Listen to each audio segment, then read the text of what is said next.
wakiweka mtu kwa kuzita, si ndio?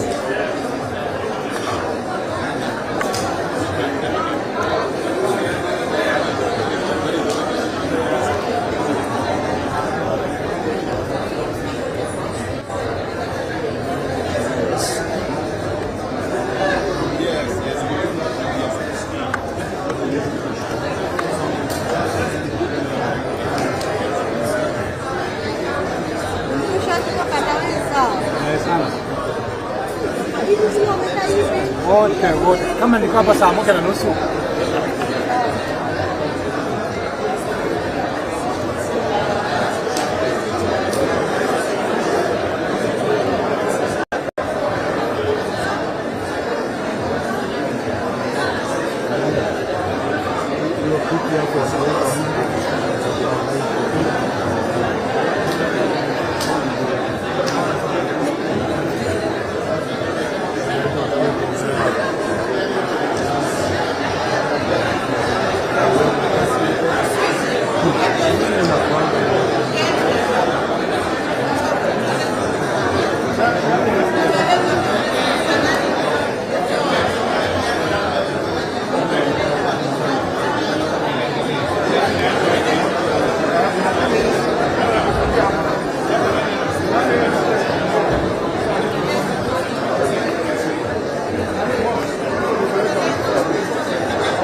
Unasema nini? Unasema kuhesabu. Hapa ni hesabu ngapi?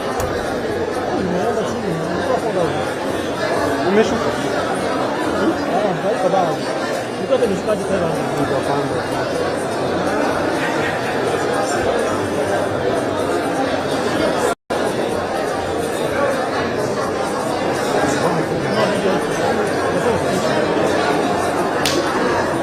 Basi leta hapa siku hapo.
Unatumia net yako? Nauliza kampuni hotspot ama lenza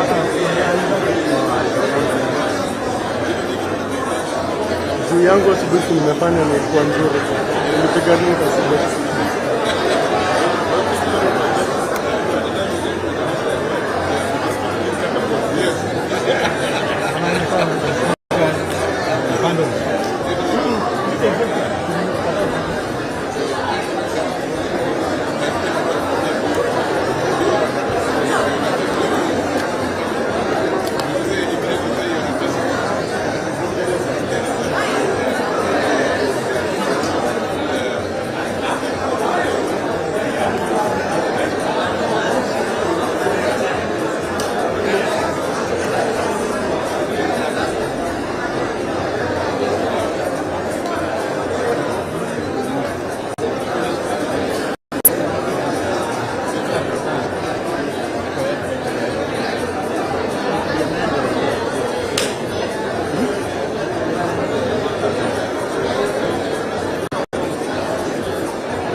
nani sini huko na tape ama gafa.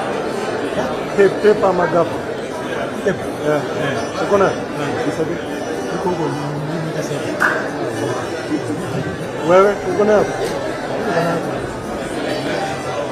Mmoja ndakuja kuroga. Hata kama niko naye, ni wako ofisi. Nakuja kuroga. Kama ni kutoa kafara.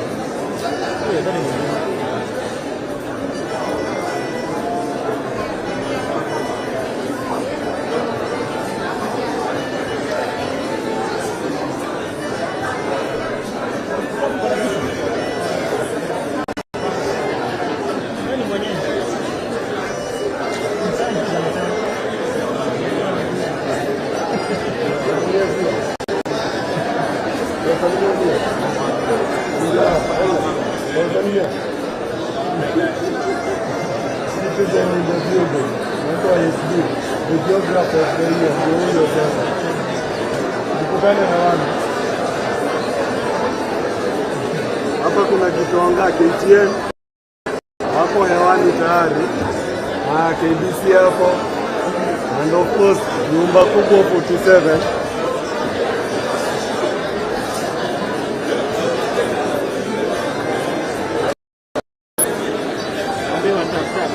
Bibi mama wako anasema utume pesa ya chakula. Kitonga. Bibi mama wako hapo online amekuona anasema utume pesa ya chakula.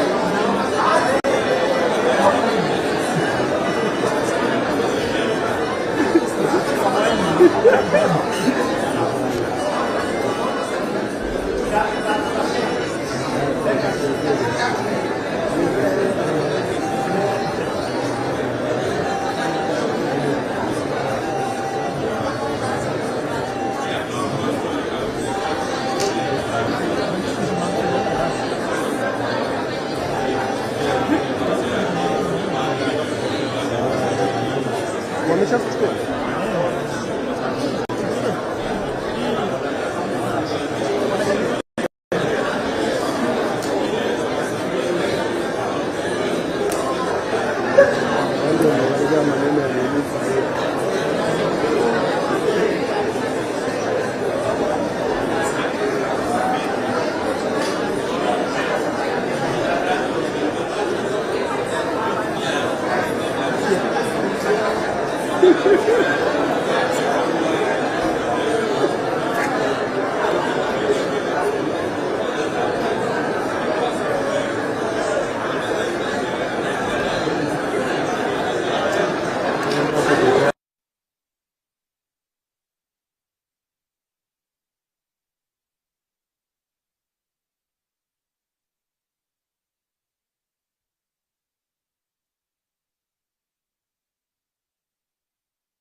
Kamera bila heshima.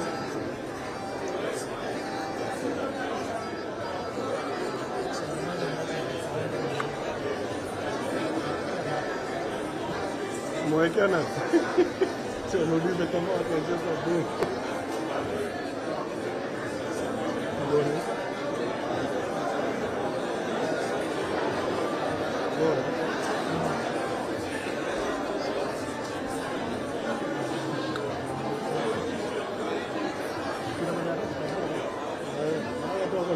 Kuna mtu anataka renga.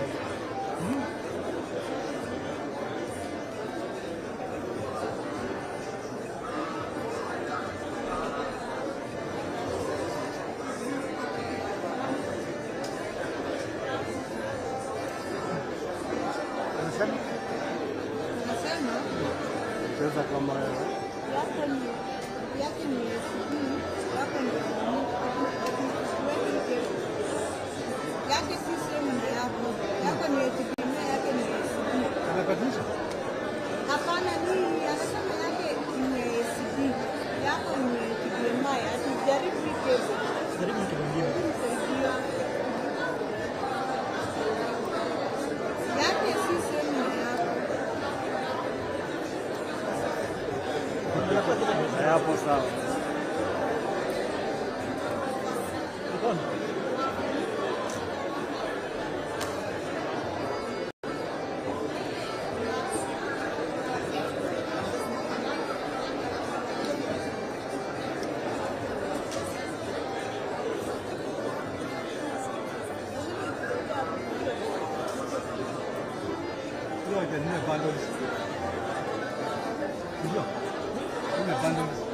Bando zinasalimia kule maizi. Ni signal ijaleta ama? Itafikisha. Unatumia HDMI ama SDF? HDMI. Haina port SDF? Kuna kitu yako kama yeye. Kamera yako kuna port SDF? Nikusaidia. Unaona? Kama yangu si mbaya. Hata yeye inakata.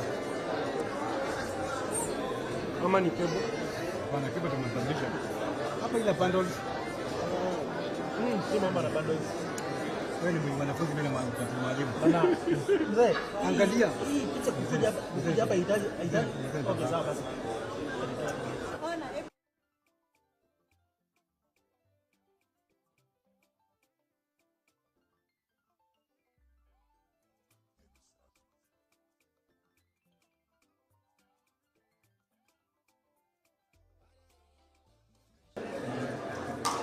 sio papa.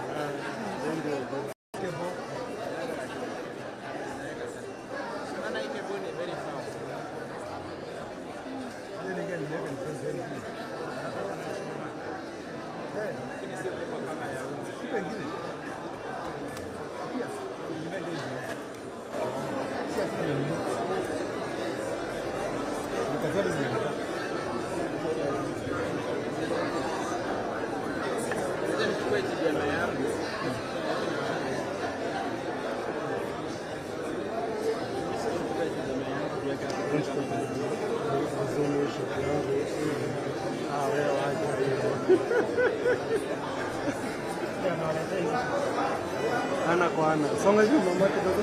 Pole kidogo. Sawa.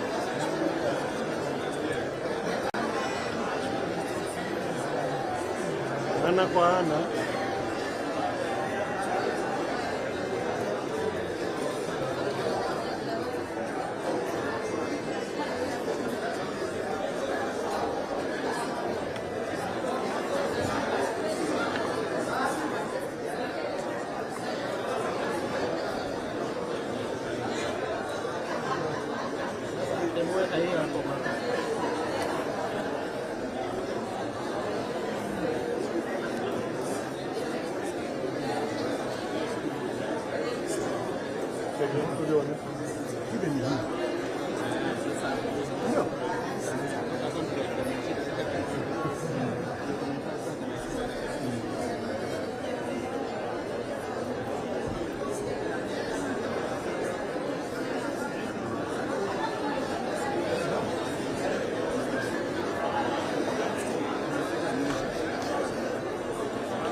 Rejeni mjazoea vitu.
unataka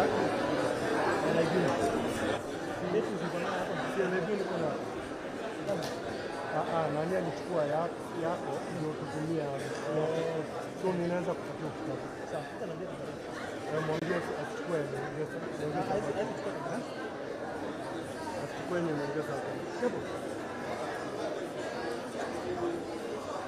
Mwongeza kwanza ili confirm kwa mwongeza labda alichukua. So tunatumia. Sawa. Naambiwa niongeza alichukua hata nitumie nani.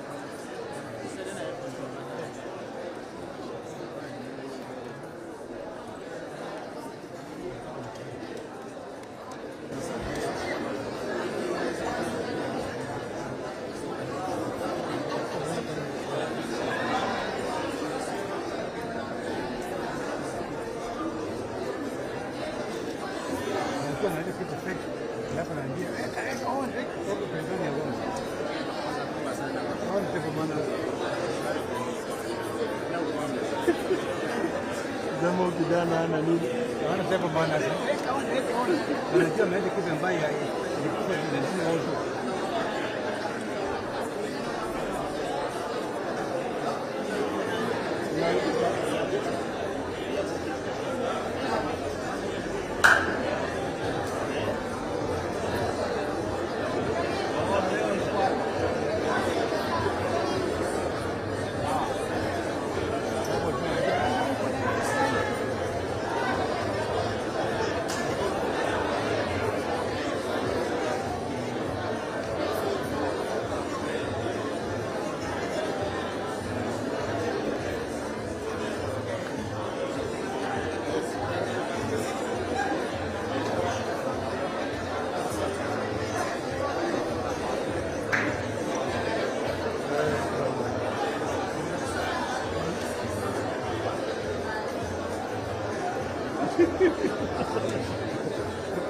Mtu mmoja aseme silence in court.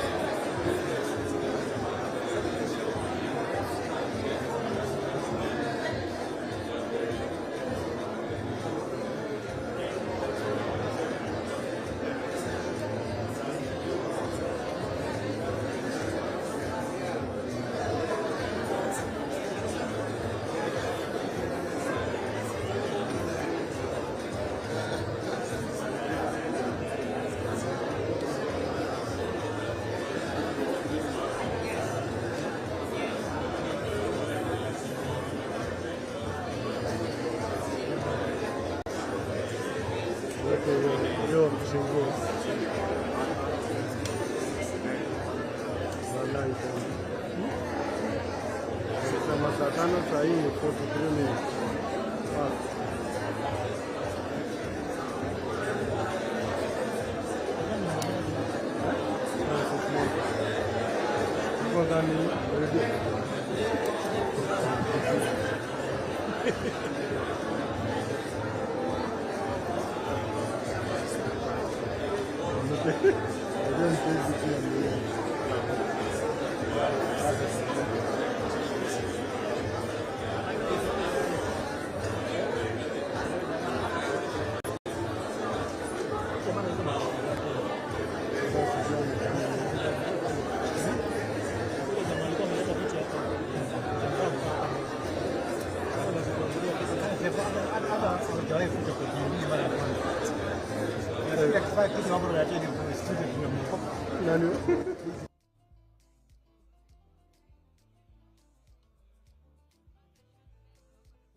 wakati mwingine inarekodi kwa live.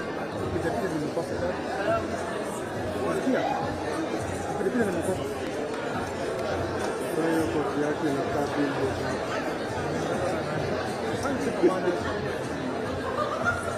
Ndio.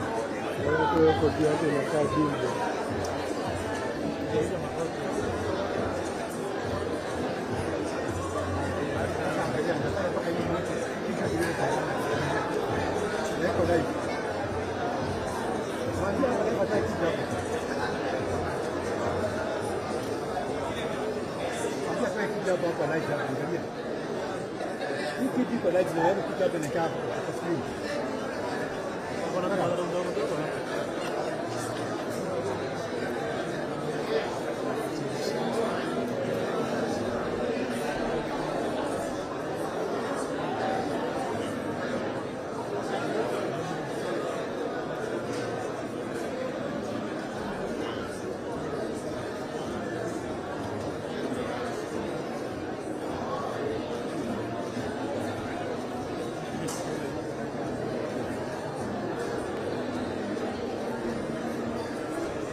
hiyo kamera, simeoni kamera wangu.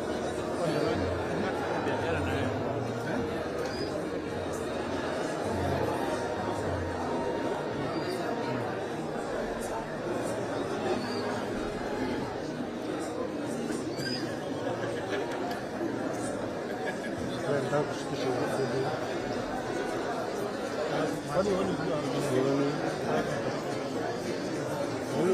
Kuhurumia kwa kupea nafasi. Unaona kama umekuwa mkali.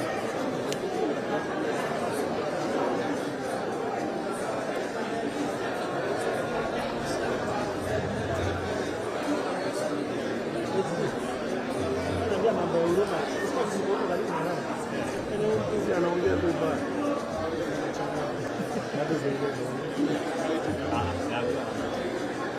Kama nimewazungumzia tu ikae hivi.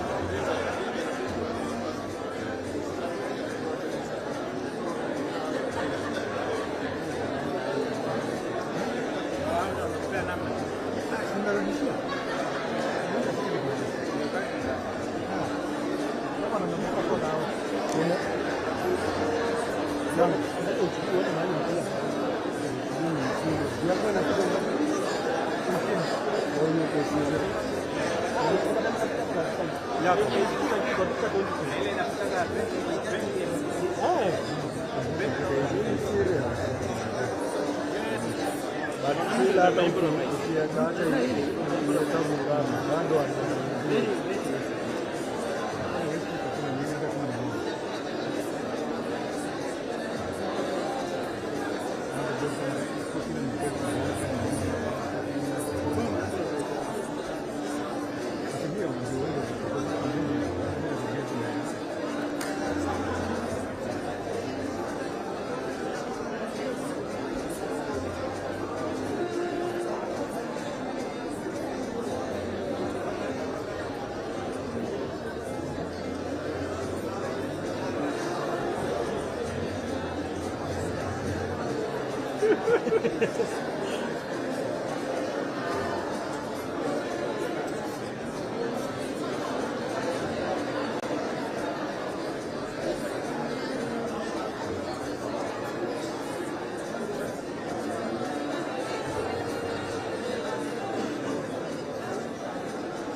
battery yangu inashika mbio. Acha niweke hii ndogo, niweke kubwa kwa moto. Kumbe acha weke mekini.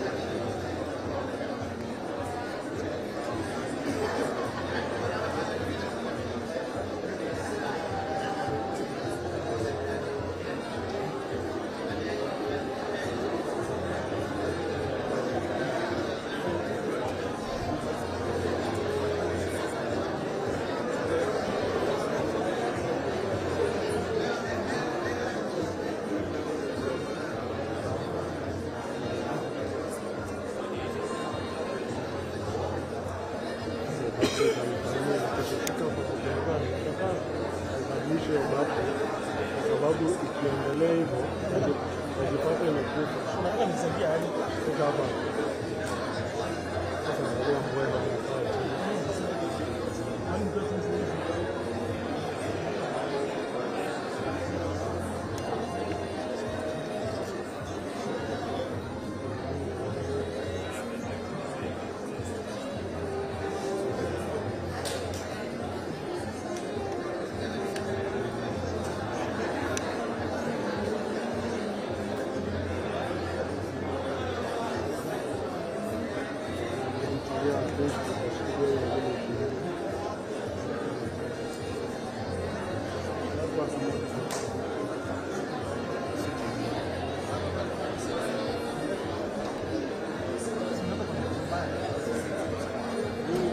state of the art.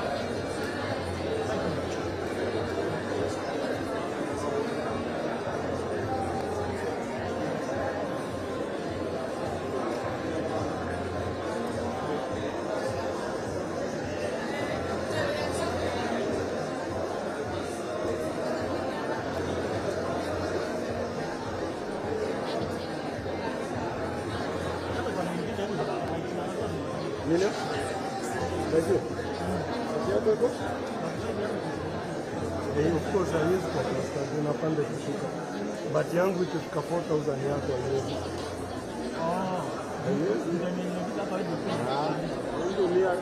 Ndio mnatumia data za simu.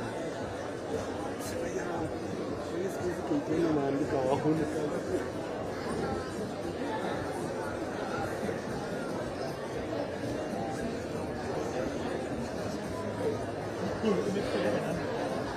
Yanani yangu?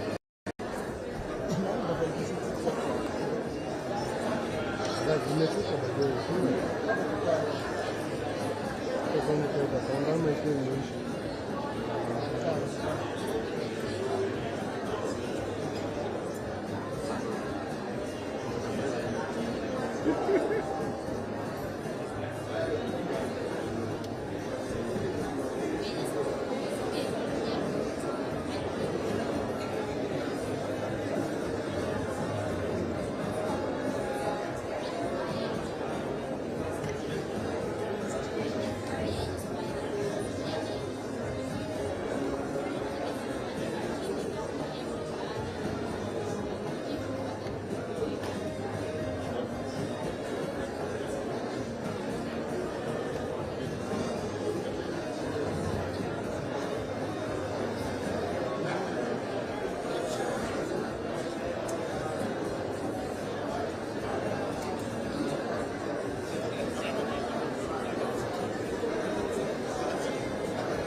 Nani?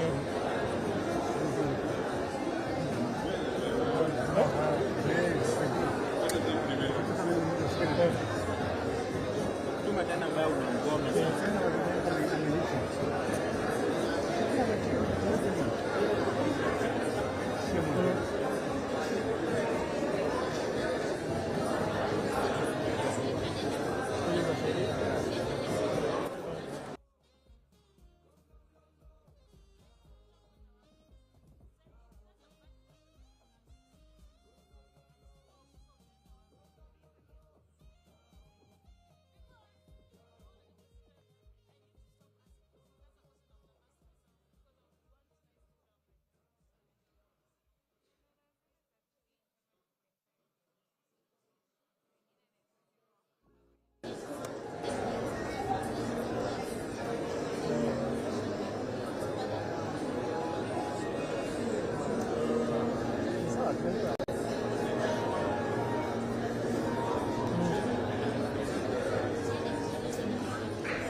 Kanisa asifanye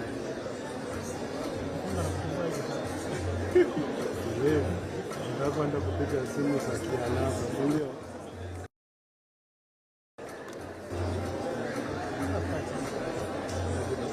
mimi hata sioni venye yangu inaungua bado nijaingia hewani.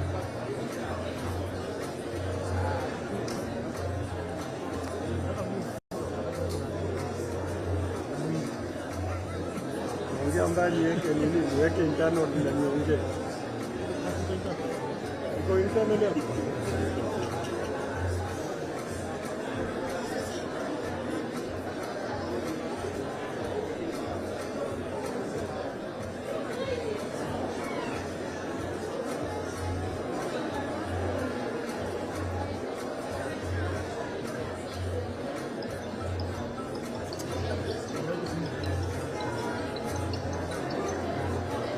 Hello.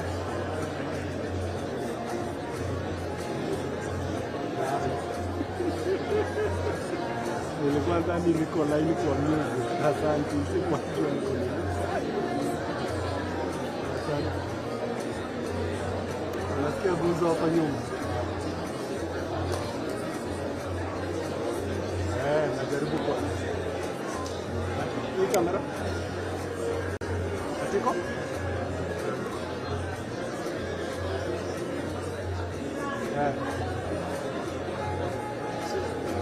So nafikiria nikuwekee music. Sawa, acha niweke line ndio hiyo. Inafaa ikuwe inakuja music sasa, si ndio? Asante maji, asante kwa heads up.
Purposes, Paul Muite, Elisha Ongoya, Senior Counsel, Tom Acharia, Victor Soanya Ogeto, Willie Zecheza, Faith Waigua, John Jomo, and Faith Waigua is holding brief for Ochiel Dudley. Those are the counsel appearing for the first petitioner for the purposes of taking judgment this afternoon. I thank you.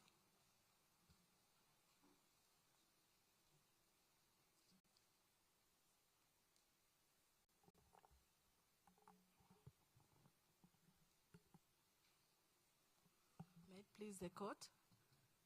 I'm Tess Wanjiru Kimoto Makazi from Tess Kimoto and Company Advocates, Kerugoya, Kirinyaga County, and I'm for the second petitioner.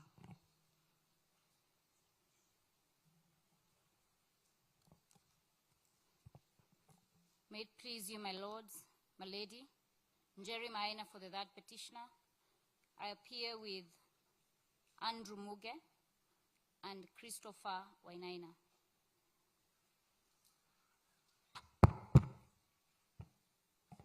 Your Lordship, Your Ladyship, my name is Ogada. I appear alongside my brother, Mr. Sakimpa.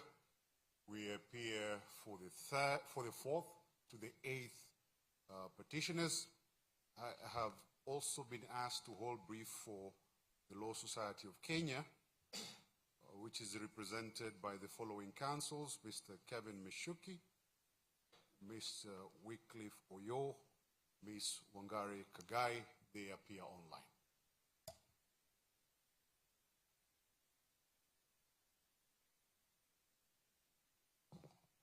My Lord, the presiding judge, my Lord and my lady, if it pleases you, my name is Wamboi, Shadrach Wamboi. I appear for the 9th petitioner. I have the honor and privilege of holding brief for my senior, Mr. Dunstan Omari, Mr. Samson Nyaberi, my learned sister, Miss Wanjiko Waithera, and my learned friend and colleague, Mr. Jeff Kangeve. Thank you for the 9th petitioner.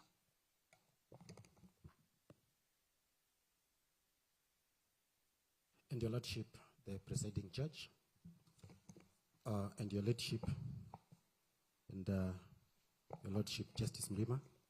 My name is Kirago Wadhuta. Together with my learned senior, Mr. Kibe Mungai, and Mr. Peter Koira, for the 10th to 41st petitioners.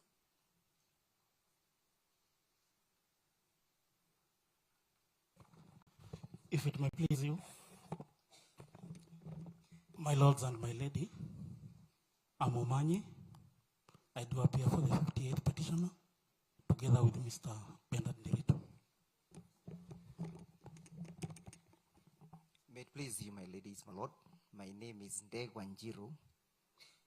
Alongside Mr. Boniface Nyamu, we appear for the 44th to the 49th petitioners. We are ready to take the judgment.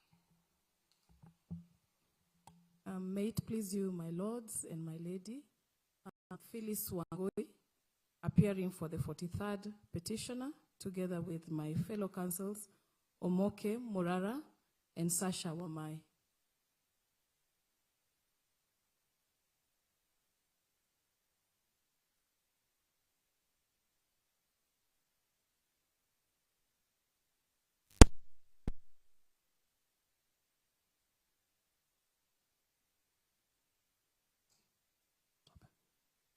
May it please your Lordship and your Ladyship. My name is Mosongo. I appear for the 7th interested party, Kitocha Sharia, alongside Margaret Awor. Please your Lordship, my name is Daniel Manso. I do appear for 3rd interested party.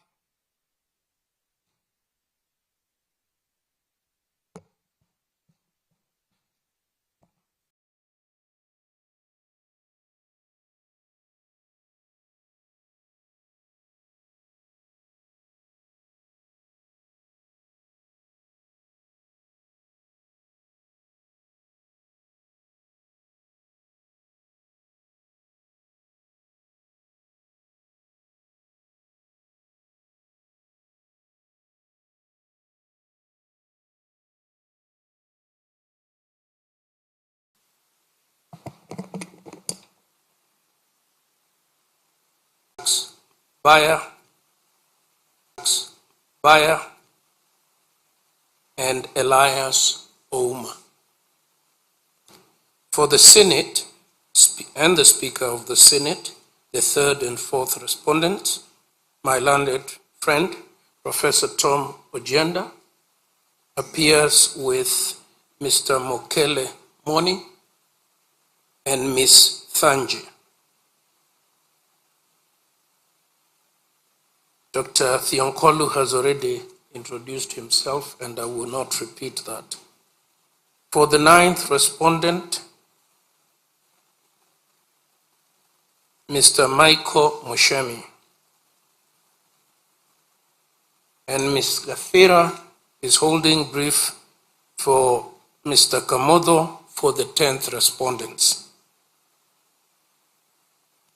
Ms. Joy Anami and Hassan Noor are instructed by the 16th respondent, IEBC. Those are the appearances. Sorry, I would like to amend the representation of the Speaker of the National Assembly to include Mr. Sore, S-O-R-E-H, Sore. Those are the appearances. One.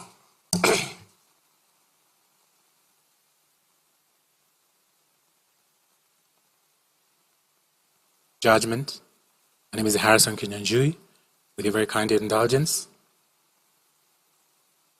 I do appear for petitioner in petition E586 of 2024. And my Lord, my Lady, we filed an application in the Court of Appeal to arrest the delivery of this judgment. This was after the 4th of June. The same petition was not heard when you had directed and ordered it be heard on this, on the 7th of June, 7th of May. You had ordered and directed it be heard on the 4th. On that 4th, it was not even listed for a mention. It was listed for a hearing.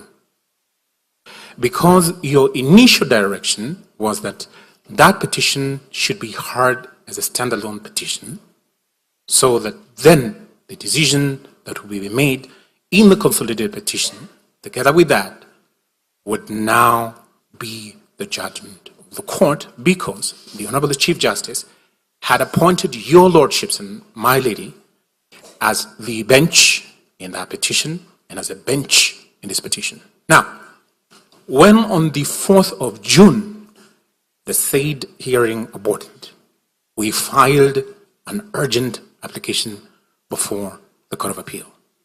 CU application number 291, E291 of 2026. I also wrote an email letter to the Chief Justice as the head of the judiciary to bring into her attention the precipitate injury and ruinous violation of the petitioner's right to be heard before you render yourselves in this petition.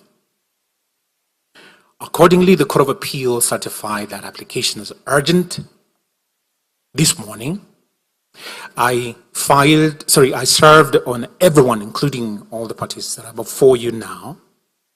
That application relates to the Court of Appeal's jurisdiction under Article 165(3), and therefore, in deference to the authority of the Court of Appeal, the matter being sub judice in the Court of Appeal, to arrest the delivery of a judgment, so that then a judgment can be rendered that is encompassing that petition and the consolidated petitions.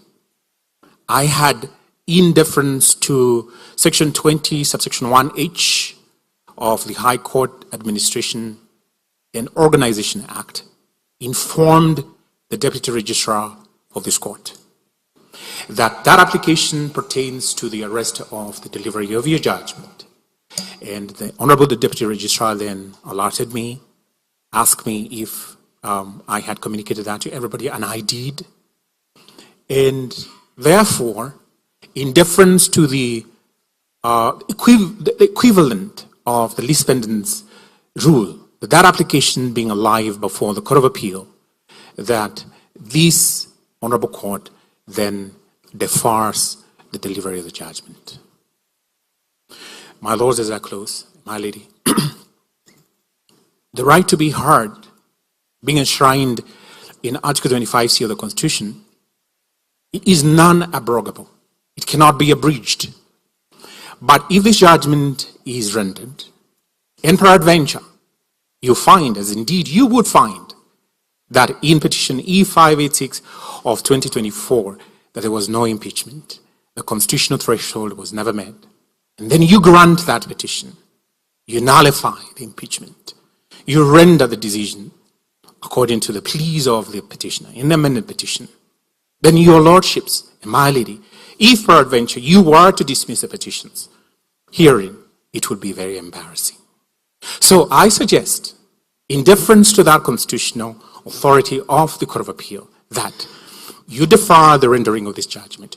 We can be heard tomorrow, because we filed our submissions ready for the 4th of June in that E586. And then the ship can sail. You can render a judgment, whether to dismiss or grant. Thank you.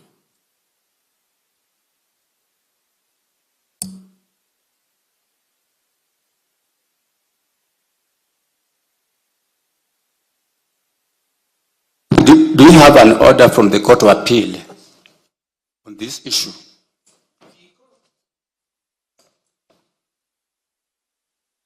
the Court of Appeal, as a matter of judicial notice, my learned friends will be aware, has the way of disposing of any matter. I don't think we are ready for argument. I've asked, do you have an order from the Court of Appeal stopping or arresting this judgment?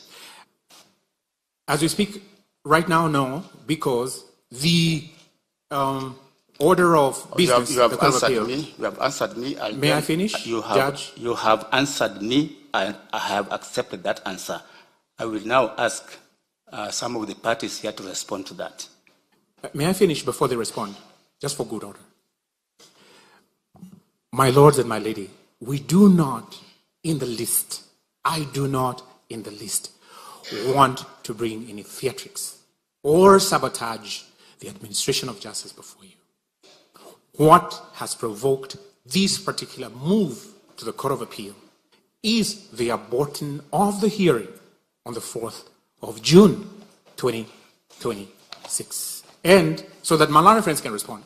On the 7th of May, before you, learned Senior Counsel Professor Rigathi Gachagua gave me the podium so that then you could address everybody in E586. On that day, you gave, in the presence of everybody here, the 4th of June as a hearing date. So that as they address that, it is common ground that that petition was to be heard before the date to render the judgment was given. Thank you, Your Lordships. And thank you for giving me this opportunity. The subject matter raised by Mr. Kinanjui relates to a file which is not before us here. And we have not taken any record in this particular file. But for the purpose of transparency, I will... At the Court of Appeal, and therefore it will be very curious for us to have our legitimate expectations to get a judgment today interfere with a matter in which we are not participating. In the absence of a formal directive from a court higher than this, the Court of Appeal stopping this judgment, we ask you to deliver our judgment as scheduled today. That's all. Thank you. Of the 44th petitioners, my lord, I associate myself with the submissions made by senior counsel. The fact that that file is not before you, my lord, cannot form the basis upon which this judgment can be deferred. And most importantly, my lord, counsel having not given sufficient reasons, my lord, for adjournment, my lord, or arresting the judgment, my lord, I think the legitimate expectations of the 4th to the 49th petitioners, my lord, is that you render yourself as you set your mind and yourselves to do this afternoon, my lord. We are opposed to that application. Thank you. In the interest of time, I will speak for all my colleagues, for the respondents, and we associate ourselves with the submission of learned senior counsel, Mr. Ongoya. Yes. Thank you. My lord, on behalf of the third interested party, we associate ourselves with the submissions of the lawyers for the petitioner, first petitioner, and wish that, my lord, you could deliver judgment as it had been agreed before. I thank you, my lord. Thank you.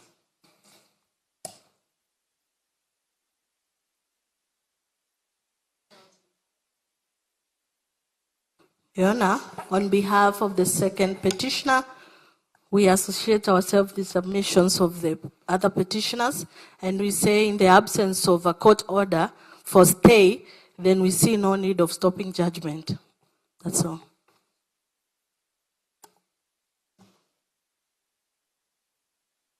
My lords and my ladyship, appearing for the 43rd petitioner, we also associate ourselves with the submissions of Senior Counsel Ongoya, and in the absence of a clear order and in respect of our legitimate expectations to deliver the judgment, we then oppose the application. Thank you. Thank you. If it may please you, my lords and my lady, I remember actually as the 58th petitioner, I remember when my petition came for consolidation, we were together with my senior, Mr. Kinyanjui, and he opted not to have his petition consolidated in this petition. So he has his day in court. The court can give directions in his petition. And there are also other petitioners who are not also consolidated in this matter. So for this, I will fully associate with the submissions that have been given by Mr. Ongoya that we proceed. Of May 2025 deconsolidated these E586 of 2024 from the consolidated petitions. That is a decision of the court, not my decision. Shouldn't the petitioner have abided by that decision? Yes, he did, and yes, he has. The 7th of May, everybody here was present when that decision was made to hear that petition. I'm answering, my lord, I'm answering because they say that this is something that I've just come up with to scuttle the hearing. It's my rejoinder, with tremendous respect, my lord. And I'm not going to take too long. I'm alive to the fact that this court is on a constitutional duty. My lord, the date for hearing was fixed in the presence of my lawyer friends. I served that application from the Court of Appeal in deference to the Court of Appeal's directions. And we cannot sit here and pretend, as legal practitioners, we do not know the practice of the Court of Appeal. The Court of Appeal is seized of these proceedings. And this court is subordinate to the Court of Appeal. And I'm answering that issue as to no reason has been preferred to defer this judgment. The Court of Appeal being seized of those proceedings, which everybody here is fully aware. My friend has said, yes, he has been served. Everybody has been served. So we ought to give deference to that constitutional issue. The other issue raised is that, Your Lordship, there's nothing peculiar. There's nothing out of the ordinary from these consolidated petitions. The Learned Counsel, really, having looked at my petition, never having answered in that petition, Mutomi Thiankolu never filed a single sheet of paper in that petition. And he's appearing for the 10th respondent. Your Lordship, he cannot be heard to say that he has absolutely no reason to see what is peculiar. Your Lordships and my lady, you saw the peculiarity of that petition. You saw, and I'm not going to go into those grounds, Your Lordship, I'm not going to go. So that, Your Lordship, the petitioner wants to be heard on merit because Article 25C says he should be heard and given that right to a fair trial. As I close, none of my learned friends here, when that petition comes up for hearing, should ever remove from their pocket the res judicata card. None of you. My lord, I say so because they are happy to have the judgment today. And I'm going to demonstrate there was no lawful impeachment. Constitutional threshold was never met, and I'm not delving into that. So none of them, my lords, none of them, no, Prof, please don't point a finger at me. None of them should be heard to say that my client's petition is res judicata. So that, Your Lordship, Mr. Kinyanjui, we have given you enough time. Yes, this is my last remark. This is my last remark.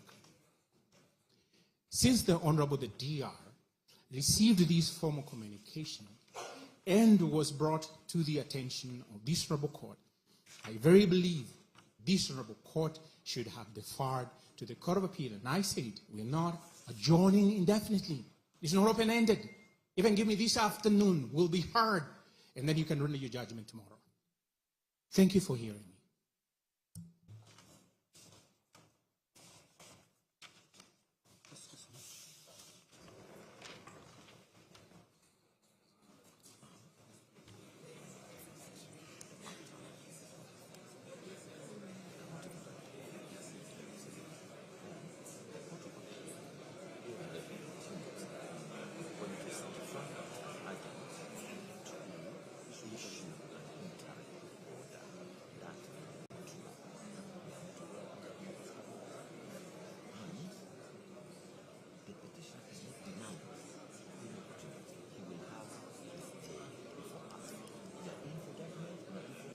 Mr. Kinyanjui, this is the brief ruling on that matter.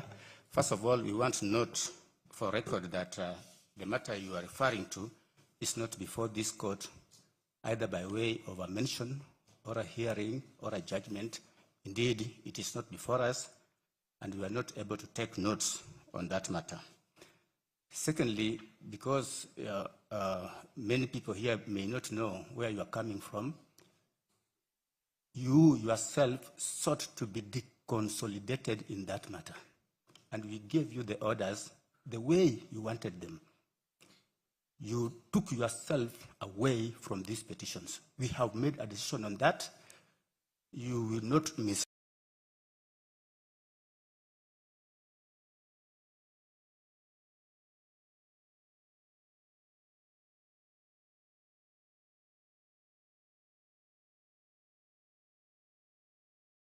Cited that matter.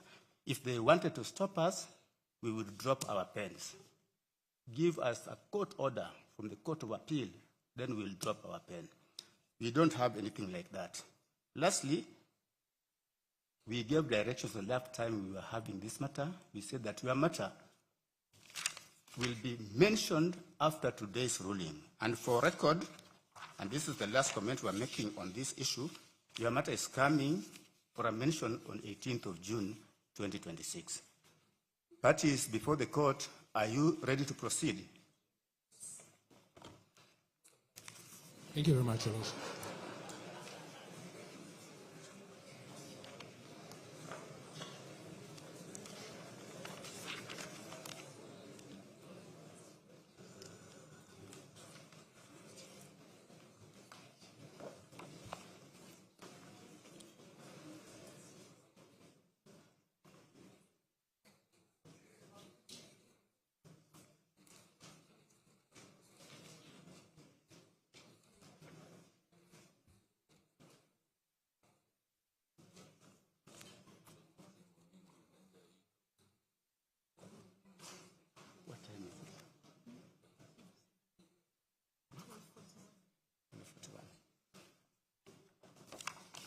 I take it that parties are now ready to take judgment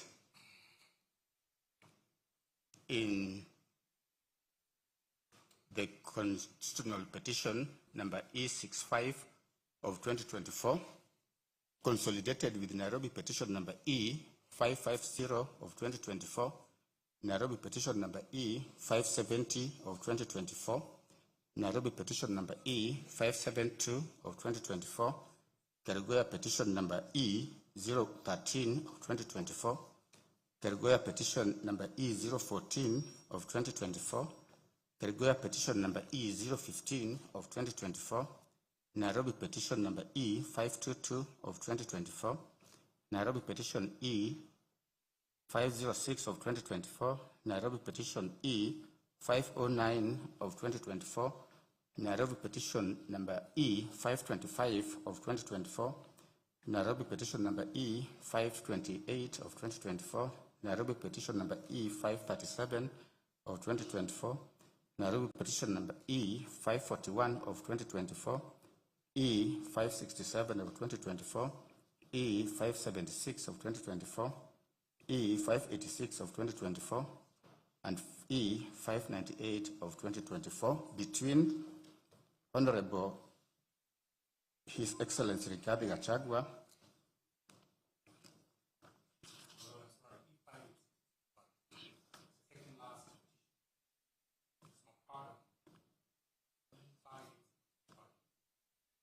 Njuguna, Peter Kimani Kioira, Alice Wamuhu Mbugwa, Mwangi Anyeki Mbugwa wa Mumbi, Kigo Kahari, Priscilla Wambui Gitari, Muchiri Ngatia, Maria Njeri, Eric Warui Mwaniki, Brian Hunja, Sarah Hubi, Margaret Wanjira, Samuel Njenga, Hebron Gakuru, Samuel Ngari,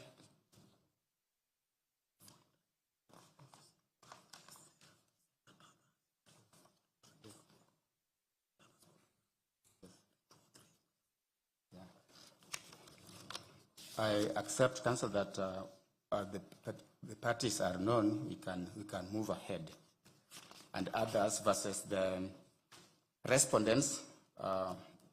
Speaker of National Assembly of Kenya, Speaker Senate, Senate of Kenya, Honorable Attorney General, and several others.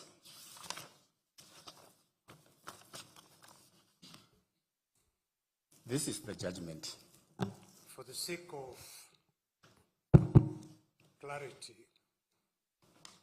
I believe the lead file in terms of the directions that this Honorable Court gave is E565.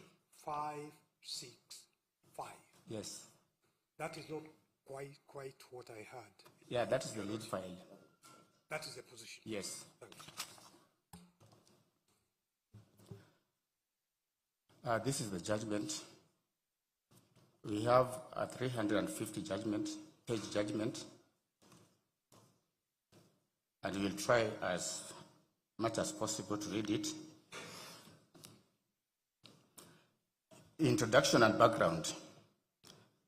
In the general election of 9th of August 2022, the first petitioner, hereinafter referred to as His Excellency Gachagua, was elected as the Deputy President of the Republic of Kenya alongside His Excellency William Ruto, whom we refer to as President.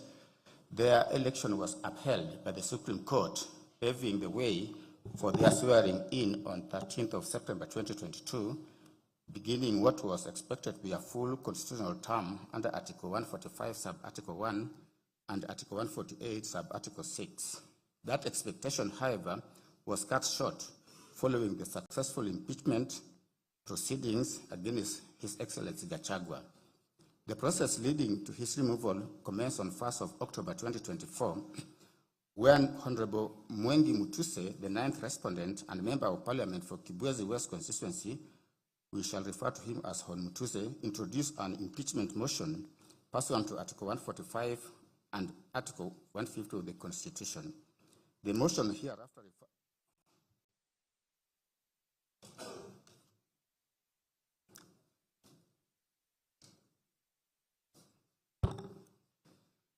The motion, referred to as impeachment motion, cited multiple grounds, including allegations of gross violation of the Constitution, incitement, and undermining government policy.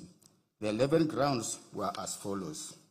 Ground 1, gross violation of Article 10, Sub-Article 2A, B, and C, Article 27, Sub-Article 4, Article 73, Sub-Article 1A, and 2B, Article 75, Sub-Article 1C, and Article 129, Sub-Article 2 of the Constitution, and Article 147, Sub-Article 1, as read with Article 131, Sub-Article 2, C, and D of the Constitution. Ground 2, gross violation of Article 147, Sub-Article 1, and 152, Sub-Article 1 of the Constitution by undermining the President and the Cabinet and effective discharge of the national government's executive mandate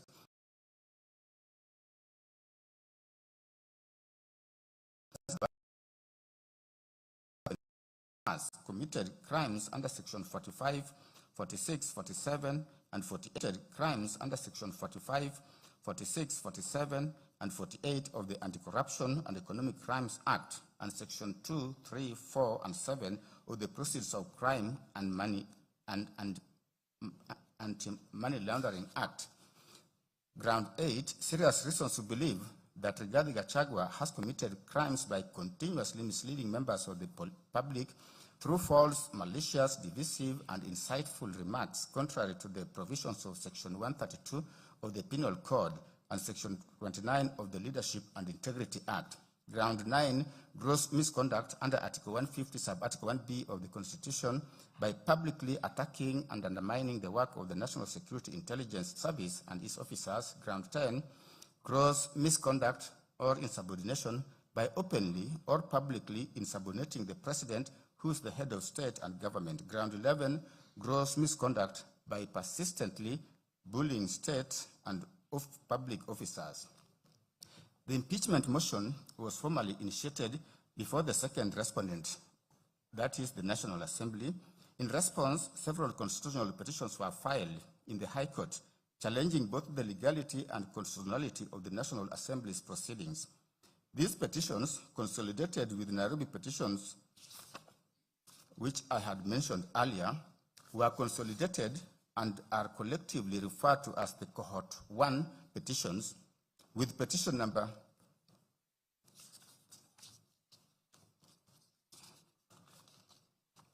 E522 of 2024 designated as the lead file.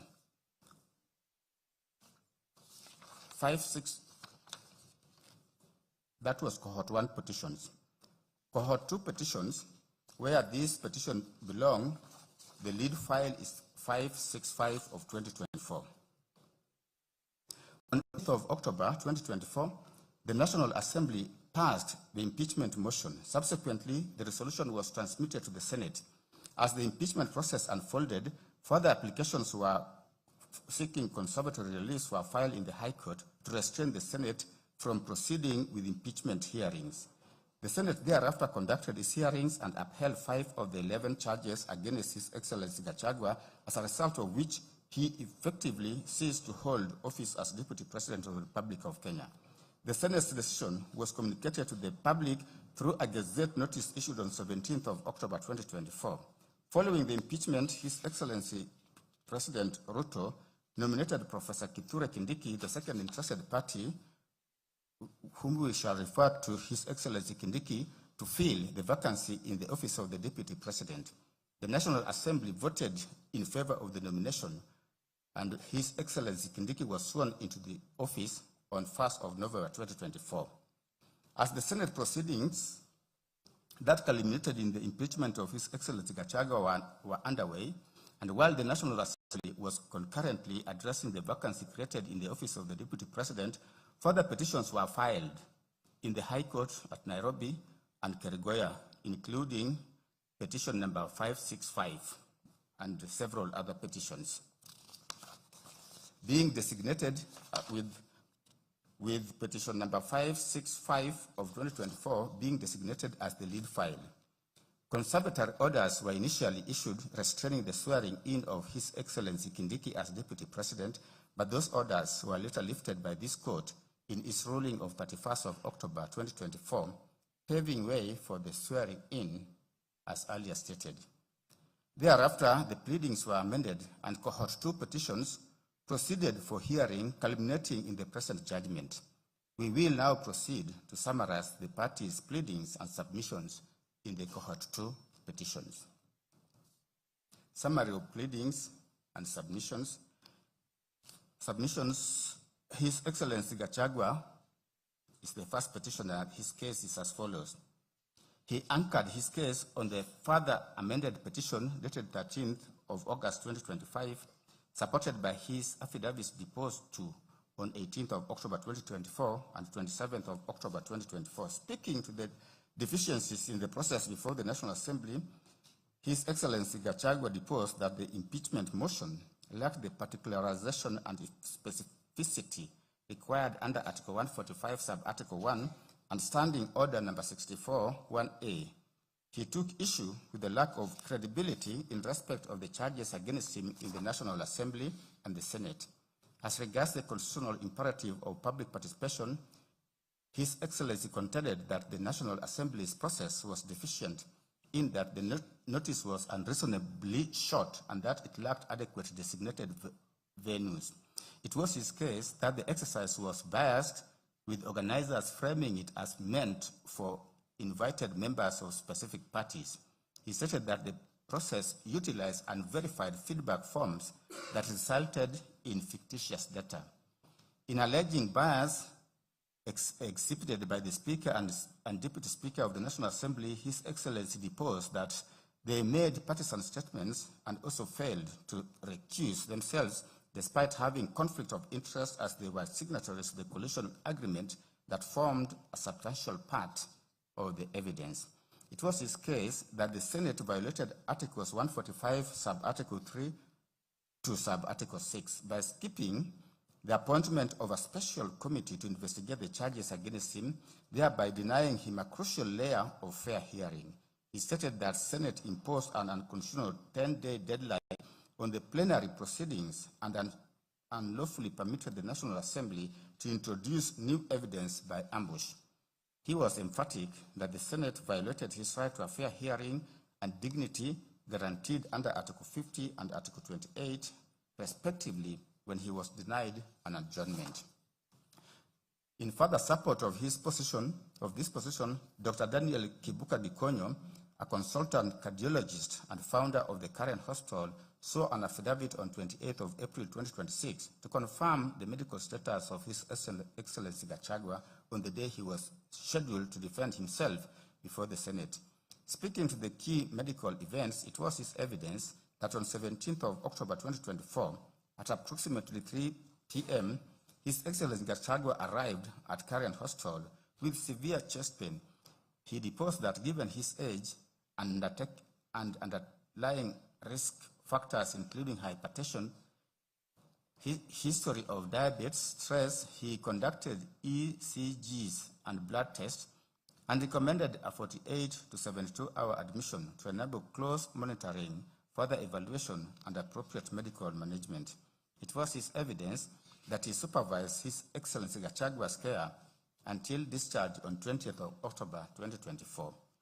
Far from the impeachment process, His Excellency Gachagua impugned the subsequent nomination and approval of His Excellency Kindiki. He asserted that the process was rushed and there was no public participation despite the dictates of Articles 10 and 118 of the Constitution. It was his case that the clearance from the Independent Electoral Boundaries Commission, or IEBC, was null and void since the commission lacked commissioners, and as such, the Secretariat was legally incompetent to clear the nominee. Further to the foregoing, it was His Excellency Gachagua's position that His Excellency Kindiki was disqualified under Chapter 6 due to gross human rights violation, including abductions, extrajudicial killings during the Finance Bill protest when he served as Interior Cabinet Secretary.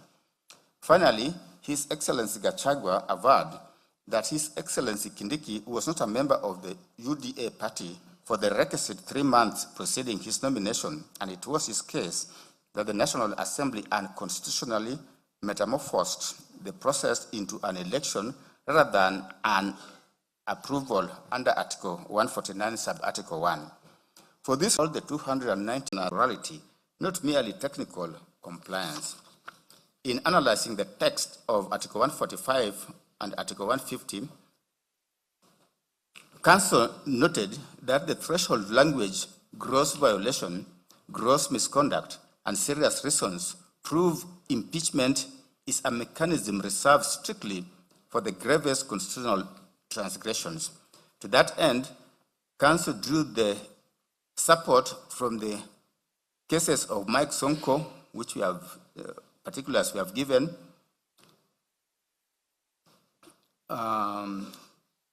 Muya and versus Tribunal appointed to investigate the conduct of Justice Martin Muya. We have given citation. He used these cases to argue that grounds must be substantiated by cogent evidence to an intermediate standard higher than a balance of probabilities. Senior Counsel Ngoya further submitted that since impeachment directly interferes with the sovereign will of the electorate expressed through universal suffrage, courts could not abdicate their responsibility by treating it as a purely political immune process. It was his case that the grave consequences of removal brought the matter squarely within the High Court's supervisory jurisdiction, requiring it to interrogate whether Parliament met the heightened constitutional standards. Senior Counsel Paul Mute submitted on the democratic mandate and the political question doctrine. He was emphatic that impeachment in Kenya's presidential system is an extraordinary constitutional remedy of last resort. He distinguished Kenya's architecture from parliamentary systems where executive tenure relies on legislative confidence. It was his case that the deputy president derives direct democratic legitimacy from the electorate through universal suffrage and cannot be removed due to transient political dissatisfaction or partisan convenience. In view of the fact that impeachment effectively overturns the democratic will, it was Senior Counsel's position that the Constitution deliberately imposed strict procedures and substantive safeguards that courts are duty-bound to enforce. Learned Counsel drew support from the decision in Mike Sonko Mbuvi, which we have stated, to restate that the threshold for removal could not be reduced to political expediency. He further called to his aid the Court of Appeal decision in Martin Nyaga Wambora, we have given citation, to argue that judicial review of the proceedings affirmed constitutional supremacy rather than offend the concept of separation of powers. He firmly rejected the respondents' invocation of the political question doctrine, asserting that the Constitution creates no autonomous islands immune from accountability, and he maintained that all constitutional power remains subordinate to the judiciary's review. Learned Counsel Mr. Ochieng Dudley submitted on jurisdiction and the mandatory duty to adjudicate. At the outset, he pointed out an alleged internal contradiction in the respondent's case, simultaneously conceding the court's jurisdiction while urging it to abstain from exercising it. He submitted that constitutional adjudication could not be avoided simply because a dispute implicated political institutions or carried political consequences. He took the position that once allegations of procedural impropriety or rights infringements arose, the process ceased to be purely political. Drawing on the United States Supreme Court decision in Cohens versus Virginia, we've given citation, he argued that a court acts just as improperly when it declines constitutionally vested jurisdiction as when it arrogates jurisdiction it does not possess. It was his case that Article 165 imposes a mandatory obligation on the High Court to determine disputes whose constitutional violations are alleged as such. The judiciary would itself violate the Constitution by declining to hear politically sensitive questions. Mr. Ochieng submitted further that separation of powers does not establish institutional immunity and that judicial review ensures Parliament acts within its boundaries. Citing the Supreme Court advisory opinion in the matter of Kenya National Commission on Human Rights, Council concluded that constitutional interpretation in such disputes must be transformative, holistic, and purposive rather than mechanical. In the written submissions, His Excellency Gachagua specifically impugned Ground 8 of the charges, noting that it relied on Section 132 of the Penal Code, a provision already declared unconstitutional in Robert Alai versus the Attorney General matter. On the right to a fair hearing, he maintained that the Senate violated his inalienable right by proceeding in his absence due to illness, contrary to Article 50, Sub-Article 2F and Article 25C. He drew support from Karaoke versus Attorney General, where it was argued that denying an adjournment impacting a citizen's constitutional rights warrants careful circumspection. He further submitted that the rushed manner of the proceedings mirrored the predetermined and unjust actions condemned in Olo versus Kisumu County Assembly Service Board and another, rendering the resulting decisions absolute nullities. Submitting on public participation and institutional incapacity, it was His Excellency Gachagua's case that both houses entirely failed the threshold. He referred to the decisions in Mohammed and 6 others versus County Assembly of Wajir and other cases which we have stated. To reinstate that engagement must be substantive, one that allows reasonable time and utilizes satisfactory mechanisms. In addition to the foregoing, His Excellency Gachagua, while drawing support from the decision Independent Electoral and Boundaries Commission vs. Attorney General 2025, discredited the involvement of the IEBC, arguing that constitutional functions requiring commission approval could not be lawfully discharged by the Secretariat without a properly constituted commission. In their rejoinder submissions, the legal team also spoke to procedural illegality in plenary investigation. It was His Excellency Gachagua's submission that the Senate lacked a lawful resolution to appoint a plenary investigation. They submitted that the word may in Article 145, Sub-Article 3B, regarding the appointment of a special committee is a mandatory obligation, relying on a set of authorities, including Sony Holdings versus Registrar of Trademarks and another. They submitted that courts routinely interpret may as mandatory to effect legislative intent, to effectuate legislative intent. Tracing the constitutional drafting history from the Guy and Bomas drafts to the Wako and Harmonas drafts, it was their case that it proved the framers consistently intended for a special committee to investigate charges prior to any plenary vote. In conclusion, His Excellency Gachagua drew inspiration from the Filipino Supreme Court in Sara Duterte versus House of Representatives. We have given a citation to reiterate that impeachment processes remain strictly subject to the Bill of Rights to check grave abuses of discretion. Consequently, they urge the court to utilize its discretion as established in Imanyara and two others versus Attorney General to award damages for the constitutional violations to vindicate His Excellency Gachagua's right and deter future legislative infringements.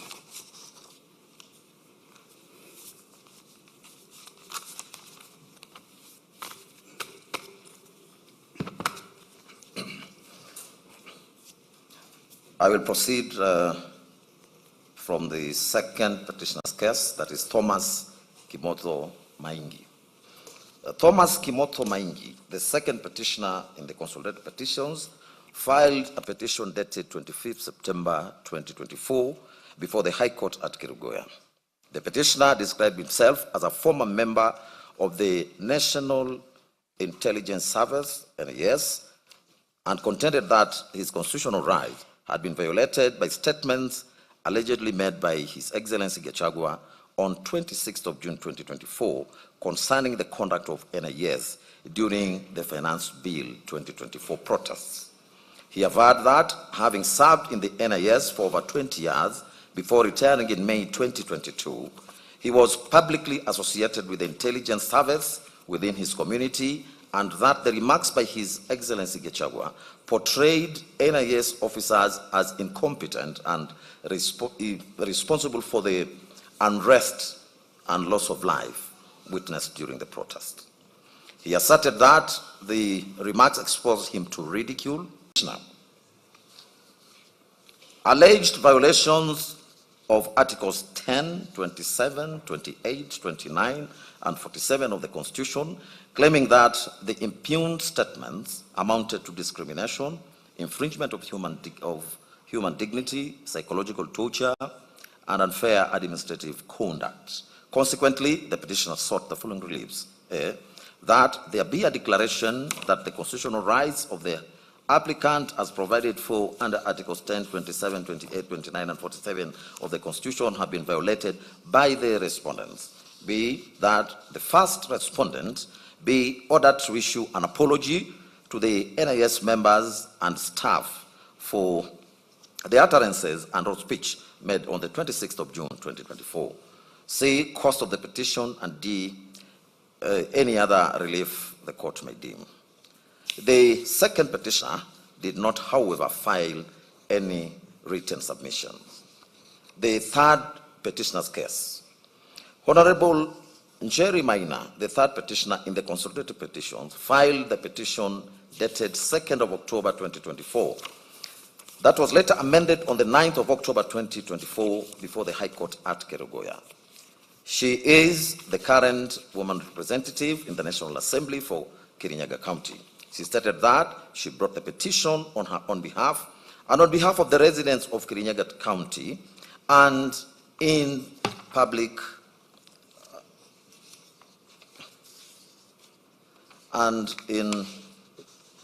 discretion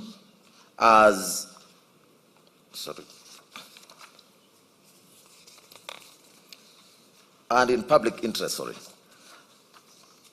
her petition also principally challenged the constitutionality, legality, and procedural propriety of the impeachment proceedings commenced against His Excellency Gachagua.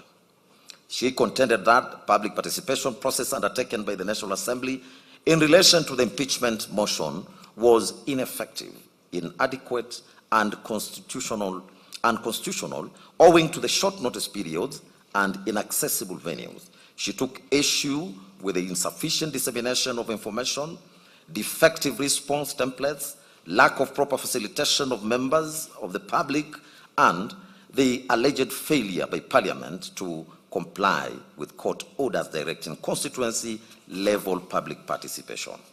She further asserted that the impeachment process violated Articles 10, 47, 48, 145, and 150 of the Constitution and challenged the constitutionality of Standing Order number 64-2 of the National Assembly Standing Orders on the basis that it imposed an unconstitutional 7-day timeline for disposal of impeachment proceedings, thereby undermining meaningful public participation.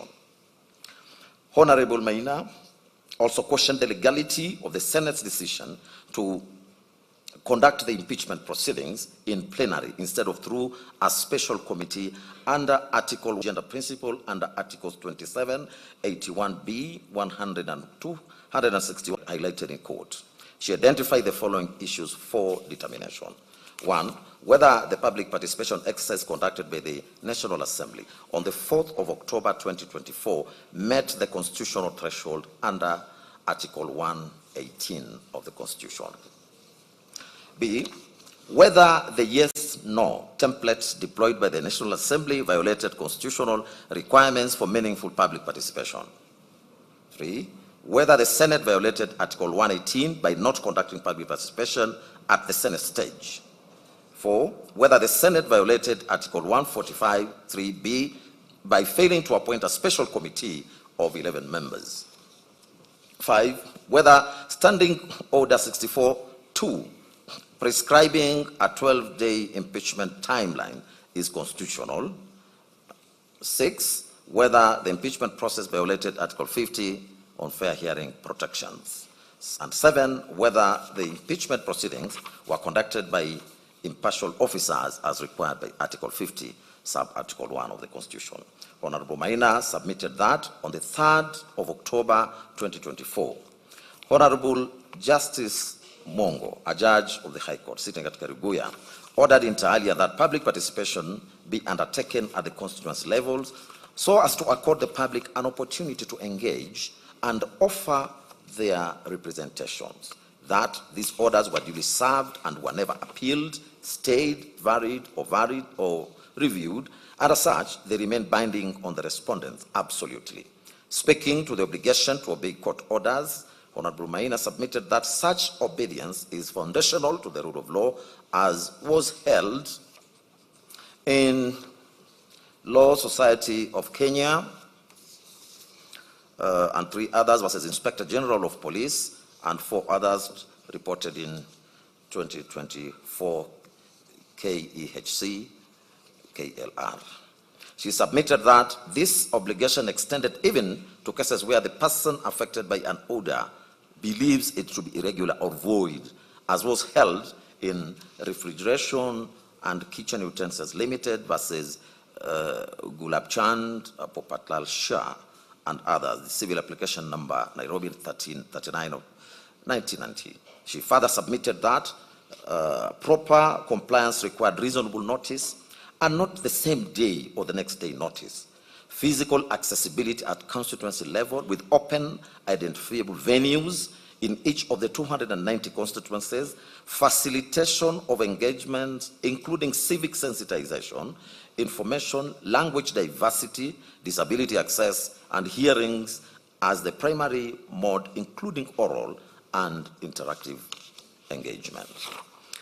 Learned Counsel further submitted that the orders were not obeyed and only 200,000 participants countrywide who made up to 0.4% of the Kenyan population turned up for the exercise.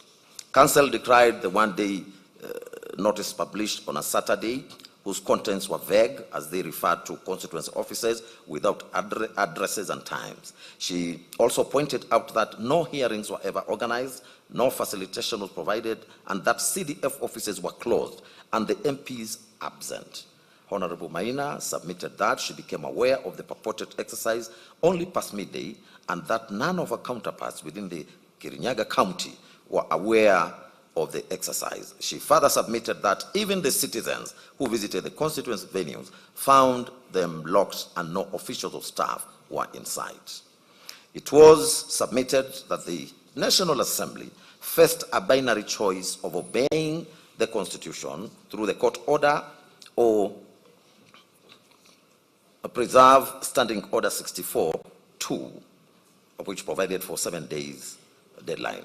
They chose the latter, which Honorable Maina describes as contempt, dressed as obedience. That a legislative outcome obtained in defiance of a binding court order cannot stand in a constitutional democracy governed by the rule of law as discussed by Lord Denning in McFoy versus United States Company Limited, United Africa Company Limited, reported in 1961, 3 All England Reports, 1169, where the learned judge held that, I quote, if an act is void, then it is in law nullity. You cannot put something on it and expect it to stay there. It will collapse, end of quote. Honorable Maina also took issue with the yes and no template as constitutional fraud, as the National Assembly deployed a standardized template reducing 7 complex constitutional allegations into binary tick box questions.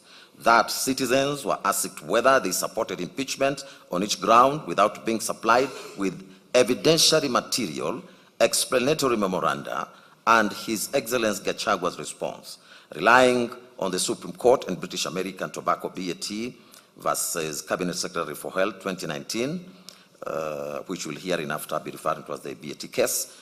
She articulated attributes of meaningful participation to include clarity of the subject matter for the public to understand structures, processes that are clear and simple, opportunity for balanced influence from public, commitment to the process such that views can influence outcomes, and inclusive and effective representation. She also listed integrity and transparency of the process and capacity to engage on the part of public, including sensitization of the subject matter.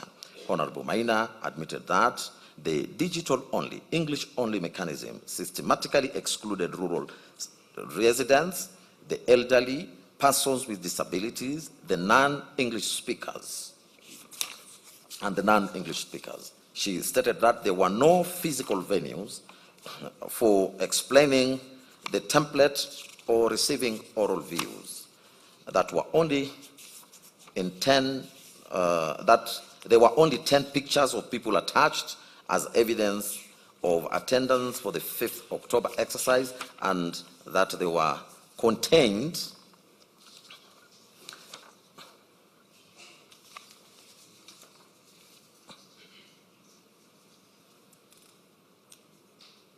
and that they were conflated responses from 4th and 5th October without distinction, obscuring the impact of the court's orders. She identified that the template was not a procedural imperfection, but an endorsement mechanism designed to manufacture numerical support for a predetermined outcome and is therefore constitutionally void. It was her further submission that Article 118 imposes an independent obligation on each House of Parliament to facilitate public participation in its own business, that the Senate is not a subordinate appendage of the National Assembly, as was held in Speaker of Senate versus Attorney General, reported in 2013, where she stated that the Senate's role in impeachment is determinative 145.7, as it performs a quasi-judicial function of the highest constitutional order. She held the position that the Senate could not constitutionally rely on the National Assembly's defective process, particularly where that process was conducted in defiance of court orders. That the Senate was aware of these defects as they were documented, litigated, and judicially acknowledged. Counsel submitted further that in Mwangaza versus Speaker of the Senate 2025, reported in 2025 Kinyalo reports, this court held that Senate must satisfy itself that public participation was adequate and satisfaction requires inquiry, assessment, and independent judgment, but the Senate undertook none. That the Senate conducted no public participation whatsoever, as no notices were issued, no invitation were extended, no hearings were conducted, and no submissions were received, and that this is not a case of inadequate participation, but a case of none at all.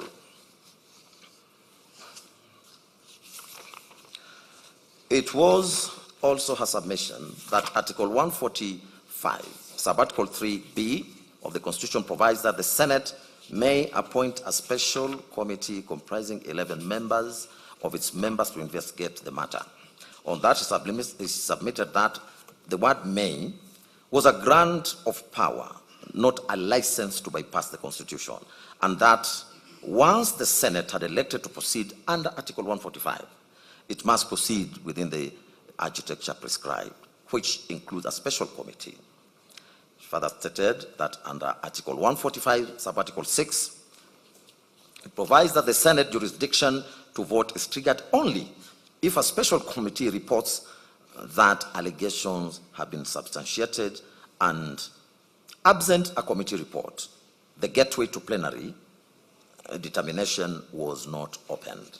She also stated that the constitutional function of the special committee was structured investigation, not political debate, receiving, interrogating, and testing evidence, producing a reasoned report, and insulating investigation from the volatility of plenary politics. That Article 145, Subarticle 5 of the Constitution, guaranteed the Deputy President the right to appear and be represented before the special committee, and by bypassing the committee, the Senate extinguished an entire constitutional hearing stage guaranteed to the Deputy President, thus violating the non-derogable right to a fair hearing. Learned Counsel submitted that standing orders confirmed this distinction as Standing Order 79 on the Deputy President impeachment provided for a special committee, but no alternative. That Standing Order 80 of the Governor's impeachment procedure, impeachment expressly provides two alternatives, that is, a special committee or a plenary investigation.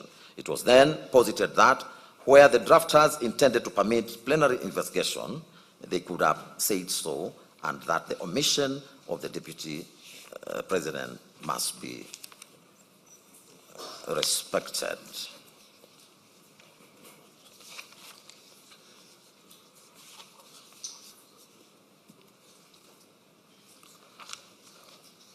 Learned Counsel drew parallels to Section 33(3)(b) of the County Governments Act, which provides that the Senate may appoint a special committee in governor impeachments, and that the courts, including Wambora, have held that this confers discretion, and the Senate has lawfully proceeded in plenary.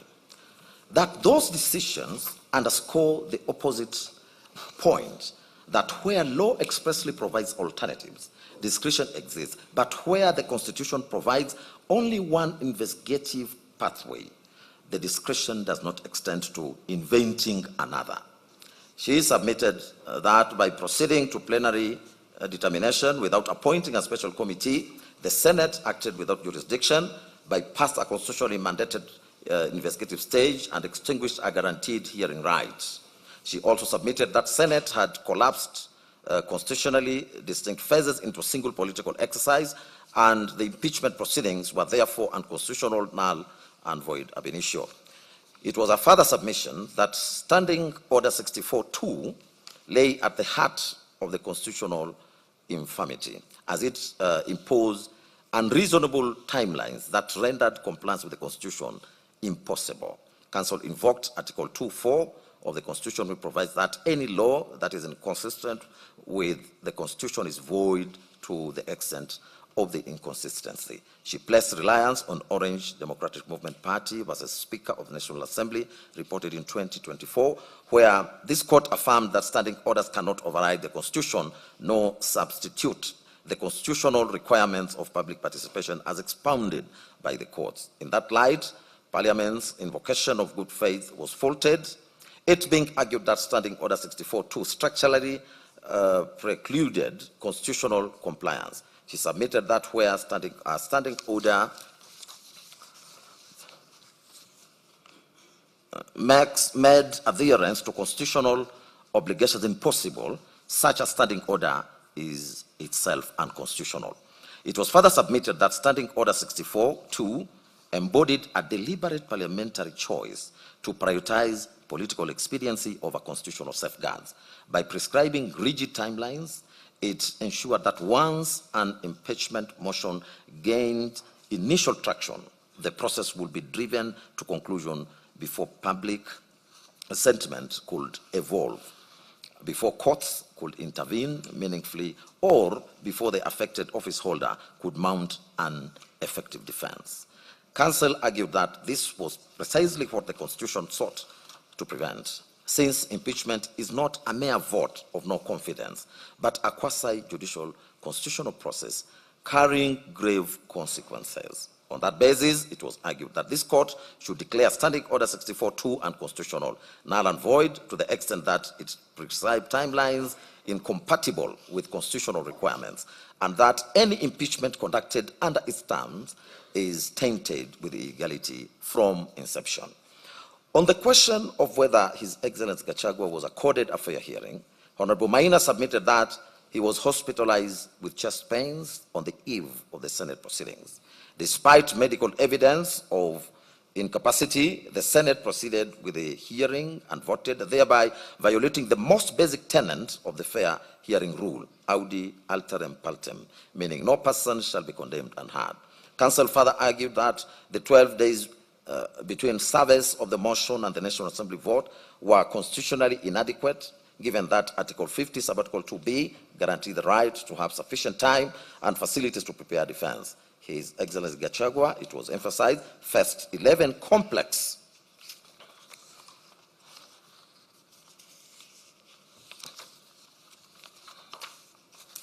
constitutional allegations, including gross violation of the Constitution, abuse of office, and corruption, for which 12 days was structurally insufficient. As the Supreme Court affirmed in Sonko case, which we referred above, impeachment proceedings attract the protections of Article 50, and where a fair hearing is denied, the process collapses. On the issue of bias and predetermination, learned counsel submitted that both speakers of Parliament, as presiding officers over the impeachment motion, were constitutionally required to maintain impartiality, but acted contrary. It was argued that they assumed the role of initiators and proponents of the impeachment, thereby transforming into advocates for the motion rather than neutral arbiters. In particular, Speaker Moses Wetangula of the National Assembly was said to have participated in public statements endorsing the impeachment before presiding over the proceedings. Counsel emphasized that the test for bias is objective, where a reasonable, fair-minded observer would conclude that there exists a real possibility of bias, and submitted that the Speaker's public statements and advocacy for impeachment satisfied this threshold. Where the presiding officer is biased, she argued, the proceedings are fundamentally unfair, and the failure of the speakers to rescue themselves irredeemably tainted the process. For the above reasons, Honorable Maina urged the court to grant the relief sought in her petition.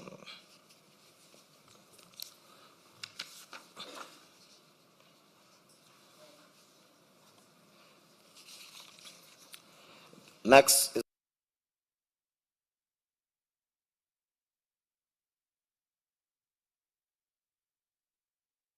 to 8 petitioners in the consolidated petitions, that is Honorable David Munyi Madenge, Peter Gechobi Kamoto, Grace Modoni Mwangi, Clement Muchiri Muriuki, and Edwin Munene Kariuki jointly filed a petition dated 18th of October 2024 before the High Court of Kenya at Kerugoya.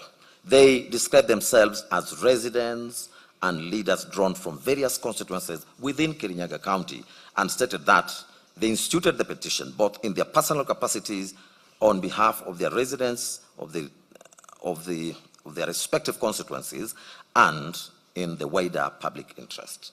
The petitioners herein challenge the constitutionality, legality, and procedural propriety of the impeachment proceedings undertaken against His Excellency Gachagua, together with the subsequent nomination and approval process relating to Honorable Kindiki, relating to His Excellency Kindiki as Deputy President nominee. They contended that the public participation process conducted by the National Assembly on the 4th and 5th October was illusory, inaccessible, and unconstitutional. In particular, they pointed to the issuance of short and ineffective notices, lack of sensitization, inaccessible venues, absence of parliamentary officials at designated constituency sites, closure of the Kirinyaga Central CDF Hall, and the overall failure by both the National Assembly and the Senate to facilitate meaningful participation as required under Articles 10 and 118 of the Constitution. The petitioners further asserted that Senate unlawfully conducted impeachment proceedings in plenary instead of through a special committee under Article 145(3)(b) of the Constitution, and that the rash timelines imposed under Standing Order 64(2) of the National Assembly standing orders were unconstitutional as they curtailed effective public participation and the hearing and the fair hearing rights. They also alleged that the Senate violated His Excellency Gachagua's constitutional allegations.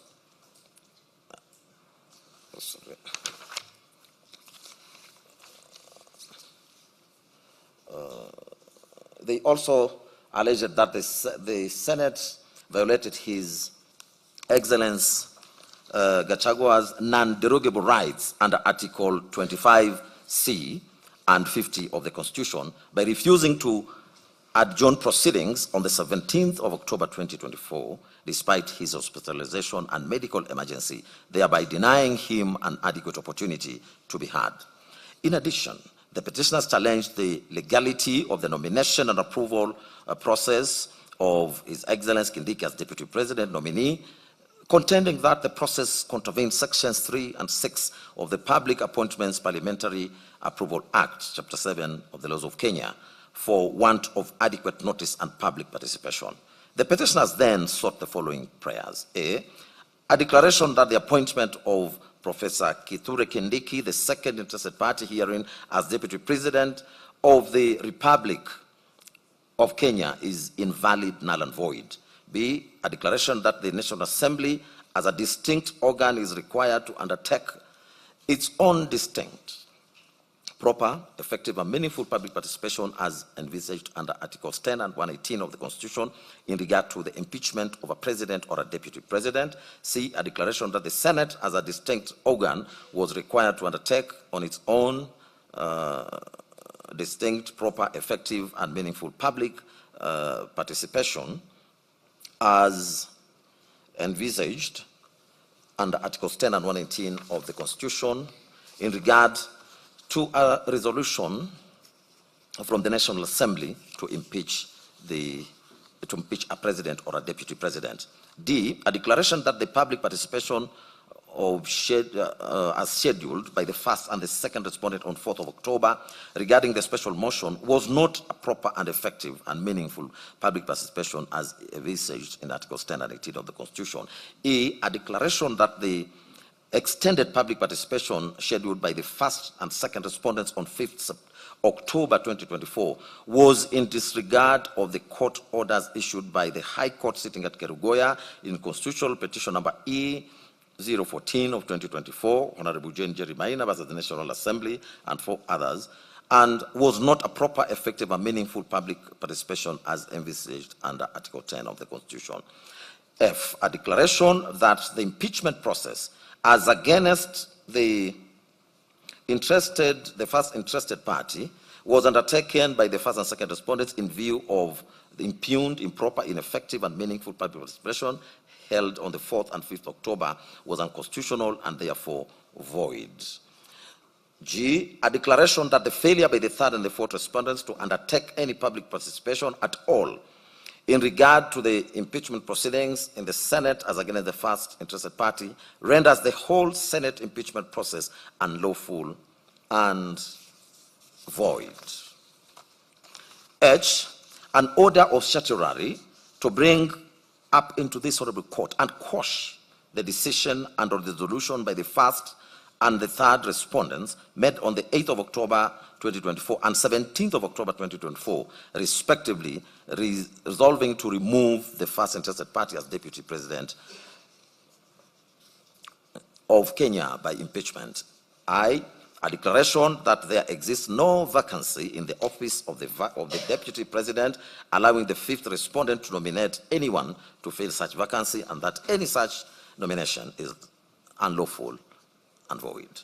J, any other order or orders that this court shall deem just and expedient in the circumstances. K, cost of the suit. Next is the 4th to 8th petitioners' submissions. In their submissions led by counsel, Mr. Evans Ogada, together with Mr. George Sakimpa, the 4th to 8th petitioners identify the following issues for court's determination. A, whether the impeachment process complied with Articles 10, 118, 145, and 150 of the Constitution, whether the public participation conducted by the National Assembly and the Senate met the constitutional threshold of being meaningful, adequate, effective, and lawful. C, whether a standing order 64-2 of the National Assembly is unconstitutional for imposing rigid timelines that undermine constitutional safeguards. And D, whether Article 145 and applicable standing orders require that investigation into impeachment charges be conducted exclusively by a special committee of the Senate, not by the Senate sitting in plenary. They submitted that Article 10 binds all state organs, including Parliament, to the national values such as democracy, public participation, the rule of law, accountability, and good governance. That the impeachment process was conducted with severe haste and limited deliberation, undermining transparency, accountability, and public participation. They relied on the Supreme Court decision in Speak of the Senate versus AG and another reported in 2013, where it was held that Parliament was not exempt from constitutional discipline. They submitted further that Article 118 required Parliament to conduct business openly and facilitate public participation, and that this was not a formality, but a substantive constitutional obligation. They contended that the National Assembly gave the public less than 48 hours to consider complex, voluminous impeachment charges, which is a manifestly inadequate time frame, that no explanatory notes or responses from the Deputy President were provided, and that in some counties, like Kirinyaga, designated venues were inaccessible. They further asserted that the Senate conducted no independent public participation at all, as it relied on the National Assembly's deficient exercise, which cannot cure the constitutional breach. And they relied on authorities in Law Society of Kenya versus National Assembly of Kenya, 3 others, reported in 2025 KLR, National Assembly and another versus Okoit and 55 others, Civil Appeal number E003 of 2023, consolidated with others. This is the decision of the Court of Appeal. They also relied on the decision of Doctors for Life and and the decision in Legal Advice Center, and 2 others versus County Government of Mombasa. On the unconstitutionality of the National Assembly Standing Order 64-2, Learned Counsel argued that the provision imposes rigid and unreasonable timeline that make meaningful public participation impossible, and that while Article 124 empowered Parliament to make standing orders, such orders are subordinate to the Constitution and cannot defeat constitutional rights, and Article 24 voids any law inconsistent with the Constitution. The petitioners urged the court to declare Standing Order number 64-2 unconstitutional. As the matter in which the Senate proceedings were to be undertaken, Council submitted that Article 145.3 provided that the Senate must appoint of the conjunctive, and between sub-articles A and B makes the special committee process constitutionally inseparable from the investigative phase. That Articles 145, Sabbatical 4, Sabbatical 5, and Sabbatical 6 refer exclusively to the special committee, and that there is no mention of plenary investigation or under expresso inius est exclusio ulteriors, that excluded all other modes of investigation. The petitioners submitted further that the special committee ensued suppression of investigations and adjudicative functions, preventing bias and predetermination, and the Senate's decision to bypass the special committee and proceed in plenary fused investigation, hearing, and the judgment into a single political process, violating the hierarchical and sequential structure of Article 145. Learned Counsel placed reliance on Martin Nyaga, Wambora, and 3 others was the Speaker of the Senate. This is the Court of Appeal decision, where the Court of Appeal held that the removal of a governor, which mirrors Article 145, is hierarchical and sequential in nature. Counsel argued that the Deputy President was denied a constitutionally prescribed procedural safeguard available to state officers facing removal, thereby violating Article 27 on equality and non-discrimination. They further submitted that Article 50, Subarticle 1 guarantees the right to a fair hearing, which is expressly protected as non-derogable under Article 25C. Proceeding with impeachment proceedings while the Deputy President was hospitalized and rejecting a reasonable request for adjournment amounted to a gross violation of natural justice. Counsel emphasized that fairness was the unassailable foundation of any removal process. In support, they cited Gachagua versus Speaker of the National Assembly and 3 others, High Court decision, where the High Court reaffirmed that the right to a fair hearing as non-derogable and that any violation renders the process null and void. Counsel concluded by submitting that the Constitution does not permit Parliament to sacrifice legality at the altar of expediency, and urged this court to reaffirm constitutional supremacy and protect the sovereignty of the people of Kenya.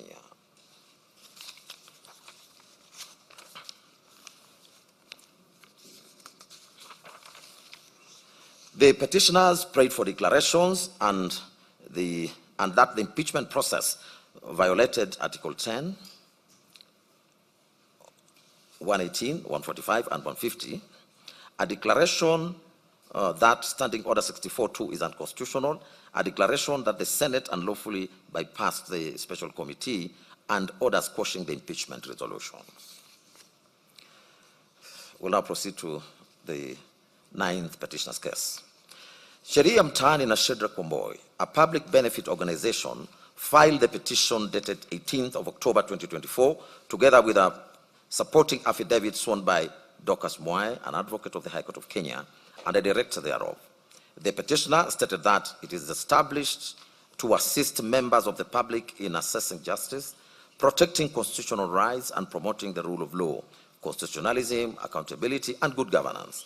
The petition challenged the constitutional and the legal validity of the impeachment proceedings, leading to the removal of His Excellency Gachagua from office as Deputy President, and further questioned the legality of the intended nomination and approval of His Excellency Ndiki as his replacement. It contended that the Senate proceedings conducted on the 17th of October 2024 violated His Excellency Gachagua's constitutional rights under Article 25C, 47, 50, and 45, Subarticle 5 of the Constitution.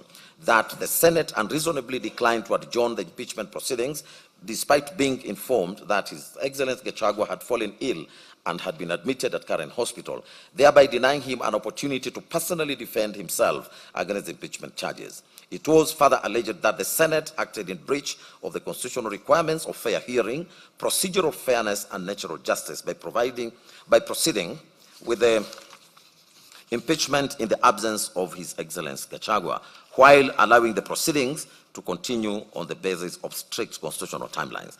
It asserted that although the Constitution contemplated an expeditious impeachment process, The constitutional timelines could not override His Excellency Gachagua's non-derogable right to a fair hearing and adequate opportunity to defend himself. Sheria Mtaani na Shadrack Wambui further complained that the proceedings before Senate were rushed, insensitive, and conducted in a manner that prioritized speed over substantive justice and constitutional safeguards. Additionally, the ninth petitioner challenged the legality of the subsequent process initiated by His Excellency the President to nominate His Excellency Kindiki as Deputy President under Article 149 of the Constitution. It was contended that the nomination violated Articles 82, 88, and 137 of the Constitution because IIBC was allegedly not properly constituted and therefore incapable of lawful verifying the constitutional qualifications of any nominee to the office of the Deputy President. Sheria Mtaani na Shadrack Wambui also argued that His Excellency Kindiki's nomination contravened Article 137 of the Constitution on the basis that he remained a serving Cabinet Secretary for Interior and National Administration at the time of his nomination. For these reasons, the organization sought the following prayers. A declaration be and is hereby issued that the rights and fundamental freedoms of the interested party herein to which his rights and fundamental freedoms under Articles 25, 50, 27, 47, 145 were grossly violated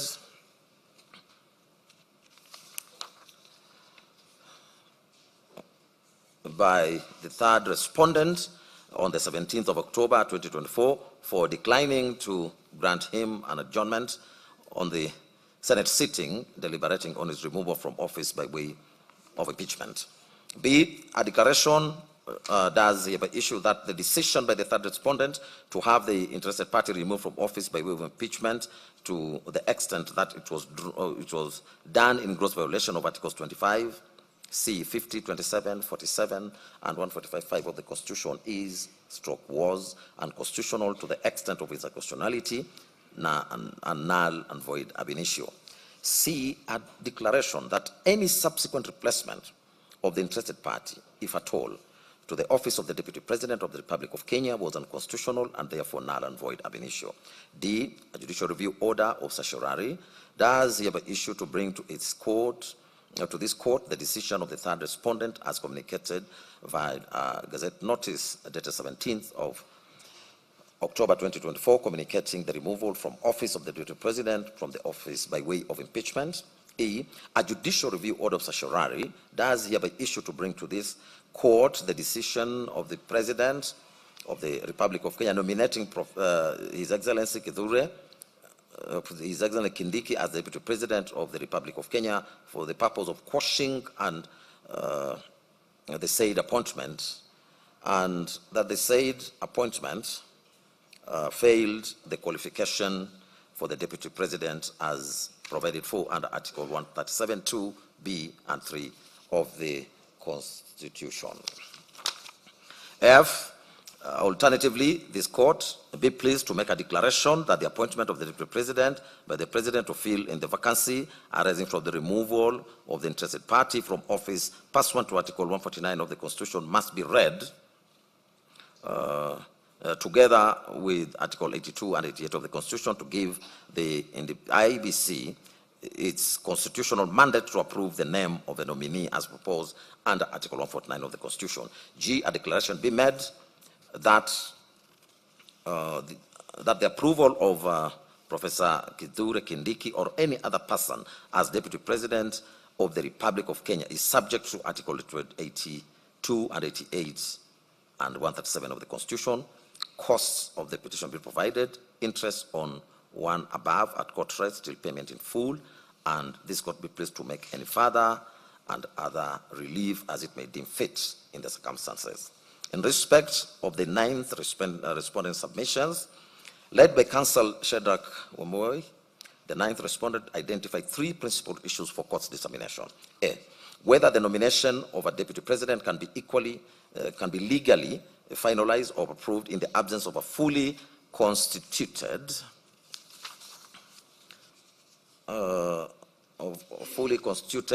commissioners of the IEBC under Articles 82 and 88 of the Constitution. B, whether the Senate's refusal to grant His Excellency Gachagua an adjournment due to documented illness during the impeachment proceedings constituted a breach of the rights to a fair hearing and natural justice under Articles 25C, 47, and 50 of the Constitution, and C, whether the nomination of Honorable Kindiki while serving as a cabinet secretary is constitutionally infirm for violating eligibility criteria under Article 148 as read with Article 137. A learned counsel submitted that His Excellency Gachagua fell suddenly ill on the afternoon of the 17th of October 2024 when he was scheduled to defend himself before the Senate, and that the Senate rushed the proceedings and unnecessarily and unreasonably declined to adjourn to allow him to recuperate.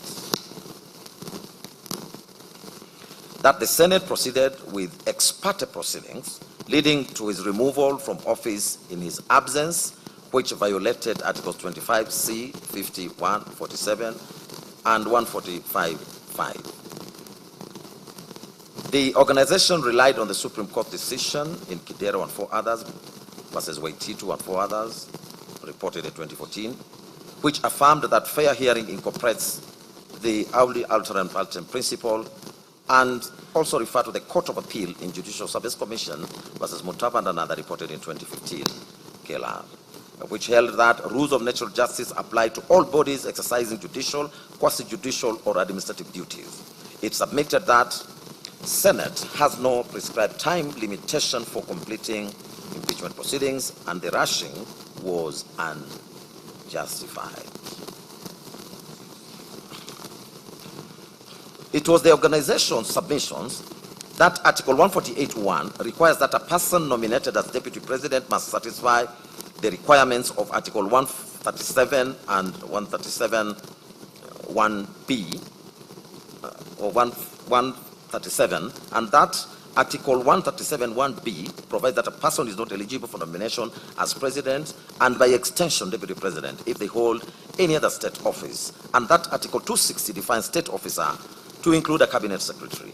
It submitted that at the time of his nomination and parliamentary approval on 18th of October 2024, His Excellency Kindiki was serving as the cabinet secretary for Interior, and therefore he did not satisfy the constitutional eligibility criteria, rendering his nomination null and void ab initio.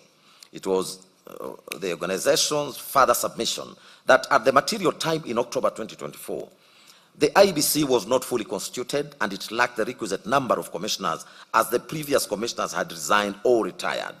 Articles 82 and 88 establishes a constitutional architecture requiring a lawful and fully constituted IBC to oversee electoral and nomination processes, and that the Supreme Court in IBC versus AG Advisory Opinion number 4 of 2024, reported in 2025, held that a clear distinction must be drawn between administrative continuity by the Secretariat and the exercise of constitutional authority vested in the Commission as a collegial entity.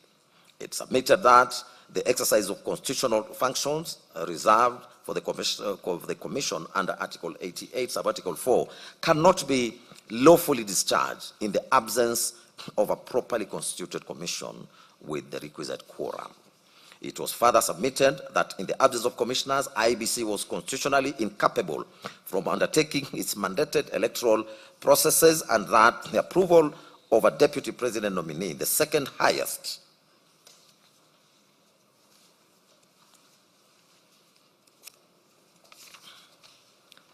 constitutional office, is no less a substantive constitutional responsibility than the limitation of boundaries, and the same principle applies with equal force.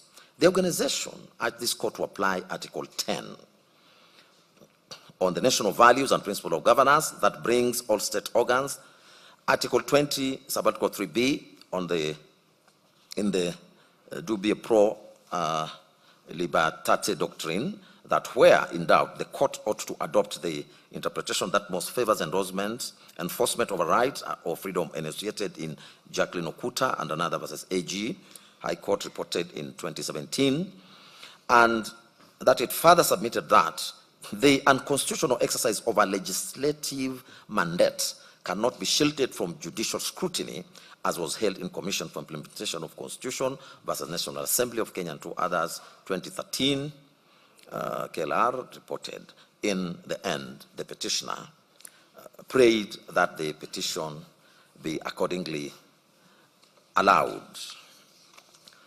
I now proceed to the 10th to 41st petitioner's case.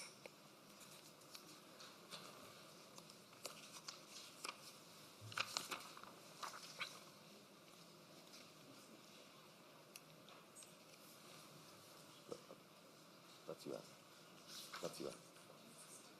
Proceed.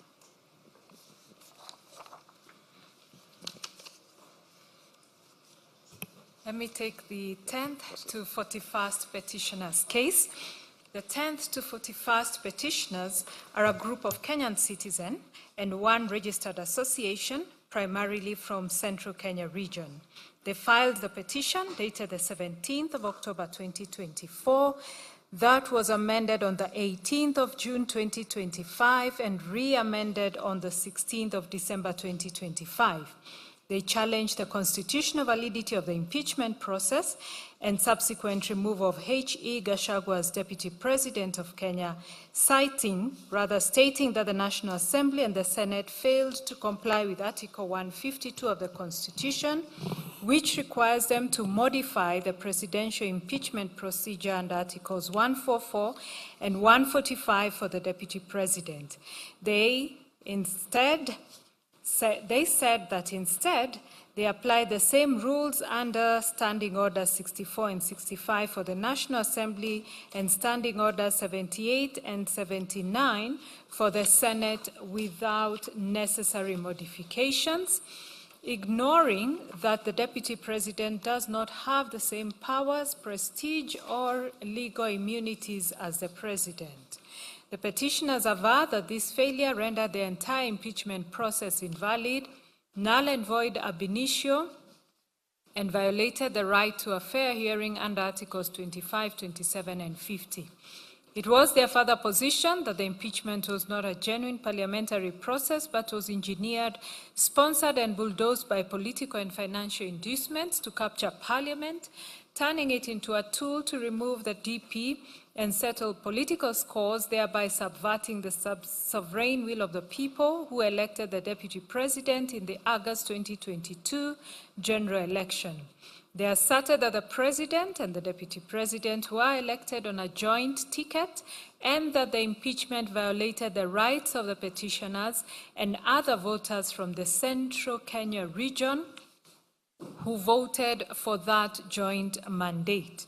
The petitioners also highlighted and incorporated arguments from Nairobi High Court Constitutional Petition 356 of 2024. In that matter, it was alleged that both H.E. President Ruto and H.E. Gachagua had violated their oaths of office and the Constitution through various actions. Specifically, it was claimed that the President accepted foreign gifts valued at approximately Kenya shillings 240 million in the form of paid-for jet hire and fuel costs for a state visit to the United States, thereby exceeding the legal threshold permitted for such gifts.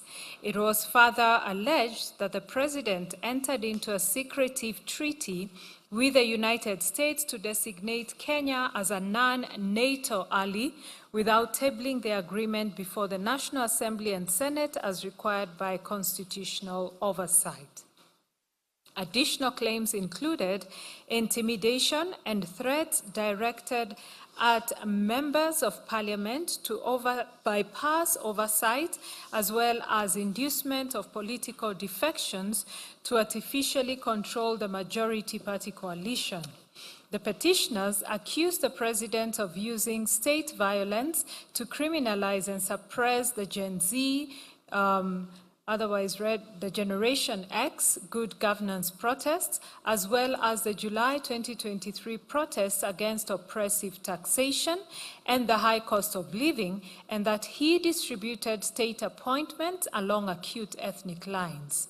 Additionally, H.E. Gachagua was faulted for publicly dividing Kenyan citizens into shareholders and non-shareholders in quotes, based on political alignments, whereas HE President Ruto is accused of spending hundreds of millions of public funds to conduct avoidable by-elections caused by appointing sitting MPs and senators to the cabinet. The petitioners further argued that the Kenya Kwanza coalition agreement binds HE President Ruto to nominate a replacement deputy president from the Gikuyu, Embu, or Meru communities, which is the same region as the impeached deputy president. They sought a declaration that the president's power to nominate a new deputy president was subject to certification by the IEBC, that the nominee meets qualifications under Articles 99 and 137, stating that the 14-day and 60-day timelines in Article 149 were meant to ensure public participation across all 90 constituencies. Consequently, the petitioners asked the court to declare the nomination and approval of H.E. Kindiki as the new deputy president as unlawful, null, and void. The petitioners thus sought the following reliefs from this court. 1, a declaration be issued to declare that the first petitioner was impeached by the National Assembly and removed by the Senate under a procedure that violated Articles 27, 50, and 150 sub-article 2 of the Constitution.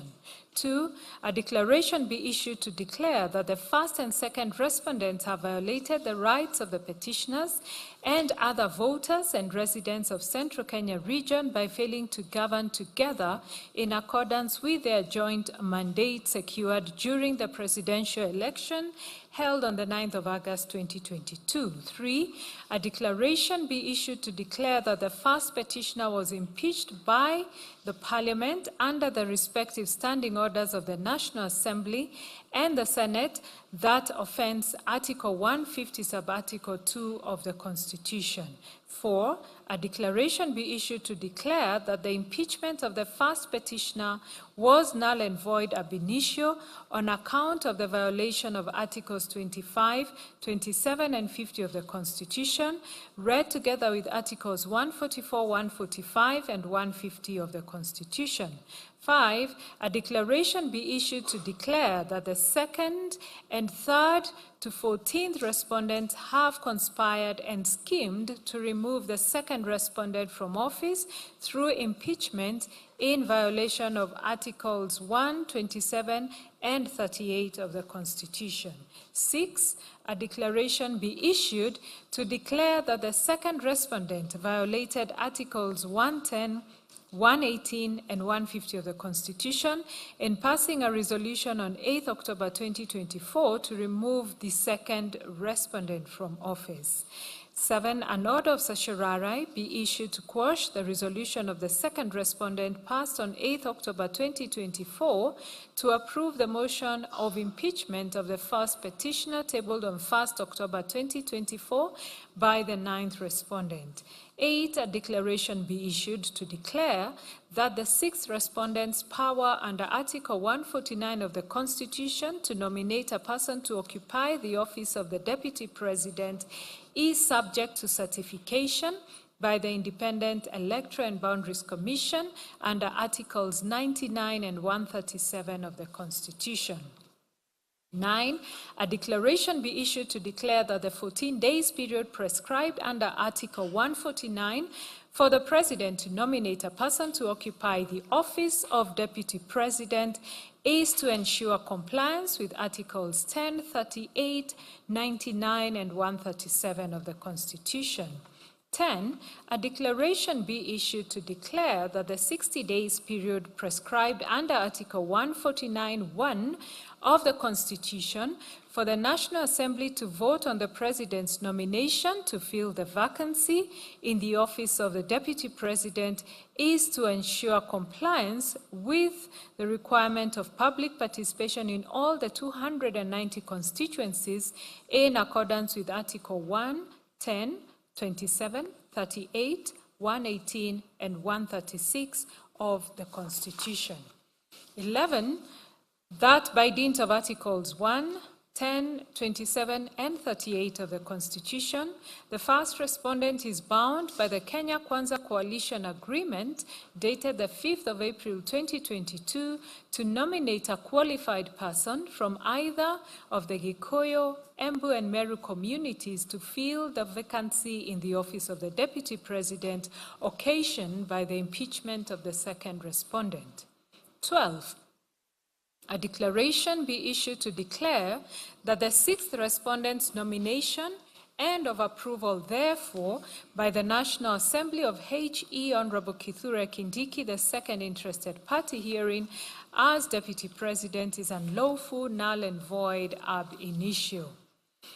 13, the Honorable Court be pleased to issue an order of certiorari to quash the nomination by the National Assembly of Honorable Kithure Kindiki as a Deputy President via Gazette notice published in a special issue of the Kenya Gazette dated 18th October 2024.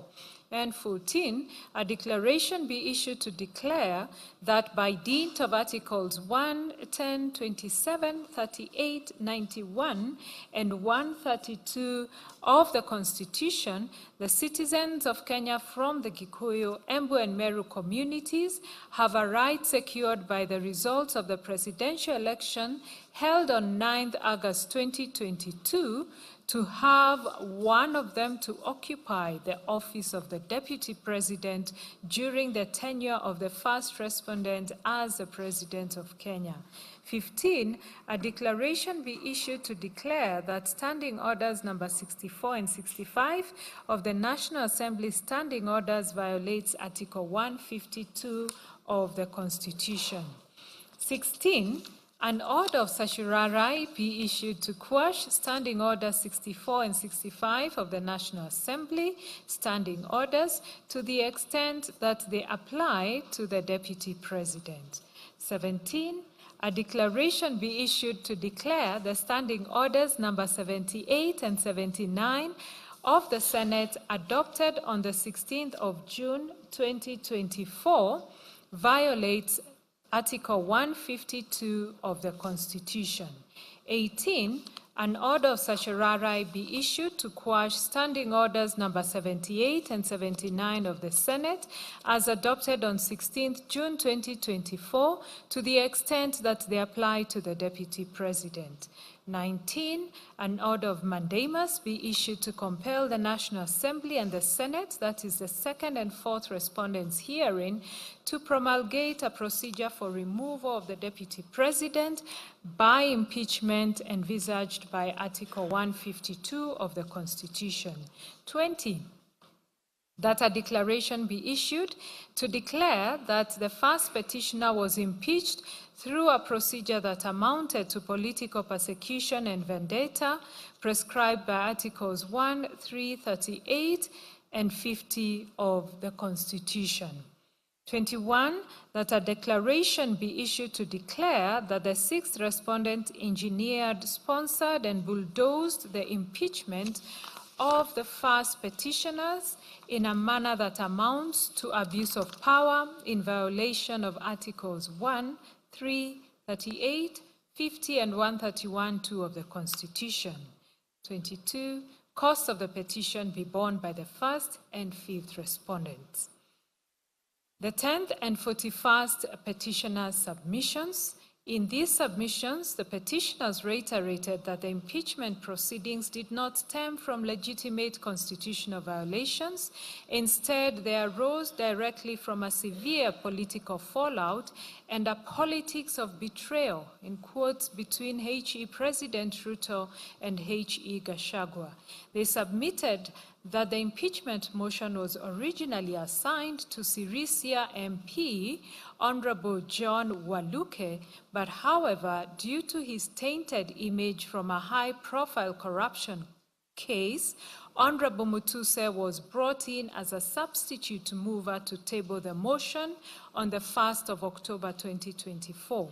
The petitioners listed the following issues for the court's determination. A, whether the impeachment of H.E. Gachagua was a political witch hunt or a genuine procedure.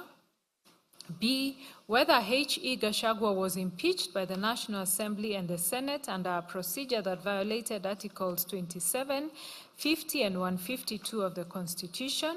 C, whether H.E. Gachagua was lawfully found guilty of Ground 1 of the Articles of Impeachment. D, whether the Standing Orders number 64 and 65 of the National Assembly and Standing Orders number 78 and 79 of the Senate, under which H.E. Gachagua was impeached, violate Article 152 of the Constitution. E, whether the Senate's failure to establish a special committee under Article 145(6) of the Constitution rendered the removal of H.E. Gachagua as null and void ab initio. Issue F, whether H.E. Gachagua was subjected to a lawful and fair trial by the Senate. G, whether the first to 11th respondents conspired or schemed to remove H.E. Gachagua from office in violation of Articles 1, Article 27, and 38 of the Constitution. On the weaponization of impeachment for political settlements, the petitioners maintained that the impeachment was completely manufactured by a political fallout rather than the genuine existence of any lawful grounds under Article 151B of the Constitution. That it was fundamentally unconstitutional for the executive and parliament to use the sacred device of impeachment as an administrative tool to resolve purely political disputes and vendetta. They submitted that the impeachment proceedings inside both the National Assembly and the Senate were weaponized and conducted in absolute violation of substantive and procedural provisions guaranteed under the Constitution, as well as the standing orders of both chambers. They specifically maintained that the current rules governing the process, that is, Standing Orders 64 and 65 of the National Assembly and Standing Orders 78 and 79 of the Senate, violate Article 150 sub-Article 2 of the Constitution and must be quashed. The petitioners equally submitted that H.E. President Ruto's power to nominate a replacement under Article 149 was strictly subject to certification by IEBC under Articles 99 and 137, and because the 14-day and 16-day constitutional windows under Article 149 are designed to guarantee rigorous public participation across all 290 constituencies, the rushed nomination and approval of H.E. Kindiki was unlawful. It was null and void ab initio. That rushing this process directly violated the political rights of the petitioners under Article 38.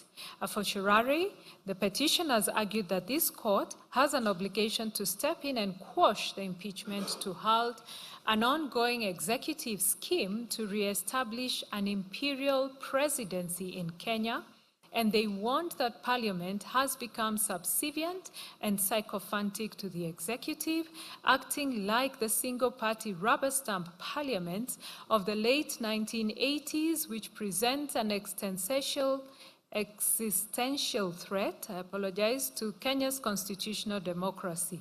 They restated the prayers that sought to declare the impeachment null, void, and an act of political persecution that violated Articles 25, 27, 50, and 150 of the Constitution, and orders of certiorari quashing the National Assembly's 8th October 2024 resolution approving the impeachment motion, and Gazette Notice 13401, which appointed H.E. Kindiki as Deputy President. They also sought to quash the National Assembly Standing Orders 64 and 65 and Senate Standing Orders 78 and 79 to the extent that they apply to the removal of a Deputy President and orders to compel both chambers of Parliament to promulgate a legally compliant, constitutionally envisaged procedure for removing a deputy president under Article 150 sub-Article 2. The petitioners relied on various local authorities, including the Sonko case earlier mentioned, as well as Girongo versus Soy Developers Limited. They also relied on foreign authorities, including Kriegler versus the Law Society of Alberta, Republic R versus Budry, R versus Campbell, R versus Reagan, all of which citations you will find in the judgment, all from the Supreme Court of Canada. Further reliance was placed on books, articles, speeches, and reports, as well as interview statement by Senator Edwin Sifuna on the Senate floor as per the Hansard of 9th October 2024, and an interview statement by H.E. Gachagua on Inoro TV. In the end, the petitioners prayed that their petition be allowed as prayed. Moving on to the 43rd petitioner's case, Mr. Morara Omoke filed a petition dated 9th October 2024 before the High Court of Kenya at Eldoret, together with a supporting affidavit sworn on the same date in his capacity as a Kenyan citizen and patriot, acting in defense of constitutionalism, the rule of law, and democratic governance. The petition challenged the constitutionality and legality of the impeachment proceedings commenced against H.E. Gachagua by the National Assembly and Senate. He contended that the impeachment process was politically motivated, defective, unconstitutional, and undertaken in violation of the sovereign will of the people expressed during the 2022 general election. His case centered on the alleged violations of Article 1, 10, 38, 47, 48, 50, 73, 75, 94, 118, 145, and 150 of the Constitution, that the impeachment motion tabled by the Honorable Motuse had not been preceded by adequate public participation, and that the MPs who appended their signatures in support of the motion failed to consult their constituents before supporting the impeachment process. He further alleged that the process of collecting signatures in support of the impeachment motion was tainted by bribery, undue influence, intimidation, and forgery of signatures belonging to some MPs. He contended that the subsequent public participation exercise conducted on 4th and 5th October 2024 was merely cosmetic and incapable of constituting meaningful public participation because it was hurried, poorly coordinated, inadequately publicized, and conducted through only one center per county and constituency. He also complained that the public participation forms contained only the allegations against H.E. Gachagua and omitted his responses, thereby condemning him unheard and violating the principles of fairness and natural justice. He also alleged bias and conflict of interest on the part of the Speaker and Deputy Speaker of the National Assembly. He contended that both office holders publicly supported the impeachment process before the motion was tabled and debated in Parliament, thereby compromising their constitutional obligation to act as neutral and impartial arbiters during the proceedings. He asserted that the impeachment motion was politically motivated and arose from internal disputes within the UDA party, yet the parties involved had failed to exhaust internal party dispute resolution mechanisms under the party constitution before initiating impeachment proceedings. He also argued that there existed no comprehensive statutory framework governing impeachment proceedings and the collection of signatures for impeachment motions, thereby rendering the process legally deficient and constitutionally uncertain. Mr. Omoke then sought the following orders. A declaration that the impeachment motion moved by the third respondent does not meet the threshold set out in Article 145, as read with Article 150 of the Constitution. B, a declaration that the impeachment of Geoffrey Rigathi Gachagua was unconstitutional. C, a declaration that the Speaker and Deputy Speaker of the National Assembly were biased and ought to have disqualified themselves from the impeachment process. D, a declaration that the impeachment motion violated the interested parties' rights under Article 32, 33, 38, 47, 48, 50, 73, and 75 of the Constitution of Kenya 2010. E, a declaration that the impeachment motion against the interested party was tabled in a manner that violates Article 110, 94, and 118 of the Constitution, as no public participation was conducted by Honorable Mutuse Ekomas Mwengi and by the members who appended their signatures prior to moving the impeachment motion in the National Assembly. F, a declaration that the impeachment motion, which was a result of a dispute in the United Democratic Alliance Party, was tabled before the National Assembly without exhaustion of internal remedies, contrary to the exhaustion doctrine and Article 159 of the Constitution of Kenya.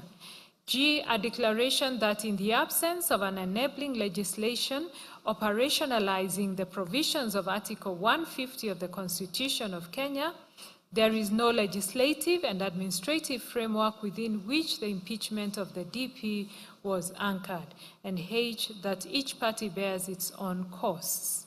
In his submissions, Mr. Omoke focused on two main issues, namely, whether the impeachment of H.E. Gachagua was unconstitutional and whether the lack of legislation to operationalize Article 150 of the Constitution vitiates the impeachment.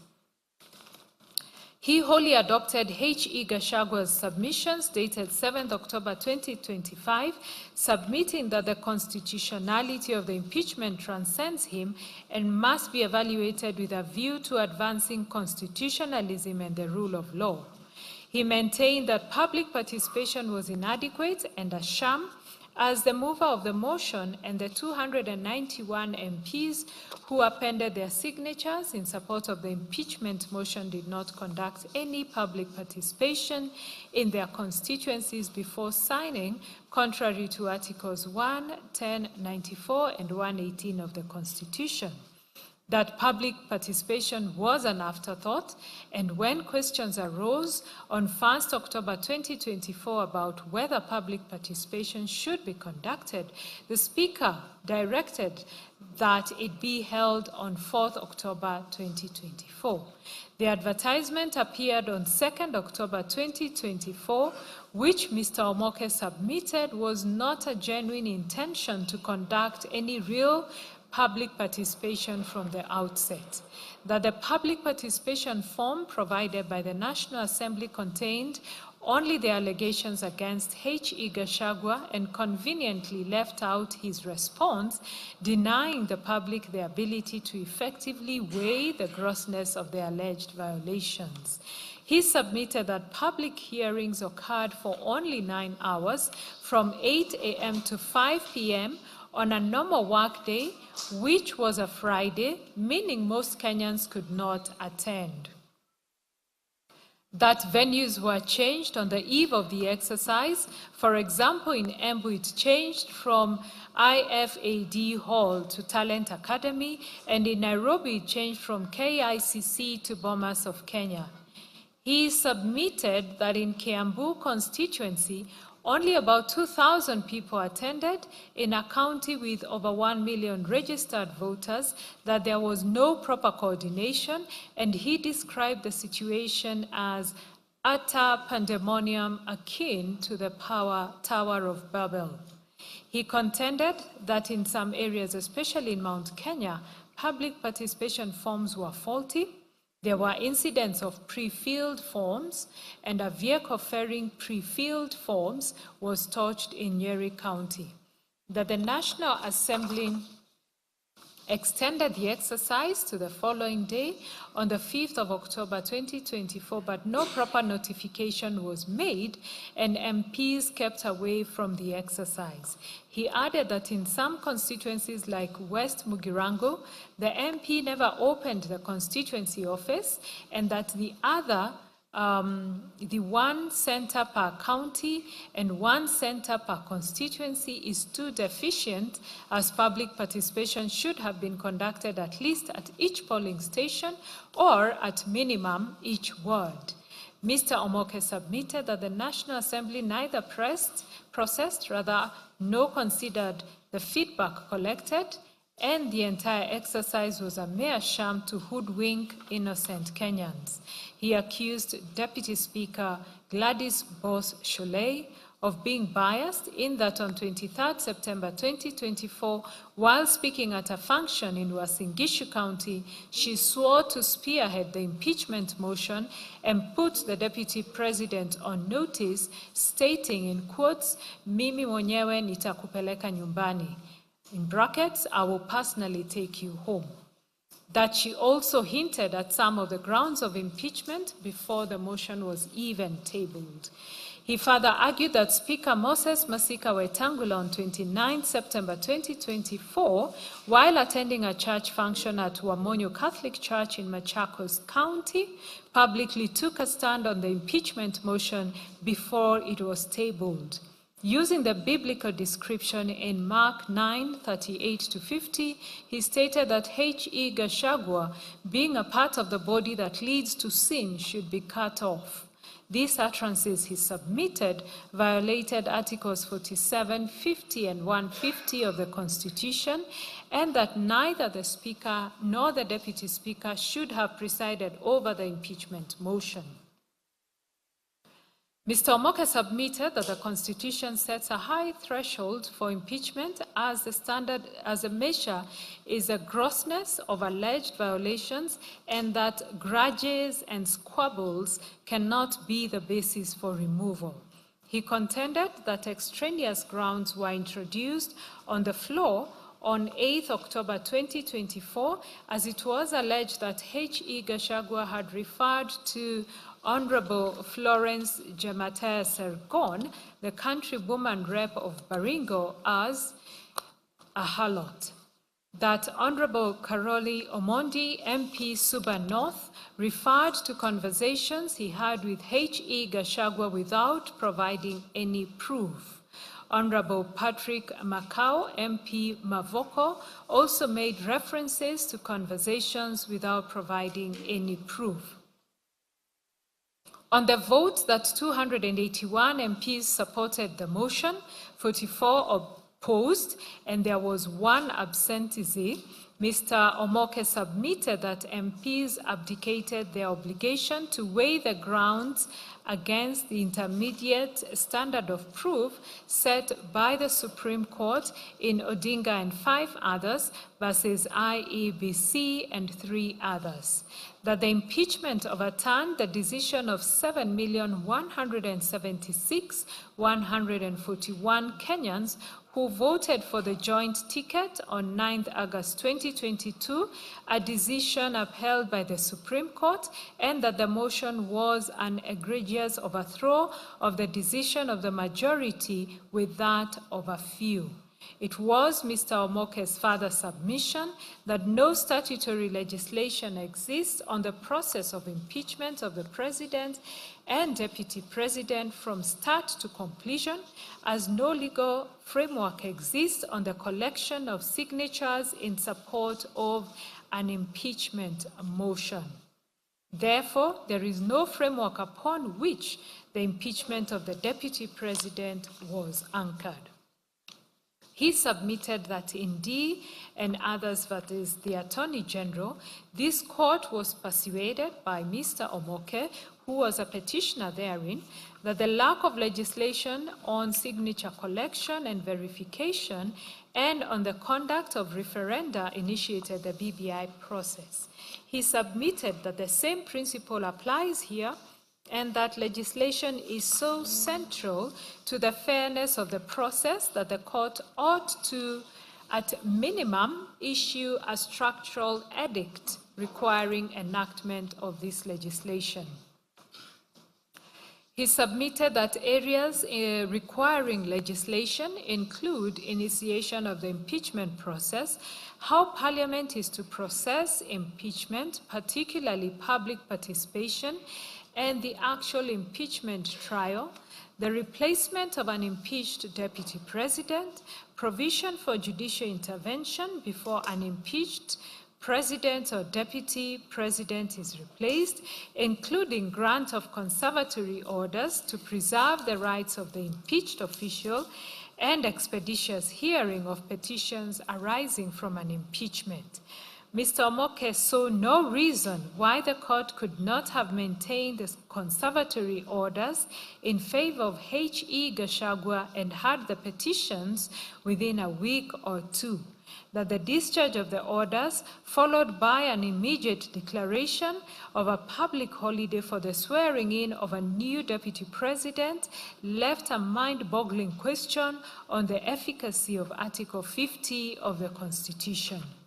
For these reasons, Mr. Omoke prayed for a declaration that the impeachment of H.E. Gachagua was unconstitutional, and that a declaration that the absence of legislation operationalizing Article 150 of the Constitution rendered the impeachment process of the Deputy President flawed. We look at the 44th to 48th petitioner's case. Obuli Namenya, Kennedy Kareithi Gachagua, Dennis Okumu, Simon Mushangi, and Peter Maina Kanene jointly filed the petition dated 30th September 2024 before the High Court of Kenya at Nairobi. They describe themselves as Kenyan citizens committed to constitutionalism, the rule of law, and defense of the Constitution, and that they also instituted the petition in the public interest to challenge the proposed impeachment of H.E. Gachagua as Deputy President of the Republic of Kenya. As per their petition and the supporting affidavit sworn by Obuli Namenya, the petitioners challenged the constitutionality of the impeachment process on the basis that Parliament had failed to establish a proper legal and procedural framework governing public participation in impeachment processes under Article 118 and 124 of the Constitution. The petitioners contended that neither the National Assembly standing orders nor the Senate standing orders provided mechanisms, procedures, threshold, timelines, verification methods, venues, or modalities for meaningful public participation in impeachment proceedings, thereby rendering contemplated impeachment process unconstitutional. They further argued that public participation was a mandatory constitutional prerequisite which ought to precede any impeachment process, and asserted that the 7-day timelines prescribed under Standing Orders 64 and 73 for disposal of impeachment proceedings were inadequate and unconstitutional, as they undermined effective public participation and violated the rights to fair administrative action and fair hearing under Articles 47 and 50 of the Constitution. The petitioners additionally alleged that the impeachment process was politically motivated and tainted by bias and lack of impartiality on the part of parliamentary leadership, citing public pronouncements by parliamentary leaders in support of the impeachment motion. They advanced a historical argument concerning the office of the Vice President and Deputy President in Kenya, contending that successive Deputy Presidents had historically been subjected to political hostility, dismissals, and frustration, which informed the constitutional design of 2010, requiring the President and Deputy President to be elected jointly. The petitioners then sought the following prayers: A declaration that the impeachment process of a deputy president is a sui generis in nature and that public participation forms a fundamental background that plays a significant role in attaining the right to a fair trial enshrined under Article 50 of the Constitution. B, a declaration that public participation is the only avenue or means through which the people can exercise their sovereignty contemplated under Article 1 of the Constitution in determining whether an office created under the Constitution ought to be abolished or whether accountability mechanisms created under this Constitution ought to be put in motion or otherwise, and that the lack of elaborate procedure or certainty as to when the same should commence or conducted will ordinarily amount to usurpation of the people's power and subsequently amount to a violation of the Constitution. C, a declaration that the Article 118, Sub-Article 2, that clearly provides for mandatory public participation, and Article 124, creating the requisite parliamentary standing orders, neither the National Assembly nor the Senate had enacted an Act of Parliament providing for the procedure on how the impeachment of either the President or Deputy President is to be undertaken, nor has the National Assembly Standing Order 64 or 65 or the Senate Standing Order number 74 provided for the procedure governing the crucial element of public participation relating to the impeachment of a deputy president. D, a declaration that the National Assembly Standing Order 64 and 65 or the Senate Standing Order number 74 are unconstitutional as they were never subjected to the mandatory public participation during their enactment. E, a declaration that the standing orders must with certainty and clarity provide that the public participation contemplated under Article 118 should be a conditional precedent that must precede all other processes relating, connected, or incidental to the impeachment of the Deputy President. F, a declaration that Article 27 requires that all Kenyans must be subjected to the principle of equality and equal protection of the law, while Article 47 requires that a person must be subjected to an administrative process that is procedurally fair, expedited, reasonable, and lawful, irrespective of one's status in society, and that the respondents herein have violated the same by commencing an impeachment process that is constitutionally tainted with illegalities.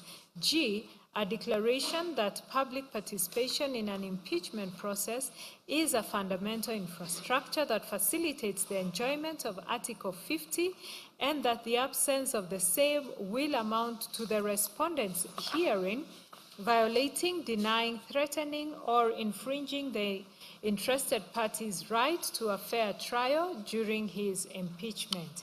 H, a declaration that time is an important resource for any judicial or quasi-judicial tribunal contemplated under the Constitution, and that the 7 days period for impeachment provided for under Standing Order 64-2B of the National Assembly Standing Orders and the Senate Standing Order 73-1 amounts to conducting a sham trial in, and the same will amount to a violation of Article 50.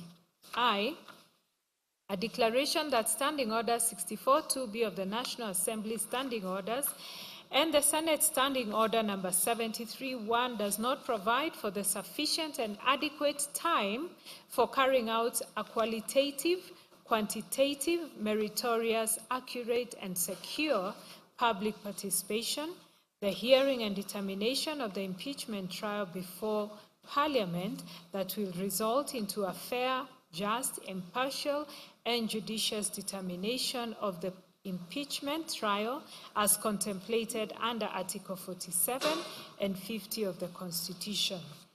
J, a declaration that for purposes of authenticating and verifying the results of the participants taking part in the public participation, confirming all the requisite legal thresholds like that of citizenship, the total number of participants, public participation ought to be undertaken by an impartial state organ separate from Parliament.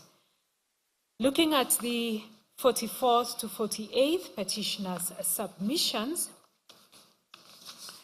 led by learned counsel Mr. Njiro Ndegwa, the petitioners focused on the constitutional architecture governing impeachment of a deputy president, submitting that the process was fundamentally flawed because impeachment is a measure of last resort, not a primary accountability tool, and that the Senate failed to apply the mandatory modification rule under Article 152, which requires that Articles 144 and 145 be applied, in quote, with necessary modifications to the Deputy President.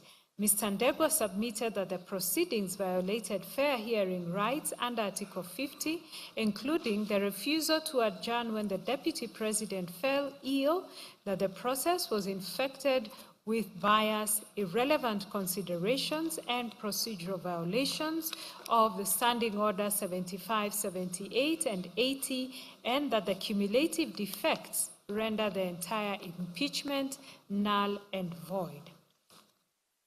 The petitioners adopted and relied on H.E. Gachagua's submissions and the Wambora principles on quasi-judicial impeachment proceedings and identified the following issues for determination: whether the impeachment of the Deputy President met the constitutional threshold of a measure of last resort in light of the availability of alternative constitutional and statutory mechanisms, whether the constitutional framework governing the impeachment of a deputy president under Article 150, Sub-Article 2 was properly invoked, applied, and distinguished from the regime governing the impeachment of a president under Article 145, whether the Senate complied with the mandatory requirement to apply Articles 144 and 145 with necessary modifications as contemplated under Article 152 and Standing Order 79, whether the failure to apply the modification rule undermined the constitutional principles of sovereignty of the people, national values, and political rights, including the legitimate expectation of tenure, whether the impeachment process satisfied the constitutional and jurisprudential standards applicable to quasi-judicial proceedings as articulated in the Wambora decisions, whether the Senate's failure to comply with constitutional requirements renders the impeachment process null and void, whether the impeachment process violated the Deputy President's right to equality and equal protection of the law under Article 27, whether Parliament, in conducting the impeachment proceedings, acted as an impartial and unbiased quasi-judicial body as required by law, whether the debates and proceedings in both the Senate and the National Assembly were confined to the substantiation of the charges or were contaminated by irrelevant, extraneous, and prejudicial considerations, whether the refusal to grant an adjournment upon the Deputy President falling ill violated his right to a fair hearing under Article 50, including the right to be present and to be adequately present, to adequately present his defense, whether the Senate misapplied Standing Order 78 by proceeding under a plenary hearing without affording procedural safeguards and by improperly treating the proceedings as time-bound, whether The impeachment proceedings violated the Deputy President's right to adequate time and facilities to prepare a defense under Article 50, Subarticle 2A, and the right to be heard under Standing Order 80. Whether the Senate acted in violation of its own standing orders, including Standing Orders 75, 78, and 80, and the legal effect of such violations. Whether sufficient time existed within the constitutional and procedural framework to accommodate adjournment and ensure a fair hearing, and whether failure to utilize such time rendered the process unconstitutional. Whether the continuation of proceedings in light of the Deputy President's illness violated his fundamental rights to life, dignity, health, and access to justice under Articles 26, 28, 48, and the state obligations under Articles 10, 19, 20, and 21. And finally, what reliefs are available where a constitutional process is found to be procedurally and substantively defective. Learned Counsel submitted that impeachment is not intended to be a primary or convenient mechanism for addressing alleged misconduct, but rather an extraordinary remedy reserved for the clearest and most compelling cases where no other lawful avenue exists. They argued that the Constitution establishes a graduated hierarchy of accountability, beginning with civil liability, criminal prosecution, and administrative action, and only thereafter impeachment. It was emphasized that Article 143 expressly removes immunity from civil and criminal proceedings for the Deputy President, unlike the President. According to Mr. Ndegwa, this signals that allegations against a Deputy President should, in the first instance, be addressed through ordinary legal processes. Parliament, however, bypassed these mechanisms and resorted to impeachment as a first recourse, which Council contended offends the principles of proportionality, rationality, and legality. They further submitted that no evidence exists that Parliament considered whether the allegations could have been addressed through criminal investigation or civil proceedings before invoking impeachment. Council also drew attention to Article 152, which provides that Articles 144 and 145 apply to the Deputy President with the necessary modification. Council argued that this phrase is not ornamental, but a deliberate constitutional command requiring contextual adaptation of the presidential impeachment framework to the distinct office of the Deputy President.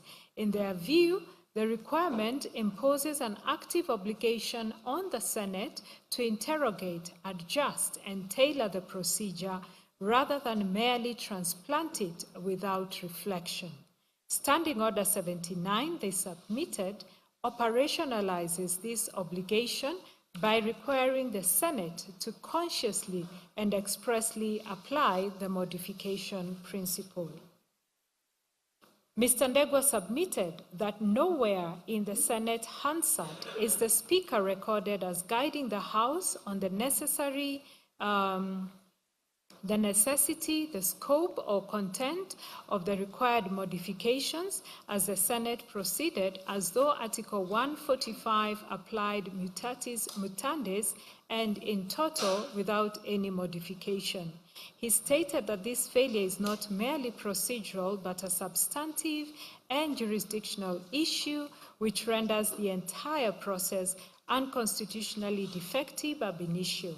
The petitioner submitted that this modification requirement ensures that impeachment is not invoked where alternative legal mechanisms, such as the courts, EACC or DCI are adequate. It was their case that the failure to modify denied the Deputy President the procedural safeguards that would have arisen from a properly tailored process, including consideration of alternative accountability mechanisms, flexibility in procedure to ensure fairness, and enhanced scrutiny of the necessary and proportionality of the impeachment. It was their submission that the office of Deputy President derives its legitimacy from the sovereign will of the people expressed at the ballot under Article 1, and impeachment without proper modification undermines this sovereign will and defeats the legitimate expectation of tenure for both the office holder and the electorate. That Article 38 guarantees citizens the right to elect leaders and to have them serve their full term, subject only to lawful and constitutionally compliant removal process, and that the failure to modify the process resulted in an unjustified interruption of the people's sovereign mandate. Mr. Ndegwa submitted that the Deputy President fell ill during the proceedings while actively engaged in his defense, and that this is not disputed and is recorded in the Senate Hansard. That the Senate refused to grant an adjournment, proceeding instead to a conclusion in his absence, and he submitted that this violated Article 52 on the right to adequate time and facilities to prepare a defense, and Article 52F on the right to be present when being tried, and Standing Order 80 on the right to be heard within Senate proceedings. That a hearing conducted in the absence of the principal defense participant due to verified illness cannot satisfy the conditional threshold of fairness. He stated that the Senate had sufficient procedural latitude under Standing Order 75 to adjourn without violating any constitutional timeline, but the refusal was not dictated by lack of time, but by a failure to exercise discretion fairly. The petitioner submitted that under Article 26 on the right to life, the state must refrain from actions that undermine physical well-being or exacerbate medical vulnerability, and that proceeding with impeachment during illness reduced the Deputy President to a procedural object rather than a rights-bearing participant. They stated that Article 48 on the access to justice extends to all adjudicative processes, including parliamentary impeachment, and that meaningful participation requires reasonable accommodation and denial of adjournment rendered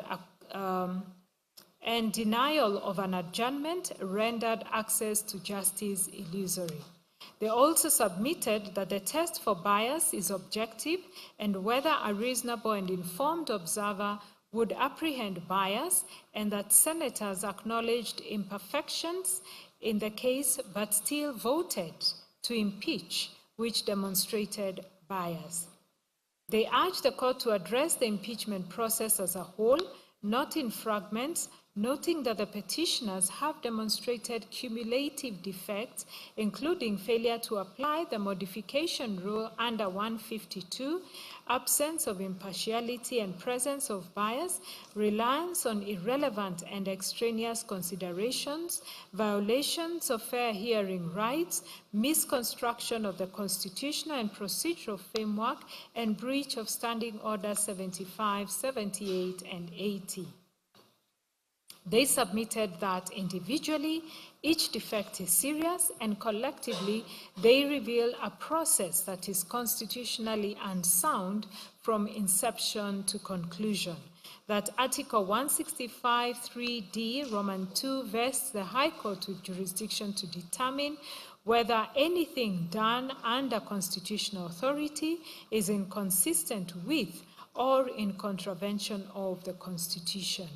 They contended that this court is not being invited to interfere with parliamentary politics, but is being invited to perform its core constitutional function as guardian of legality and fundamental rights, and where Parliament acts within constitutional bounds, the court defers, but where it acts outside those bounds, the court must intervene, not as an intruder, but as a constitutional necessity. As such, the petitioners urge the court to find that impeachment was not a measure of last resort when ordinary legal mechanisms were available and bypassed, that the Senate failed to apply the mandatory modification rule under Article 152, rendering the process unconstitutional ab initio, that the refusal to adjourn during illness violated Articles 50, 26, 28, and 48, that the proceedings were infected with bias and irrelevant considerations, and that the cumulative defects render the impeachment null, void, and of no legal effect. They then prayed that their petition be allowed in entirety. I will then take over from the 51st petitioner's case. Caroline Wambui Mwangi, the 51st petitioner, in the consolidated petitions, filed the petition dated 26th of September 2024 before the High Court of Kenya at Milimani as a public-spirited Kenyan citizen and a defender of the Constitution. Ms. Mwangi contended that the impeachment process was unconstitutional, unlawful, and politically motivated. She relied on public statements allegedly made by Honorable Didmas Baraza and Honorable Gladys Posholei in September 2024, indicating that the impeachment of H.E. Gachagua had already been predetermined, and further referred to a motion by Honorable Danson Mungatana expressing displeasure with the conduct of His Excellency Gachagua. Ms. Mwangi asserted that the allegations leveled against his H.E. Gachagua were vague, unsupported by evidence, and lacking in specificity and peculiarity, contrary to the constitutional requirements of fair hearing and due process under Articles 47 and 50 of the Constitution. She further alleged that the intended impeachment process mounted to a political witch hunt designed to settle political scores rather than a lawful constitutional process, and contended that the respondents had violated the national values and principles under Article 10, including the rule of law, transparency, accountability, equality, and protection of human rights. She maintained that His Excellency Gachagua had not been accorded adequate notice of the charges against him, sufficient particulars of the allegations, nor an opportunity to adduce and challenge evidence in violation of Articles 25C, 35, 47, and 50 of the Constitution. As such, she sought for the following orders. A declaration that within the purview of Articles 25C, 35, 47, and 50 of the Constitution of Kenya, a person facing impeachment proceedings under Article 150 is entitled to be informed substantially with peculiarity and specificity, and supported with evidence the grounds of impeachment before the commencement of the impeachment proceedings by the National Assembly and Senate. B, conservatory orders do issue against the respondents, restraining them from a collection of signatures in support of a motion to impeach His Excellency Rigathi Gachagua, lodging any motion and or carrying on proceedings seeking to impeach the Deputy President of the Republic of Kenya, the interested party herein. See, an order of compensation enshrined and provided for under Article 23A of the Constitution of Kenya, made up of damages as shall be assessed and quantified by the petitioner, general damages, cost of the petition, and any other relief. The 51st petitioner neither filed any written submission nor attended the physical highlighting of submissions. In respect to the 54th petitioner's case, Emmanuel Elijah Otieno was the 54th petitioner in the consolidated petitions. He is an advocate of the High Court of Kenya who filed the petition dated 18th of October 2024, together with a supporting affidavit also challenging the constitutionality and legality of the impeachment and removal from office of His Excellency Gachagua as Deputy President. He stated that instituted proceedings in the public interest pursuant to Articles 3 and 258 of the Constitution, and contended that impeachment process undertaken by the National Assembly and the Senate was procedurally unfair, politically motivated, unconstitutional, and inconsistent with the constitutional principles governing impeachment under Articles 145 and 50 of the Constitution. He maintained that impeachment was a constitutional mechanism intended to promote accountability and good governance, and not a tool for settling political disputes or managing political differences among leaders. He challenged the legality of public participation process and the fairness of the proceedings before the National Assembly and the Senate, and the substantive threshold applied in removing His Excellency Gachagua from office. He contended that the National Assembly failed to conduct meaningful and constitutional compliant public participation as required under Articles 10 and 118 of the Constitution and Section 5 of the Fair Administrative Actions Act. Mr. Otieno stated that the public participation exercise was hurried, inadequate, both quantitatively and qualitatively, and incapable of reflecting the sovereign will of the electorate, given that only about 223,000 persons participated, despite His Excellency Gachagua having been elected together with His Excellency President Ruto by over 7 million voters. He further asserted that the public participation template prepared by the National Assembly was biased because it only contained the allegations against His Excellency Gachagua and failed to include his responses, thereby portraying him to the public as guilty before he had been heard. Mr. Otieno additionally stated that the Speaker, Deputy Speaker, and members of the National Assembly demonstrated bias from the outset, failed to accord His Excellency Gachagua a fair hearing, and debated the impeachment motion before proper public participation and before considering His Excellency Gachagua's defense. He maintained that no impeachable offense meeting the constitutional threshold of gross violation, gross misconduct, or commission of crimes under national or international law had been substantiated either before the National Assembly or the Senate. He further challenged the Senate proceedings, contending that the Senate violated His Excellency Gachagua's right to a fair hearing by proceeding with the impeachment despite his illness and hospitalization, and by failing to adjourn the proceedings to allow him an opportunity to personally testify. He therefore alleged violations of Articles 25C, 47 and 50 of the Constitution relating to the rights of fair hearing and fair administrative action. He sought the following prayers: A declaration be and is hereby issued that the public participation organized and conducted by the first respondent did not meet the requirements of Articles 118, 1B of the Constitution quantitatively and qualitatively. B, a declaration be and is hereby issued that the first respondent violated seventh respondent right to a fair administrative action under Articles 47 of the Constitution and Section 4 of the Fair Administrative Actions Act. C, a declaration be and is hereby issued that the first respondent violated the right of the seventh respondent under Article 50, Sub-Article 1 of the Constitution 2010.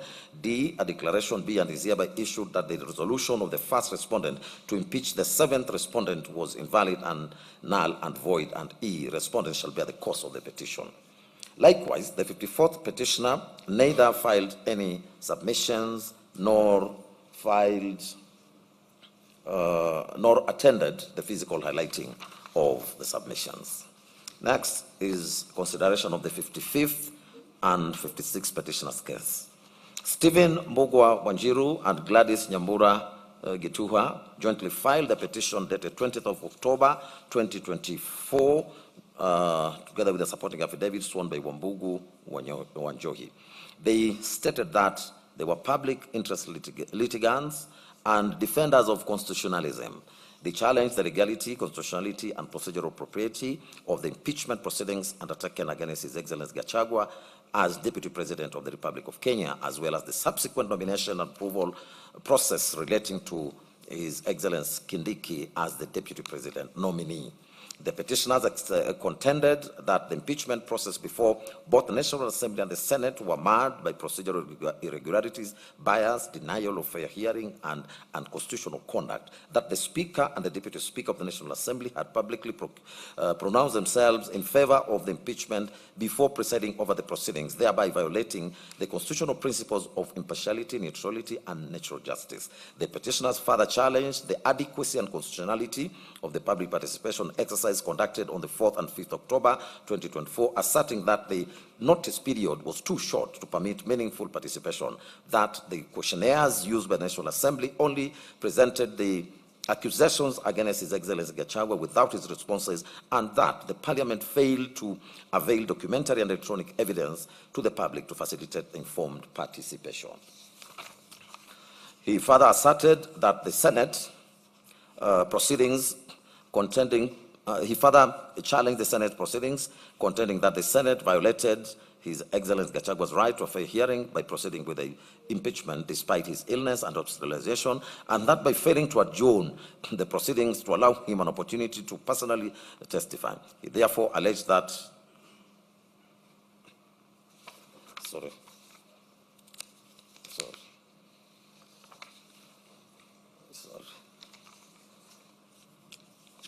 Sorry, I had repeated that bit, but I'll proceed from paragraph 133. They additionally alleged that public participation process was chaotic, disorderly, and marred by violence and characterized by low turnout in several constituencies and undertaken on days when many Kenyans were engaged in religious worship, thereby undermining the constitutional threshold for meaningful participation under Articles 10 and 118 of the Constitution. The petitioners also challenged the conduct of the Senate proceedings. They contended that the Senate acted in violation of Articles 25C, 47 and 50 of the Constitution by refusing to adjourn the impeachment hearing despite His Excellency Gachagua's illness and hospitalization, and thereby denying him an adequate opportunity to personally defend himself. Further, the petitioners alleged bias and conflict of interest arising from participation of Governor James Orengo, Senior Counsel, and Honorable Otieno Omolo, Senior Counsel, in the Senate proceedings, stating that their roles compromise the fairness and impartiality of the impeachment process. The petitioners maintained that the impeachment proceedings before both houses of Parliament were characterized by constitutional violations, procedural inconsistencies, and disregard for due process. The petitioners also challenged the subsequent nomination and approval of His Excellency Kindiki as Deputy President, contending that the nomination was tainted by the same constitutional and procedural violations that affected the impeachment process and was therefore null and void. As such, they sought the following prayers: a declaration that the grounds of impeachment laid in the special motion dated 24th of September 2024 did not meet the constitutional and legal threshold for impeachment of a deputy president. That a declaration do issue that public participation exercise conducted on the 4th and 5th of October was flawed and incapable of meeting the constitutional standards required for such processes, and the outcomes of this flawed participation do not reflect the will of the people and cannot be considered a legitimate basis for advancing the impeachment motion. See, a declaration that the impeachment process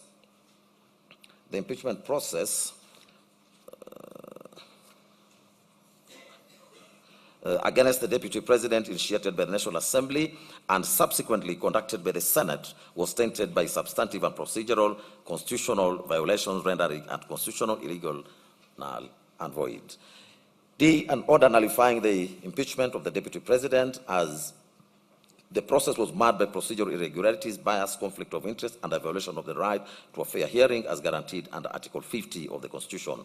A, an order directing the immediate reinstatement of the Deputy President to his duly elected office, having been unconditionally and constitutionally and unlawful removed through an impugned process.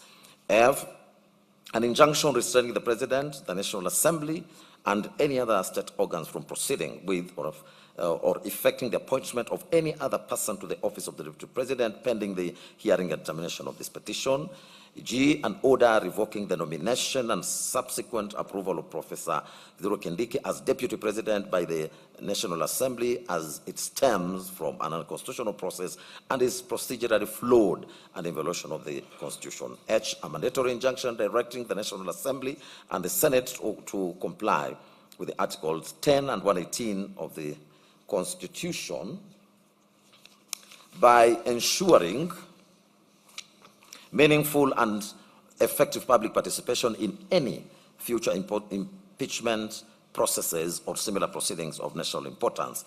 I, declaration that the participation of Governor James Orengo, Senior Counsel, and Honorable Otieno Molo, Senior Counsel, in the impeachment proceedings violated the principles of impartiality and fair hearing and constituted a conflict of interest that compromised the integrity of the impeachment proceedings. J, an order awarding the petitioner cost of this petition, and K, any other orders or reliefs. The 55th and 56th petitioners did not file any written submissions, and they also did not turn up at the hearing. The 57th petitioner was Edwin Gekonge, and he filed the amended petition dated 23rd of October 2024 before the High Court of Kenya at Mombasa, together with their supporting affidavit on the of the same date. He stated that he is a law-abiding citizen, human rights defender, and a public-spirited litigant acting in his own interest and in the interest of citizens of the Republic of Kenya. The petition challenged the constitutionality of the impeachment proceedings undertaken against His Excellency Gachagua as Deputy President, as well as the subsequent nomination and approval of His Excellency Kindiki as the Deputy President. He stated that the impeachment proceedings before the National Assembly and Senate violated Articles 10, 32, 47, 48, 50, 145, and 150 of the Constitution. He stated that the public participation process conducted on the 4th and 5th October 2024 fell below the constitutional threshold of effective, meaningful, and inclusive public participation. The petitioner asserted that the notice period for the public participation exercise was too short, that the exercise was limited to county offices instead of constituency level, and that the extension of the exercise to 5th of October 2024 was ineffective because the notice was issued on the very day of participation and coincided with a Sabbath day of worship for the Seventh-day Adventists, thereby excluding members of the faith from meaningful participation. He further alleged that the exercise was marred by confusion, violence, inadequate information, early closure of centers, and generally low participation, thus violating Articles 10 and 118 of the Constitution. He also challenged the legality of the Senate proceedings on the ground that His Excellency Gachagua was denied a fair hearing contrary to Article 50 of the Constitution. He contended that although the first petitioner had fallen ill and was unable to continue participating in the proceedings, the Senate declined to adjourn the hearing and proceeded to vote on the impeachment charges in his absence. Mr. Gekonge stated that Article 145 of the Constitution did not prescribe rigid timelines that could override the constitutional right to a fair hearing, and that the Senate failed to apply the necessary constitutional modifications contemplated under Article 150 in impeachment proceedings relating to a deputy president. He further maintained that the evidence presented before the Senate did not attain the constitutional threshold required to establish gross violation of the Constitution, gross misconduct, and serious reasons to believe that His Excellency Gachagua has committed crimes under national law. Mr. Gekonge also challenged the legality and constitutionality of the nomination and approval of His Excellency Kindiki as Deputy President, stating that the constitutional timelines under Article 149 contemplated meaningful public participation and adequate vetting before approval of a Deputy President nominee. He contended that His Excellency Kindiki remained a state officer serving as Cabinet Secretary at the time of nomination and had not formally resigned, thereby rendering him constitutionally disqualified under Article 137 and Sections 23 and 24 of the Elections Act. The petitioner further challenged the role of IEBC, contending that the commission was not properly constituted and therefore incapable of lawfully confirming the qualifications of the nominee. Mr. Gekonge sought the following orders. A, a declaration that the modalities put in place by the first respondent in respect of the public participation forums that were scheduled for the 4th and 5th October 2024 regarding the special motion fell below the threshold of a proper, effective, and meaningful public participation as envisaged under Article 10 of the Constitution. B, a declaration that the public participation process on the 5th of October 2024 was unconstitutional for failure to provide sufficient notice and in violation of the freedom of religion under Article 30, under Article 32. C, a declaration that the impeachment process against the first interested party undertaken by the first and the second respondents was unconstitutional and did not meet the requirements set under Articles 145 and 150 of the Constitution of Kenya. D, a declaration that the impeachment process as against the first interested party undertaken by the first and the third respondents was unconstitutional as it violated Article 50 of the Constitution of Kenya in terms of providing a fair hearing. E, a declaration that the impeachment proceedings of the first interested party taken by the first and third respondent was unconstitutional, void for failing to meet the evidential threshold of the impeachment of a deputy president under Article 150, subarticle 1B. F, a declaration that the nomination of Abraham Kithure Kindiki by the President of Kenya is unconstitutional, null and void, and in contravention of Article 137(1) of the Constitution. G, a declaration that the approval of the nomination of Abraham Kithure Kindiki by the National Assembly is unconstitutional for failure to comply with Articles 10 and 118 of the Constitution. H, a declaration that the approval of the nomination of a deputy president by the National Assembly under Article 149 of the Constitution must include public participation in every constituency. I, a declaration that the approval and nomination of Abraham Kithure Kindiki by the National Assembly is unconstitutional as Abraham Kithure Kindiki had not resigned as a state officer. J, a declaration that the independent, that IEBC at the time of nomination of Abraham Kithure Kindiki was not properly constituted to approve or confirm the qualification of Abraham Kithure Kindiki under Article 137(1) of the Constitution. K, a declaration that IEBC had violated Article 149 of the Constitution by confirming that Abraham Kithure Kindiki was qualified to stand as a member of Parliament as per Article 137(1) of the Constitution. L, any other orders as the court may deem just. Mr. Gikonge likewise did not file any submissions.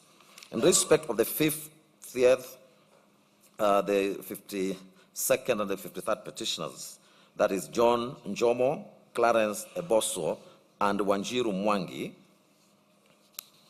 their petitions were withdrawn from the consolidated proceedings on the 7th November 2024, as well as on the 16th of May 2025. On the 7th interested parties case and submission, that is Kituo cha Sheria, it appeared as the 7th interested party in these proceedings and filed a replying affidavit sworn on the 15th of April 2026 by Dr. Wambua Kituku, who is its executive director, as well as written submissions of even debt. Kituo identified 4 issues for court's determination, being whether the National Assembly process met the constitutional threshold for meaningful public participation and Articles 1 and 10, 110 and 118 of the Constitution. Secondly, whether impeachment proceedings were quasi-judicial to the extent that they meet constitutional and statutory procedural fairness standards. Thirdly, whether the court could review the procedural regularity of impeachment proceedings consistently with the doctrine of separation of powers. And lastly, whether the refusal to adjourn and the decision to proceed with in absentia violated the first respondent's petitioner's right to fair administrative action and fair hearing under Articles 10, 27, 28, 47, and 50 of the Constitution. Kituo cha Sheria averred that Article 118 of the Constitution mandated Parliament to facilitate public participation and involvement in legislation and all other business of the Assembly and its committees. They further argued that the removal of a deputy president from office was one of the most significant constitutional functions assigned to the National Assembly and the Senate and directly affected the sovereign will of the people. It was their understanding that public participation in such a constitutional process had to be both quantitative to mean that a sufficient number of citizens had to be reached and accorded an opportunity to participate, and qualitative to mean that the participation had to be meaningful and capable of influencing the decision-making process. Kituo further averred that the one-day public participation notice given by the Speaker of National Assembly and the National Assembly itself was inadequate to reach a substantial portion of the Kenyan population, particularly ordinary citizens who relied on accessible and localized communication channels. They deposed that the said notice did not necessarily reasonably reach rural communities, citizens without access to national media, citizens relying on vernacular radio stations, and those who depended on local public fora for information. It stated that National Assembly reduced 290 potential local hearings to only 47 hubs for public engagement forums, including venues such as Kiambu Social Hall, Gatundu, Nakuru ASK Shule, and Tomboya Labour College, thereby drastically limiting accessibility and diluting representation. Kituo cha Sheria averred that the National Assembly and the Senate did not take adequate steps to ensure that sufficient citizens were made aware of the intended impeachment process. In particular, had failed to disseminate information through churches, mosques, temples, public barazas, community meetings, vernacular radio stations, and county-level public participation forums.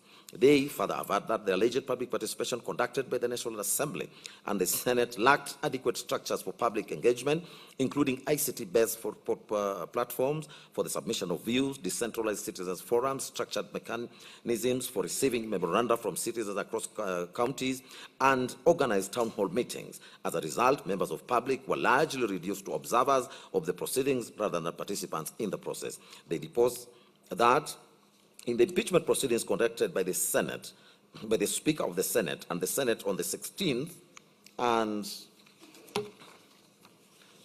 17th of October, His Excellency Gachagua was denied an opportunity to appear and be heard, to be present when being tried, and to challenge the evidence.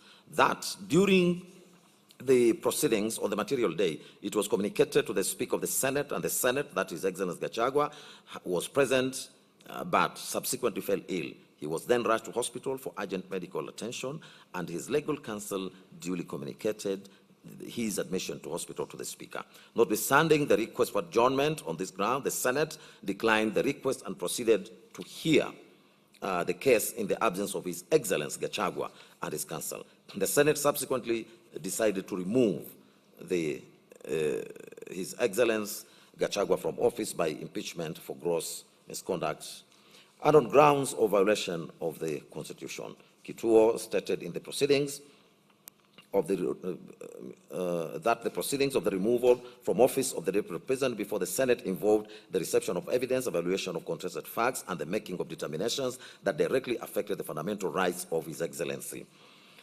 Those proceedings, therefore, ought to have been procedurally fair and to have accorded him an opportunity to be present during the trial, to be cross-examined, to be re-examined, and to fully clarify any allegations made. However, the Senate, in disregard of the quasi-judicial nature of the proceedings, reached its determination without affording His Excellency those rights. Kituo cha Sheria contended that declining an adjournment request when His Excellency suffered severe and involuntary pain constituting a medical emergency was inhumane and unreasonable. They further averred that the one-day public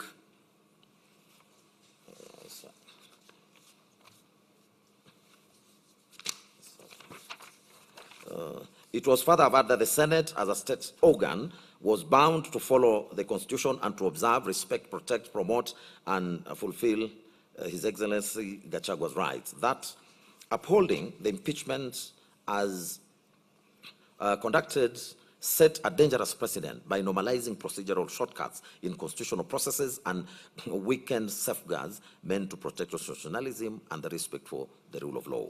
The absence of cross-examination in the present case was, in his view, a novel and serious procedural omission that contravened national values and principles of governance, including good governance, integrity, transparency, accountability, fairness, human dignity, equality, social justice, inclusiveness, equality, human rights, non-discrimination, and protection.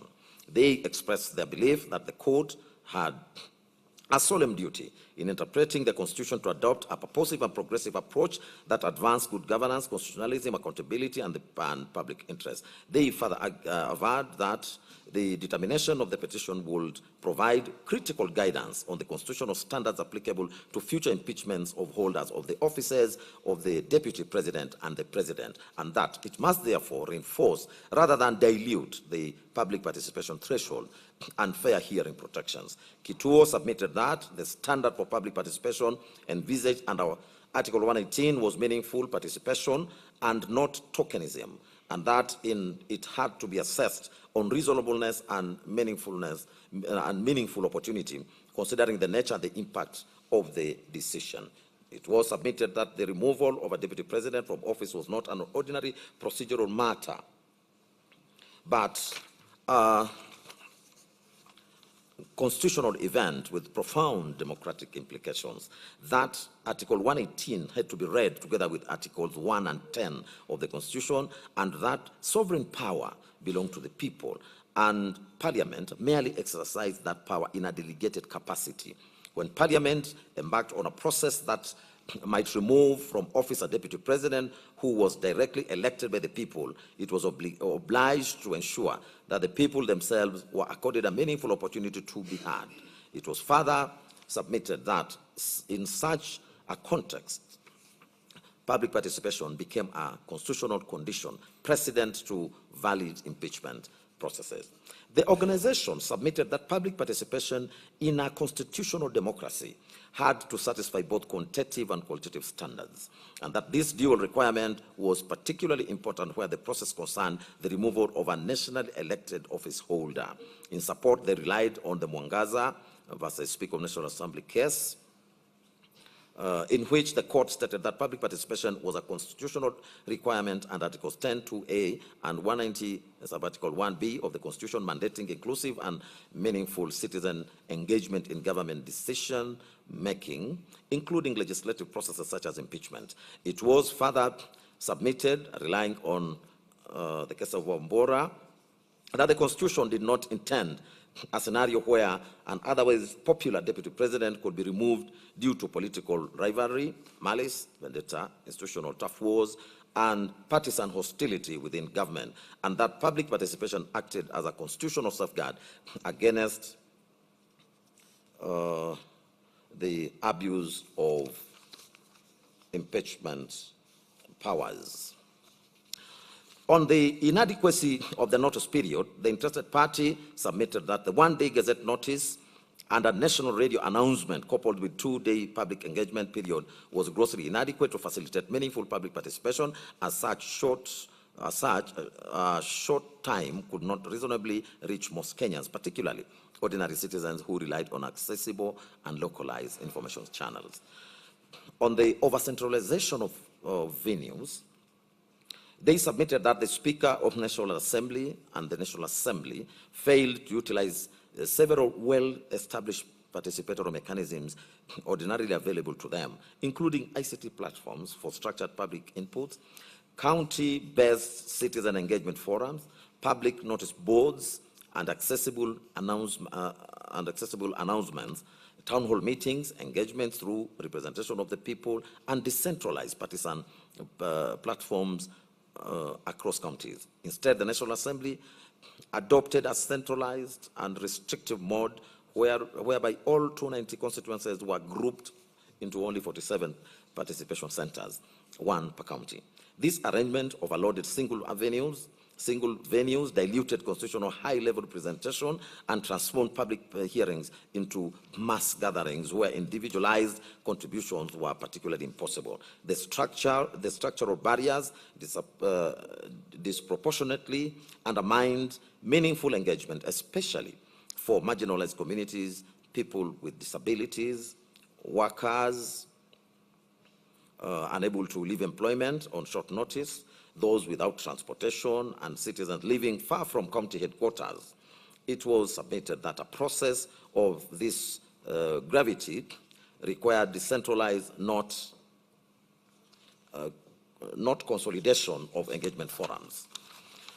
On the rigid and non-deliberative format of engagement, they submitted that the National Assembly employed a highly structured and restrictive model of engagement in which parliamentary clerks read out the charges, provided a general explanation of the processes, attendees were given limited time to offer their views, and those views were recorded in a pre-designed format for compilation. That format did not allow robust deliberation, did not permit cross-examination of claims, and did not facilitate informed submissions on the constitutionality or factual basis of the impeachment. It was submitted that public participation had to be interactive and not merely a formalistic exercise.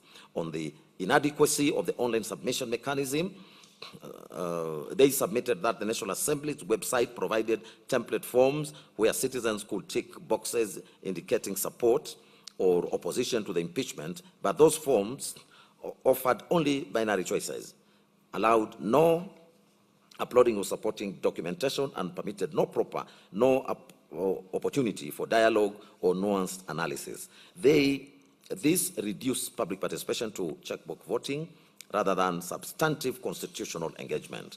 They acknowledged in their submissions that the standard required was not perfection, but reasonableness. However, reasonableness is in a matter of this magnitude required the Speaker of the National Assembly and the National Assembly to have actively mobilized public awareness through non-public convergency points such as churches, mosques, temples, public barazas, national radio stations, vernacular broadcasting stations, and other accessible civil forums. The failure to which those avenues significantly restricted the reach of the notice and consequently diminished participation. The process was submitted to have been conducted on an extremely short notice, centralized into two venues, and structured in a rigid and non-deliberative manner, and procedurally shallow through form-based engagements, all of which demonstrated a failure to meet constitutional standards and called into question the validity of the impeachment of His Excellency Gachagua. It was further submitted that the removal of a deputy president from office was not merely an internal matter of parliament, but a matter of national constitutional significance affecting the democratic will of the electorate, the integrity of the executive structure, the political stability of the Republic of Kenya, and the sovereignty of the people, and that accordingly the electorate had to be accorded an opportunity to participate in a process that sought to overturn their democratic choice. Kituo cha Sheria submitted that even where Parliament acted within its constitutional mandate, when it undertook a process that received and evaluated evidence and reached determinations adverse to rights, reputations, and the tenure of office, it was obliged to meet minimum content on procedural fairness. It was submitted that the Senate proceedings bore all the hallmarks of a quasi-judicial trial, from pleadings, evidence, contested facts, adverse finding, to a grave sanction in the form of removal from office, and that Articles 47 and 50 of the Constitution and the Fair Administrative Actions Act 2015 therefore applied with full force. Impeachment of a national executive was not a mere political debate, but a structured constitutional trial with legal standards burdened with reputational, civil, and democratic consequences, which made the rights to be present, to cross-examine, and to be re-examined all the more imperative. It was submitted that Article 50, read together with Article 25C of the Constitution, and that scored that fair trial rights were non-derogable in substance, relying on Stephen Odede versus Court Maxwell, in which the court confirmed that the right to a fair hearing and right and fair trial ought not to be unduly impeded, and that a trial body had to be circumspect in purporting to limit and take away such crucial right, since Article 25C specifically provided that there was never to be any derogation from the right to a fair hearing. It was further submitted that while impeachment was sui generis, the logic of adversarial testing of allegations applied with equal, if not greater force.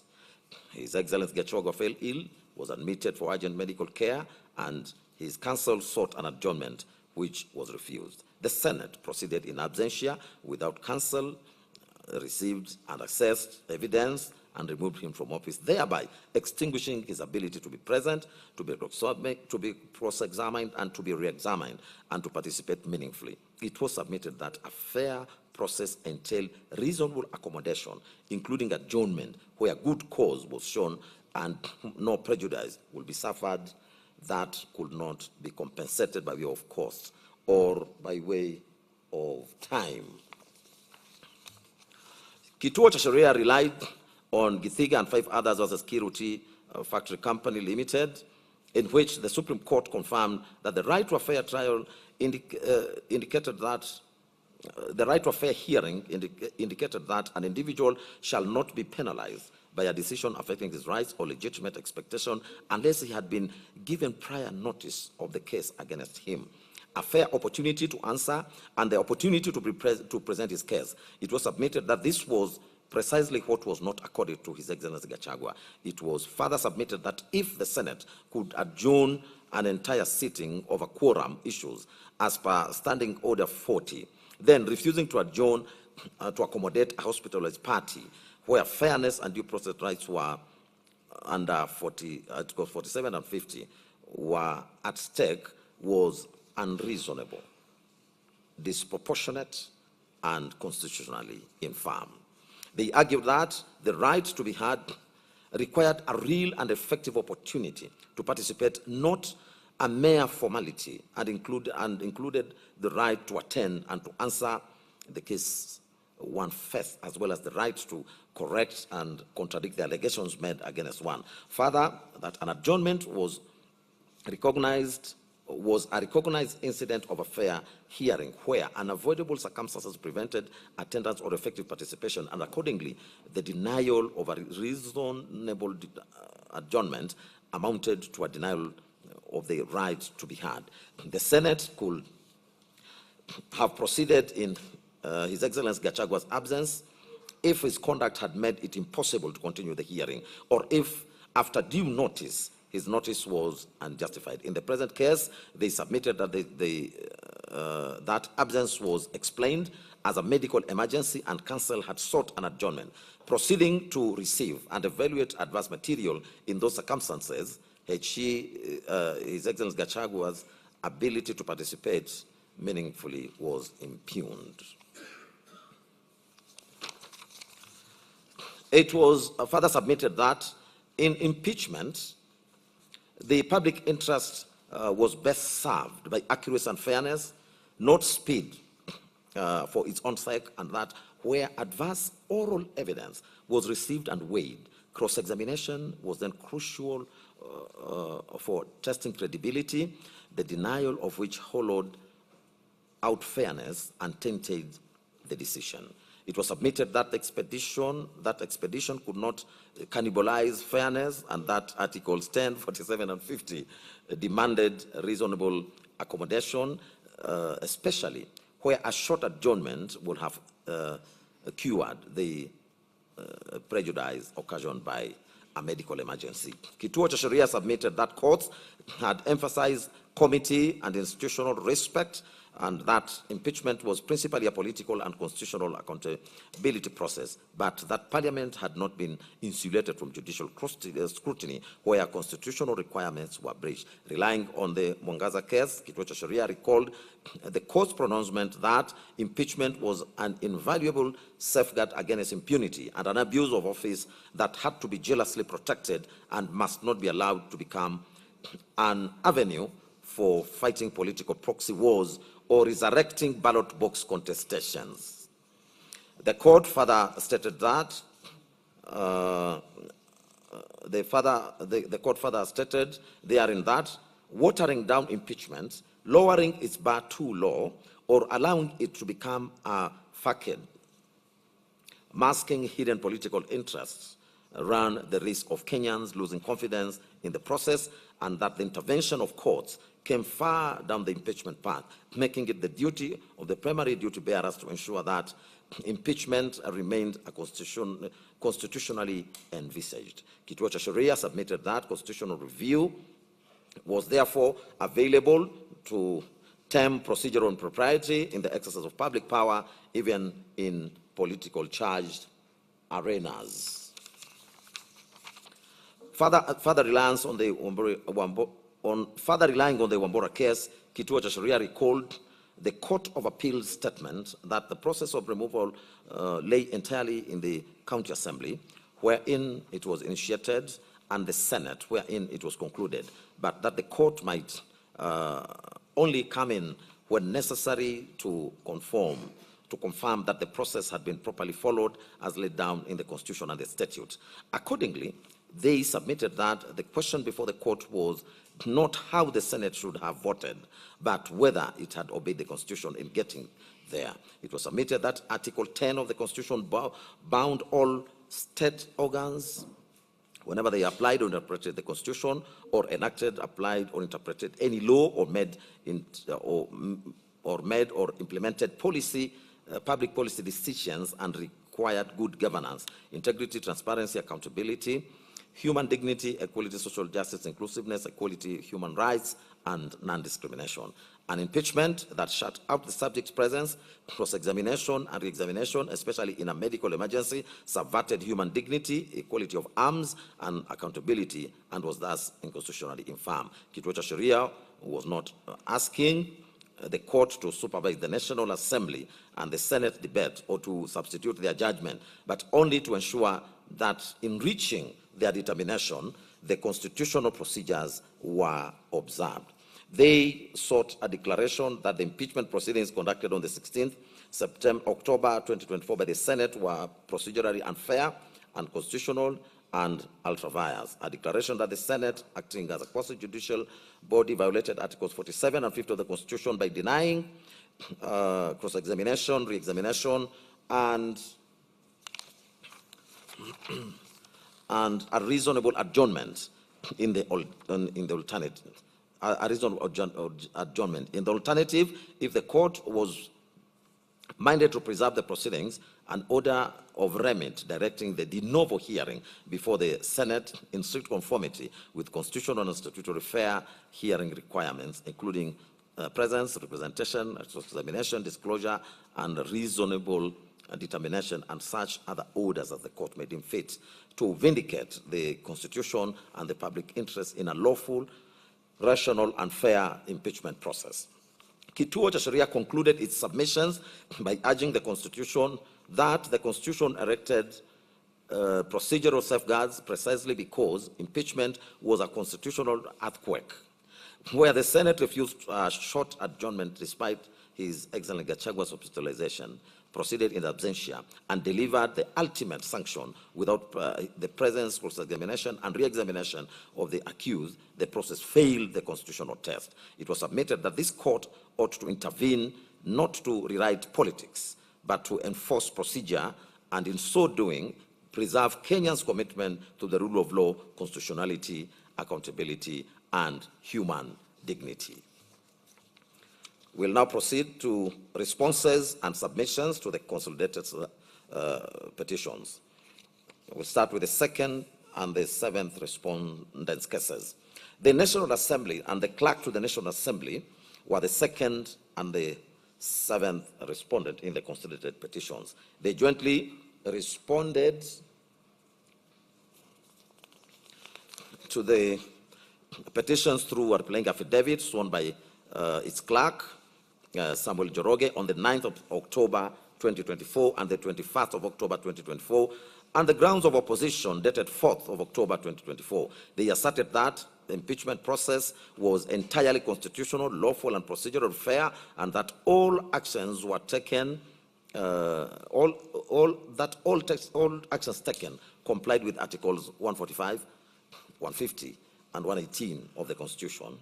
as well as the National Assembly standing orders, as well and the court directives. They further posited that the impeachment of the Deputy President followed Article 150, Sub-Article 2 of the Constitution, which applies Articles 144 and 145 of the for the President with necessary modification, and that Standing Order 65-2 of the National Assembly explicitly states that Standing Order 64 applies to the Deputy President with necessary modifications as well.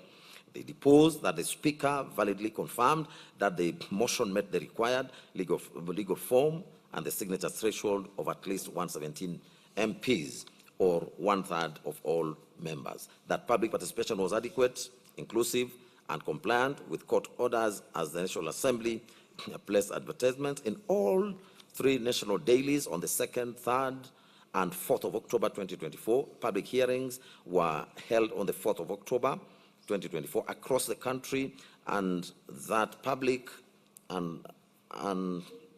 the public will submit views by way of email, post, hand delivery. A dedicated template in English and Kiswahili was provided, and they were also able to visit the constituency offices. The respondents contended that upon being served with a court order on the 3rd of October 2024, they extended public participation to the constituency level until 5th of October 2025, and that a public participation report was published. They asserted that the process was real and not illusory, that public participation was not part of the Deputy President defense, as it was meant to gather general public views to inform the Assembly, and that holding it first preserved the integrity and the independence of public input, preventing it from being influenced by the Deputy President's defense or parliamentary debate. The respondents maintained that the Deputy President still received his full right to be heard during the debate on the 8th of October 2024, where he appeared in person with his legal team. The respondents further claimed that one of the petitioners, Honorable Jane Njeri Maina, closed her Kirinyaga County Women Representative Office during public participation exercise, despite parliamentary officers being deployed there. Further, they reliably learned that the closure was directed by the woman representative herself, since she was vehemently opposed to the impeachment. The respondents averred that she cannot then benefit from her own actions that obstructed the public participation exercise.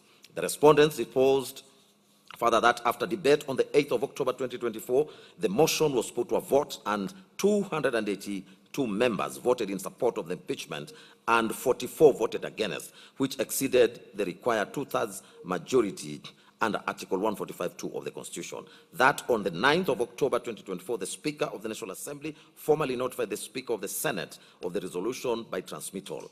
The respondents denied any constitutional or otherwise wrongdoing and prayed that the constituted petitions against the National Assembly and the clerk be dismissed with course. In respect to their submissions, the National Assembly and its clerk's onslaught on the constitutional petition was led by learned counsel Mr. Eric Gumbo, Mr. Paul Nyamodi, and Honorable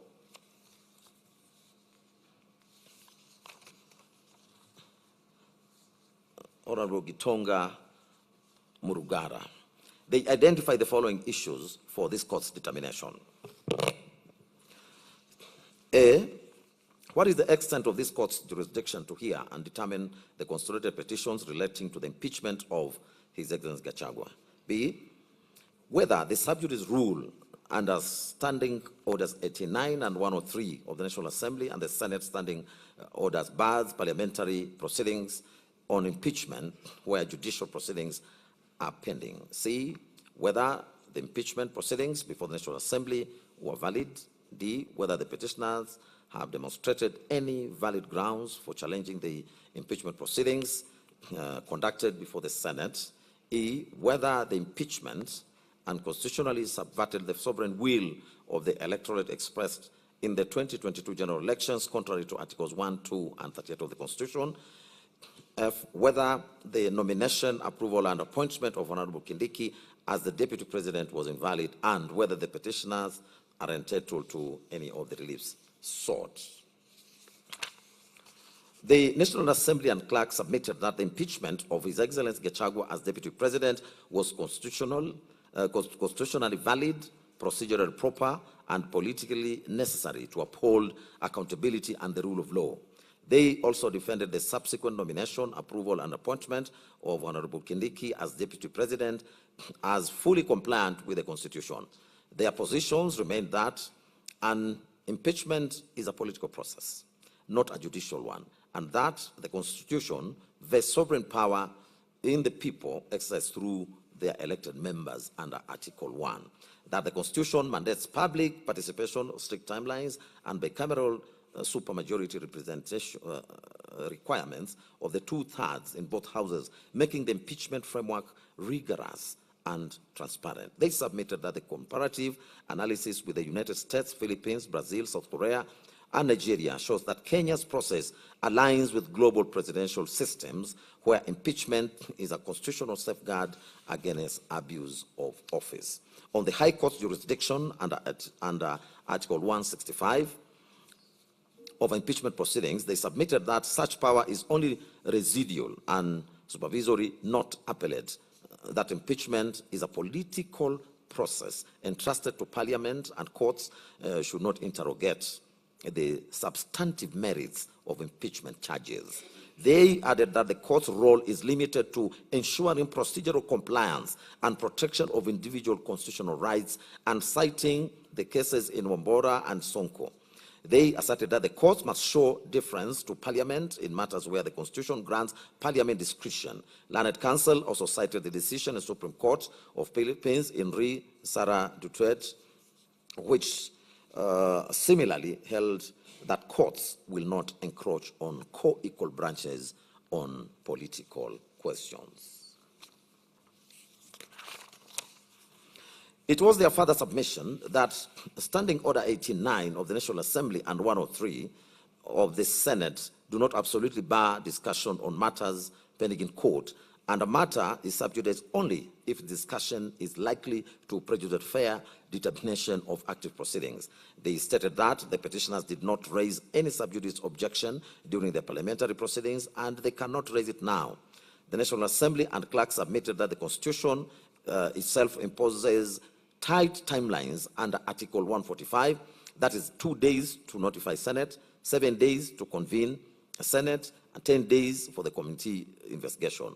They contended that impeachment is urgent, as prolonged proceedings will cause political uncertainty and undermine governance. The standing order were a legitimate excess of parliamentaries' power under Article 124 to regulate its internal affairs, and that timelines are constitutionally anchored and not subject to judicial invalidation, as was held in Mbarak Issa Kombo's case. It was their further submission that public participation was adequate, as the National Assembly issued notices in the Kenya Gazette, national newspapers, news website, and social media on the 2nd, 3rd, and 4th of October 2024. Public hearings were held at county and constituency levels, including compliance with Justice Mwongo's order on constituency level participation, and 223,083 citizens submitted views, which they stated was an unprecedented level of civic engagement. Further, that the public views template was provided in English and Kiswahili. Submissions were received orally, in writing, and electronically. They also submitted that the constitutional standard is reasonableness, not perfection, and that the Supreme Court and Cabinet Secretary for National Treasury and Planning and 4 others versus Okoita and 52 others held that timelines must be considered when assessing public participation adequacy. They submitted that His Excellency Gachagua's response was not required to be circulated simultaneously, as the public role is to express views, not adjudicate. and that allegations of violence, intimidation, and poor organization were unsubstantiated, and that isolated incidents do not vitiate an entire process. They also submitted that public participation report was submitted in Parliament and recorded in the Hansard, which is a valid parliamentary record. They stated that the impeachment motion was properly particularized and set out 11 detailed grounds with specific particulars, and that these grounds met the threshold set in the Wambora's case of being serious, substantial, weighty, with clear nexus and precise constitutional provisions. That the motion was supported by 282 MPs, which was well above the two-thirds requirement of 233 MPs, and that the Deputy President was accorded a fair hearing as he received prior notice of the charges. He filed his written response and appeared in person with counsel, and he was given 2 hours to address the National Assembly. The National Assembly and the clerk also submitted that His Excellency Gachagua's defense was considered and debated before the vote, and that the two-thirds gender principle does not invalidate Parliament, as Articles 97 and 98 on the composition of Parliament have been fully complied with. On the two-thirds gender principle under Article 81B, it was submitted that this was an aspirational provision to be achieved progressively, not a condition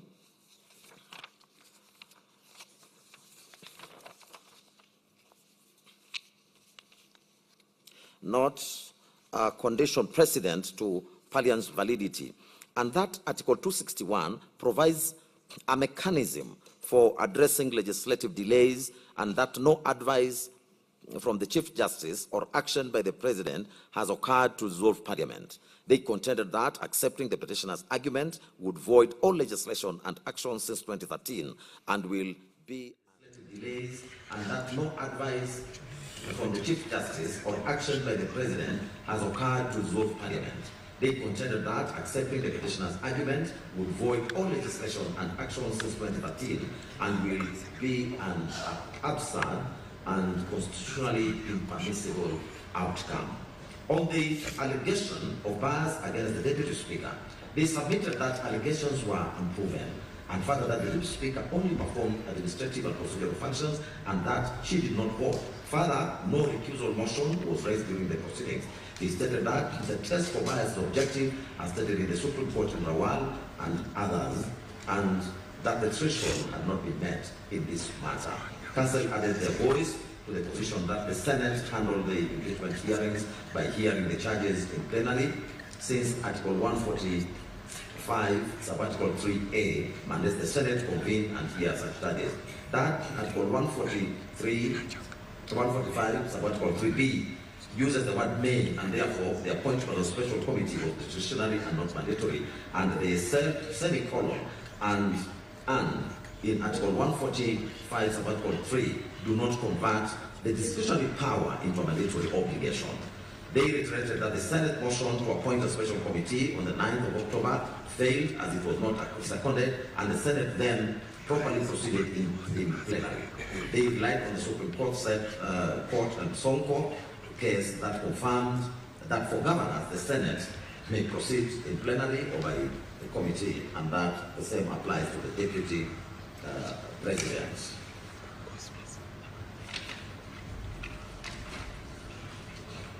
It was also their submission that the 10-day timeline for plenary proceedings was constitutional, as where the Constitution is silent, the Senate may regulate its own procedures under Article 124, sub-Article 1, and the 10-day deadline was a reasonable exercise of procedural autonomy to ensure expedition. Council submitted that impeachment must be concluded without undue delay, and the timeline reinforced accountability and good governance. It was their father's position that His Excellency Gachagua received a fair hearing in the Senate, as he was represented by counsel throughout.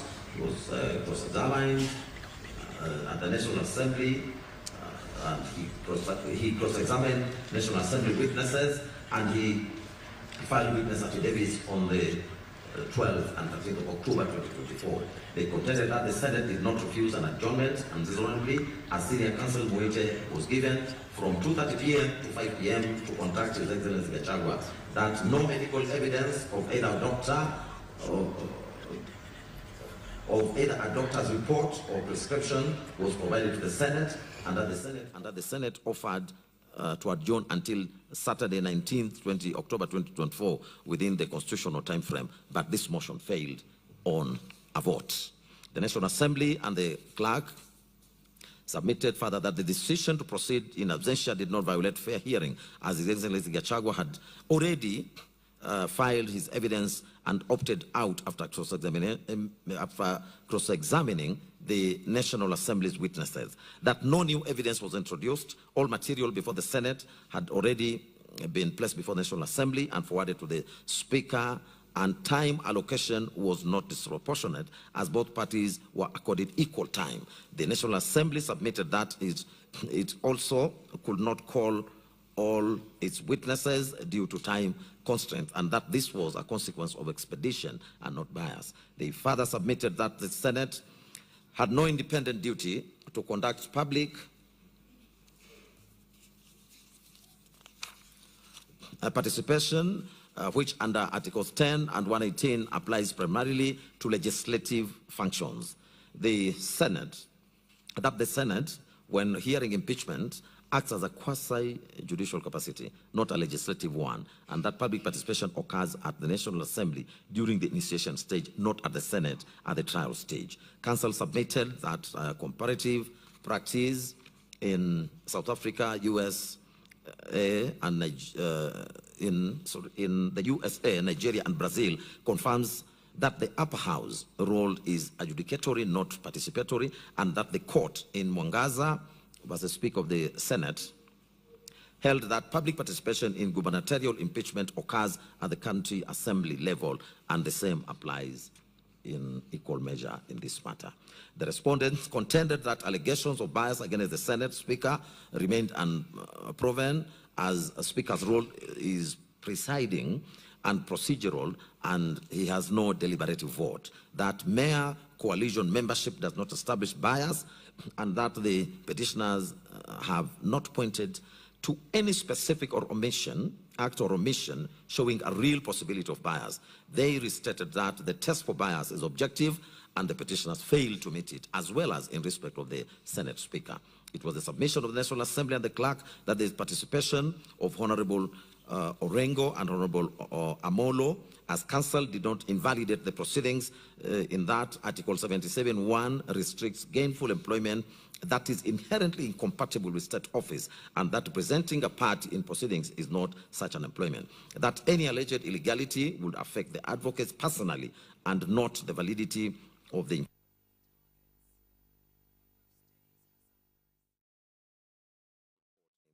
Sonko and Wambora cases. The Senate found 5 charges substantiated, including gross constitutional violations, attacks on judicial independence, ethnic incitement, gross misconduct, and that the evidence was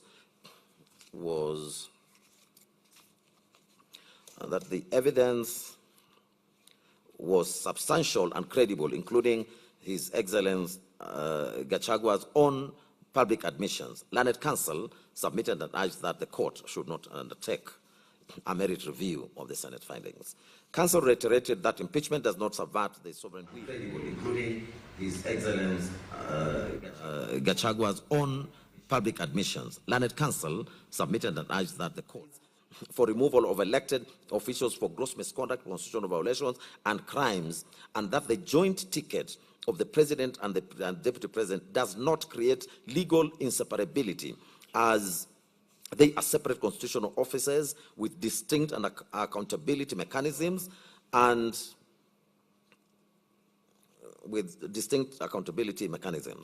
Council gave comparative analysis of the U.S. Vice President resignations while President Nixon remained, and Brazil's President Rousseff's impeachment while Vice President Temer assumed office, when they submitted that removal of deputy does not require removal of the principle. They contended that Article 150 of the applies Article 145 with necessary modifications, and that this acknowledges that distinct offices are not a merger. On the validity of His Excellency Kindiki's nomination, approval, and appointment, the National Assembly and the clerk submitted that a lawful vacancy arose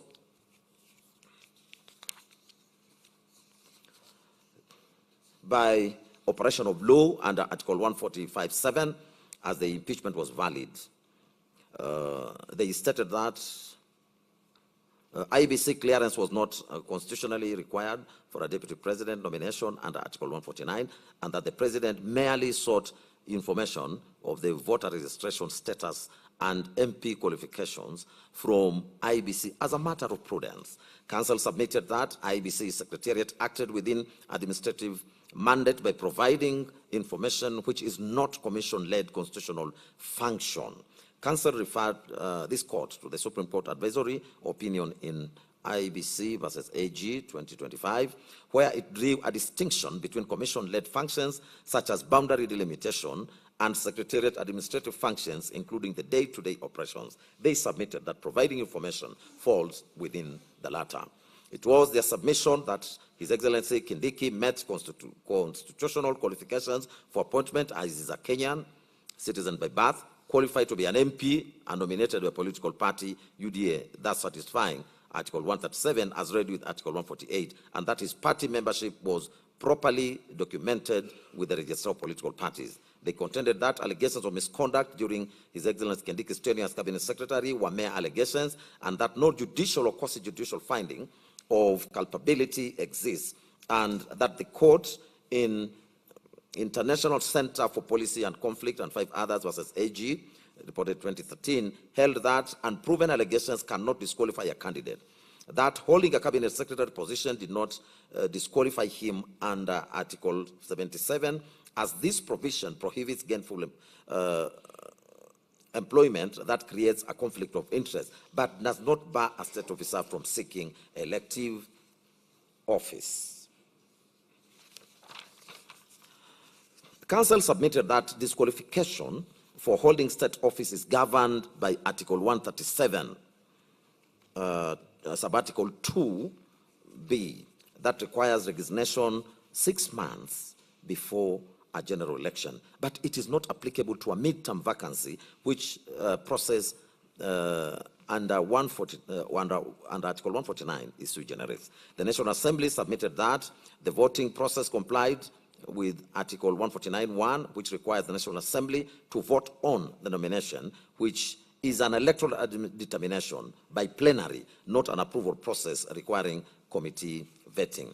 That the Speaker correctly distinguished between appointive officers subject to committee approval and the elective process of Deputy President and Article 149(1). It was argued that the Public Appointments and Public Appointments in brackets Parliamentary Approval Act and the Standing Order 45(3) do not apply to this sui generis constitutional process, and that the Supreme Court entrusted Society for Human Rights Alliance versus Matemo and 3 others held that where the Constitution provides a specific procedure, statute cannot add to or amend it.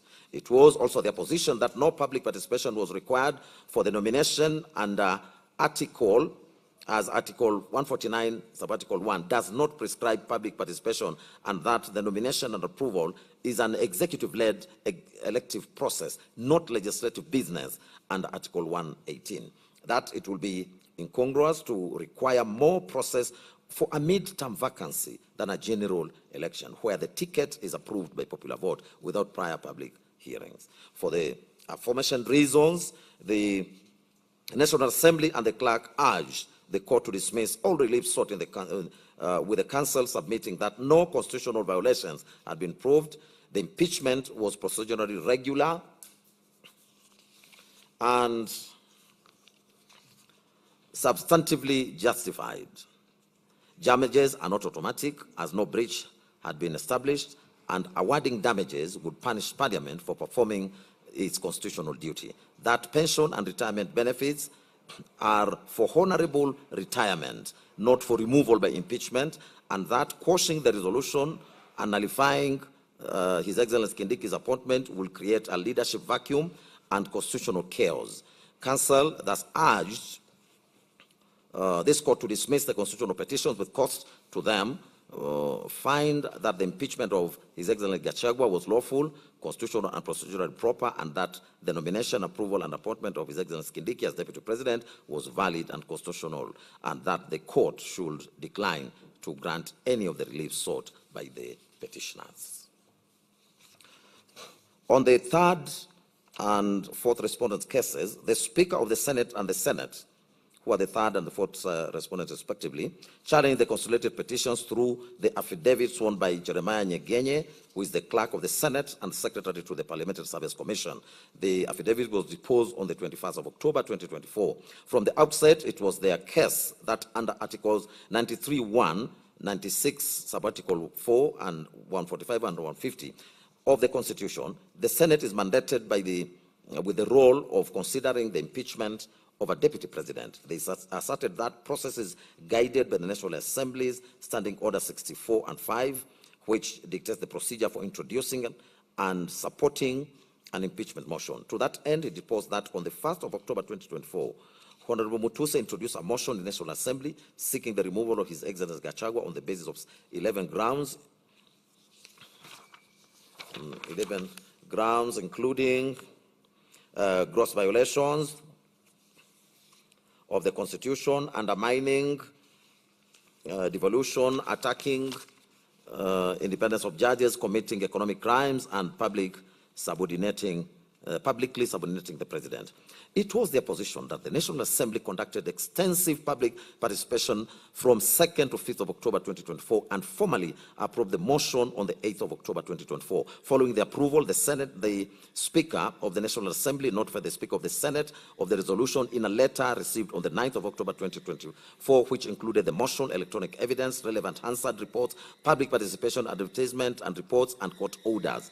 He asserted that the Senate Speaker convened a sitting on the 9th of October 2024 through Gazette Notice number 13170, during which a motion to establish a special committee to investigate the matter was defeated. As such, the proceedings had to be held in plenary, and it was deposed that the Speaker designated 16th and 17th of October 2024 for the plenary hearings formalized in Gazette Notice number 13178.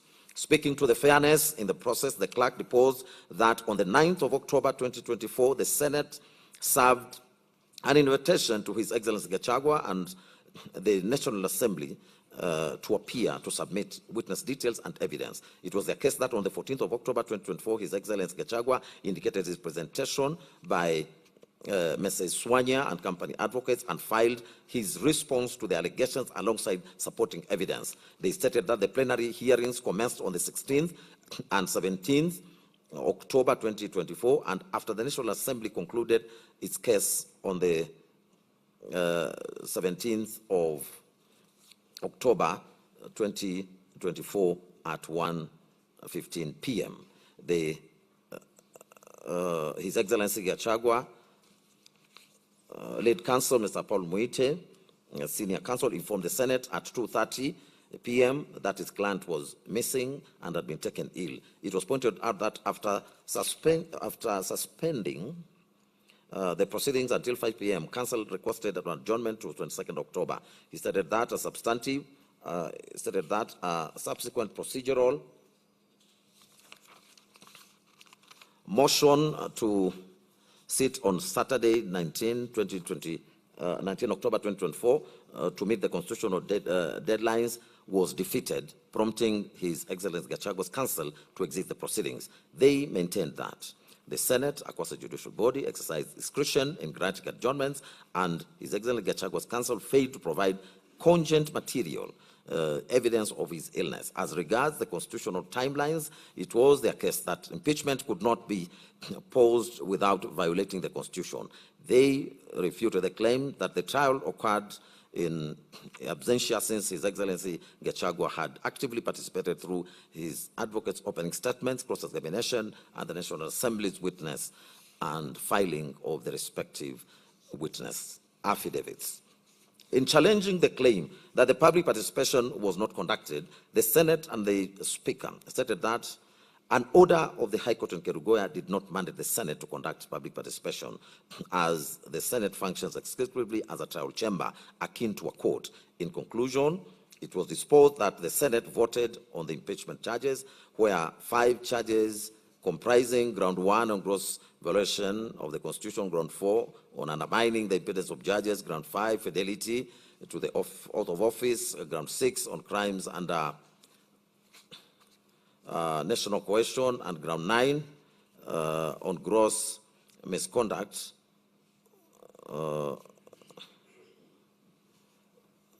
and ground 9 on gross misconduct concerning NAS were substantiated by the required majority. The clerk deposed that the Senate resolved to impeach His Excellency Gachagua, a decision officially gazetted on 17th of October through Gazette Notice number 13400.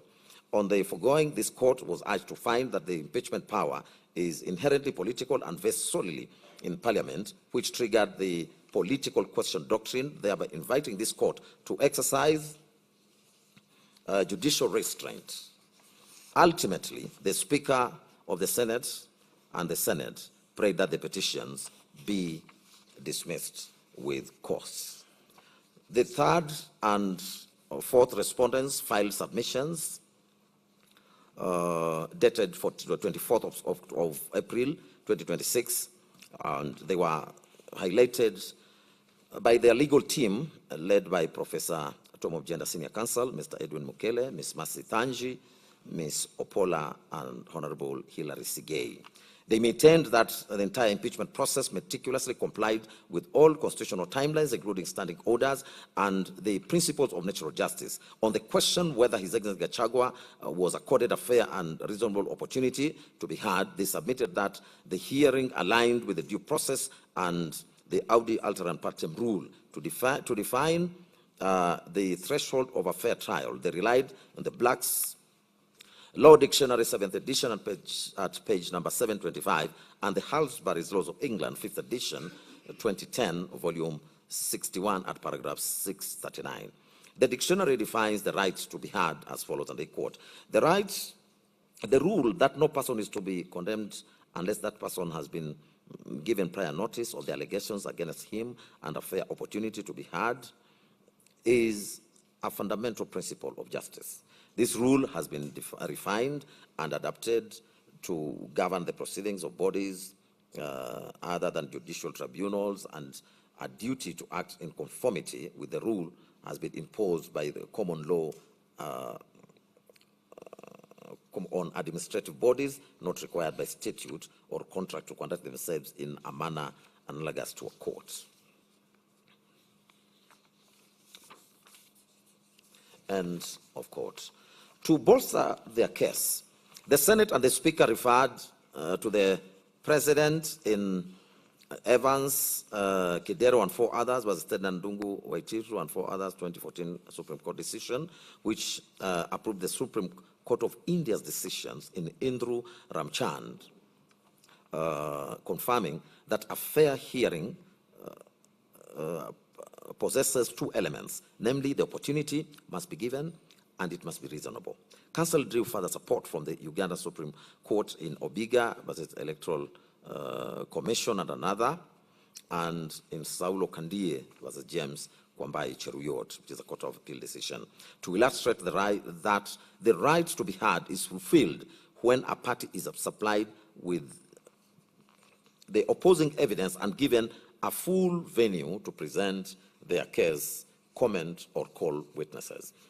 As regards the sufficiency of written evidence and constructive waiver, they stated that His Excellency Gachagua fully participated in the initial phases of the trial by filing comprehensive responses, witness statements, and documentary or video exhibits, which legally constituted his defense in chief under Rule 6 of the second schedule to the Senate standing orders. They submitted that an oral hearing is not an absolute prerequisite for natural justice, and they fortified their position through the decision in Economic Freedom Fighters and 3 others versus Speaker of National Assembly. This is a South African case, and the Kenya Revenue Authority and Menginya versus Menginya Salim Magara's case. They also relate to Swalwerjan versus Res Relations Board Limited. This is a foreign case, as well as R versus Immigration Appeal Tribunal. They also referred to the case of Jacob Ochanda versus Kenya Hospital Association Limited to demonstrate that a hearing can be fairly conducted through written representations. The Speaker and the Senate faulted His Excellency Gachagua, stating that because he chose to walk out of the proceedings after the Senate had voted down an adjournment, it was deliberate boycott. They implored the court to find that voluntary absence constituted a constructive waiver of the right to be heard orally. Support to that end was drawn from various authorities, among them Regina versus Jones, R versus Governor of Brixton Prison, and the Ghanaian Supreme Court case in the Republic versus High Court of Accra. They affirmed that the Senate acted within its lawful discretion when it denied His Excellency Gachagua's request to adjourn the proceedings due to his sudden hospitalization. In reference to the decision of the Supreme Court in Sonko and the Mate, the Senate and the Speaker emphasized that courts must be slow to interfere with the internal affairs and the procedural discretion of Parliament. Further support was drawn from the decision of the Supreme Court in the famous cycle agencies case and for others versus the Mate, the Senate, and the Speaker emphasized that courts must be slow to interfere with the internal affairs and the procedural discretion of Parliament. Further support was drawn from the decision of the Supreme Court in the famous cycle agencies case and for others versus Masukulal, Ramji Kuria, where it was observed that an adjournment requires sufficient cause based on proper materials. They argued that without formal medical proof of total incapacitation, the Senate was not required to stop its proceedings. To further credence to the foregoing position, they found support from the decision in Serem versus Republic, Court of Appeal decision, and Okaka, and whether investigation of charges met the requisite standard of proof.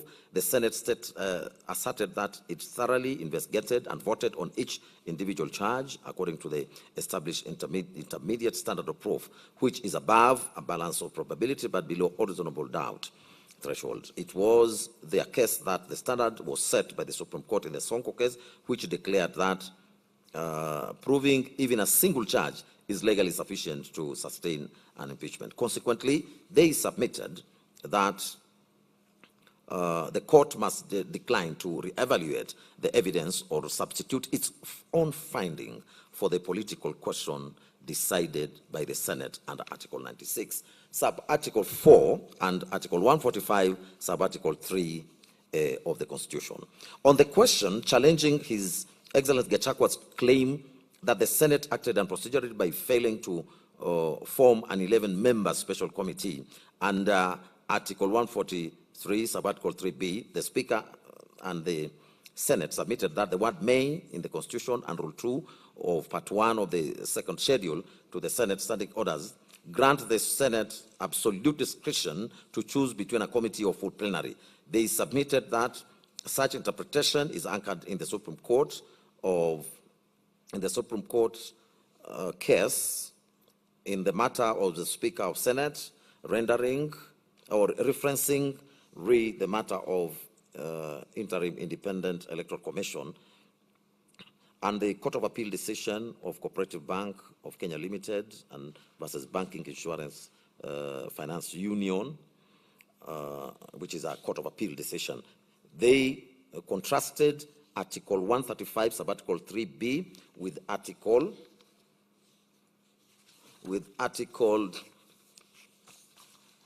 152, Sub-Article 7 of the Constitution, which uses the mandatory phrase, shall appoint, when dealing with the dismissal of Cabinet Secretary. It was their case that since a motion to form a special committee was moved but failed to be seconded under Standing Order 70, the Senate properly proceeded in plenary, meticulously satisfying the oversight parameters affirmed in the by the Supreme Court decision in the Sonko case. As regards the contentious issue of public participation, they contended that there was no legal basis for the Senate to conduct a secondary round of public participation because the National Assembly had already completed a rigorous national public participation drive between the 2nd and the 5th of October 2024 through extensive media notices and public feedback templates. They submitted that to demand a repetitive exercise from the Senate would be an imprudent waste of state resources. Separately, the Speaker and the Senate submitted that during an impeachment trial under Article 145(3)(a), the Senate acts exclusively as a quasi-judicial body evaluating specific charges rather than performing a standard legislative function, exempting it from public participation requirements of Articles 10 and 118. They dismissed the argument that Parliament was illegally constituted due to a threshold failure to implement the two-thirds gender rule. They further submitted that although the former Chief Justice David Maraga issued a dissolution advisory to the 4th President, the 12th Parliament dissolved by operation of law, and the 13th Parliament was lawfully established following the general elections of the 9th August 2022. Seeking to rely on Article 261, Sub-Article 5 running to 7, the Senate and the Speaker submitted that the ground that the gender rule mechanism is intended to compel future compliance and not to retroactively invalidate state operations. They warned that declaring Parliament unlawful would cause an absurd constitutional crisis, invalidating national budgets, legislation, and public appointments, which violates the governance promotion mandate of Article 259 of the Constitution. They urge the court to practice judicial restraint as the gender dispute is actively pending before a 5-judge bench in Conchela and others as the Chief Justice and President of the Supreme Court in Kenya and others. The Speaker and the Senate rejected the allegation that the Senate was mandated to conduct an oral hearing for filling the subsequent vacancy of the office of the Deputy President. They pointed out that Article 149, Sub-Article 1 of the Constitution, expressly grants the exclusive mandate to vote on and approve a nominated Deputy President to the National Assembly, entirely omitting the Senate. It was their case that by applying the statutory construction principle established in the case of Federation of Women Lawyers Kenya, FIDA versus AG, the Initiative of Strategic Litigation in Africa, statutes could be interpreted to override the explicit statutes could not be interpreted to override the explicit text of the Constitution. On the strength of the foregoing submissions, the Speaker and the Senate urged the court to dismiss all the consolidated petitions with costs.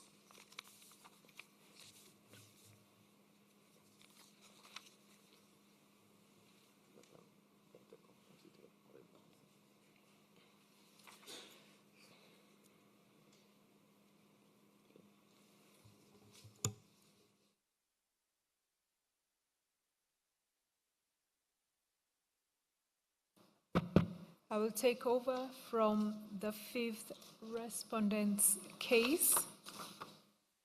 The Attorney General, that is the 5th respondent, challenged the petitions through grounds of opposition dated the 7th of November 2024.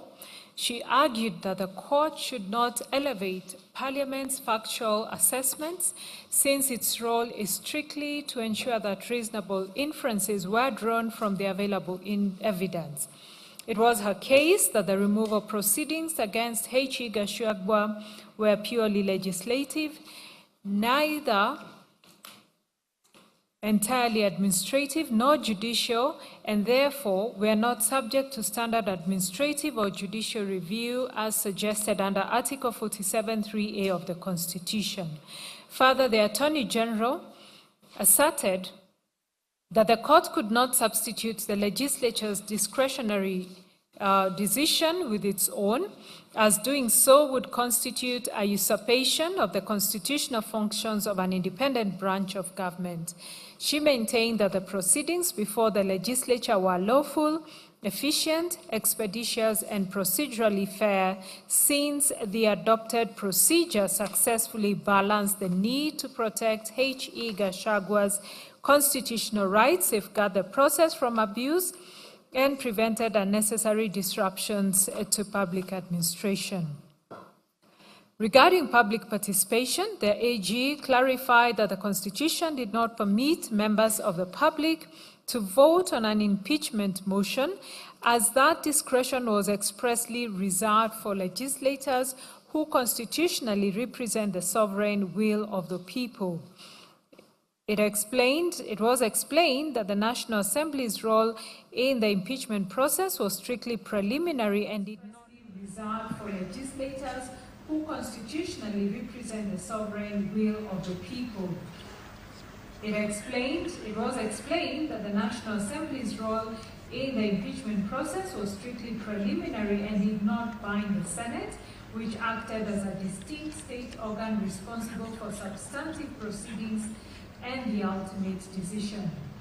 It described the consolidated petitions as disguised appeals regarding the merits of Parliament's decision and argued that the judiciary lacked an appellate relations made by elected officials. Finally, the Attorney General defended the subsequent nomination and voting into office of His Excellency Kindiki, and it was her case that the replacement process under Article 149(1) of the Constitution was sui generis, qualifying neither as an election nor an appointment, which meant that the provisions of Article 137 did not apply. The Attorney General concluded that there were no procedural infractions that affected the outcome, that the transition process was conducted within constitutional timelines by the proper constitutional repositories, and that the consolidated petitions lacked merit. The fifth respondent submissions are dated 4th March 2026. They were orally highlighted by a team of counsel led by Professor Githu Muigai, Senior Counsel, alongside the Solicitor General, Mr. Shadrach Mose, Mr. Emmanuel Bita, now a judge of the High Court, and Mr. Charles Mutinda. The Attorney General submitted that accountable governance was a core part of the Constitution, which established removal from office through impeachment as one of the tools of governance amongst the many avenues of exercising oversight and facilitating accountability. He relied on the Supreme Court decision in Sonko, where the Apex Court stated that its purpose was to ensure integrity in leadership and prevent abuse of public office. It was the Attorney General's submission that the removal proceedings for a deputy president were textually committed by the Constitution to the National Assembly and Senate, and that both institutions were vested with exclusive power to remove the deputy president, subject only to procedural requirements set out in the Constitution and in the standing orders, that both houses were free to determine the procedures for receiving and considering the evidence necessary to discharge their duty to conduct impeachment hearing. With regard to the constitutional basis for impeachment, the Attorney General cited Articles 150, 144, and 145 of the Constitution, which she submitted established a sequential two-stage process. In the first stage, a member of the National Assembly initiated the process by filing a notice of motions supported by at least a third of all the members, which motion, if passed by at least 2/3 of all the members, was then transmitted to the Senate for substantive hearing. On the substance of the charges, the Attorney General submitted that the charges against H.E. Gachagua were substantiated to the prescribed standard to warrant his impeachment. She identified the specific charges upon which H.E. Gachagua was found culpable. On the standard of proof applicable to impeachment proceedings, the Attorney General relied on Sonko and the Court of Appeal decision in Wambora, both of which we have already referred to, which had held that the standard was above a balance of probability but below reasonable doubt, and that the allegations must be serious, substantial, and weighty, and must disclose with a degree of precision the constitutional provisions alleged to have been grossly violated. The Attorney General submitted that this court should not sit on appeal over Parliament's evaluation of facts and should not substantiate the discretion of the members of the legislature with its own. The Attorney General further relied on the advisory opinions of the Supreme Court in the Speaker of Senate and another, as well as the matter of the IEBC 2011 Supreme Court decision for the proposition that governmental powers were distributed among different organs, each exercising distinct functions under the Constitution, and that courts were required to respect the institutional mandate of Parliament. The doctrine of presumption of regularity was equally invoked, encapsulated the doctrine of presumption of regularity, and it was submitted that government action enjoyed a presumption of legality and that the burden lay on the challengers to demonstrate unlawfulness. The Attorney General relied on the Supreme Court's decision in Odinga and another versus IEBC, our court and another, as well as it's the same decision, Odinga and another versus the IEBC, including our court and another, the Attorney General and another as interested parties and amicus. On a comparative jurisprudence, the Attorney General submitted that both the United States and the Philippines recognize the political nature of impeachment proceedings, and the power is vested in the legislature, thereby warranting judicial deference to the merits of legislative decisions. The Attorney General relied on the case of Nixon versus the United States, where the United States Supreme Court held that challenges to Senate impeachment procedures were non-justiciable under the political question doctrine, as well as the Duterte decision that we have already cited. On the part of the petitions relating to the nomination and approval of H.E. Kindiki, the Attorney General submitted that the provisions of Article 149 envisaged a sui generis procedure for the nomination and assumption into office of a deputy president. It was the Attorney General's submission that the process under Article 149(1) was neither an election in the traditional sense nor an appointment, as the text of the Constitution employed neither of those terms. In support of the sui generis nature of the process, the Attorney General drew on comparative constitutional provisions from the USA, Ghana, and Nigeria, each of which provided for a distinct mechanism of filling a vacancy in the office of Vice President through presidential nomination and legislative confirmation. The Attorney General submitted that as H.E. Kindiki was nominated by the President within 14 days after the vacancy arose, and the National Assembly voted on the nomination within 60 days, there had been no infringement of either the text or the spirit of the Constitution. Moving to the 9th respondent's case, the Honorable Mutuse responded to the consolidated petitions through a replying affidavit sworn on 22nd October 2024. He deposed that on 1st October 2024, pursuant to Article 150B, read with 145 of the Constitution and the Standing Order 64 and 65, he gave a notice of a special motion for the removal from office by impeachment of H.E. Gachagua. He was aware that the special motion was a time-bound exercise pursuant to the Standing Order 64, 2, and 65, which required that it be disposed of within 7 days of the notice from office by impeachment of H.E. Gachagua.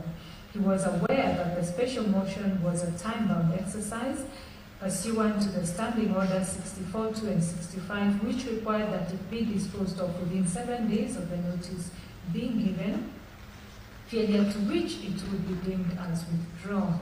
Honorable Mutuse averred that while Articles 145 and 150 of the Constitution and Standing Orders did not expressly require public participation in a special motion, Article 118(1)(b) of the Constitution imposed on the Speaker of Parliament the obligation to facilitate public participation in legislative and other business of Parliament and its committees.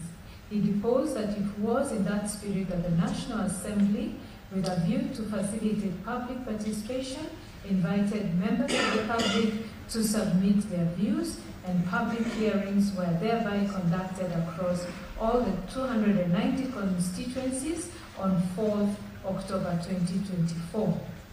A notice dated 4th October 2024 by the Clerk of the National Assembly extended a period of public participation to 5th October 2024. Honorable Mutuse confirmed that on 8th October 2024, Honorable Millie Odhiambo MP tabled a public participation report before the National Assembly.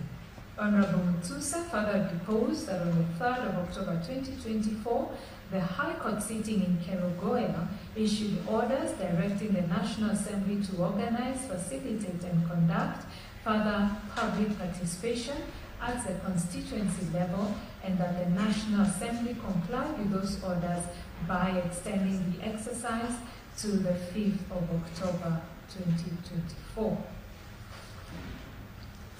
Honorable Mutuse stated that following the tabling of the public participation report, the members of the National Assembly debated the special motion, and that H.E. Gachagua appeared in person for the hearing. After debating and hearing both parties, the members of the National Assembly met the threshold set under Article 145(2) by passing and approving all 11 grounds of the special motion.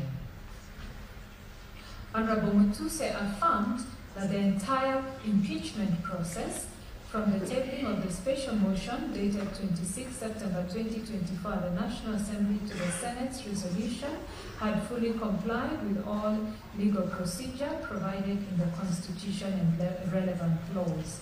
Honorable Mutuse emphasized that this court had a judicial and not a political mandate, and that its function was to certify whether all procedural provisions of law had complied with constitutional principles, which was a judicial function. He averred that the issues raised by the petitions raised a political question, a principle of law that referred to cases that courts could not resolve because they involved questions about the judgment of actors in the executive or legislative branches and not the authority of those actors.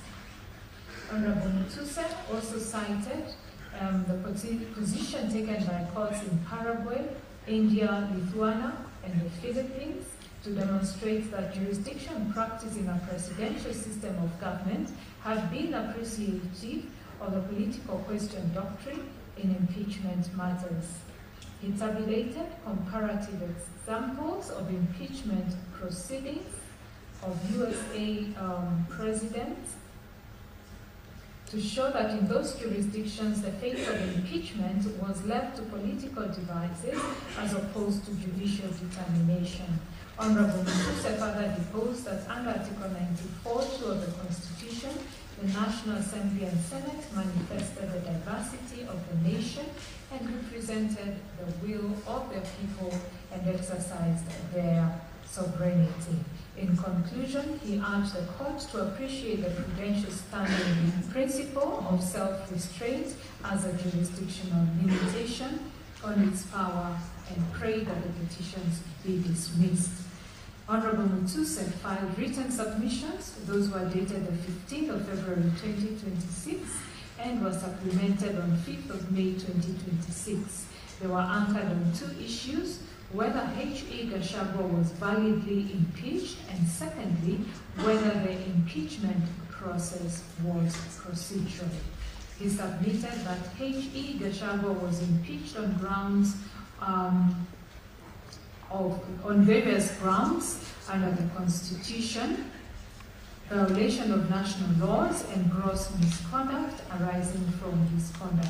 It was Honorable Mutuse's submission that the question for the court was not the political wisdom of impeachment, but whether the grounds for removal had met the constitutional threshold under Article 145(1). Honorable Mutuse further reiterated his position that public participation was not expressly required under Article 145 and 150 or the standing orders, and relied on the case of BAT, submitting that even if there were allegations of lack of public participation, the same would not automatically vitiate the process. He further submitted that the petitioner's demand for public participation in the Senate was legally untenable, as the Senate acted as a quasi-judicial forum during impeachment processes. He submitted that the duty of Senate was to ensure a fair hearing for the accused, not to solicit public opinion on the charges. Honorable Mutuse further relied on the mandatory constitutional timelines governing impeachment proceedings and relied on the Supreme Court's decision in Mate, which held that constitutionally prescribed timelines were of mandatory character and binding on governance processes. In his supplementary submissions, he expounded on the six-part Baker test to Kenya's constitutional framework. On the first formulation, on textual commitment to a coordinate political department, he submitted that Article 150 expressly delegated impeachment to the National Assembly and Senate, satisfying the first condition. He relied on the Supreme Court statement in Sonko that where the Constitution required Parliament to determine a matter in the first place, the courts would be slow to interfere. In the second formulation, on the lack of judicially discoverable and manageable standards, he submitted that Article 145(7) envisaged the finality of the Senate's determination with no provision for judicial appeal or standard or review. On the third formulation, on the impossibility of deciding without an initial policy determination, he submitted that assessments of gross misconduct incompatible with the high calling and dignified status of the office and serious reasons to believe crimes had been committed were inherently political and policy-laden beyond the competence of courts.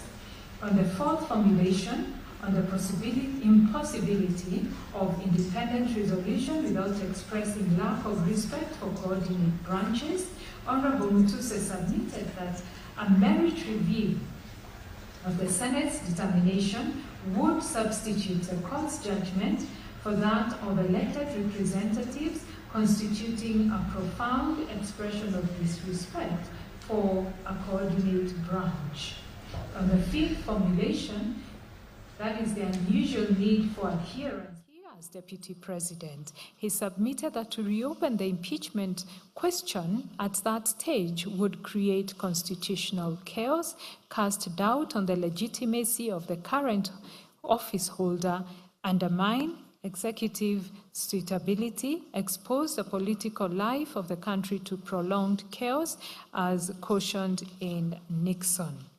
On the sixth formulation, on the potentiality of embarrassment from multifarious pronouncements, Honorable Mutuse submitted that if the court entertained a merit review and reached a different conclusion from the Senate, conflicting pronouncements from different arms of government would undermine political, rather public confidence in all institutions and weaken the constitutional order. Honorable Mutuse therefore urged the court to appreciate the prudential principle of judicial self-restraint as a jurisdictional limitation on its power to hear and determine consolidated petitions on the basis that they raised a purely political question whose determination would be tantamount to subverting the will of the Kenyan people. He accordingly prayed that the consolidated petitions be dismissed with costs. The 10th respondent's case. The 10th respondent was the United Democratic Alliance, UDA, who challenged the petitions through grounds of opposition dated 6th October 2025. UDA claimed that the petition is untenable since it irregularly and craftily sought to convert political grievances into constitutional disputes, contrary to the Supreme Court decision in Sonko. Pursuant to the Supreme Court's advisory opinion in Speaker of the Senate versus the Attorney General, UDA urged this court to exercise restraint and avoid interfering with the proceedings of Parliament, except in the clearest cases of constitutional violations. The 10th respondent filed written submissions dated the 24th of August 2026, which were highlighted by Counsel Dr. Adrian Kimotho. On the procedure for impeachment, UDA submitted that Article 151 provided for the grounds of impeachment of a deputy president being gross violation of a provision in the Constitution or any other law, serious reasons to believe that the deputy president had committed a crime under national or international law or gross misconduct. It's admitted that Article 152 applied the provisions of 144 and 145 with necessary modifications to the removal of the deputy president. The UDA submitted that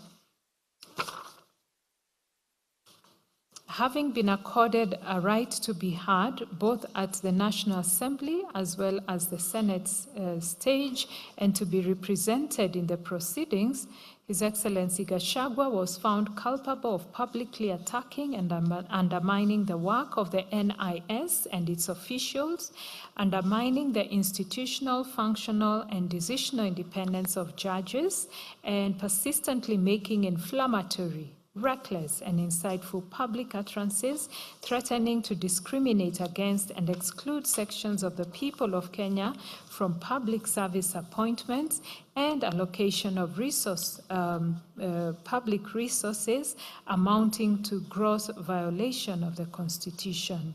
It was submitted that the charges were proven to the requisite standard and that the procedure of impeachment under Article 145, 1 and 2 of the Constitution, as well as the applicable standing orders, was followed to the required standards. On the nomination and approval of H.E. Kindiki, UDA submitted that Article 149(1) of the Constitution required the President to nominate a person within 14 days of a vacancy arising and the National Assembly to vote on the nomination. It was submitted the article did not contemplate an appointment, approval of an appointment, nomination by a political party, or the holding of an election as erroneously alleged by the petitioners. UDA submitted that His Excellency Kindiki was nominated within the 14-day period. The National Assembly voted in support of the nomination on 18th October, which was within the 60-day period, and the Speaker of the National Assembly published the resolution via Gazette Notice 13401. It was submitted that the nomination, approval, and swearing in of His Excellency Kindiki were all done in accordance with the law and without any violation of Article 149 of the Constitution.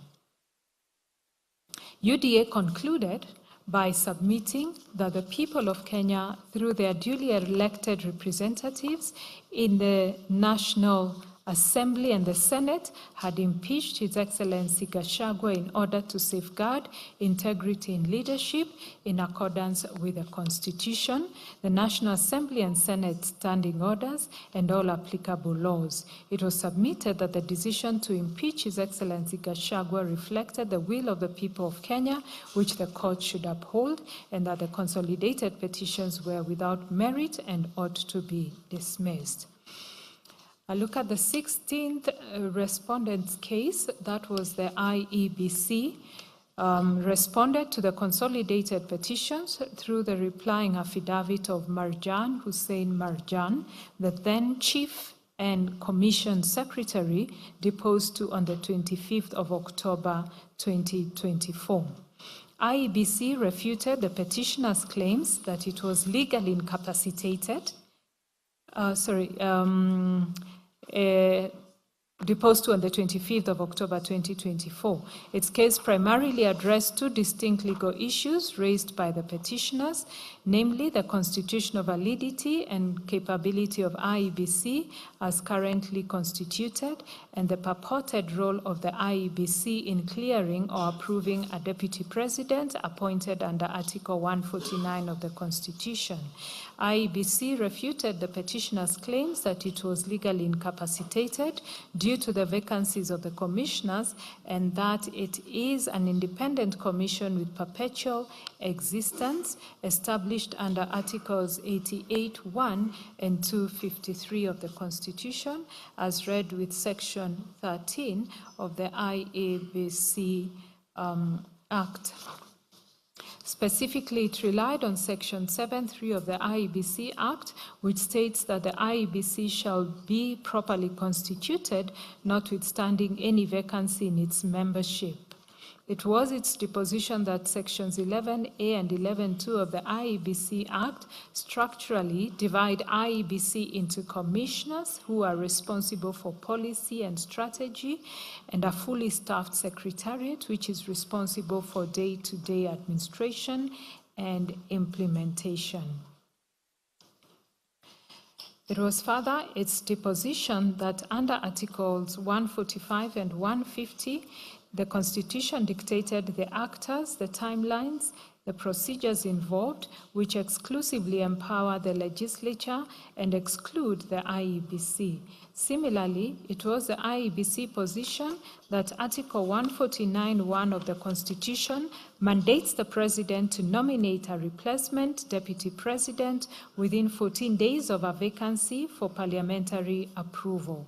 Flowing from the foregoing, the IEBC deposed that the omission of the IEBC in the process signified that the framers of the Constitution did not intend for an electoral body to validate executive midterm appointments. Finally, the IEBC addressed the petitioner's flawed reliance on Sections 99 and 137 of the Constitution. It clarified that the articles relate strictly and unequivocally to the qualifications of individuals seeking election as a member of parliament or president, respectively. The IEBC claimed that because a midterm vacancy under Article 145 and 150 trigger a nomination rather than a by-election, the clearance protocols under Articles 99 and 137 were not activated.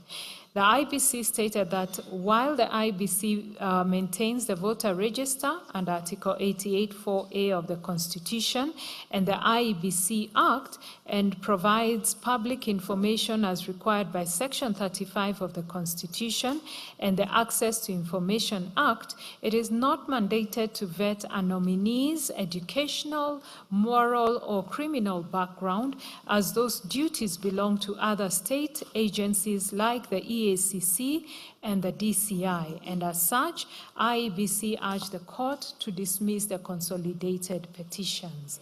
The IEBC filed submissions dated 27 October 2024, reiterating the deposition of Marjan Hussein Marjan. It was its case that it has no constitutional or statutory role in filling a vacancy in the office of the Deputy President. It maintained the position that Article 149 is a self-executing mechanism requiring only a presidential nomination and parliamentary approval with no mandate for elections, referenda, or IEBC intervention. To that end, it relied on the Supreme Court's decision in Attorney General versus two others versus D and 79 others, which is a Supreme Court decision which established that constitutional and statutory bodies must operate strictly within the four corners of their mandate and cannot extend their powers through implication or interpretive craft. It submitted that compelling it to participate in the deputy presidential appointment process would validate the doctrine of separation of powers, violate the doctrine of separation of powers by encroaching on the explicit functions of the President and the National Assembly. It called to its aid the Supreme Court's holding in the matter of interim Independent Electoral Commission, which underscored the mutually countervailing roles of different government organs. It also cited the South African constitutional case of Affordable Medicine Trust and others versus Minister of Health and others. Lastly, the IEBC reiterated that it enjoys perpetual succession and corporate legal personality under Article 253 of the Constitution and Section 13(1) of the IEBC Act, and it was its submission that despite temporary vacancies in its membership, it remained properly constituted. The IEBC therefore invited the court to dismiss the petitions against it as unmerited. The case presented by His Excellency Kithure Kindiki, who was the second interested party in the consolidated petition. His Excellency Kindiki challenged the petition through his replying affidavit and further affidavit deposed on 20th February 2025 and 8th May 2026, respectively. At the outset, he defended the swift timeline of his nomination and approval and clarified that the Constitution mandates the filling of the Deputy President vacancy within a maximum of 74 days, which were not a minimum, thereby making the expedited process entirely legal. Regarding public participation, it was his case that the National Assembly conducted extensive and adequate public engagement that met the legal thresholds. To that end, he deposed that there were newspaper advertisement, public hearings, and comprehensive reports. It was his position that the Senate acted as a trial forum rather than a legislative body during the impeachment hearings, meaning it was not constitutionally required to conduct public participation. In addressing the allegations regarding his eligibility, he maintained that the IEBC Secretariat had the administrative capacity to confirm his voter registration status without requiring a fully constituted commission. He also dismissed claims that he was ineligible for failing to hold a 3-month political party membership, explaining that this requirement applied strictly to general elections, not to the filling of an unforeseen vacancy. Further to the foregoing, it was his case that he provided Gazette notices proving that he had resigned from his position as Cabinet Secretary prior to his appointment. He clarified that the law permitted Cabinet Secretaries to hold ordinary political party membership.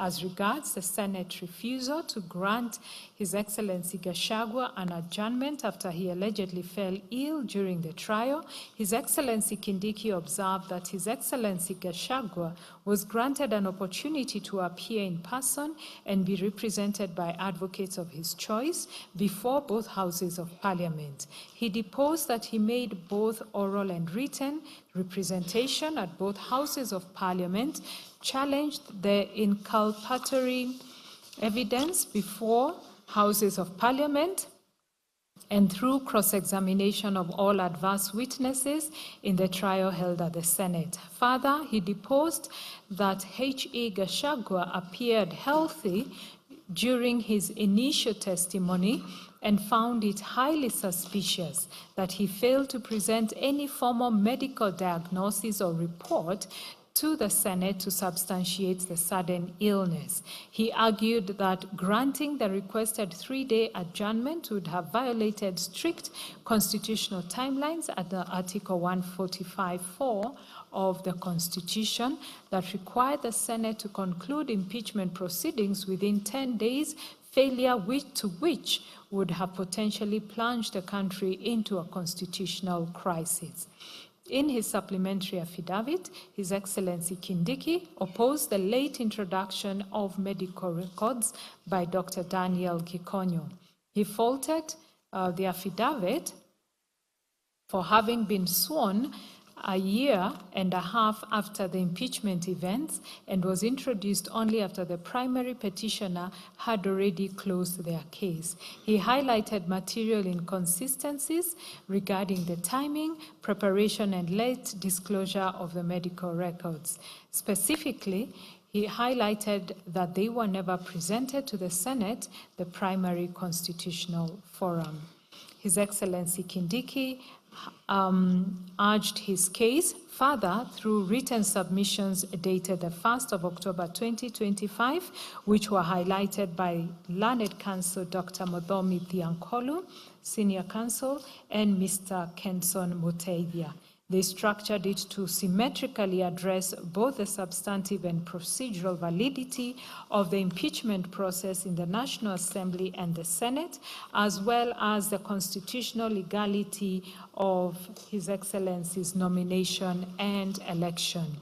Regarding the substantive validity of the impeachment, Dr. Thiankolu, Senior Counsel, submitted that His Excellency Kindiki was lawfully apologies, there's a mistake here. That His Excellency Gachagua was lawfully removed from office on 5 distinct counts, which included making persistent inflammatory public statements, undermining the decisional independence of the judiciary, and publicly attacking the NIS. To support the argument that the judiciary should not substitute its own judgment for that of Parliament, it was his case that the Supreme Court, in the case of Sonko, and the High Court decision in Wambora, held that the courts exercised only supervisory jurisdiction over impeachment disputes and could not act as a super legislature to review the sufficiency of the evidence presented to Parliament. In defense of the procedural mechanisms employed, His Excellency Kindiki urged that the National Assembly fulfilled its mandate by adequately informing the public and facilitating public participation, referring to the BAT case. He further implored the court to find that the strict 12-line impeachment timeline was a rigid constitutional framework, and to fortify its position, he referred to the Supreme Court's decision in Mate, where it was observed that timelines were not subject to alteration. In challenging the claim of denial of the right to fair hearing, His Excellency Kindiki asserted that the Senate's refusal to grant a 3-day adjournment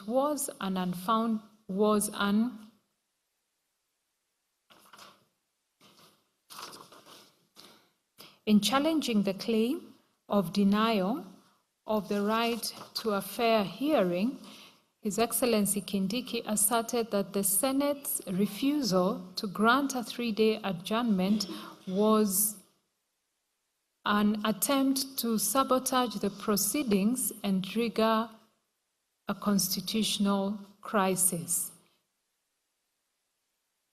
It was his position that His Excellency Gachagua had failed to produce medical evidence to substantiate his sudden illness. He reiterated that granting the adjournment would have blatantly violated the strict, non-modifiable constitutional timelines.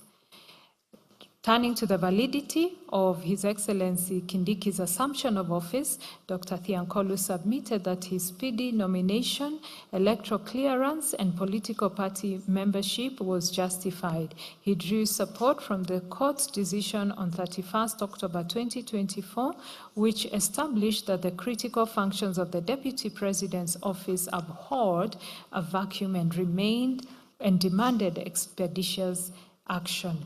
Finally, His Excellency Kindiki contended that the statutory laws governing appointive state offices, such as the Public Appointments Parliamentary Approval Act, did not apply to the elective office of the Deputy President. We now come to issues for determination.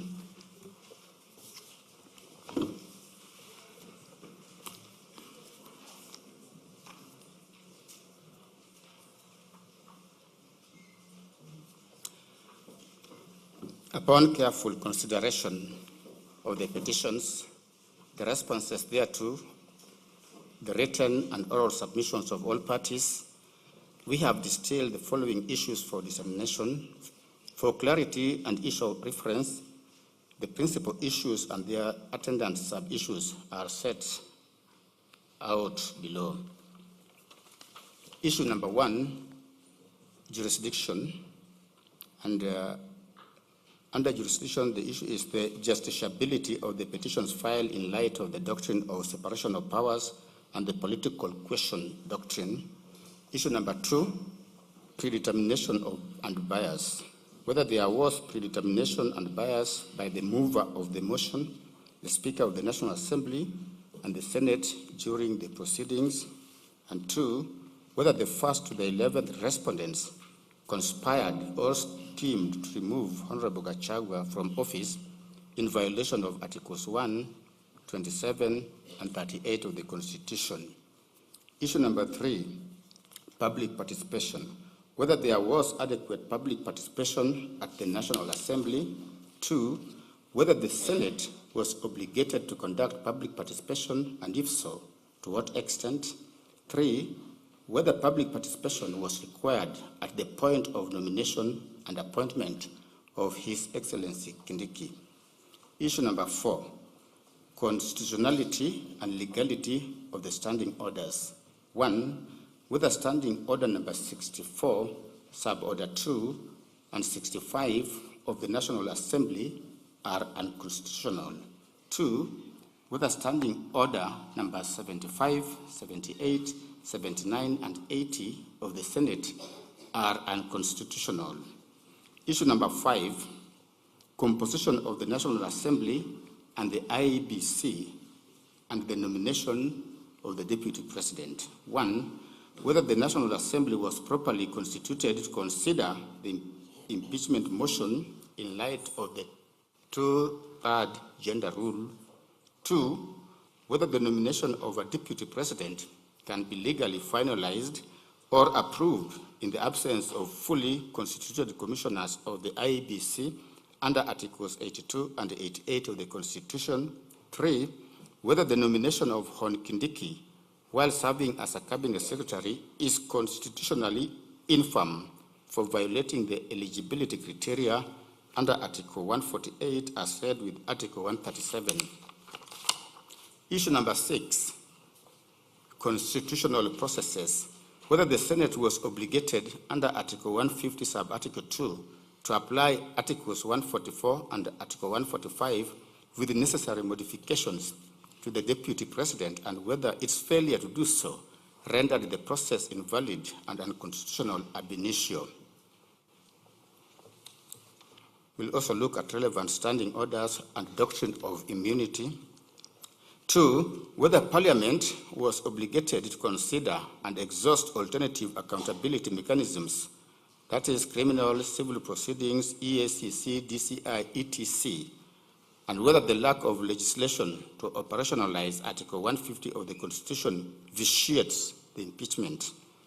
3, whether the Senate ought to have established a special committee under Article 145, sub-Article 3 of the Constitution. 4, whether the speed of the gazettement of the Senate resolution, the nomination of His Excellency Kindiki by His Excellency President Ruto, and the voting by the National Assembly on His Excellency Kindiki as the DP nominee contravened the Constitution and the law. And issue number 7, fair trial, whether the trial conducted by the Senate in respect of His Excellency Gachagua was lawful, fair, and in conformity with the constitutional guarantees of fair administrative action and fair hearing under Article 47 and Article 50 of the Constitution, respectively. We shall now turn to the analysis of each issue and its attendant sub-issues in the order set out above. Jurisdiction. The position in owners of the motor vehicle vessel Lydian S versus Caltex Oil Kenya Limited 1989 KLR1 remains as instructive today as it was when it was first pronounced, that jurisdiction is everything and a court that proceeds without it does so in vain. It is therefore necessary, before turning to the substantive grievances raised in these petitions, to resolve the threshold jurisdictional question that permeated the pleadings and submissions of almost all parties on whether the impeachment of a deputy president is amenable to judicial scrutiny or whether it falls exclusively within the political domain of parliament and is therefore beyond the reach of courts. The respondents urge this court to exercise restraint, contending that impeachment is a political accountability mechanism constitutionally entrusted to parliament, and that courts ought not to transform themselves into appellate chambers reviewing parliamentary decisions. The petitioners maintained that while impeachment is undoubtedly political in context and consequence, it remains a constitutionally regulated process subject to constitutional supremacy, the Bill of Rights, and judicial oversight. The resolution of these competing positions requires an examination of the constitutional architecture established under the Constitution of Kenya 2010. The starting point is the supremacy and delegated authority provisions found in the Constitution. Article 1 vests all sovereign power in the people of Kenya to be exercised either directly or through democratically elected representatives. Parliament, the executive, and the judiciary are therefore not sovereign institutions in themselves. They are repositories of delegated sovereign authority, deriving their legitimacy from and remaining accountable to the people. Article 2 declares the Constitution to be the supreme law of the Republic, binding all persons and all state organs at both levels of government. The inevitable consequence is that no state organ, including Parliament, enjoys immunity from constitutional scrutiny. The Constitution of Kenya does not recognize parliamentary supremacy. It entrenches constitutional supremacy, and that supremacy is absolute and admitting of no exception.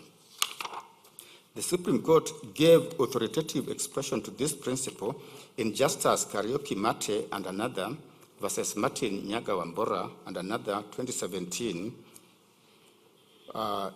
EKLR, where it emphasized that no arm of government is above the law, that this being a constitutional democracy, the Constitution is the guiding light for the operations of all state organs.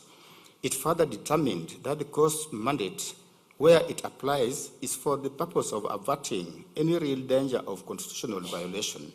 It follows, as a matter of necessary constitutional logic, that whenever Parliament exercises authority under Articles 145 and Article 150 of the Constitution, it does so not as a sovereign body wielding unreviewable discretion, but as a constitutional organ exercising delegated authority within and subject to the limitations that the Constitution prescribes. The jurisdiction of this court to entertain these petitions is firmly grounded in Articles 22, 23, and 165 of the Constitution. Article 165, sub-article 3D, expressly empowers the High Court to determine questions of constitutional interpretation, including whether anything done under the authority of the Constitution or any law is inconsistent with or in contravention thereof, and it is precisely that question that lies at the heart of these proceedings. Article 23 vests in this court jurisdiction to enforce the Bill of Rights and to grant appropriate relief where constitutional rights and freedoms have been violated, are threatened, or are likely to be infringed. The breadth of that jurisdiction is a deliberate constitutional design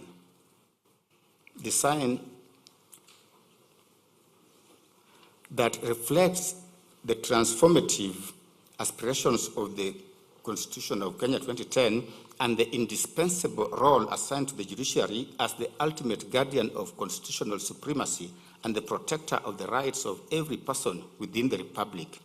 This court does not approach the jurisdictional question as one of first impression. In its ruling delivered on 31st of October 2024, this bench considered and conclusively determined the self-same jurisdictional challenge that the respondents now seek to resurrect. The court held that the broad jurisdiction vested in the High Court under Articles 23, 22, and 165 extends to determining whether the powers exercised by the National Assembly and the Senate in impeachment proceedings conformed to constitutional requirements. Had the framers of the Constitution intended to exclude the High Court's jurisdiction in matters arising under Article 145,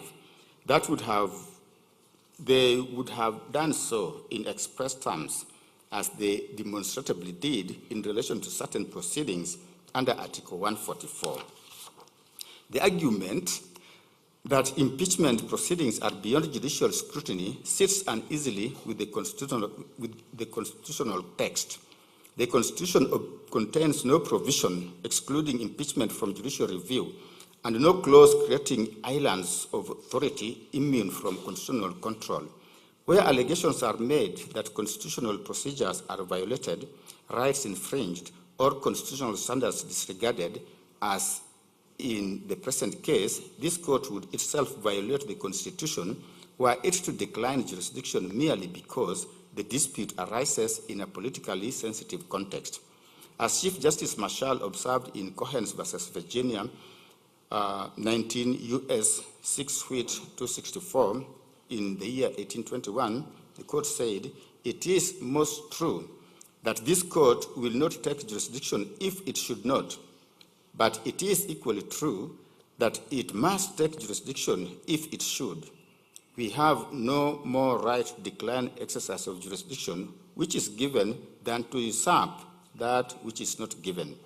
The one on the other, or the other, would be treason to the Constitution," close quote. That observation resonates fully within Kenyan's constitutional order. The presence of political implications does not extinguish this court's constitutional duty to interpret, protect, and enforce the Constitution. Even within the argument on separation of powers, this court accepts that impeachment is principally a parliamentary function under Articles 145 and 150. However, separation of powers does not mean separation from the Constitution. As the Supreme Court held in the matter of the Speaker of the Senate and another 2013 KLR, none of the arms of government can claim an exclusive preserve free from constitutional scrutiny, and it is the responsibility of the courts to ensure that the exercise of power by state organs remains within constitutional bounds.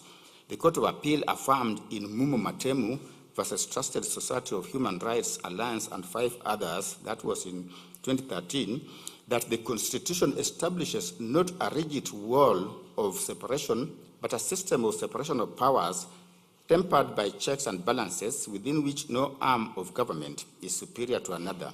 The doctrine therefore requires mutual respect among constitutional institutions, not mutual exclusion, and Parliament cannot invoke it as a shield against constitutional accountability.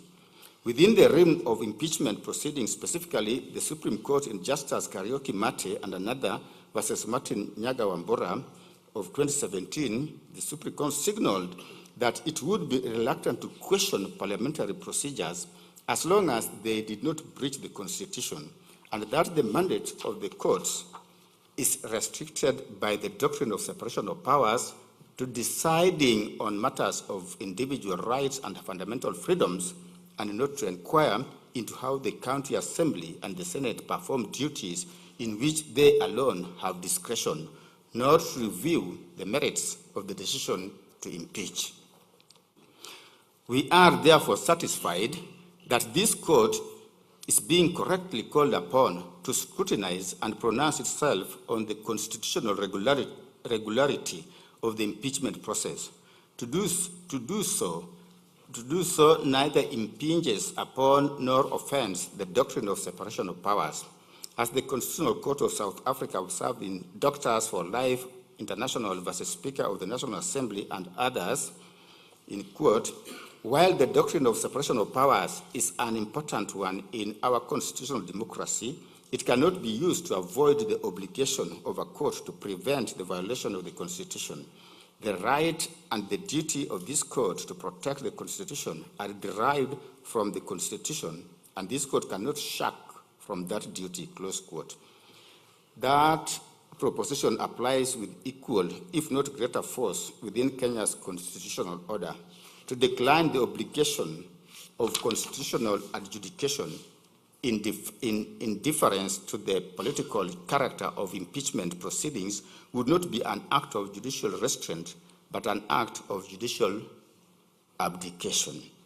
On the political question doctrine, the respondents placed reliance on Nixon versus United States 506 USA 224 1993, where Walter Nixon, a federal district court judge removed from office by the Senate, challenged the procedure by which his impeachment trial had been conducted.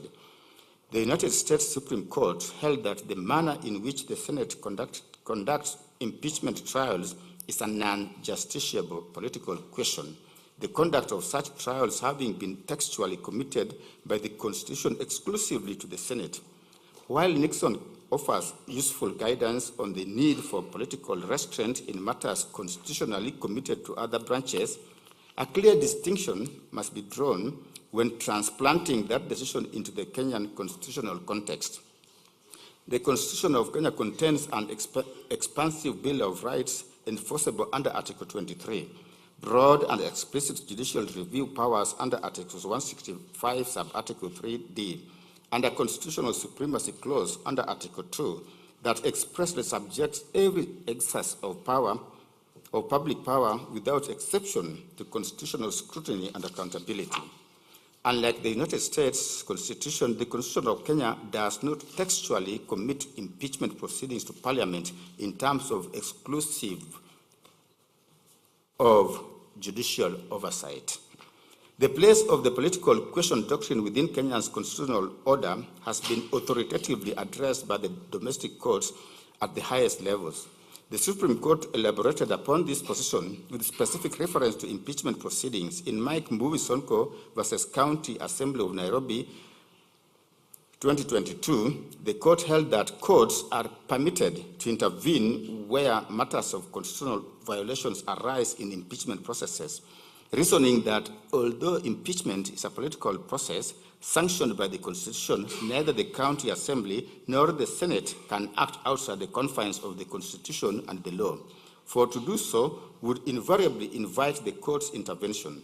The Supreme Court clarified that the mandate of the courts was to determine whether the individual's rights, dignity, and fundamental freedoms had been preserved and protected in the process without usurping the powers and functions of the legislative branch of government. Those principles were further articulated in a 5-judge bench decision of this court in Ramogi and 3 others versus Attorney General 2020, where the court held that the critical constitutional inquiry is not whether a dispute is political in character, but whether it raises constitutional or legal questions capable of judicial determination. Where constitutional standards exist against which the impugned conduct may be measured, a court is not at liberty to decline jurisdiction on grounds of political contentiousness alone. The court observed that were courts to decline jurisdiction whenever a dispute bore political implications, constitutional violations committed within political processes would be left entirely without remedy, an outcome fundamentally irreconcilable with Articles 2 and 3 of the Constitution. Taken together, these authorities establish that the political question doctrine in Kenya is not a doctrine of abdication, but one of restraint. It requires courts to distinguish between political choices entrusted to the political branches of government and questions of constitutional compliance entrusted to the judiciary. The former ordinarily lie beyond judicial competence. The latter falls squarely within the judicial function. In light of the foregoing, we reiterate that the court is not a political arbiter, but a constitutional one. We agree in principle with the submission that it is not the function of this court to determine whether the charges against His Excellency Gachagua were of sufficient gravity to warrant his removal from office. Those are quintessentially parliamentary judgments, constitutionally entrusted to the National Assembly and the Senate. We decline any invitation to venture into the merits of the charges upon which the impeachment was founded. The court's obligation is to ensure that the impeachment process, however political its character and however significant its consequences, was conducted in accordance with the Constitution, the rule of law, and the procedural and substantive safeguards the Constitution prescribes. Where that standard was met, we will say so. Where it was not, we are equally bound to say so. For it is in the faithful discharge of that obligation, and not in deference to political outcomes, that the legitimacy of this court's intervention ultimately rests.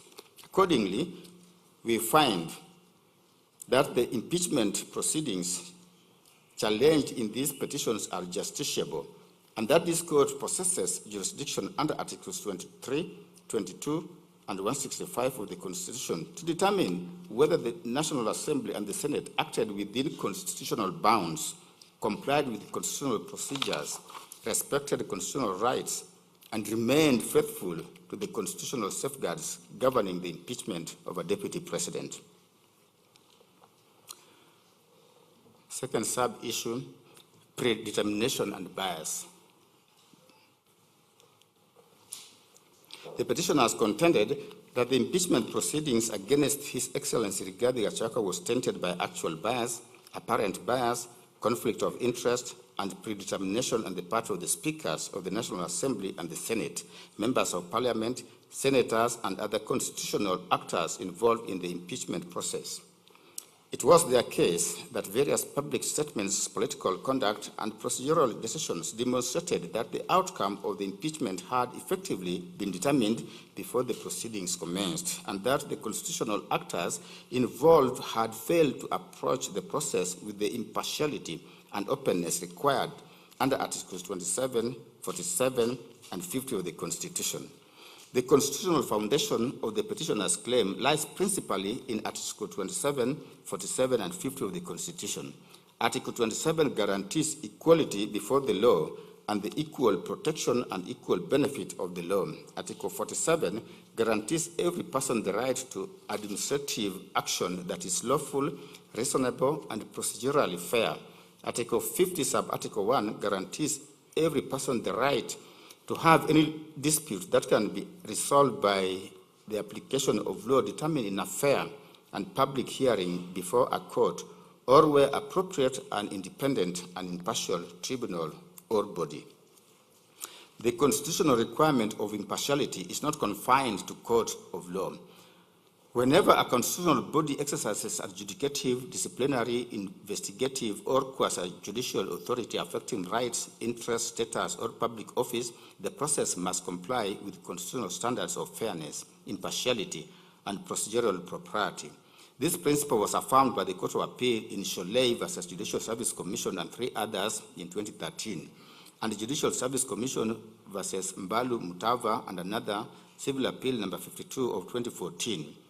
where the court emphasized that constitutional and administrative decision-making processes are subject to the requirements of procedural fairness and natural justice. In Mbalu Mutava, which I've mentioned above, the Court of Appeal observed that Article 47 transformed the common law principles of natural justice into constitutional imperatives, such that whenever public power is exercised in a manner affecting legal rights, status, or legitimate expectations, constitutional standards of fairness become directly applicable. In Sholei case, the Court of Appeal reaffirmed that public bodies exercising disciplinary or quasi-judicial authority must act fairly and impartially, and that public confidence in constitutional institutions depends not only on actual fairness, but equally upon its appearance.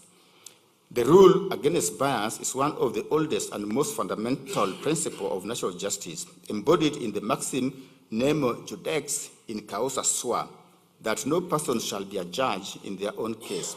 Historically directed at preventing decision makers from participating in matters in which they held a personal, financial, or proprietary interest, the doctrine has over time expanded to encompass circumstances giving rise to a reasonable apprehension that a decision maker may not approach a matter with the requisite impartiality, even in the absence of any direct personal interest.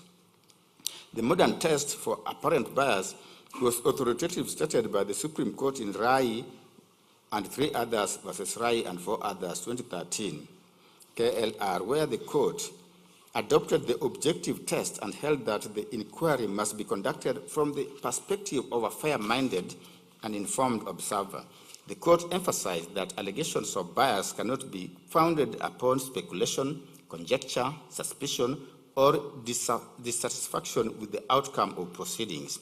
There must exist objective circumstances capable of giving rise to a reasonable apprehension that the decision maker may not bring an impartial mind to bear on the subject.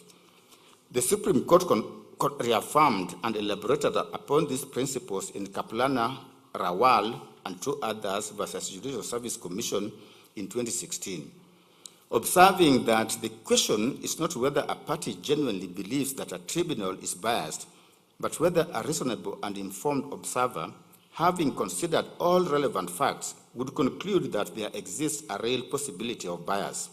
The court further recognized that constitutional institutions must be protected from unsubstantiated allegations capable of paralyzing their functioning, and accordingly insisted upon an objective evidentiary foundation before a finding of bias can be made. Similarly, in Tunoi and another versus Judicial Service Commission and another Civil Appeal number 6 of 2016, the Court of Appeal reaffirmed the enduring principle first established in R versus Sussex Justices ex parte McCarthy, 1924, 1 KB 256, that justice must not only be done, but must manifestly and undoubtedly be seen to be done, and underscored that public confidence in constitutional institutions depends significantly upon the appearance of impartiality and not merely its substance. From these authorities, several important principles emerge. First, the test for apparent bias is objective, not subjective. Second, the inquiry must be conducted from the standpoint of a fair-minded and informed observer. Third, mere suspicion, political disagreement, dissatisfaction with a decision or an adverse outcome does not, without more, establish bias. Fourth, and critically, there must exist objective circumstances capable of giving rise to a reasonable apprehension that the decision maker did not or could not approach the matter impartially. Jurisprudence further establishes that bias and predetermination, though related in concept, are legally distinct. Bias concerns the existence of actual or apparent partiality or on the part of the decision maker. Predetermination concerns a state of mind in which the decision maker has effectively closed their mind to the evidence and argument and reached a final conclusion before the process has run its course. The distinction was illuminated by the English Court of Appeal in Lewis versus Redder and Cleveland Borough Council in 2008, where the court drew a clear line between predisposition and predetermination. Decision makers may legitimately hold predispositions, inclinations, or preliminary views on matters before them. That is the inevitable consequence of experience and engagement in public affairs. What the law prohibits is predetermination, which is a state of mind so close to persuasion that no amount of evidence or argument is capable of altering the ultimate outcome. In light of the authorities that we have cited, we hold the view that the mere fact that members of parliament or senators publicly supported or opposed the impeachment of His Excellency Gachagua cannot, standing alone, establish constitutional bias. To hold otherwise would render impeachment proceedings practically unworkable and would be inconsistent with inherently political character that the Constitution itself recognizes in such proceedings. Legislators are not expected to approach impeachment as blank slates devoid of political opinion or prior knowledge. What the Constitution requires is that they remain genuinely open to considering the evidence, listening to argument, and discharging their constitutional responsibilities in good faith and within constitutional limits. We are accordingly not persuaded by the proposition that bias may automatically be inferred from the fact that legislators belong to particular political parties, support particular political positions, or publicly express their views on political matters that may not necessarily be the views of the accuser. Such circumstances may demonstrate predisposition, but predisposition, as the authorities make clear, is not synonymous with predetermination. It is predetermination and not mere predisposition that constitutes a constitutional infirmity. The position of the speakers stand on an altogether different footing. The speakers do not determine the merits of impeachment charges. Under Article 145 and Article 150 of the Constitution, the power to impeach a deputy president is vested in the National Assembly and the state and the Senate, acting through constitutionally prescribed voting thresholds. The speakers neither debate nor vote on impeachment charges. Their function is essentially procedural and facilitative. They preside over proceedings, regulate debate, determine procedural applications, interpret standing orders, and maintain order within their respective houses. They are not, and were never intended to be, the substantive constitutional decision makers on the question of whether an impeachment should succeed or fail. We are accordingly not satisfied with the broad proposition advanced by some of the petitioners that the speaker's mere participation in the proceedings or involvement in political agreements is sufficient to establish constitutional bias or conflict of interest. The constitutional decision makers under Article 145 and Article 150 are members of Parliament and senators collectively acting through the respective houses of Parliament. We therefore find that the allegations of bias, predetermination, and conflict of interest advanced by the petitioners against the speakers, members of Parliament, and senators are, on the material before this court, no more than bare and unsubstantiated assertions grounded in political inference and suspicion, rather than in objective evidence capable of satisfying the test authoritatively prescribed in the Rai, Rawal, and Tunoi decisions.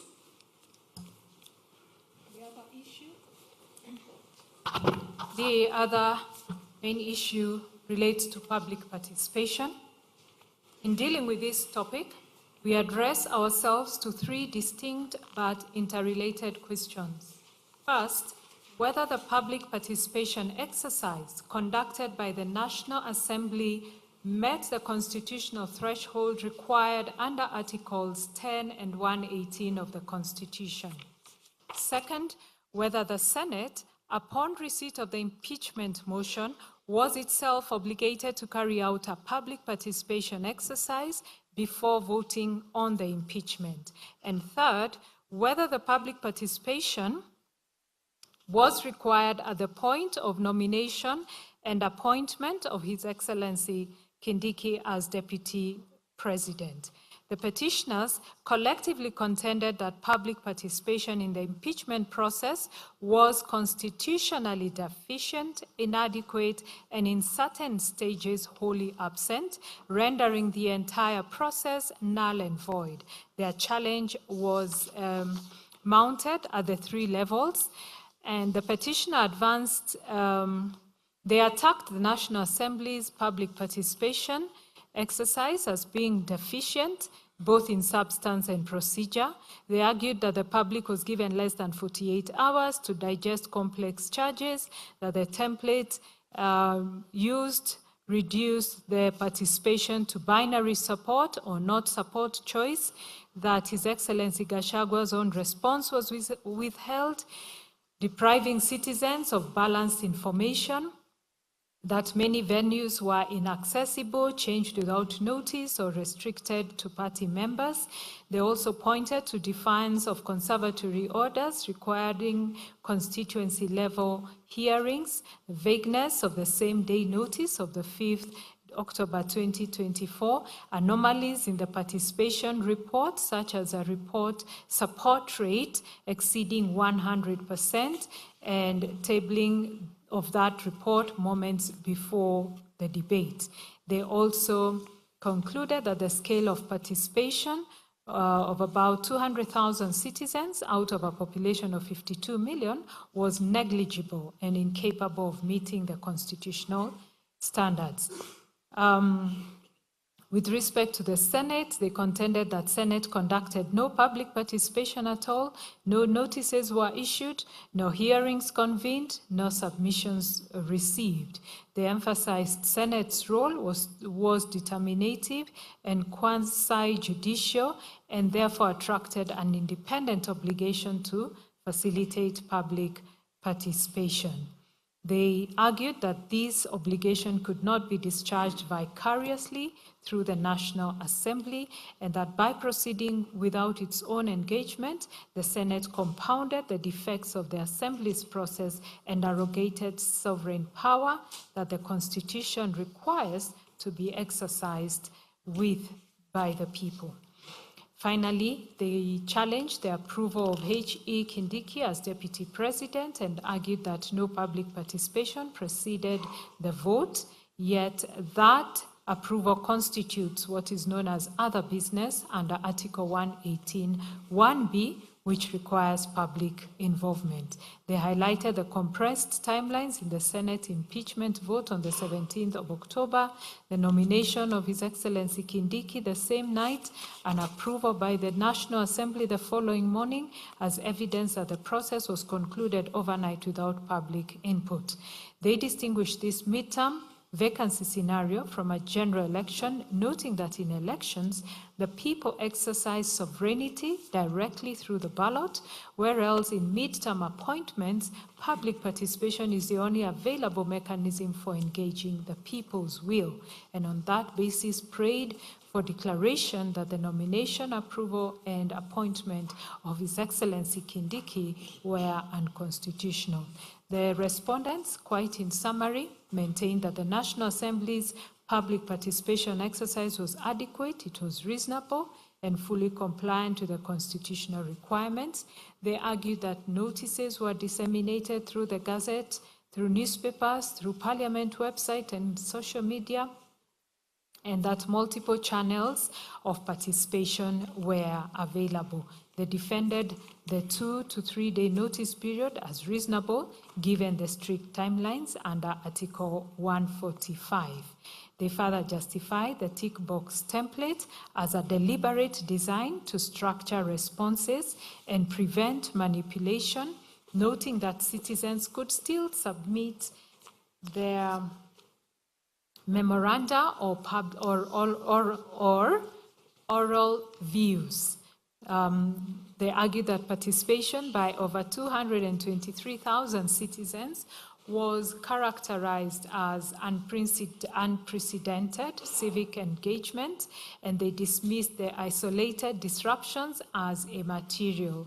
They argued that there was no obligation to share His Excellency Gachagua's report with response with the public, since the public's role was to express views, not to adjudicate. On the Senate stage, the respondents, in summary, contended that the public participation was not required, as the Senate seats as a quasi-judicial capacity during impeachment and not as a legislature. That Article 118 applied only to legislative business and not impeachment. That impeachment was a single continuous exercise with the public participation required only at the initiation stage. Regarding the nomination and approval of His Excellency Kindiki, they submitted that public participation was not required, that Article 149(1) established a unique self-executing process where the National Assembly voted as an electoral college exercising delegated sovereignty rather than conducting legislative business, that the Constitution's silence on participation in this context was very deliberate, and that elected MPs themselves embody public representation, that the debate was open, televised, and recorded, and they concluded that the nomination, approval, and appointment of His Excellency Kindiki were fully compliant with the Constitution. We have considered the cases advanced by both parties and take the following position on this issue.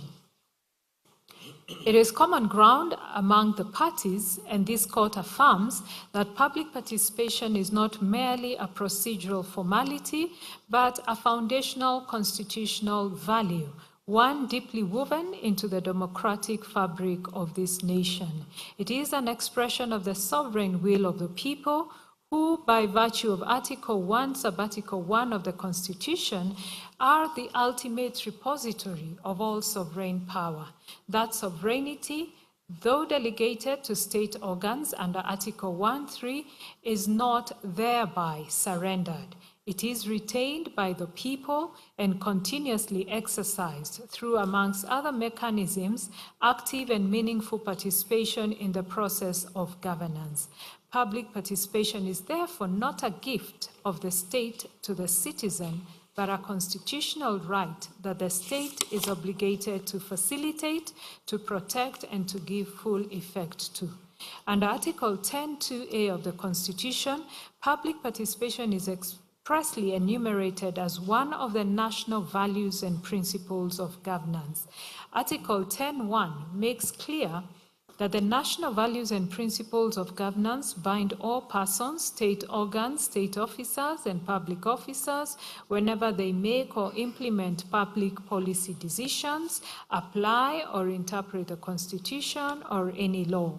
The imperative of public participation finds further and specific expression in the context of Parliament in Article 118 of the Constitution, which reads as follows: Parliament shall, A, conduct its business in an open manner, and its sittings and those of its committees shall be open to the public, and B, facilitate public participation and involvement in the legislative and other business of Parliament and its committees.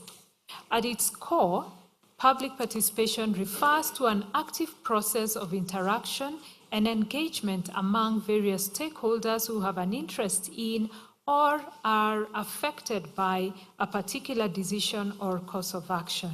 The word active is of constitutional significance. It signals that the Constitution does not contemplate a passive, cosmetic, or performative exercise in which the exercise is merely notified of a decision, in which the public is merely notified of a decision already made. It demands instead a genuine and substantive process which the people are afforded a real and meaningful opportunity to shape the decisions that affect their lives. In essence, public participation is the mechanism through which the governed speak to those who govern, and through which the exercise of public power is continuously tethered to the will, values, and interests of the sovereign people. The robust jurisprudence on this subject in Kenya supports this position. The Supreme Court, in the matter of National Land Commission, this is an advisory opinion, application number 2 of 2014, placed the principle of public participation at the very core of the concept of checks and balances in governance, recognizing it as integral to the manner in which various arms of government discharge their constitutional functions. Subsequently, in the British American Tobacco Kenya PLC versus Cabinet Secretary for Ministry of Health, commonly referred to as the BAT case, the Supreme Court delimited the following binding framework for public participation. The principles are that, as a constitutional principle under Article 10(2) of the Constitution, public participation applies to all aspects of governance, that the public officer and/or entity charged with the performance of a particular duty bears the honors of ensuring and facilitating public participation, that the lack of a prescribed legal framework for public participation is no excuse for not conducting public participation, and the onus is on the public entity to give effect to this constitutional principle using reasonable means. That public participation must be real and not illusory. It is not a cosmetic or a public relations act. It is not a mere formality to be undertaken as a matter of course just to fulfill a constitutional requirement. There is need for both quantitative and qualitative components in public participation. That public participation is not an abstract notion, it must be purposeful and meaningful. That public participation must be accompanied by reasonable notice and reasonable opportunity. Reasonable participation. That public participation is not an abstract notion, it must be purposeful and meaningful. That public participation must be accompanied by reasonable notice and reasonable opportunity. Reasonableness will be determined on a case-to-case basis. That public participation is not necessarily a process consisting of oral hearings. Written submissions can also be made. The fact that someone was not heard is not enough to annul the process. That allegations of lack of public participation does not automatically vitiate the process. The allegations must be considered within the peculiar circumstance of each case, including the mode, the degree, the scope, the extent of public participation is to be determined on a case-to-case basis. Additionally, in Cabinet Secretary for National Treasury and Planning and 4 others versus Okiya Mtata, the Supreme Court held that the constitutional threshold for public participation is one of reasonableness, that the process must afford the public a genuine and meaningful opportunity to be heard, and that Parliament must take reasonable measures to ensure the proposal, views, and suggestions received. The court spoke as follows. In the BAT case, this court established the standard that duty bearers must meet and the threshold courts should use to determine whether duty bearers have fulfilled their obligations with respect to public participation. This threshold is set at a reasonableness standard. In its guiding principles on public participation, this court defined this threshold as follows: that public participation must be accompanied by reasonable notice and reasonable opportunity. Reasonableness will be determined on a case-to-case basis. Close of quote. This and the broader corpus of jurisprudence firmly established that when the Constitution, the Constitution demands is not necessarily the most intensive form of participation in every case, but always a form that is meaningful, purposeful, and proportionate to the nature and gravity of the decision being made. This principle finds its clearest expression in the decision of the Constitutional Court of South Africa in Doctors for Life International versus the Speaker of National Assembly and others, where the court held that the degree and nature of participation must be calibrated to the subject matter and the potential impact of the decision on affected persons. The proposition has been consistently adopted by our courts in Mui Coal Basin Local Community and 15 others versus the Permanent Secretary, Ministry of Energy. The Court of Appeal affirmed that decisions of greater consequence demand more robust and substantive engagement, and that public participation ought to be meaningful rather than a tick box exercise. The High Court reinforced this position in Robert Gakuru versus Governor Kiambu County and Institute for Social Accountability versus the National Assembly, where it held that the standard of participation required is directly informed by the gravity and reach of the decision in question.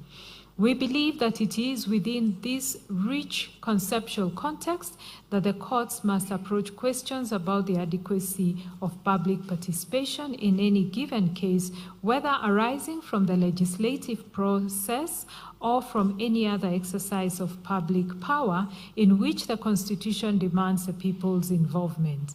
The focus ought to be on whether the participation that occurred was real, substantive, and meaningful.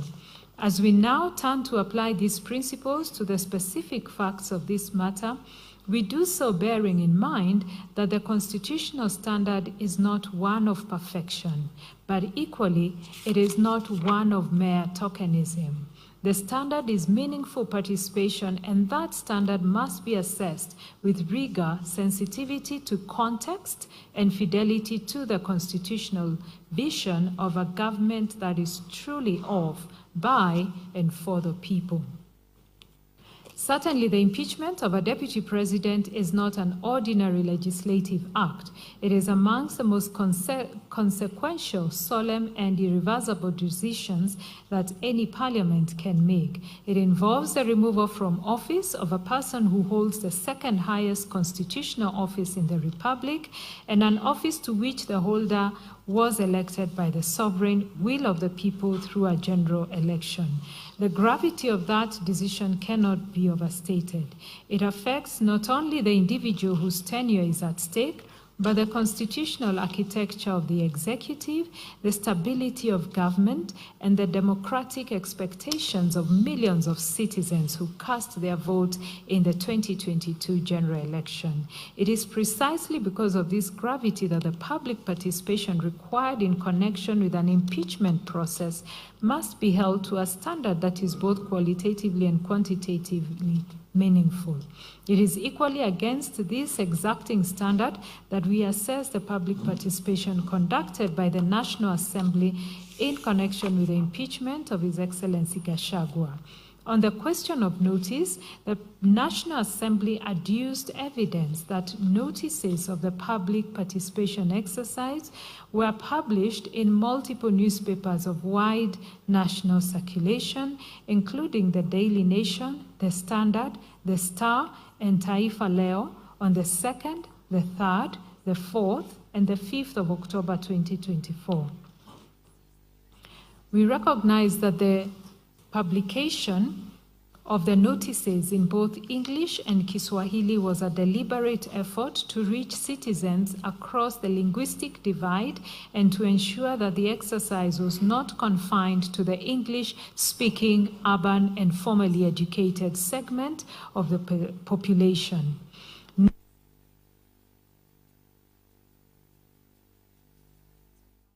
both English and Kiswahili, further reinforcing the inclusive character of the exercise. Constituency offices and county women representative offices, altogether totaling 337 access points spread across every corner of the country, were directed to remain open, including on the 5th of October 2024, to receive public submissions. Citizens were further afforded the option of submitting their views by email, by post, hand delivery, and online submissions could be made through Parliament's website, which further meant that participation was not contingent on physical presence or geographic proximity to a hearing venue. On the question of numbers, the evidence shows that just over 223,000 members of the public participated in the exercise. We are mindful that the significance of a participation number cannot be assessed in a vacuum. It must be considered in the context of the time available, the channels provided in the exercise. We are mindful that the significance of a participation number cannot be assessed in a vacuum. It must be considered in the context of the time available, the channels provided, the nature of the decision made, and the standards previously endorsed by the courts. The Supreme Court in the VAT case affirmed that both quantitative and qualitative components are relevant to such an assessment. Equally, in Robert Vakuru, the Court of Appeal affirmed the principle that the quantitative component of public participation is a relevant but not determinative consideration, and that the adequacy of participation must be assessed in light of all the circumstances. Viewed against these standards, a participation figure of 223 citizens achieved within the constrained timeline represents a considerable level of civic engagement in a single parliamentary process. We say so further considering the relationship between the state's obligation to facilitate public participation and the public's exercise of the right to participate.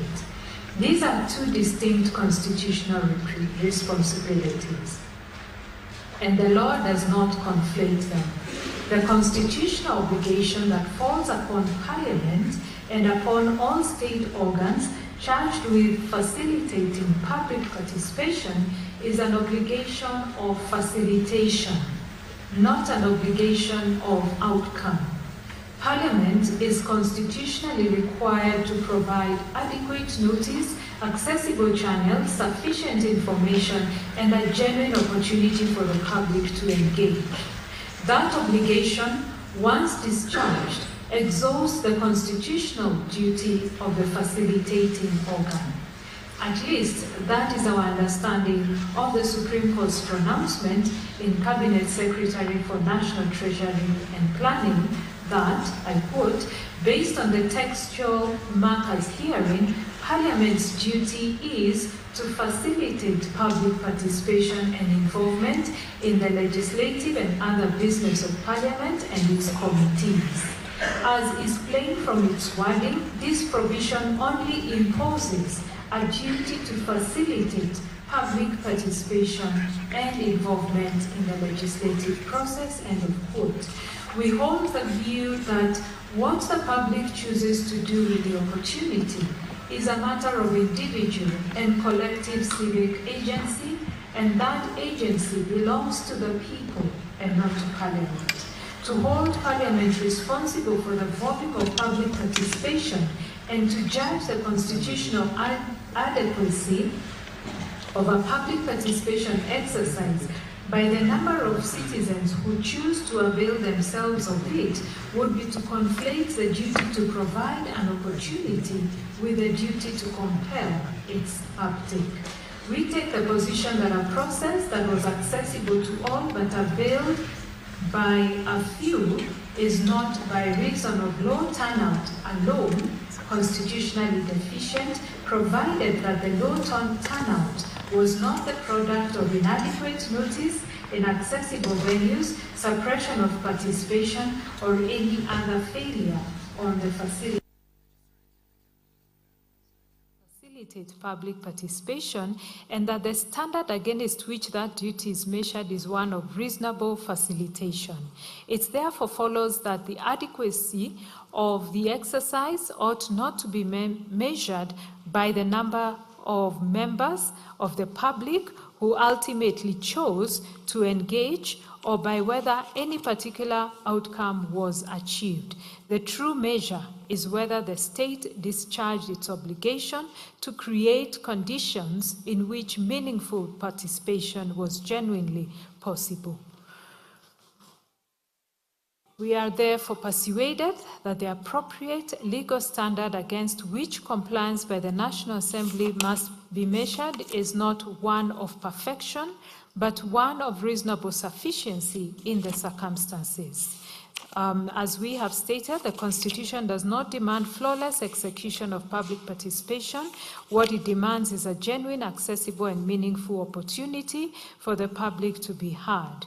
Even accepting, as we do, that logistical and operational challenges may have arisen in certain isolated cases, which is not an uncommon occurrence in any large-scale nationally coordinated exercise conducted under time pressure, such localized deficiencies would not invalidate the entire process, as guided by the Supreme Court in the BAT decision. The evidence before this court shows that the door was opened widely, accessibly, and in good faith. Additionally, the fact that His Excellency Gachagua's response to the charges was not availed to the public during the window does not, without more, render the exercise deficient. The purpose of public participation in the impeachment process is substantively and functionally distinct from the adversarial hearing to which the respondent is entitled. The public was called upon to express its views on whether the allegations assessed on their face were of sufficient gravity to warrant a removal of a constitutional office holder. It was not and was never intended to be a mini trial of the charges. The Constitution vests the final decision-making authority in the National Assembly and the Senate, both of which are representative bodies exercising a delegated mandate from the people. These institutions heard, considered, and weighed both the allegations and His Excellency Gachagua's full response before proceeding to vote. On the question of compliance with the court orders of 3rd October 2024, which directed the National Assembly to organize public participation at least at constituency level, we find upon careful evaluation of the evidence placed before us that the National Assembly took demonstrable and timely steps to give effect to those directions. A memo from the Clerk of the National Assembly contained at page 996 of the National Assembly's documents provided as follows. The title of the memo was Collection of Public Views on the Special Motion for Removal from Office by Impeachment of the Deputy President of the Republic of Kenya. And the Clerk of the National Assembly writes, as you are aware, the National Assembly is currently considering a special motion for the proposed removal from office by impeachment of His Excellency Rigathi Gachagua, the Deputy President of the Republic of Kenya. To facilitate this process, public hearings were scheduled to be held in all 290 constituencies on Friday, October the 4th, 2024, from 8 to 5 p.m. And members of the public were notified to submit their views to the constituency or county. Offices of all members of Parliament of the National Assembly notified to submit their views to the constituency or county offices of all members of Parliament of the National Assembly. By a court order issued on the 3rd of October 2024, the High Court in Kenya sitting at Kerugoya directed that the National Assembly organize similar public hearings closer to the citizens, at least at constituency level, on each constituency in Kenya to enable the constituents of members of parliament responsible for the impeachment process nationally to engage with and participate on hearings and or any other suitable modes by which citizens at that level can participate and offer their representations.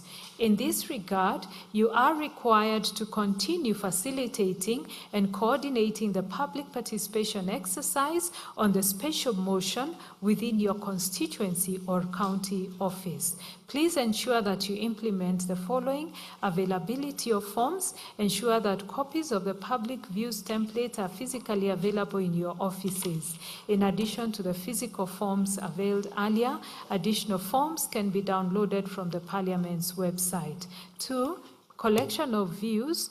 Collate all views, including memoranda, completed public views template, and any other submissions relating to the exercise. Note to transcribe oral submissions into written form using the designated template.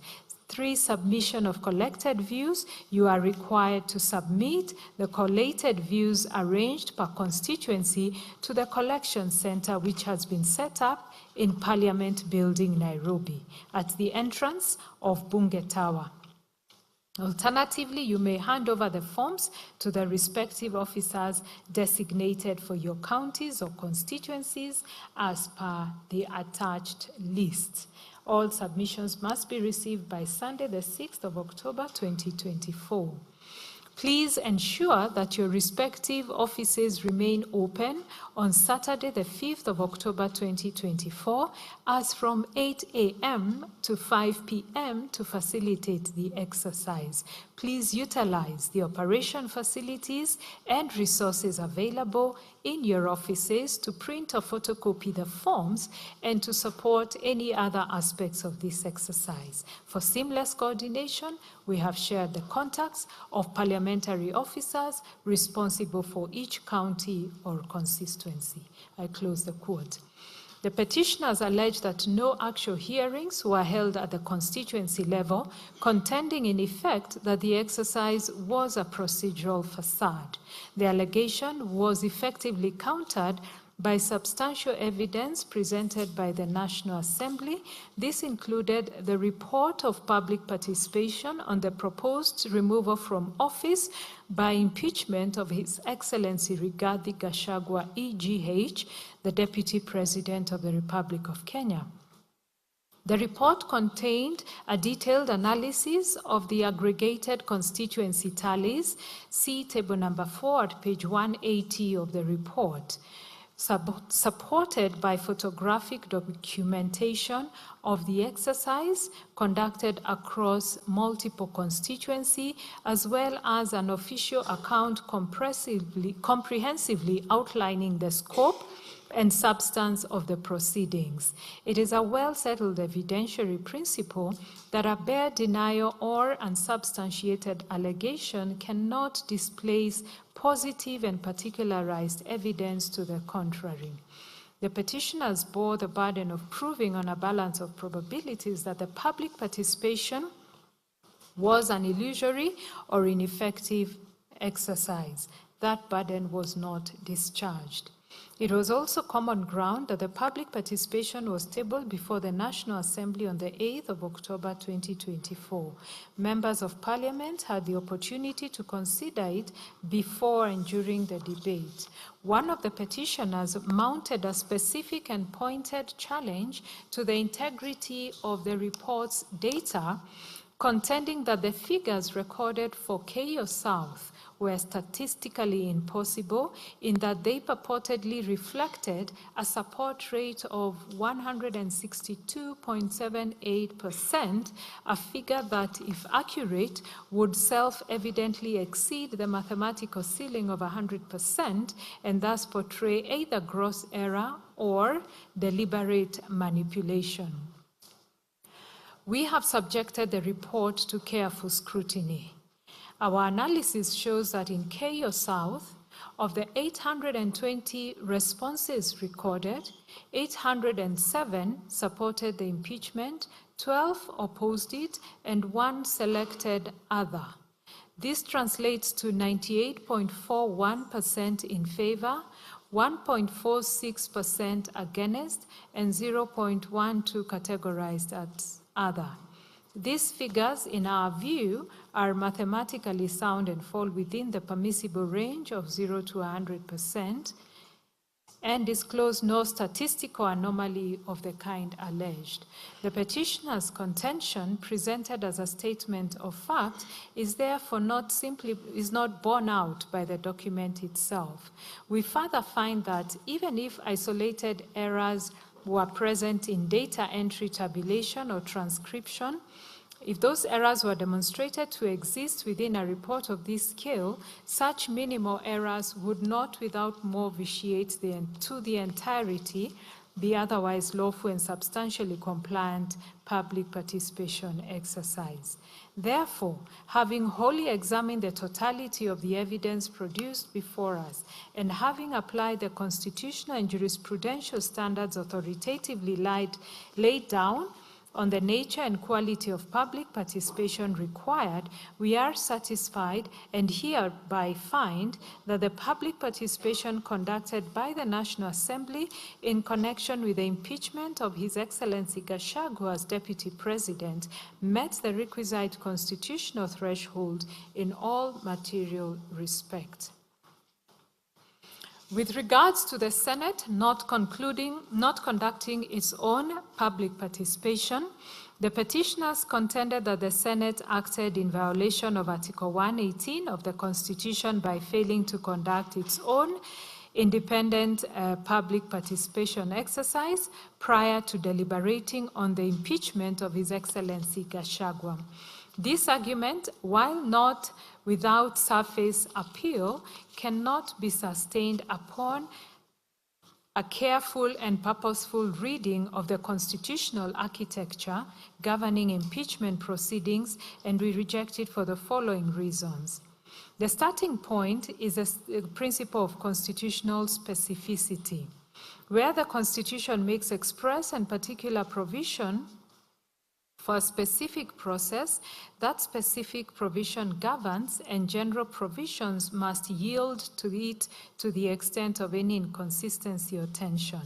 Article 145 of the Constitution prescribes with particularity the role and function of each House of Parliament in the impeachment process.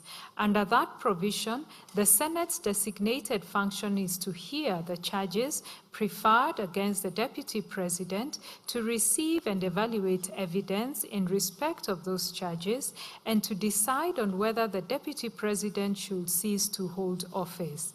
This is, by its very nature, an adjudicative function, and one that is quasi-judicial in character, akin to the conduct of a tribunal. It is not a legislative or policy-making function.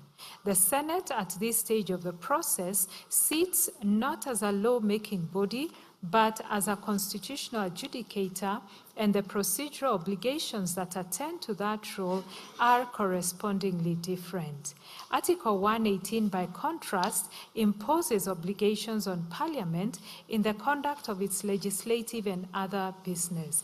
It provides in material part that Parliament shall conduct its business in an open manner, that its sittings and those of its committees shall be open to the public, and that Parliament shall facilitate public participation and involvement in its legislative and other business.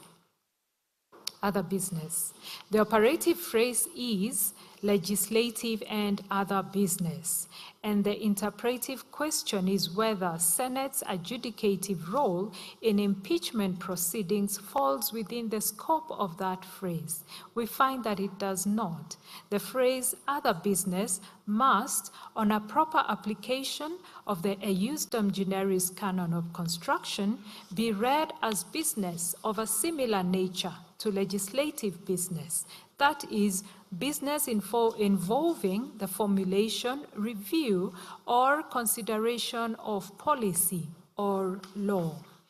We respectively associate ourselves with and adopt as correct the position taken by this court in Mwangaza versus County Assembly of Meru, that Public participation in impeachment proceedings primarily occurs at the county assembly level rather than at the Senate level, since the county assembly is the initiating body that formulates and debates the impeachment motion before transmitting it to the Senate for final determination. End of the quote. At the Senate stage, the function being discharged, as we have said, is adjudicative rather than consultative. We find that the constitutional principle underlying that holding is not confined to the impeachment of governors. It is a principle of general application that derives its force from the structural logic of the impeachment framework embedded in the Constitution, and it applies with equal force and validity to the impeachment of the Deputy President under Article 145. A second invocation of the same procedure in respect of the same charges, the same allegations, and the same subject matter at the Senate level serves no additional constitutional purpose. We therefore find that the Senate did not violate Article 10 or 118 by failing to conduct its own independent public participation. Finally, the question of whether public participation was constitutionally required for the nomination and approval of His Excellency Kindiki as Deputy President calls for a holistic interpretation of Article 149(1) of the Constitution, read in its proper textual, structural, and purposive context. Article 149(1) provides in express and unambiguous terms that within 14 days after a vacancy in the office of Deputy President, the President shall nominate a person to fill that vacancy, and that the National Assembly shall vote on the nomination within 60 days of receiving it. The correct approach to that interpretive exercise is well settled. The Supreme Court affirmed in the matter of the principle of gender representation in the National Assembly and Senate that constitutional interpretation must be holistic and that no provision of the Constitution may be read in isolation, divorced from the broader architecture of the document of which it forms part. The court elaborated the context of that holistic approach in the matter of Kenya National Commission on Human Rights, holding that holistic interpretation requires contextual analysis, which is reading a constitutional provision alongside and against related provisions so as to arrive at a rational and principled understanding of what the Constitution must be taken to mean, having regard to its history, the issues in dispute, and prevailing circumstances. It is this disciplined, context-sensitive methodology that we apply to the question at hand. A holistic reading of Article 149(1) in its contextual context reveals compellingly that this provision is self-executing. It prescribes a complete and self-contained procedure of nomination by the President within 14 days, followed by a vote by the National Assembly within 60 days. It makes no cross-reference to any other article for supplementary procedure. Critically, it makes no mention of public participation, nor of committee vetting, nor of any other consultative mechanism. The framers of the Constitution were not silent on public participation by inadvertence. When they intended to require it, they said so in express terms. Article 118(1)(b) expressly mandates Parliament to facilitate public participation in its legislative and other business. the deliberate omission of any equivalent requirement from Article 149(1) is itself a constitutional signal that must be given interpretive effect. To read a public participation requirement into Article 149(1), where none appears in the text, would be to engage in precisely the kind of unbridled extrapolation that the Supreme Court cautioned against in Kenya National Commission on Human Rights. The constitutional text of 149(1) is further instructive in its precise choice of language.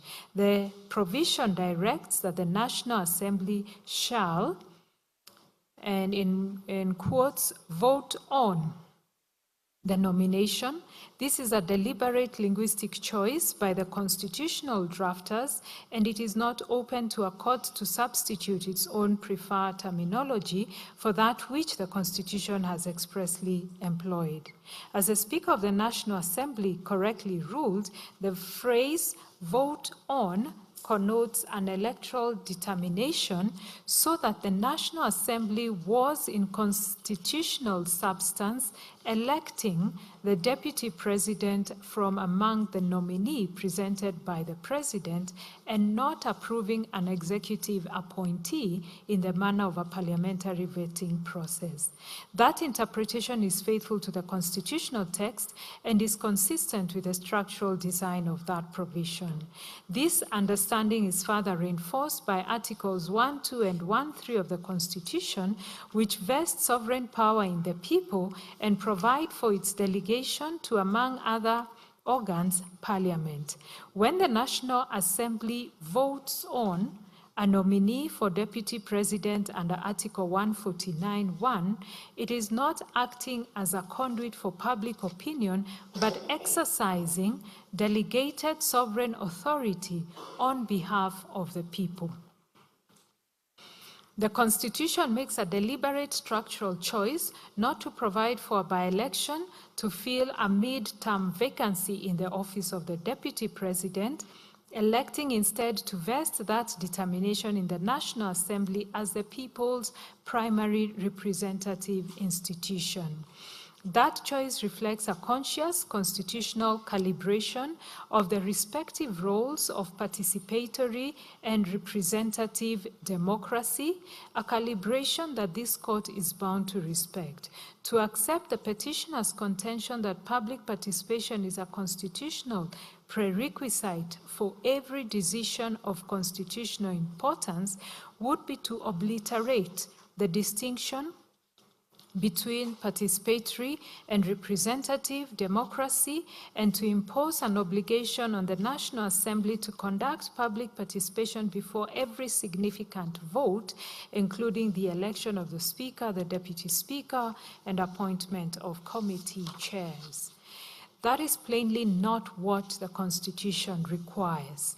As this court confirmed in Okoiti and 6 others versus Cabinet Secretary for National Treasury and Planning, where it was held that the representative democracy as a complement to participatory democracy is independently and fully constitutionally recognized.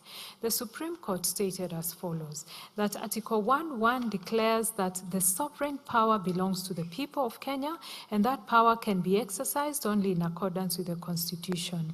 Article 1(2) further proclaims that the people may exercise their sovereign power either directly or indirectly through their democratically elected representatives.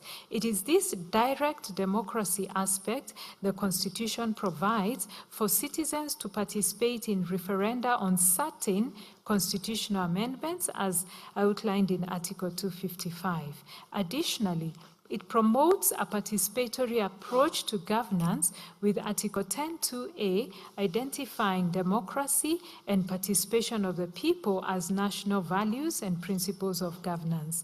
This is reinforced by specific constitutional obligations such as the duty imposed on Parliament under Article 118 1B to facilitate public participation and involvement in its legislative and other business. Conversely, the Constitution also provides for indirect democracy. In that regard, Article 1.3 states that sovereign power is delegated to specified organs, state organs, including parliament and the legislative assemblies of county governors. Moreover, Article 94(1) of the Constitution provides that the legislative authority of the Republic is derived from the people and at national level is vested in and exercised by Parliament. This speaks to the representative aspect of democracy, which grants elected representatives the discretion to make legislative decisions on behalf of the people they represent, with the legislative discretion being balanced by the Constitution's commitment to participatory governance. End of quote.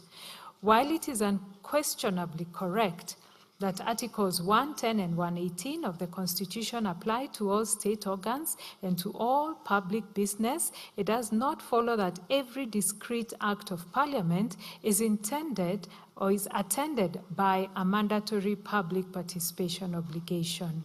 The vote contemplated by Article 149(1) is a discrete, constitutionally prescribed electoral act. It is not the making of a law, it is not the formulation of a policy, it is not the implementation of a public program. It is a binary determination of acceptance or rejection of a single presidential nominee in which there is no middle ground, no policy choice to be made, no legislative text to be drafted, and no program to be designed. Public participation, the purpose of which is to inform deliberative and policy-oriented public decision-making, would add nothing of constitutional value to a binary vote of this character. Furthermore, even were one to extend the concept of public participation to encompass public observation and accountability, we do find that the proceedings of the National Assembly on the nomination of His Excellency Kindiki were conducted in a fully open and transparent manner.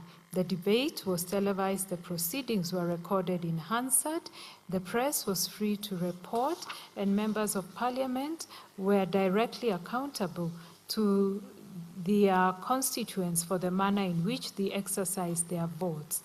We are therefore satisfied that this openness and transparency, which is a constitutional core of Article 118(1)A's requirement that public conducts its business in an open manner, was amply satisfied.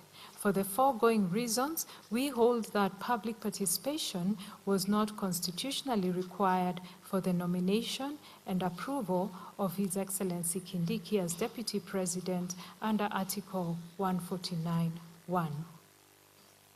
Next, I will look at the main issue on constitutionality and legality of the standing orders.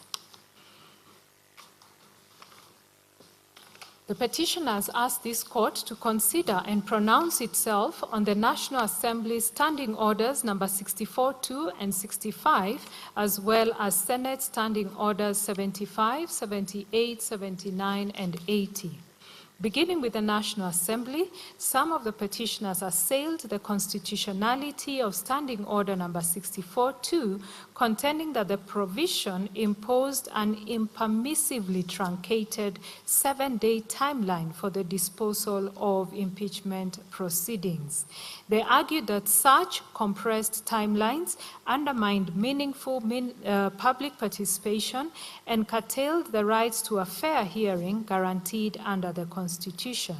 They thus prayed for a declaration that Standing Order 64(2) is unconstitutional, null and void to the extent that it prescribes a timeline that is incompatible with constitutional requirements for public participation, fair hearing, and compliance with court orders, and an order of certiorari to quash Standing Order number 64 and 65 of the National Assembly Standing Orders to the extent that they apply to the Deputy President.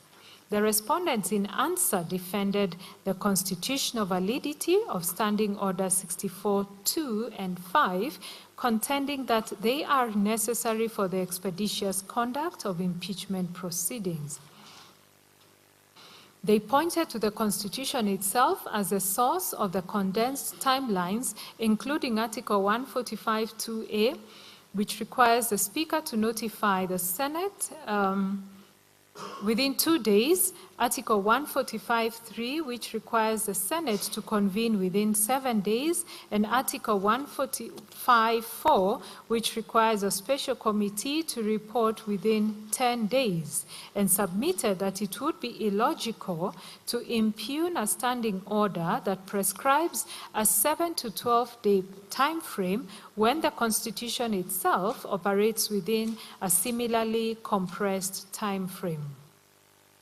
The respondents further submitted that Article 124(1) expressly empowered each House of Parliament to make standing orders for the orderly conduct of its proceedings, and that Standing Order 64(2) is a legitimate and necessary operationalization of that constitutional framework. They urged the court to exercise restraint in accordance with the separation of powers on the issue. Having carefully considered the rival contentions of all the parties, we now pronounce ourselves as follows. It is right that standing orders are subordinate legislation, deriving their authority not from Parliament itself, but from the Constitution. Article 124(1) of the Constitution expressly empowers each House of Parliament to make standing orders for the orderly conduct of its proceedings, including those of its committees. Article 124(2) further entrenches the role of parliamentary committees within this framework. Being creatures of the Constitution, we agree with the submission that standing orders must at all times conform to the spirit of the Constitution, its values and animating principles. They cannot rise above the instrument that gives them life. Standing Order 64 prescribes the procedure for removal of the Deputy President under Article 145 of the Constitution. Standing Order 65(2) extends this procedure with necessary modifications to the impeachment of a Deputy President under Article 151(b) of the Constitution. Standing Order 64(1) requires that a member seeking to initiate such a motion must submit it in writing to the clerk, clearly stating the grounds of removal supported by at least 1/3 of all members. The motion must particularize the alleged gross violation of the Constitution or other written law, cite the precise provisions alleged to have been violated, and be accompanied by evidence sufficient to substantiate the allegations. The specifically impugned provision, Standing Order 64(2), stipulates that such a motion shall be disposed of by the Speaker within 3 days in accordance with Standing Order 47, and thereafter by the Assembly within 7 days of notice. Should the Assembly fail to act within that period, the motion is deemed withdrawn and may not be revived in the same session save with the leave of the Speaker. The combined effect is that once an impeachment motion is properly filed, it is subject to strict and unforgiving timelines. 3 days for the Speaker's action and 7 days for the Assembly's disposal, failing which the motion lapses in its entirety. It is these rigid timeframes that the petitioners impugned as unconstitutional. Now, the constitutional provisions engaged by the challenge are uncontested. Article 2(4) of the Constitution, which provides in terms that admit of no ambiguity that any law, including subordinate legislation that is inconsistent with the legislation with the Constitution, is void to the extent of the inconsistency, and any act or omission in contravention of the Constitution is invalid. Article 50, which guarantees the right to a fair hearing, and Article 10 and 118, which further enshrine public participation as a constitutional obligation binding on all state organs, including Parliament, in the exercise of their functions. We have examined at length the constitutional requirements and parameters that govern public participation in impeachment proceedings, and we have set out the applicable principles in detail in the preceding sections of this judgment. In determining whether the timelines in the impugned standing orders contravene these constitutional imperatives, it is not lost on us that Parliament is not a resource-constrained institution. It possesses the institutional capacity, the administrative infrastructure, and the constitutional mandate to reach every part of the Republic through its structures at both the county and national levels. If Parliament genuinely considered 7 days to be a sufficient window for public participation, it bore a corresponding constitutional obligation to deploy its resources adequately to ensure that the process was not merely open in form, but accessible in fact, and that it met the participation threshold authoritatively settled in the BAT decision. A compressed timeline, standing alone, is therefore not necessarily a constitutional infirmity. A compressed timeline, accompanied by an under-resourced and inadequately facilitated process, is an altogether different matter. Still, the question that this court is required to answer is whether 7 days encompassing the logistical demands of public notification, the organization of participatory forums across a diverse and geographically expansive republic, the receipt and meaningful consideration of public input, and the Assembly's own deliberation on a matter of this constitutional gravity is structurally adequate to meet that threshold. We draw from the Supreme Court of Canada's holding in Hyde Nation versus British Columbia, Minister of Forests, a 2004 decision, that the adequacy of any participatory process must be measured against the gravity, as we have said, of the decision that is being made, and that the more consequential decision, the more robust the participation exercise must correspondently be. At the same time, we are mindful of the importance of according appropriate deference to Parliament in the regulation of its internal proceedings as required under Article 124(1) of the Constitution. In the Supreme Court decision in the Speaker of National Assembly versus the Attorney General, the Supreme Court stated that the court would be averse to questioning parliamentary procedures formulated to regulate internal workings, and the court would not do so as long as the same do not breach the Constitution. Having regard to all the foregoing, we do not consider it warranted to declare Standing Order 64-2 unconstitutional. A declaration of unconstitutionality is a remedy of last resort and a judicial act of the gravest constitutional consequence, not to be visited against upon rather a legislative provision where the provision is capable of a constitutional interpretation or application. We are further guided by the principle of constitutional avoidance that where a provision of subordinate legislation can be read and where it can be applied in conformity with the Constitution, the court ought not to strike it down when a less drastic remedy is available. This principle was affirmed by this court in IEBC versus Minor KI and 5 others, where it was held that interpretive generosity must extend where reason permits to the provisions whose constitutionality is challenged. We are not persuaded that the mere existence of a 7-day timeline taken in isolation and on its face renders Standing Order 64-2 void. A provision is not unconstitutional simply because it is capable of being applied unconstitutionally. The vice lies not in the number of days prescribed, but in what Parliament does or fails to do within those days. The timeline, considered as an abstract legislative proposition, is therefore not in itself the source of any constitutional infirmity. The infirmity, where it arises, lies in the manner of implementation and in whatever Parliament operating within that compressed window deploys,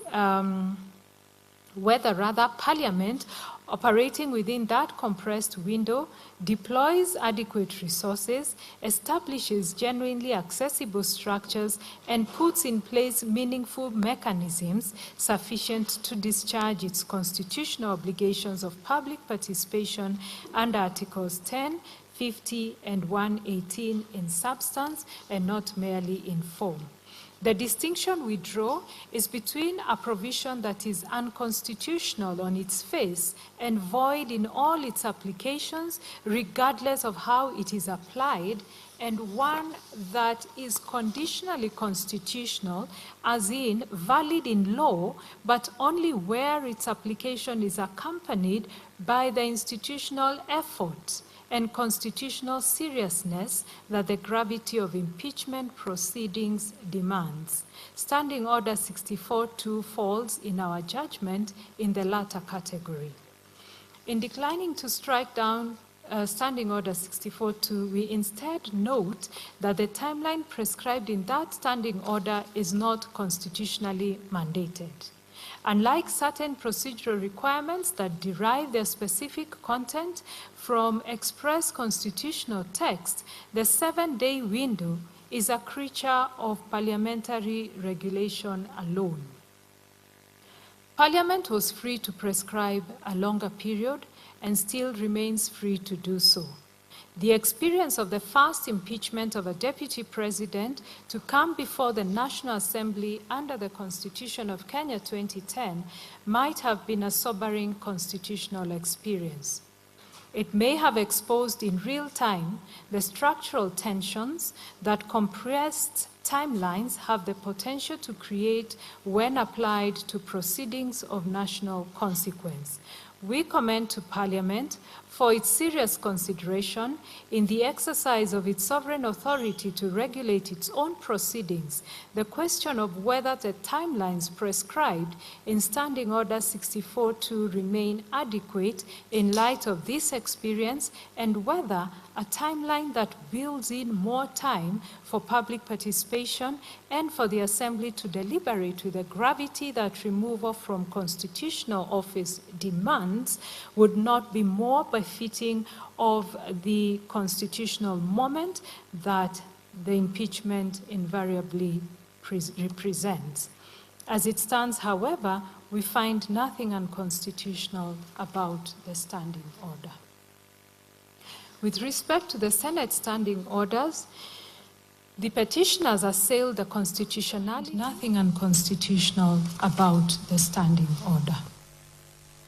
With respect to the Senate standing orders, the petitioners assailed the constitutionality of Standing Orders 75, 78, 79, and 80 to the extent that they apply to the Deputy President, advancing their challenge on 3 grounds. First, that Standing Order 79 was a mechanical importation of the presidential impeachment framework to the Deputy President's distinct constitutional position without any effort to modify the required identify the required modifications as required by Article 150 to 152.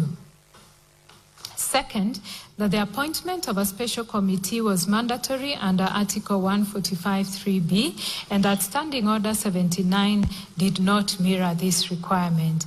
Third, that the 14-day timeline under Standing Order 75 was structurally incompatible with Articles 47, 50, and 145(5), and was grossly inadequate for proceedings involving 11 complex constitutional allegations. The respondents maintain that Article 145(3)(b uses the word may, which confers a discretion and not a mandatory obligation, that the fact that Standing Order 80 expressly provided for a plenary alternative, while Standing Order 79 did not, was constitutionally significant, as the discretion was conferred by the Constitution itself. They further submitted that Article 152 did not require a formal or recorded exercise of identifying modifications, and that the modifications were implicit in the different constitutional status of the Deputy President. They relied on Speaker of the Senate and another versus Attorney General and another for the proposition that courts should not read into the Constitution obligations that its framers deliberately chose not to include. We have considered the submissions put forward by the parties, and for the avoidance of doubt, standing orders, we provide verbatim what the standing order 75, 78, 79, and 80 all provide. Allow me not to go through that. The principle that standing orders must conform to the Constitution applies with equal force to the Senate as it does to the National Assembly for the reasons we have already set out in the preceding section of this judgment. Our jurisdiction to examine that conformity is equally settled and will rely on the case of Orange Democratic Party versus Speaker of National Assembly and Ombogi and 9 others versus County Assembly of Nyamira. We note that Standing Order 78 largely mirrors the impeachment procedure provided for under Article 145. As such, the question of whether the special committee contemplated under standing orders is mandatory or discretionary and the constitutionality of those standing orders is in the context of Article 145(3)(b is addressed separately in the next ground. On the specific challenge to the absence of a formal recorded modification process under Article 150, sub-Article 2, some petitioners argue that the phrase with necessary modification in Article 150, sub-Article 2 of the Constitution is a mandatory constitutional directive requiring Parliament to enact a substantive legislative framework tailored to the distinct office of the Deputy President. They emphasize that unlike the President, the Deputy President enjoys no civil or criminal immunity under Article 143, and therefore impeachment must be treated as a mechanism of last resort. In their view, a mere transposition of the presidential framework through standing than a drafting device, requiring only the mechanical substitution of president with deputy president. They maintain that the obligation was discharged through the National Assembly Standing Order 65-2 and Standing Order 79, and that the Parliament's procedural autonomy under Article 124(1) shields its internal arrangements from judicial scrutiny. We are unable to accept the respondent's construction. Taken to its logical conclusion, it renders the phrase superfluous. If the Constitution intended mere substitution, it would not have qualified the incorporation of Article 145 at all. The deliberate insertion of those words signals that the drafters anticipated substantive adaptation as opposed to a mechanical production or drafting convenience. This conclusion is reinforced by the structural asymmetry between the two offices, partly under Article 143. We do agree with the submission that a framework that ignores this distinction has not applied Article 145 with necessary modification. It has applied it without modification at all. The standing orders relied upon by the respondents do not cure this deficiency. National Assembly Standing Order 65-2 and Senate Standing Order 79 merely echo the constitutional command without discharging it. They reproduce the obligation verbatim, but provide no substantive modification at all. The county experience is instructive in this regard. In Sonko versus County Assembly of Nairobi, the Supreme Court was compelled to resolve fundamental procedural questions that a comprehensive statutory framework ought to have addressed in advance. The subsequent county government's state officers' removal from office procedure bill of 2024 was Parliament's legislative acknowledgement of that inadequacy.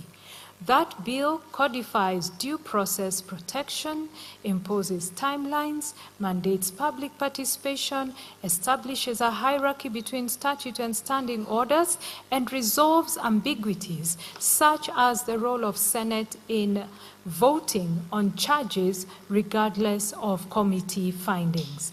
By contrast, the national framework for removal of the deputy president contains none of such safeguards. The very issues agitated in the petitions before us, including the inadequacy of public participation, the role of the special committee, procedural rights of the deputy president, timelines, and neutrality of presiding officers, are precisely the questions a dedicated legislative framework would have foreclosed. Equally, the question on judicial intervention before an impeached president or deputy president is replaced would also be addressed in the legislation. Their resolution through litigation rather than legislation, and the challenges that the impeachment proceedings have brought forth is itself evidence of that lacuna. Courts do not legislate, but it is within the proper constitutional role of the courts to identify legislative gaps and invite Parliament to address them, particularly where those gaps carry the potential for constitutional crisis. We therefore find that the existing framework under Article 150 is structurally inadequate. The absence of a comprehensive structural framework does not preserve parliamentary autonomy. It transfers the resolution of fundamental procedural questions to the courts at considerable cost to institutional certainty and public confidence. We therefore hold that Parliament ought urgently to enact a dedicated statutory framework for the removal of the Deputy President under Article 150. We do observe, however, that the absence of such legislation does not invalidate the impeachment process already undertaken. This is because the Constitution itself, at Articles 144 and 145, sets out the minimum threshold for conducting such proceedings. It is upon this constitutional framework that Parliament relied, ensuring that the process was carried out in a manner designed to safeguard the Deputy President's protections. On timelines, we note that Standing Order 78-2 imposes a 10-day timeline in respect of a special committee investigation. Neither the standing orders nor the Constitution prescribes a timeline for plenary proceedings. The Senate's adoption of a 10-day deadline for its plenary hearing was therefore a self-imposed procedural choice and not a requirement of the standing orders or the Constitution. The Senate was not obligated by any applicable rule to impose that timeline when it elected to proceed by way of plenary. And the petitioners have not demonstrated that the choice to do so was in itself a constitutional violation.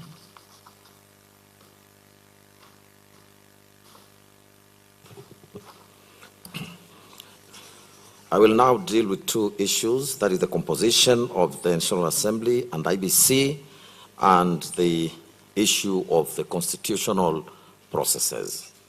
I'll start with the issue of composition of the National Assembly and the IEBC.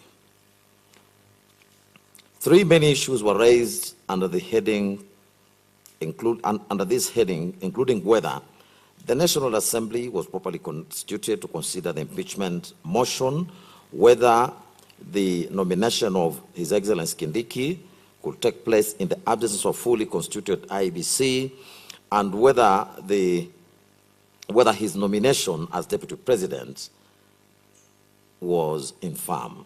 We shall address these issues in turn.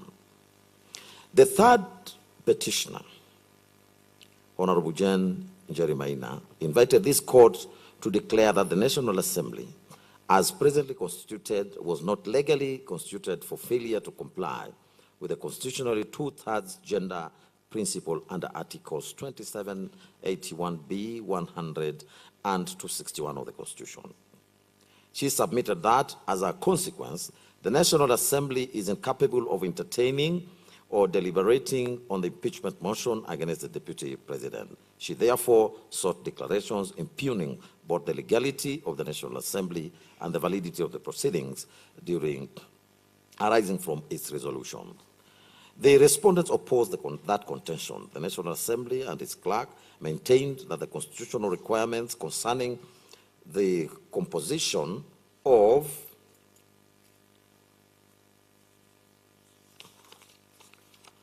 Parliament under Articles 97 and 98 of the Constitution had been satisfied. They admitted that they submitted that the two-thirds gender principle did not render Parliament unlawfully constituted or incapable of functioning, and that Article 261 itself establishes the constitutional mechanism for securing compliance where legislation or implementation has lagged. They warned that acceptance of the petitioner's proposition would invalidate all parliamentary business undertaken since 2013, an outcome they described as constitutionally untenable and absurd. The Speaker of the Senate and the Senate associated themselves with that position and further urged judicial restraint, submitting that despite that the dispute concerning implementation of the two-thirds gender principle remains actively before a duly constituted five-judge bench in Conchela and others. There can be no controversy that the two-thirds gender principle is a constitutional imperative. Article 81B decrees that not more than two-thirds of the members of elective bodies shall be of the same gender. Article 27 and Article 100 reinforce the constitutional commitment to equality, inclusiveness, and equitable representation. The courts of this country have consistently affirmed that gender principle is not ornamental constitutional rhetoric, but a binding constitutional stance that demands implementation. Equally, however, constitutional adjudication must be undertaken within the framework of the Constitution and the dispute resolution mechanisms it establishes. The question before us is not whether the two-thirds gender principle is obligatory. It undoubtedly is. Rather, the narrower and the more immediate question is whether the alleged non-compliance with that constitutional principle rendered the National Assembly illegally constituted as to deprive it of authority to entertain and determine an impeachment motion under Articles 145 and 150 of the Constitution. Article 261 of the Constitution speaks to the timelines within which legislation ought to be passed by Parliament. It also provides for the consequences of failure to pass legislation. On such a failure, a petition may be filed in the High Court, and the court may grant a declaratory order directing Parliament and the Attorney General to take steps to ensure that the required legislation is enacted within the period specified in the order and to report the progress to the Chief Justice. In the event Parliament fails to enact the legislation in accordance with the court order, the Chief Justice shall advise the President to dissolve Parliament, and the President shall so dissolve Parliament. The new Parliament shall then enact legislation within the timelines contained in the court order, lest it faces similar consequences. The issue of failure by Parliament to enact the legislation on the gender rule has been litigated in courts for relatively long. Further, in an advisory opinion filed in the Supreme Court. Other petitions under Article 261 have been filed in the High Court and declarations made. The Honorable Chief Justice even advised the President to dissolve Parliament. It was that advice that elicited the institution of Conchela and others versus Chief Justice Supra. The matter was recently determined by an expanded bench of this court via the judgment delivered on the 5th of June 2026, that is last Friday, where the advice to dissolve Parliament by the Honorable Chief Justice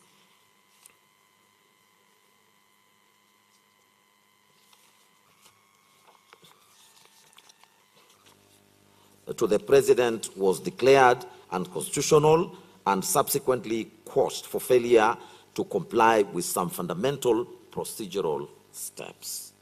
The court, however, clarified that the parties were still at liberty to comply with the requisite procedural steps, and that which the law will then follow its course. Therefore, as long as the redress in Article 261 is yet to be fully realized, it will be premature for this court to declare that the National Assembly was not properly constituted to consider the impeachment motion. To that end, the contention fails.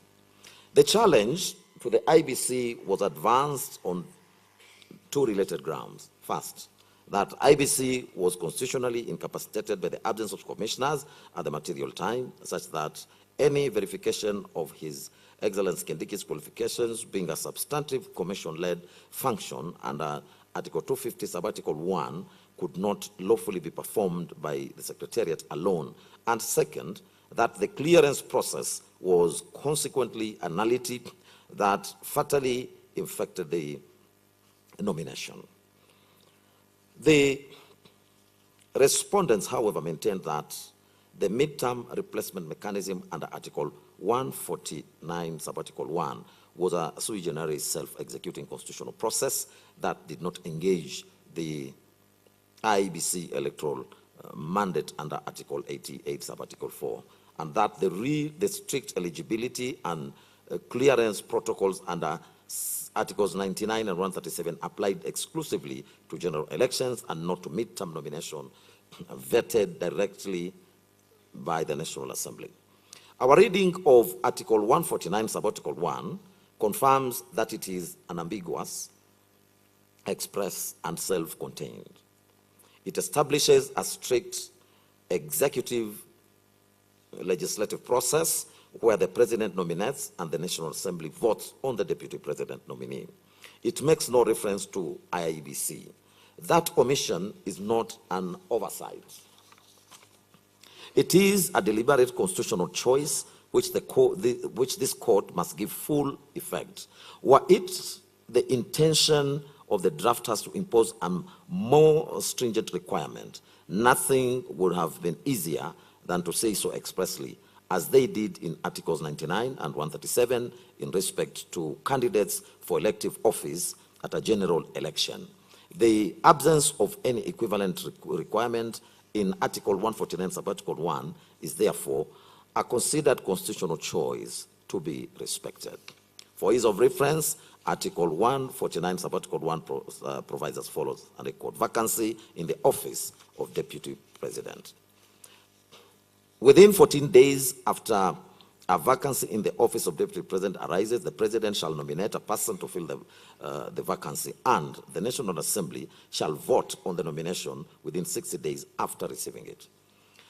From a plain reading of the above, we are convinced that no clearance was required by the Deputy President, and that the vote by the National Assembly was an expression of representative authority by the sovereign's elected representative, precisely the constitutional mechanism that Article 149, Sub-Article 1 contemplates. Under Article 1 of the Constitution, sovereign power belongs to the people of Kenya and may be exercised either directly or through their democratically elected representatives. When the National Assembly voted on His Excellency Kindiki's nomination, it did so as the constitutional repository of delegated sovereign authority acting on behalf of the people in accordance with a specific mechanism the Constitution provides for filling in a midterm vacancy in the office of the Deputy President.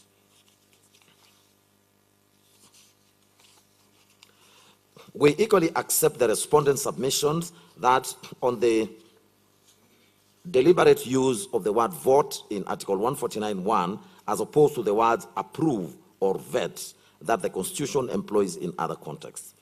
That distinction is constitutionally significant. Across the Constitution, we note that the word approve is used where Parliament exercises a confirmatory function in relation to executive appointments, as in the approval under Article 132, Sub-Article 2 of Cabinet Secretaries, the Attorney General, the Secretary to the Cabinet, the Principal Secretary, the High Commissioners, Ambassadors, and diplomatic consular representatives, as well as any other state or public officer whom the Constitution requires or empowers the President to appoint or dismiss. The same applies to the approval of the candidates for constitutional offices such as the Chief Justice under Article 166 of the Constitution. In those contexts, approval connotes a deliberate and structured vetting exercise in which Parliament assesses the suitability of the nominee against a prescribed criterion, and in which the IBC or other constitutional bodies may have a role to play in verifying qualifications. The word vet carries similar connotations of structured scrutiny against defined standards. The word vote, by contrast, denotes a direct and immediate exercise of collective democratic will. It is the language of elections and of sovereign determination.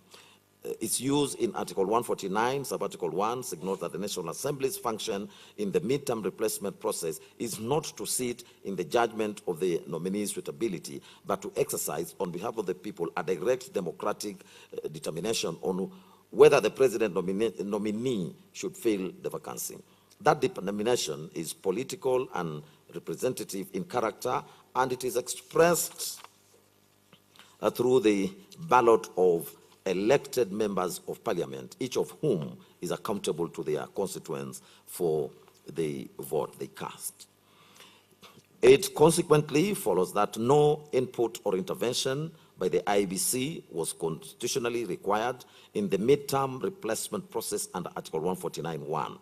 The absence of any IBC involvement would not have rendered the nomination or the filling of the vacancy unconstitutional. The informational input by the IBC Secretariat did provide was, in those circumstances, entirely voluntary in character. It was not a condition precedent to the validity of the process, and its presence or absence was constitutionally irrelevant to the outcome. That being so, the fact that the input was provided by the Secretariat in the absence of commissioners is equally irrelevant if the input was not required at all. The question of whom within the IBC provided it simply does not arise. For completeness, however, and to the extent that any residual question remains about the lawfulness of the Secretariat's involvement, we are satisfied that the informational verification performed by the Secretariat could not have constituted a clearance in the electoral sense, but rather a routine administrative task, and as such not constitutional or policy-driven. The same was legally permissible and procedurally valid and fell squarely within the Secretariat's lawful administrative mandate.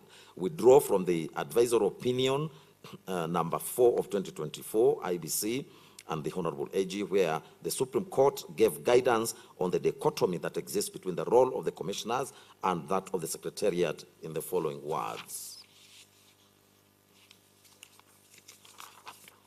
And I quote, "The Secretariat, under the leadership of the Commission, Secretary and the CEO, is empowered to undertake routine administrative and operational tasks essential for the day-to-day functioning of the Commission.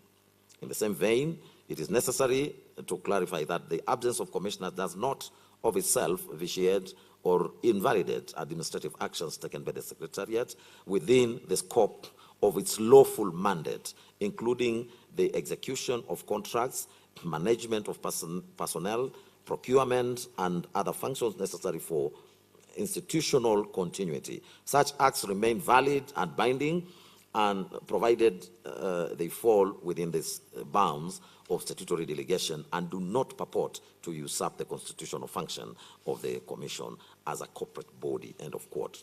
To guard against institutional overreach, the Supreme Court carefully delineated where IBC's administrative mandate ends as follows, and I quote once again: having concluded as above, a clear distinction must be drawn between administrative continuity by the Secretariat and the exercise of constitutional authority vested in the Commission as a collegial entity.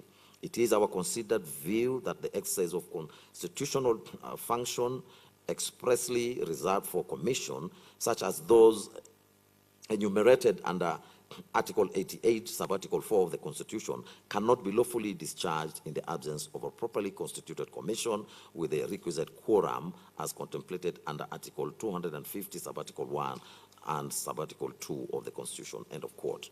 This differentiation of responsibility is further contained in Section 11A of the Independent Electoral and Boundaries Commission Act and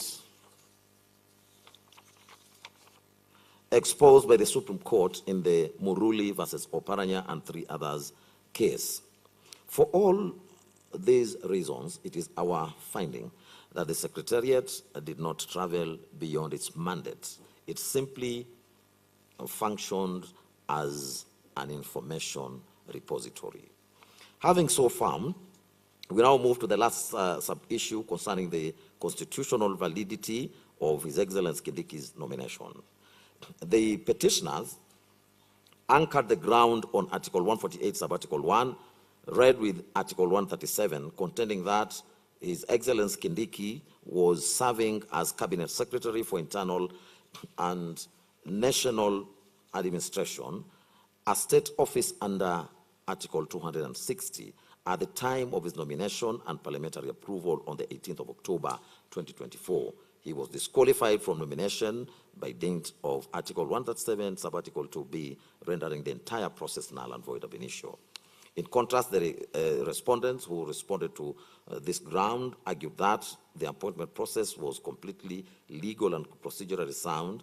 They maintained that the filling of midterm vacancy under Article 149, Sub-Article 1 was an independent sui generis executive-led process, and that was distinct from traditional election or appointment. Further, it was the case that the restrictive disqualification in Article 137, such as the recruitment to the requirement to resign 6 months prior to or to secure multi-county voter endorsement, were tailored exclusively for general elections, not sudden midterm vacancies that demanded swift action to prevent a leadership vacuum. They contended that the initial formation of a presidential joint ticket under Article 148 could not apply to midterm emergency transitions.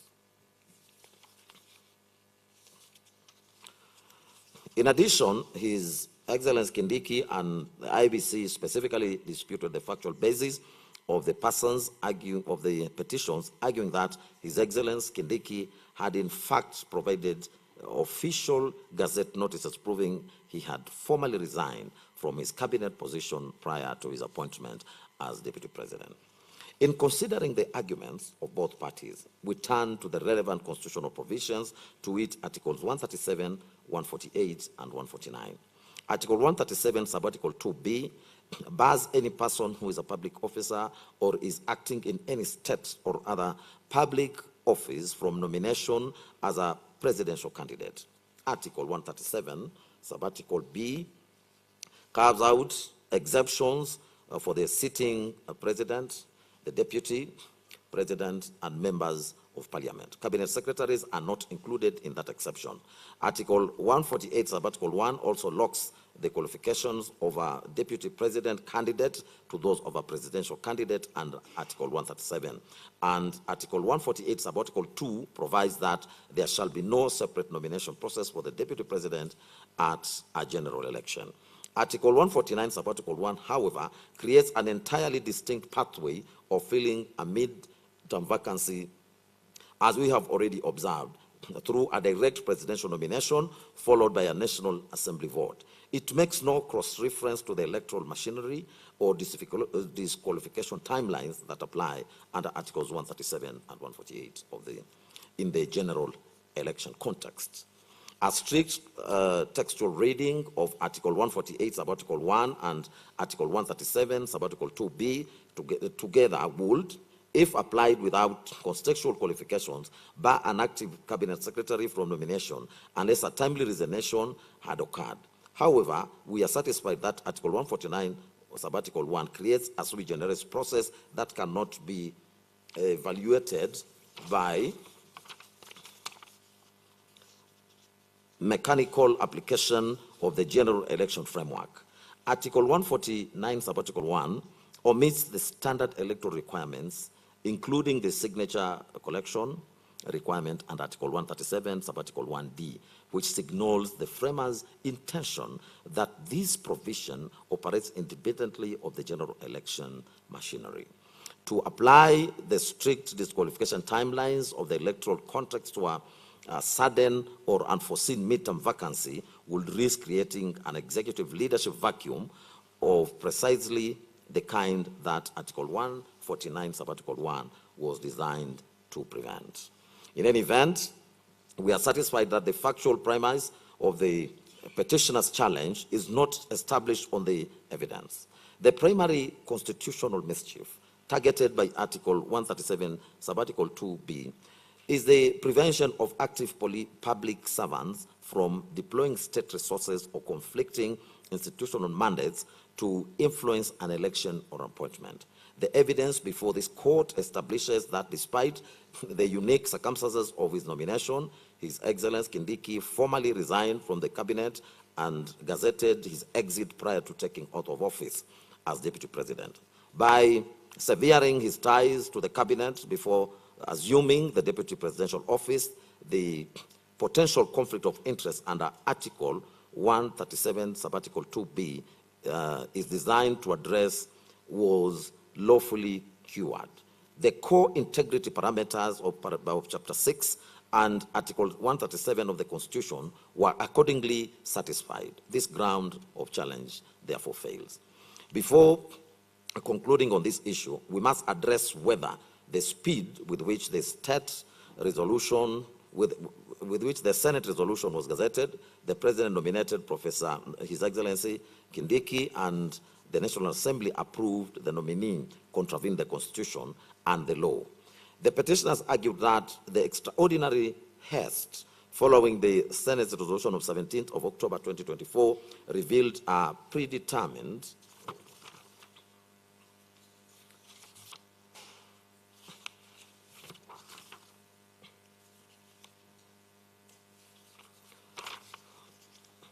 impeachment process.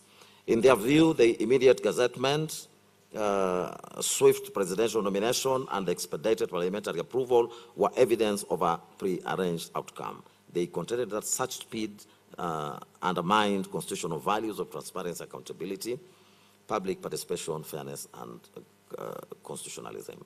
The respondents, including His Excellency Kindiki, took the opposite position. They maintained that the Constitution itself anticipates expedition in matters concerning high constitutional office. Once a vacancy arose in the office of the Deputy President, they argued the President was constitutionally bound to act under Article 149. Prompt compliance with such a duty, they insisted, cannot be itself amount to constitutional impropriety. Turning to the Constitution, Article 149(1), we have already reproduced that section, that article. I don't need to go through it again. Proceed. This provision leaves no doubt that the framers of our Constitution deliberately contemplated speed in filling in a vacancy of the Deputy President's office.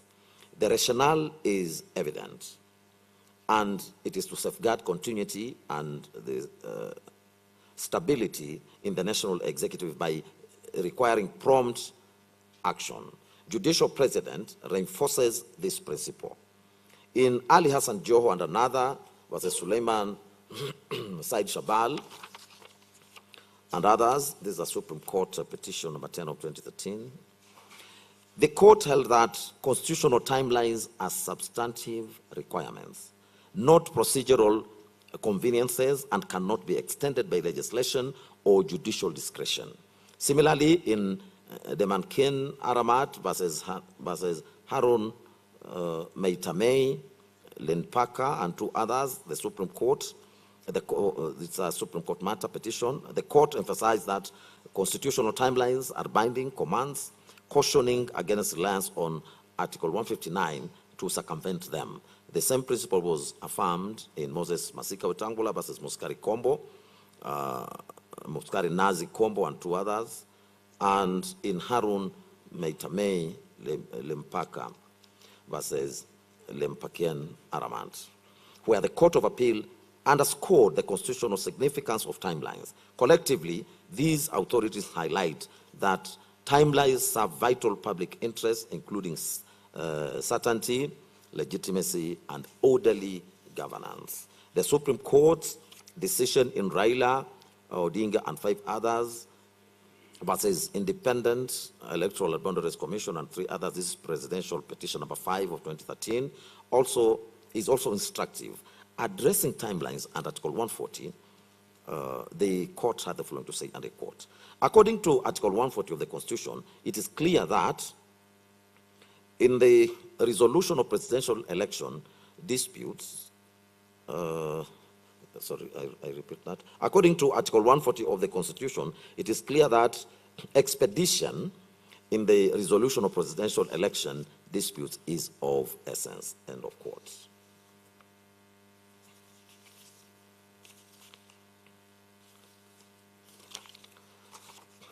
The court warned that prolonged uncertainty regarding the presidency undermines public interest. This reasoning reflects a broader constitutional philosophy that uncertainty in the occupants of high office is detrimental, and the Constitution deliberately establishes mechanisms to ensure continuity. Applying these principles, we are not persuaded that the prompt gazettement of the Senate's resolution was unconstitutional. Once the Senate concluded its process, the Deputy President ceased to hold office, and nothing in the Constitution required a waiting period before gazettement. Likewise, the President cannot be faulted for acting swiftly under Article 149. He was constitutionally obligated to nominate a replacement within 14 days. Compliance with this duty cannot be construed as wrongdoing. To hold otherwise would penalize constitutional actors for fulfilling their obligations. The same reasoning applies to the National Assembly. Article 149 allows up to 60 days to vote on a nomination, but it does not require Parliament to exhaust that period. Acting sooner than the deadline is not evidence of illegality. Speed alone does not establish predetermination. The law requires objective proof that a decision maker had closed their minds before exercising power. Mere expedition does not meet that threshold. We therefore find that the gazettement of the Senate resolution, the President nomination of His Excellency Kindiki, and the nomination National Assembly's approval did not contravene the Constitution simply because they were undertaken expeditiously. I will now turn to the constitutional processes. Under this heading, this court is called upon to interpret Articles 144 and 145 of the Constitution to determine whether the Senate was obligated to establish a special committee to investigate the charges against the Deputy President, or whether the formation of such a committee was discretionary.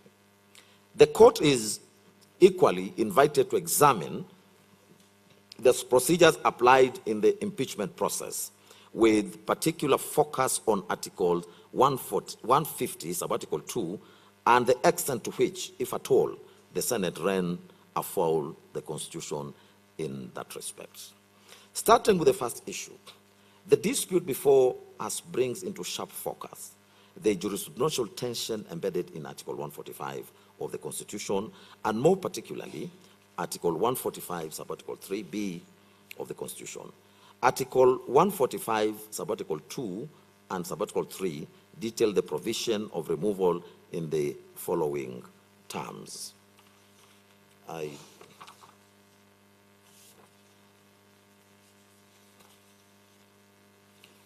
do not need to read those ones, those provisions, and I proceed. The true import of Clause 3b cannot be discerned in isolation. It demands a historiographical examination and a forensic appreciation of historical continuum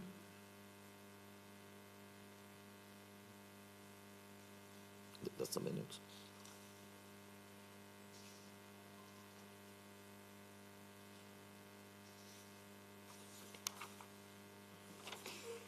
Yes, I proceed. The true import of Clause 3b cannot be discerned in isolation. It demands a historiographical examination and a forensic appreciation of the historical continuum of Kenya's constitutional reform. Constitutional interpretation, particularly in matters touching on the architecture of the governance, must be informed by history, for history illuminates the intent of the framers, constitutionalizes the text, and guards against distortion that arise from reading provisions in a vacuum. As the courts have consistently held, Constitution is not merely a legal,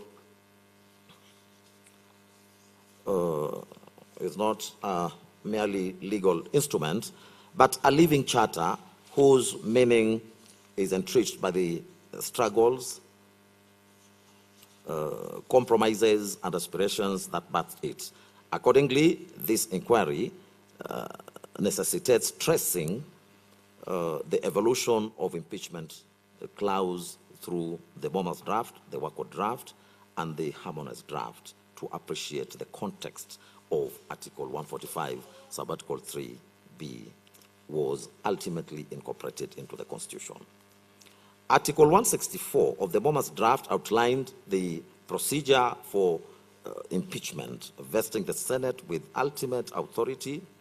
It provided that upon receipt of a resolution from the National Assembly, the Speaker of the Senate would convene the Senate, and if the motion was passed, a special committee of the 13-member will be appointed to investigate the matter. The language of the Bomas draft was rigid and prescriptive. The investigatory phrase was mandatory, was the inescapable mechanism for digesting evidentiary complexities prior to a final vote. If the committee found the allegations unsubstantiated, no further proceedings would ensue. For avoidance of doubt, it provided as follows. The Speaker of the Senate shall, if Senate is then sitting or has been summoned to meet, bring the motion to the notice of the Senate for the consideration within 7 days, or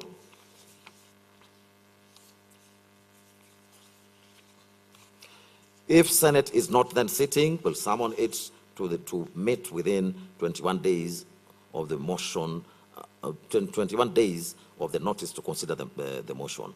If a motion is passed under Clause 3, the Senate shall appoint 13 of its members as a special committee in accordance with its standing orders of the Senate to investigate the matter. If the special committee shall investigate the matter and shall, within 10 days, report to the Senate whether it finds the particulars of the allegations against the President to have been substantiated. End of quote. Similarly, Article 155 of the Wako draft mandated the formation of a special committee of 13 members of Parliament to investigate allegations once an impeachment motion was initiated. The provision was explicit and inflexible, leaving Parliament with no discretion. The committee route was compulsory, and the president retained the right to appear and be represented before the committee. For clarity, we have reproduced that one as well, but I will not go through it. I proceed. The harmonious draft of 2009 and its subsequent revision in 2010 represents the constitutional settlement now embodied in Article 145, which is the subject of contestation before us. To our mind, there appears to have been a deliberate harmony in the manner the previous drafts treated the committee stage of the impeachment proceedings. We are convinced that the framers intended to preserve this consistency across the drafts rather than to depart from it. This conclusion is fortified by a wholesome reading of the Constitution, which we explain in detail. Interpreting the text before us requires a careful and nuanced exercise in constitutional interpretation. Fortunately, the Constitution itself provides guidance on how it should be read. Articles 20, subarticle 4, and Articles 259, subarticle 1 establish the interpretive framework. Article 20, subarticle 4 directs courts when interpreting the Bill of Rights to promote the values of an open and democratic society founded on human dignity, equality, equity, and freedom, while giving effect to the spirit and the objects of the Bill of Rights. Article 259, subarticle 1 further commands courts to interpret the Constitution in a manner that advances its purpose, values, and principles, threatens the rule of law, protects human rights and fundamental freedoms, permits development of the law, and contributes to good governance. Over time, our courts have consistently emphasized that the 2010 Constitution demands a transformative approach to interpretation. Recognizing its highly progressive nature, courts have articulated several interpretive canons. In David D. and others, such as AG, the High Court, that is the BBI case, the High Court identified 4 guiding principles: that the Constitution must be interpreted holistically, that it should not be approached with rigid formalities or treated as a mere statute, that its own theory of interpretation must be applied to safeguard its values, objects, and purpose, and that non-legal considerations are essential to uncover the true meaning and values. The Supreme Court, in the matter of Kenya National Commission on Human Rights 2014, clarified that a holistic interpretation requires contextual analysis, which means reading provisions alongside and against each other, informed by history, disputes, and prevailing circumstances. Similarly, in the Tunyefuza versus AG case, this is a Ugandan court, stressed that a constitution must be read as an integrated whole, with each provision sustaining rather than undermining the others. The principle that the Constitution must not be interpreted through rigid formalism was also emphasized by the Supreme Court in Interim Independent Electoral Commission 2011 and the Communication Commission of Kenya versus Royal Media Services 2015. The court observed that constitutional interpretation requires more than positivistic approaches. The court noted that Articles 20, subarticle 4, and Articles 259, subarticle 1 incorporate non-legal considerations such as historical, social, cultural, and political realities that must inform judicial reasoning. The court highlighted that Kenya's modern Bill of Rights envisages a human-based approach and social justice-oriented society, and judicial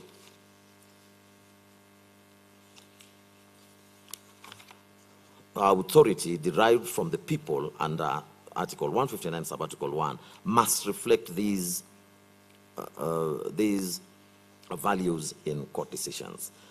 The former Chief Justice Emeritus Mutunga, in his concurring opinion in the Speaker of the Senate and another versus the AG, this is 2013 reported, also underscored the constitution making, that constitution making was an ongoing process, and acknowledged that compromises in drafting often create vagueness, and it is the court's responsibility to resolve contradictions and clarify gaps. In his words, I quote, "Constitution making does not end with the promulgation. It continues with the interpretation." Finally, the Court of Appeal in Center for Rights, Education and Awareness, and another versus John Harun Mwau, 2012 reported, linked constitutional interpretation with the statutory interpretation principles. It reiterated that courts must avoid absurd, unpracticable, illogical, and artificial results, and must always strive to serve the public interest. Fidelity to both the letter and the spirit of the Constitution requires interpretations that advance justice, rationality, and the common good. Guided by the interpretive principles discussed above, we now turn to examine the purpose and the intent of Article 145, Sub-Article 3 of the Constitution. We do so with full appreciation of the demands of judicial humility and the doctrine of stare decisis, which binds inferior courts to the pronouncements of superior ones and is the bedrock of coherent and predictable legal order. Our analysis is therefore offered within that framework, not as a departure from it. We are aware that the Supreme Court has determined the question in the Sonko decision, and we are mindful that the suggestion we are advancing in this discussion will build upon the existing jurisprudence and contribute to the broader legal discourse on this question. It is in that spirit and with deference owed to the Supreme Court that we nonetheless set out the following reasoning. Having already traced the historical development of this provision, a comparison of the earlier drafts with the current text reveals a consistent approach to the introduction of a removal motion from the National Assembly. In every instance, the motion was to be formally tabled for consideration. The draft made clear that once introduced, the motion will be debated, and if passed, the special committee constituted. This framework is now embedded in Article 145(3)(a) of the 2010 Constitution, which expressly obligates the Senate to convene and/or hear the charges against the President. These charges are the charges as contained in the removal motion transmitted from the National Assembly pursuant to Article 145, Sub-Article 2. It is only after the Senate has heard the charges that Article 145, Sub-Article 3b comes into play. It is important to note that the motion was never intended to be passed or dismissed as a mere formality. The House was called upon to consider, debate, and to resolve whether the motion should proceed or fail. If the motion failed, that marks the end of the matter, and no further proceedings will follow. Conversely, if Parliament determined that the matter warranted investigation, it passed a resolution allowing the impeachment motion to proceed, and a special committee is then formed.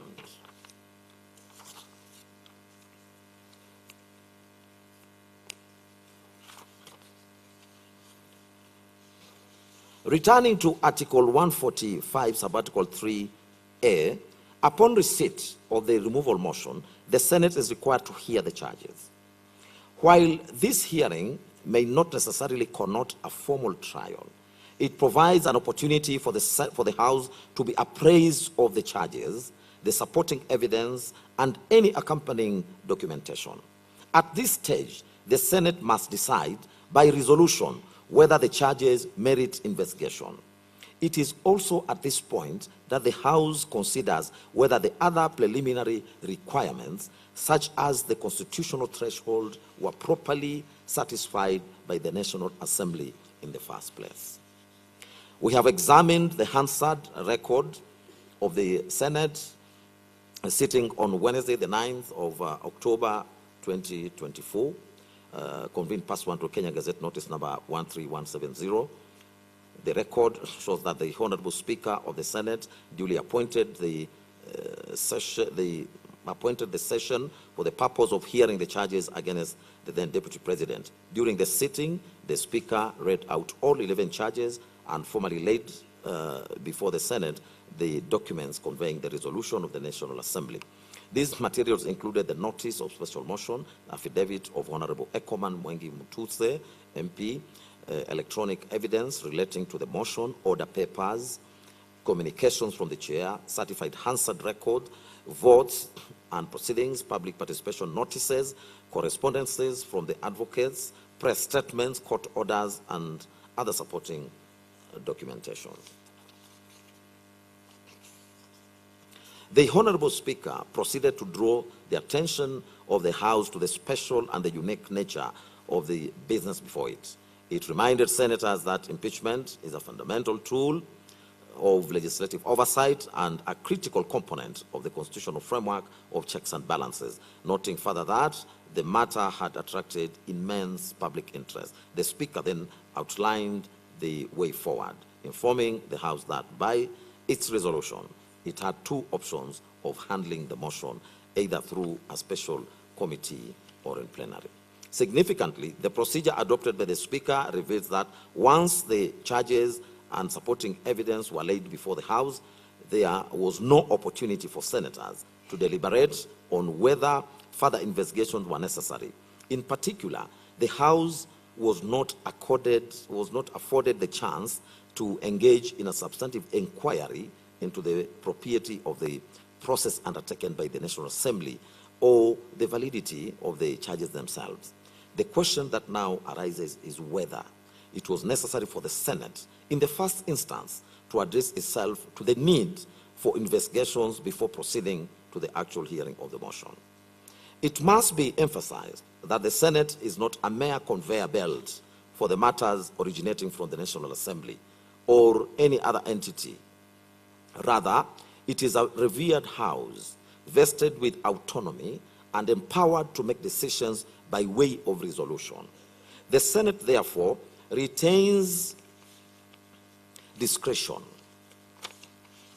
to determine whether to accept any motion, petition, or request for further deliberation, save in circumstances where the Constitution or statute expressly removes such discretion.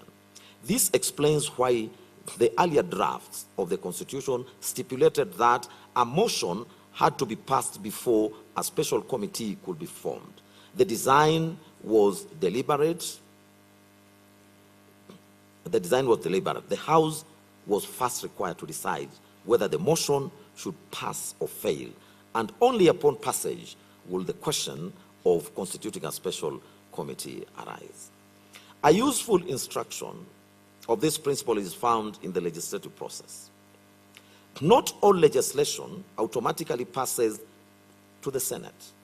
Article 114, for example, requires the Senate to consider whether a bill transmitted from the National Assembly falls within its jurisdiction and warrants deliberation in the House. Article 145, subarticle 3b, is therefore not unique in this regard. It was intended to give the Senate an opportunity to hear the charges, examine the evidence, and satisfy itself that at least the bare minimum constitutional and statutory requirements had been met on a prima facie basis. In doing so, the Senate would address fundamental preliminary issues, such as whether the grounds of the special motion fall within those provided for in the Constitution or law, whether the jurisdiction had been properly invoked, whether the President was previously tried on the same charges, whether prima facie evidence supports the charges, and whether the requisite threshold was attained in the National Assembly. It is only after the Senate has addressed these preliminary issues that it proceeds to take a vote by way of a resolution on whether to admit the motion for a full hearing or to defeat it. This explains the deliberate use of the word may in Article 145, Subarticle 3b. The term may signifies discretion on the part of the Senate to determine whether the motion, as presented, satisfies the minimum constitutional and statutory requirements and therefore warrants further consideration. Once such a resolution is made and the Senate decides to proceed, the House then turns to the procedure governing the hearing. Conversely, if the Senate is not satisfied that the motion merits further interrogation, the matter ends there. There is therefore no ambiguity in the use of the word may in Article 145 3b. It clearly connotes discretion and cannot be equated with the mandatory term shall. The true meaning and intent of Article 143b can only be appreciated in light of that historical context. To interpret the provision in isolation would risk stripping the Senate its discretion to determine what matters it can lawfully consider. This position finds support in the commentary of legal scholars Louis Franceschi and Pierre Lumumba in the book Constitution of Kenya, a documentary, 2nd edition 2019, where they stated as follows, I quote,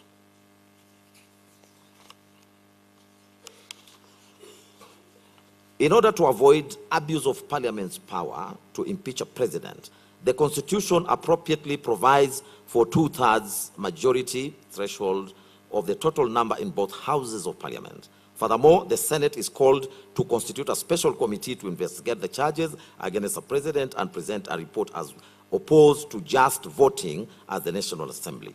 In order to ensure fairness of the Senate's committee proceedings, the president has the right to appear and be represented before the special committee during its investigation," end of quote. Upon careful perusal of the Senate Hansard, however, we did not find any debate or proceedings or resolution indicating that the House interrogated the motion as presented for National Assembly or resolved on the way forward. The record shows that once the motion was laid before the House, the charges were read out and the supporting evidence tendered. That was all. No resolution admitting the motion to a full hearing was made. The Senate instead proceeded to address, directly to address itself on the issue of the charges to be had. In our view, going by our rendition, we will not have approved this way forward.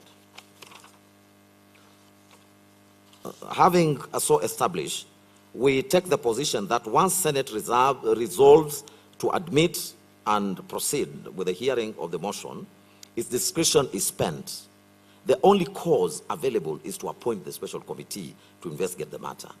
This conclusion flows naturally from the foregoing discussion and from the deliberate manner in which sub-articles 145, sub-article 4, 5, and 7 are structured.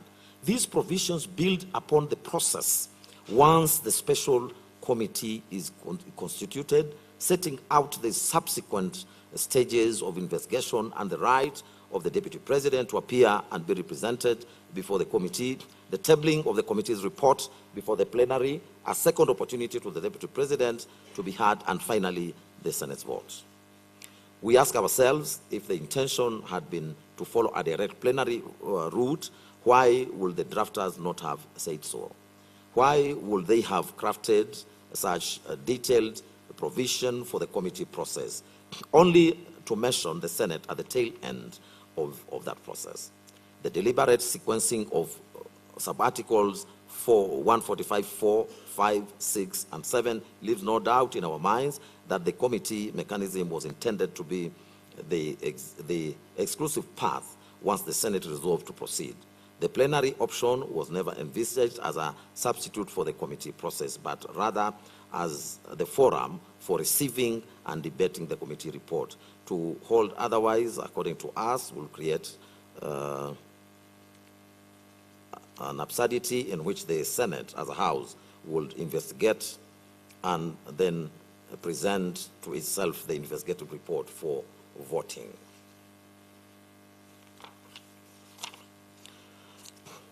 At the risk of repetition, but for emphasis, we observe that the removal of the president by way of impeachment was not provided for in the retired 1963 Constitution, save for this superficial vote of no confidence.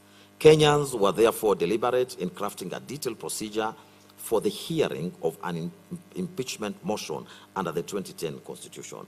This procedure is well captured in the sub-articles to Article 145, which specify the number of members to be appointed to the special committee, the committee's role in investigating the charges, and the strict timeline of 10 days within which the committee must act. Sub-article 145(5) further commands the observance of the two distinct rights of the president. First, the right to appear before the committee personally, and second, the right to be represented. These rights are not synonymous. The right to appear is exercised by the president as an individual, whereas the right to be represented allows the president to appear alongside counsel or to have counsel appear on his or her behalf. These two rights must be juxtaposed with the right provided for in sub-article 145(6)(b), which grants the president an opportunity to be heard at the plenary once the committee finds any of the charges substantiated. This right is again distinct, as an opportunity to be heard is not limited to physical or oral hearing, but encompasses the broader ability to present a defense in whatever form the Senate deems appropriate.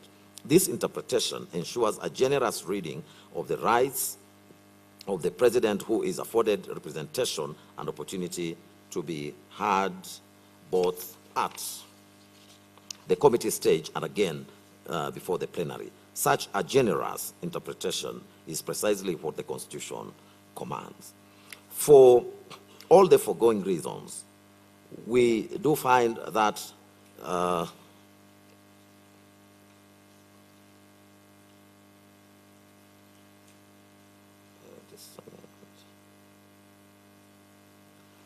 having expressed our view,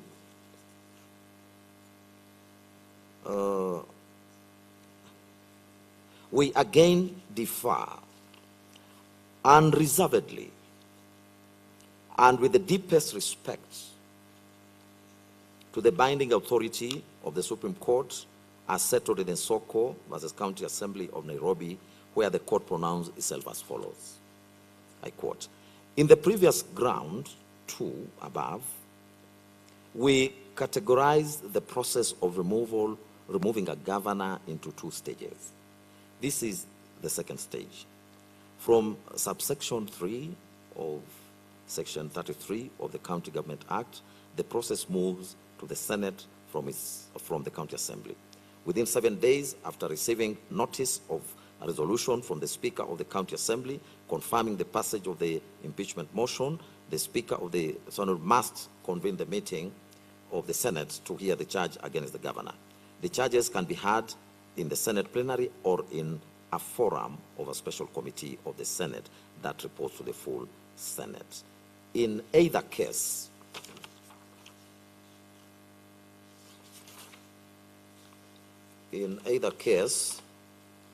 the governor is entitled to attend and to be represented by counsel during the investigations. It is only when sufficient evidence is presented to substantiate the claims that the Senate will according the governor an opportunity to be heard, vote on each of the charges.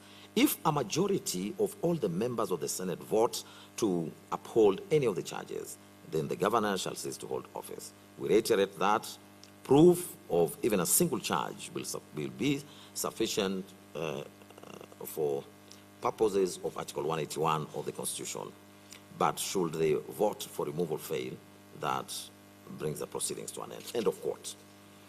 That pronouncement represents that settled and binding position of law. We are constitutionally obliged to follow it, and we do so without reservation, notwithstanding the views which we express above. We observe in passing that although the Supreme Court pronouncement in Sonko was referred in the context of interpreting the County Government Act, the provisions of the Act mirror the virtual identical terms, the language of the Article 145 of the Constitution. That correspondence reinforces its application to the present matter. We now move to the final issue that we considered, and that is the issue of a fair trial. The gist of this issue turns on whether His Excellency Gachagua was subjected to a lawful and fair trial process within the meaning of Articles 47 and 50 of the Constitution.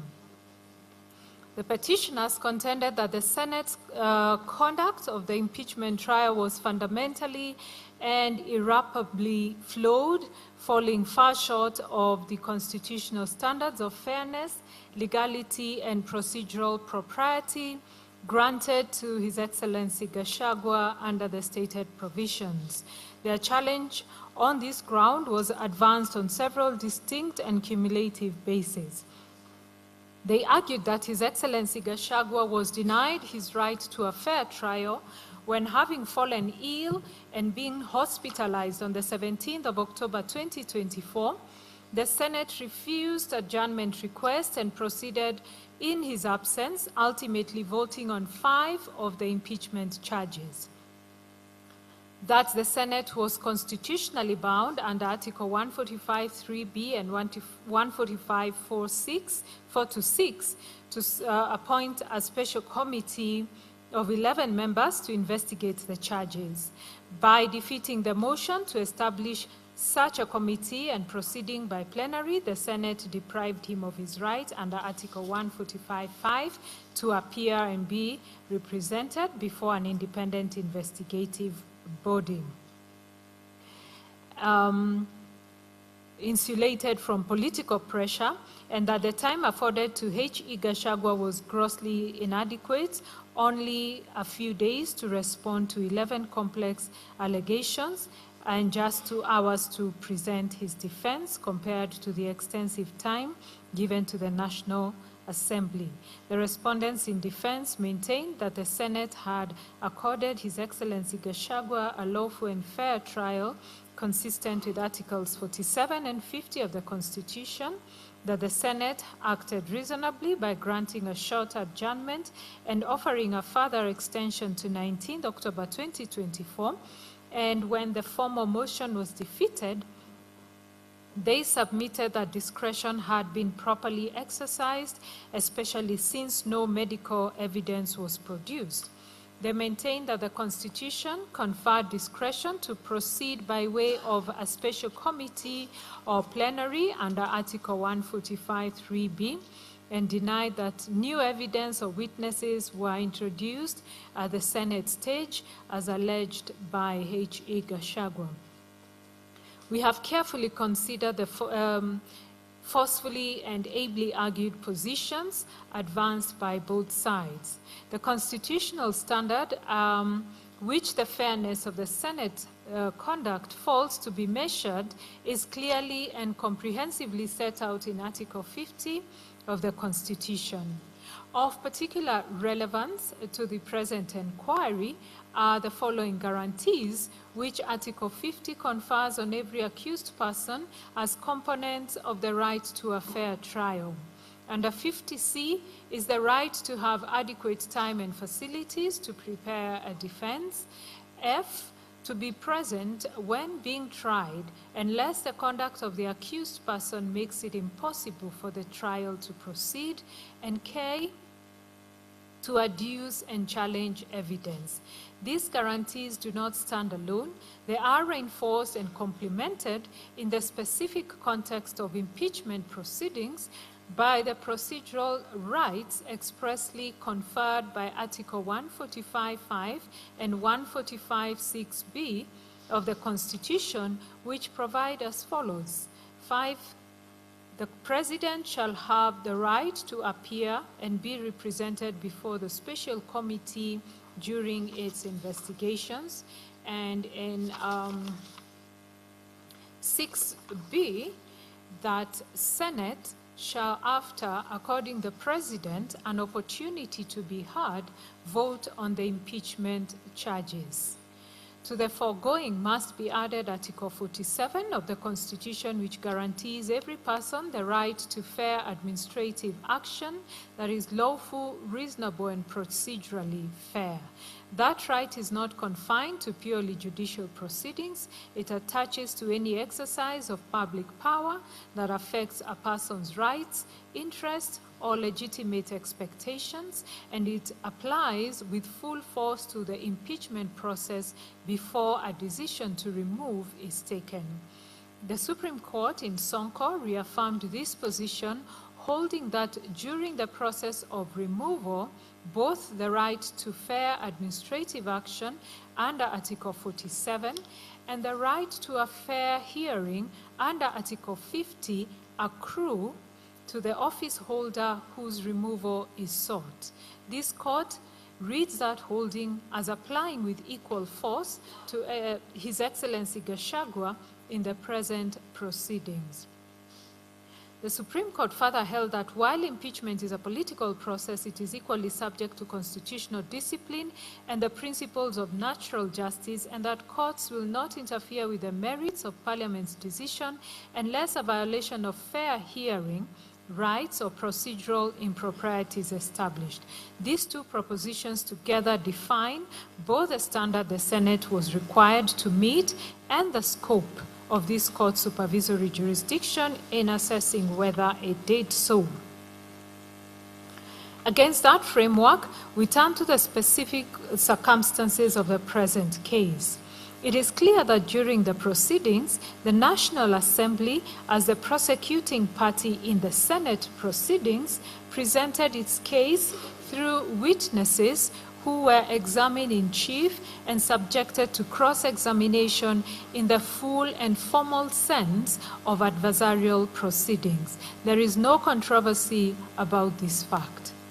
The petitioners contend that the Senate's refusal of the adjournment application denied His Excellency Gachagua equality of arms and equal protection of the law by preventing him from participating in the oral proceedings at the precise stage when his own evidence was to be led. The constitutional right to equality of arms has been expressly affirmed by the Court of Appeal in Olo versus Kisumu County Assembly Service Board and another, when the court cited with approval the following passage from Pinnacle Project Limited versus Presbyterian Church of East Africa, Gong Parish, and another.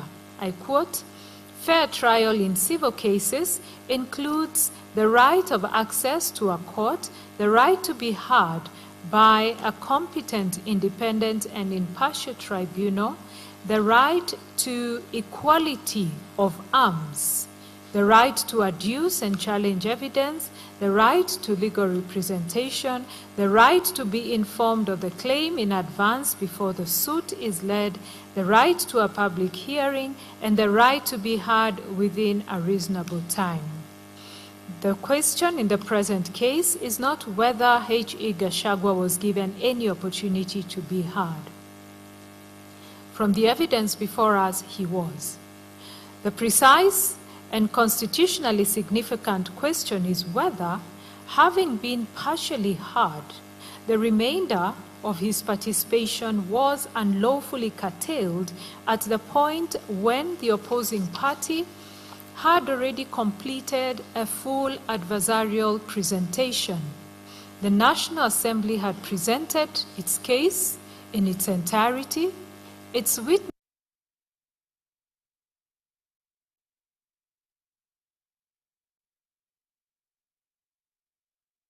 his. It was at that precise point of procedural imbalance, with the scales of participation tilted irrevocably in favor of one party, that the Senate refused the adjournment and proceeded to vote. That is not a case of a party who was heard and then outvoted. It is a case of a party who was prevented from completing his hearing after his opponent had completed his. What we heard the petitioners to be saying is that His Excellency Gachagua critically was not merely a respondent who had filed documentary evidence. He was, on the uncontroverted evidence before this court, his own sole witness. He was the only person who could speak to the facts from his own personal knowledge, give a first-hand account of the allegations before him, and submit himself to cross-examination in a manner that would have allowed the Senate to assess his credibility directly. The respondents relied on the Court of Appeal's decision in Kenya Revenue Authority versus Murgani, a 2010 decision, for the proposition that fairness does not always require an oral hearing, and that provided a body achieves the degree of fairness appropriate to its task, the manner in which it proceeds was a matter for its own institutional judgment. Drawing on local government vote versus Aldrich, as well as the case of Selvarajan versus Res Relations Board and R versus Immigration Appeal Tribunal, the Court of Appeal in the Murgani case concluded that a hearing conducted by way of written exchange may, in appropriate circumstances, constitute a fair hearing. We do accept that general principle as binding on us. However, Murgani is plainly distinguishable on the facts and context that are both material and decisive. That case concerned an administrative determination in which no oral proceedings had been conducted at all. Both parties were in a position of formal procedural equality. The written process was the established mechanism, and the question was simply whether the absence of an oral hearing was fatal to fairness. The present case is fundamentally different. The Senate did not choose at the outset to proceed by way of written submissions alone. It had agreed to a fully adversarial oral hearing with witnesses, examination in chief, and cross-examination. Having adopted that mode of proceeding, the Senate could not, at the moment His Excellency Gachagua was to take the stand as his own sole witness, abandon the adversarial framework it had established for itself without satisfactory reason. To do so was to apply different procedural standards to the two parties. That disparity is the antithesis of equality of arms and is irreconcilable with the constitutional guarantees of Article 47 and Article 50. The Hansard record of the Senate proceedings of 17 October 2024 confirms that following the confirmation by Paul Mwita Senior Counsel to the House that His Excellency Gachagua had been taken ill, several senators who rose to comment explicitly acknowledged on the floor of the Senate that H.E. Gachagua was unwell. Not one of these senators disputed the illness. They acknowledged it and then proceeded, notwithstanding that acknowledgement, to oppose the adjournment application. The circumstances must also be taken within the directions issued by the Speaker of Senate at the time. The Honorable Speaker stated in part as follows, I quote, "As this process is time-bound by the Constitution, to be concluded in not more than 10 days pursuant to Article 145 as read together with Article 150 of the Constitution, and noting that the period provided for ends on Saturday the 19th of October 2024, the only window open to the Senate, if it is so obliged, the requests for adjournment sought by counsel for the Deputy President would be to gazette Saturday the 19th of October 2024 as a further and final day for hearing of this matter. Honorable Senators, ladies and gentlemen, such a request is not made to the Speaker but to the Senate and is accordingly a matter for the Senate to determine. To facilitate this decision, I direct the clerk of the Senate to circulate a supplementary order paper incorporating a notice of motion and a motion for adjournment sought.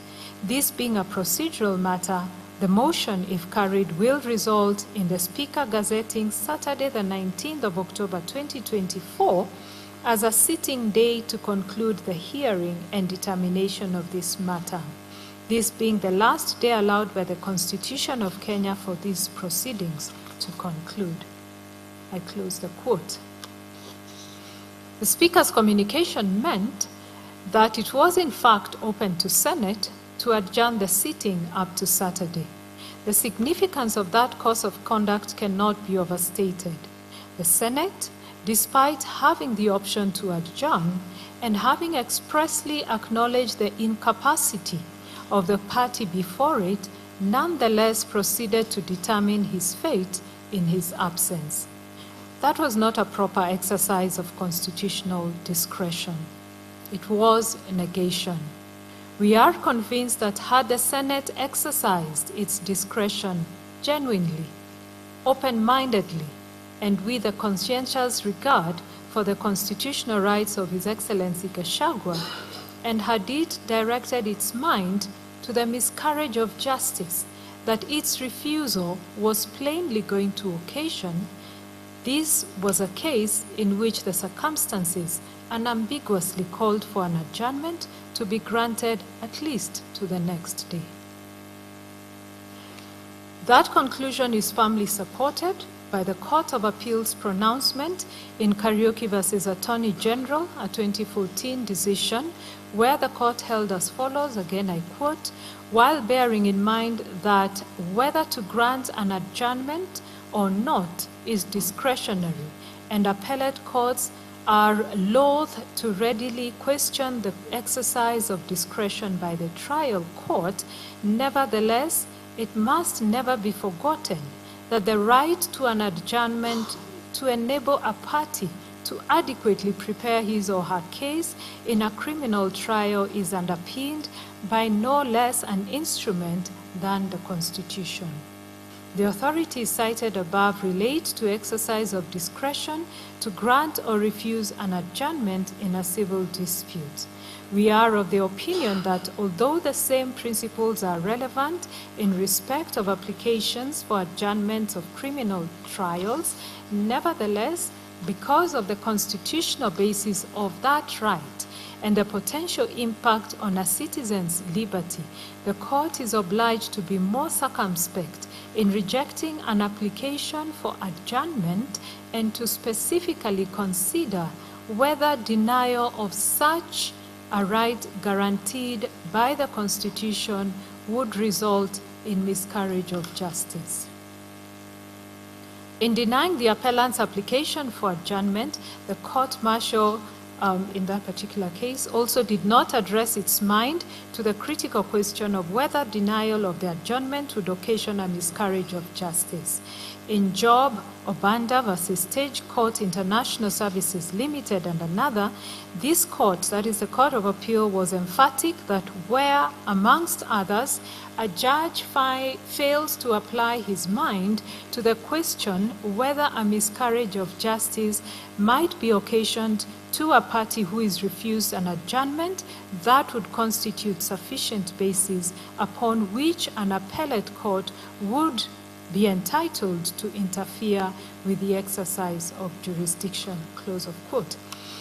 We say so with a full appreciation of the non-derogable nature of the right to a fair trial. It is not a right that yields to constitutional timelines or political exigencies. It is an absolute constitutional guarantee, and its violation cannot be justified by reference to any competing constitutional interest, however weighty or pressing that interest may be. This finding becomes even more compelling when one considers the Senate's misdirection in its interpretation of Article 145(4)(b). Senate appeared to imagine that it had 10 days within which to dispense the impeachment hearing itself. Yet, the text and structure of that provision according to us, make it clear that the 10-day period was intended to apply exclusively to the special committee once constituted. We have addressed in detail our understanding of Articles 145(3)b and 145, sub-article 4 to 6 in the preceding section of this judgment, and we do not propose to repeat that analysis again here. Finally, we wish to make brief observations on the affidavit of Dr. Daniel Kibuka Gikonyo, sworn on the 28th of April 2026, which was admitted into evidence by leave of this court and tested by cross-examination when Dr. Gikonyo attended to give oral testimony. There is no doubt that the affidavit was not before the Senate on the 17th of October 2024 when the request for adjournment was made. And on that ground, we do agree with Senate's submission that it could not have informed the House's determination. The affidavit was additionally filed almost 2 years after the petitions were instituted, and no explanation was offered to us, including by Dr. Gikonyo himself, for that delay. For those reasons, we do not attribute significant probative value to it. The circumstances, as we have analyzed, were independently and collectively sufficient to warrant a reasonable adjournment. Dr. Gikonyo's evidence neither adds nor detracts from that conclusion. In conclusion, therefore, upon careful consideration of the consolidated petitions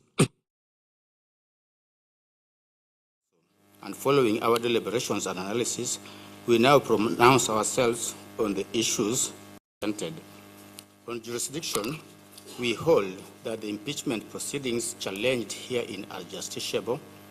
This court possesses jurisdiction under Articles 22, 23, and 165 of the Constitution to determine whether the National Assembly and the Senate acted within constitutional bounds, complied with constitutional procedures, respected constitutional rights, and remained faithful to the constitutional safeguards governing the impeachment of a deputy president.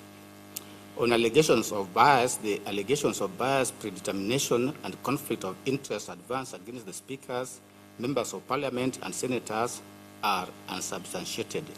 They rest on political inference and suspicion rather than objective evidence capable of satisfying the required threshold. On public participation, we are satisfied that the public participation conducted by the National Assembly in connection with the impeachment of His Excellency Gachagua met the constitutional threshold.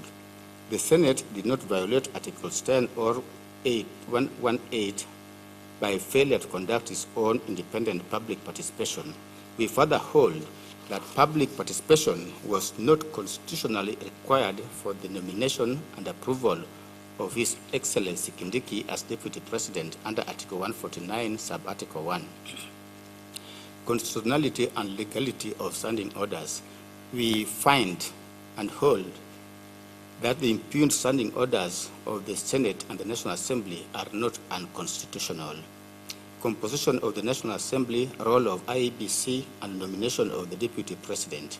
We find that while the failure by Parliament to enact legislation on the gender rule remains a constitutional concern, this court has recently clarified in the Conchella and others decision that the remedy under Article 261 is still available and must be pursued through the proper procedural channels. Consequently, it would be premature to hold that the National Assembly was improperly constituted for purposes of considering the impeachment motion. We find that no input or intervention by the IEBC was constitutionally required in the midterm replacement process under Article 149, Sub-Article 1. The absence of IEBC involvement did therefore not render the nomination or filling of the vacancy unconstitutional. The gazettement of the Senate resolution, the President's nomination of His Excellency Kindiki, and the National Assembly's approval did not contravene the Constitution merely because they were undertaken expeditiously. We therefore affirm that the nomination and appointment of His Excellency Kindiki as Deputy President was valid. Constitutional processes.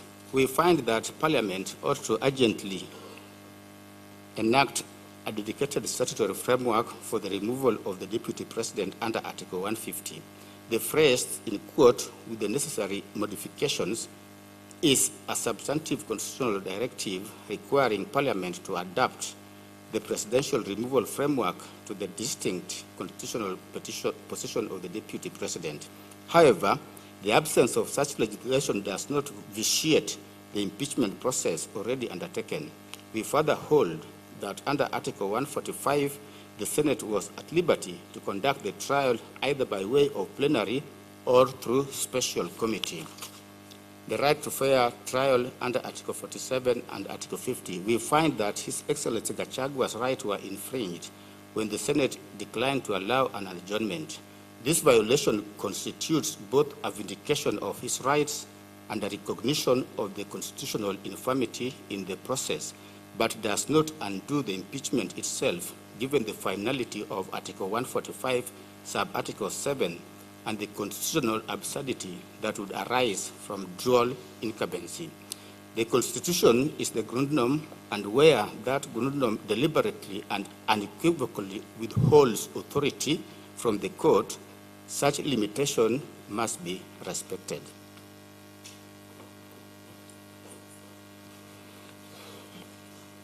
I will deal with the aspect of remedies. Before pronouncing our final orders, we deem it necessary to first address the nature of remedies sought and to explain their constitutional foundation. This court has been invited to grant various reliefs arising from the partial success of the consolidated petitions. Our jurisdiction to issue such reliefs is firmly anchored in Article 23 of the Constitution, which empowers the court to grant appropriate remedies for the enforcement of rights and fundamental freedoms. These remedies include declarations of rights, injunctions, conservatory orders, declaration of invalidity of any law that denies, violates, infringes, or threatens a right or fundamental freedom in the Bill of Rights and is not justified under Article 2, sub-Article 4, orders of compensation, and orders of judicial review. The courts have, over time, provided guidance on the considerations applicable in granting constitutional reliefs. In affirming that a court is not confined to the remedies expressly enumerated under Article 23, the Court of Appeal in Total Kenya Limited versus Kenya Revenue Authority 2013 reported, held that even where specific reliefs are expressly provided, a court is not precluded from issuing any other orders under the inherent jurisdiction, as long as such orders are necessary to ensure that justice is done between the parties. In the same vein, the High Court in Simeon, Kioko, Kitheka, and 18 others was the county government of Machakos and others, held that Article 23 of the Constitution does not expressly bar the court from granting conservatory orders where the constitutionality of legislation is challenged. Similarly, in Republic versus Ex parte, Judasama, the court emphasized that courts retains inherent jurisdiction to fashion appropriate remedies to secure the ends of justice.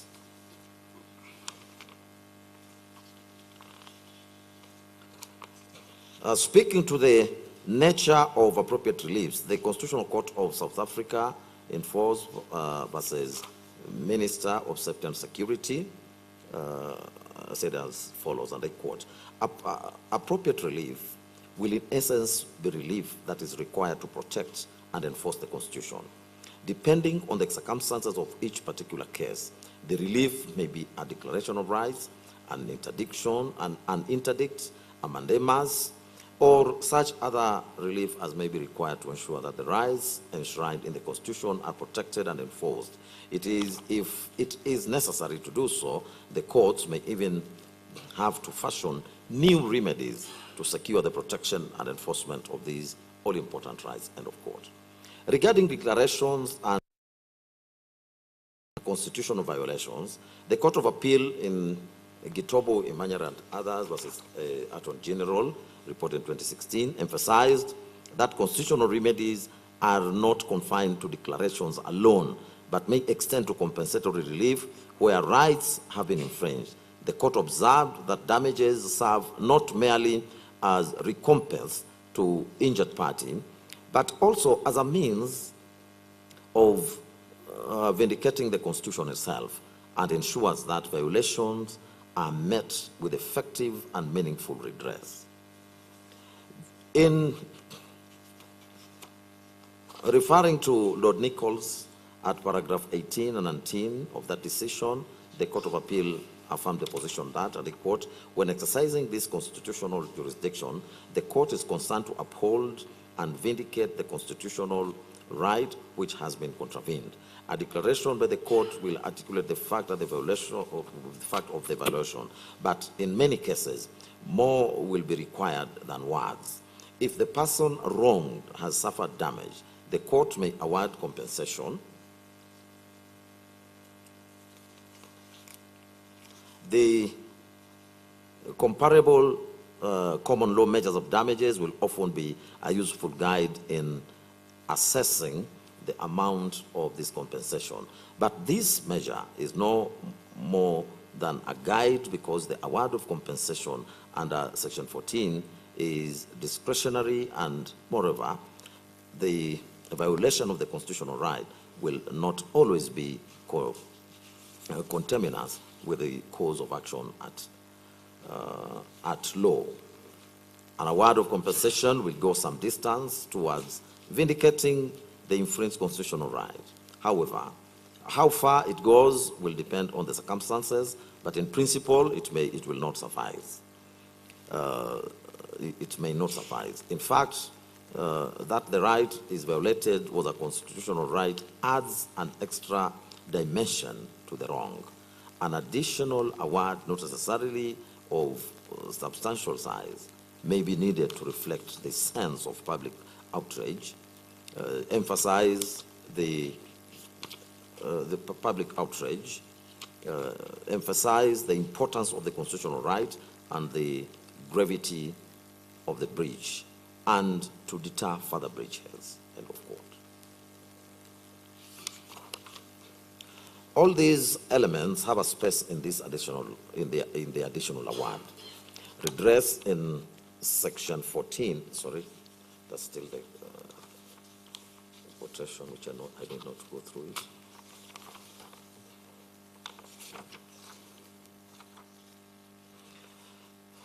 In this present case, and against this background, and having found that the rights of His Excellency Gachagua, were infringed, it is our considered position that declaratory relief and reasonable damages ought to be granted, not only to address the injuries suffered, but also to vindicate the Constitution and deter future violations.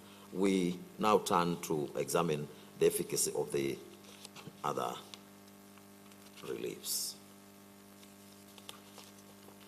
The petitioner sought an extensive range of remedies. In total, 49 declarations were prayed for, distributed across several thematic areas. 9 declarations relating to public participation, 15 declarations touching on the impeachment motion and process, 3 declarations on the fair hearing and due process, 3 declarations concerning the Senate proceedings and committee process, 2 declarations on standing orders, 1 declaration on the National Assembly and the gender representation, 8 declarations on the appointment of His Excellency Kindiki as Deputy President, 5 declarations on the vacancy in the office of the Deputy President and the nomination process, 2 declarations on violation of voters' rights, and 1 declaration regarding the members of the NIS. Beyond declaratory relief, the petitioner has also sought 5 orders in the nature of certiorari, 2 orders of mandamus, and 2 injunctive orders. They further prayed for a statement of His Excellency Gachagua to the office of Deputy President, an order for apology and cause. In addition, there was an elaborate prayer for damages and compensation. In considering the relief sought, it is evident that the two prayers have become moot. The first is the injunction that seeks to restrain the President, National Assembly, and any other state organ from proceeding with or effecting the appointment of any person to the office of the Deputy President pending the hearing and determination of the petitions. The second is the conservatory order restraining the respondents from collecting signatures, lodging any motion, or conducting any proceedings seeking to impeach the Deputy President. For clarity, these prayers are disallowed. Regarding the relief seeking the reinstatement of His Excellency Gachagua as the Deputy President of the Republic of Kenya, we do note that His Excellency Gachagua, through his pleadings and submission by his legal team, expressly abandoned the quest for reinstatement and indicated that he was no longer interested in pursuing it. Nevertheless, since other petitioners continue to press for the said relief, it remains necessary for this court to pronounce itself on the matter. Article 145, subarticle 7 of the Constitution provides as follows: a quote. If at least 2/3 of all the members of the Senate vote to uphold any impeachment charge, the President shall cease to hold office. This provision speaks to the finality of the Senate's resolution once it upholds an impeachment charge. Upon such resolution, the President or Deputy, as the case may be, stands impeached and ceases to hold office. The constitutional text is categorical that the cessation of office is automatic and does not require any further act of implementation. The impeachment resolution, once validly passed by the Senate, is self-executing and a fait accompli. The constitutional design is deliberate in this respect. It does not envisage an instance where the impeached president or deputy president may be reinstated within the framework of the presidency. The vacancy resulting from the impeachment resolution can only be filled through the procedure under Article 149, subarticle 1. Even in the unlikely event that Parliament and the President wish to return the impeached office bearer, such a cause will still be subject to the availability of the vacancy and the nomination process prescribed by the Constitution. To hold otherwise presents profound constitutional and practical difficulties. The office of the Deputy President is not merely a matter of judicial declaration, but is intertwined with constitutional processes, political accountability, and the functioning of the executive. To order a statement in circumstances where the vacancy has already been filled would amount to the court usurping powers reserved to the people and their representatives under the Constitution. It would upset the delicate balance of separation of powers and create a constitutional absurdity. For the Constitution does not envisage two serving deputy presidents at any one time. The court cannot undo what the Constitution itself declares to be conclusive. Reinstatement, therefore, is not a viable or appropriate relief in the circumstances of this matter. Before leaving this subject, we find it necessary to acknowledge and comment on the doctrine of constitutional dilemma that arises in these proceedings from the tension between the constitutional finality of impeachment and the vindication of rights. This tension is highlighted by the comparative jurisprudence, most notably in the United States, where courts have adopted a principle of total avoidance, treating impeachment as non-justiciable. Yet our own constitutional framework demonstrates that avoidance cannot resolve the question that persists. In view of the recurring tension, a constitutional amendment clarifying the scope of impeachment finality and the role of judicial review may be warranted. At this juncture, we also find it necessary to distinguish the process of removal of a county governor from that of the president and the deputy president. To begin with, Article 181 of the Constitution sets out the grounds upon which the county governor may be removed from office. They are gross violation of the Constitution or any other law. B, serious reasons to believe that the governor has committed a crime under national or international law. C, abuse of office or gross misconduct. And D, physical or mental incapacity to perform the functions of the office. Article 181, subarticle 2, assigns Parliament the responsibility of enacting legislation to provide for the procedure for removal of a county governor. That legislation is the County Government Act, which we'll be referring to as the County Act in this discussion. And Section 33 thereof prescribes the detailed procedure. It provides for initiation of a motion in the County Assembly, transmission of the resolution to the Senate, investigation by a special committee, the governor's rights to be heard, and ultimately a vote by the Senate delegations. If upheld, the governor ceases to hold office. If rejected, the motion may only be reintroduced after 3 months. When this process is juxtaposed with the removal of a president and deputy president, and Article 144 and 144.5, several key differences emerge. First, whereas the president and the deputy president may be removed either on grounds of incapacity or impeachment, a county governor is removable only on the 4 grounds enumerated in Article 181. Section 33 of the County Act, however, introduces impeachment terminology, thereby expanding the constitutional parameters in a manner that is troubling. Second, the removal of the president and the deputy president is provided for directly in the Constitution, while the removal of a governor is legislated under the County Act. This distinction is critical. Under Article 2, subarticle 4, legislation is subordinate to the Constitution and may be declared unconstitutional by a court, whereas constitutional provisions themselves cannot be impugned. Thus, while the Senate vote under Articles 144, subarticle 10, and 145, subarticle 7 is final and beyond judicial review, the Senate vote under Section 33, subsection 7 of the County Act is susceptible to challenge. Courts may proceed to stay and quash a resolution to remove a governor and even halt the filling in of the vacancy, but such judicial interventions cannot be imagined in the case of a president or the deputy president. Third, the manner of filling in the vacancies also differs.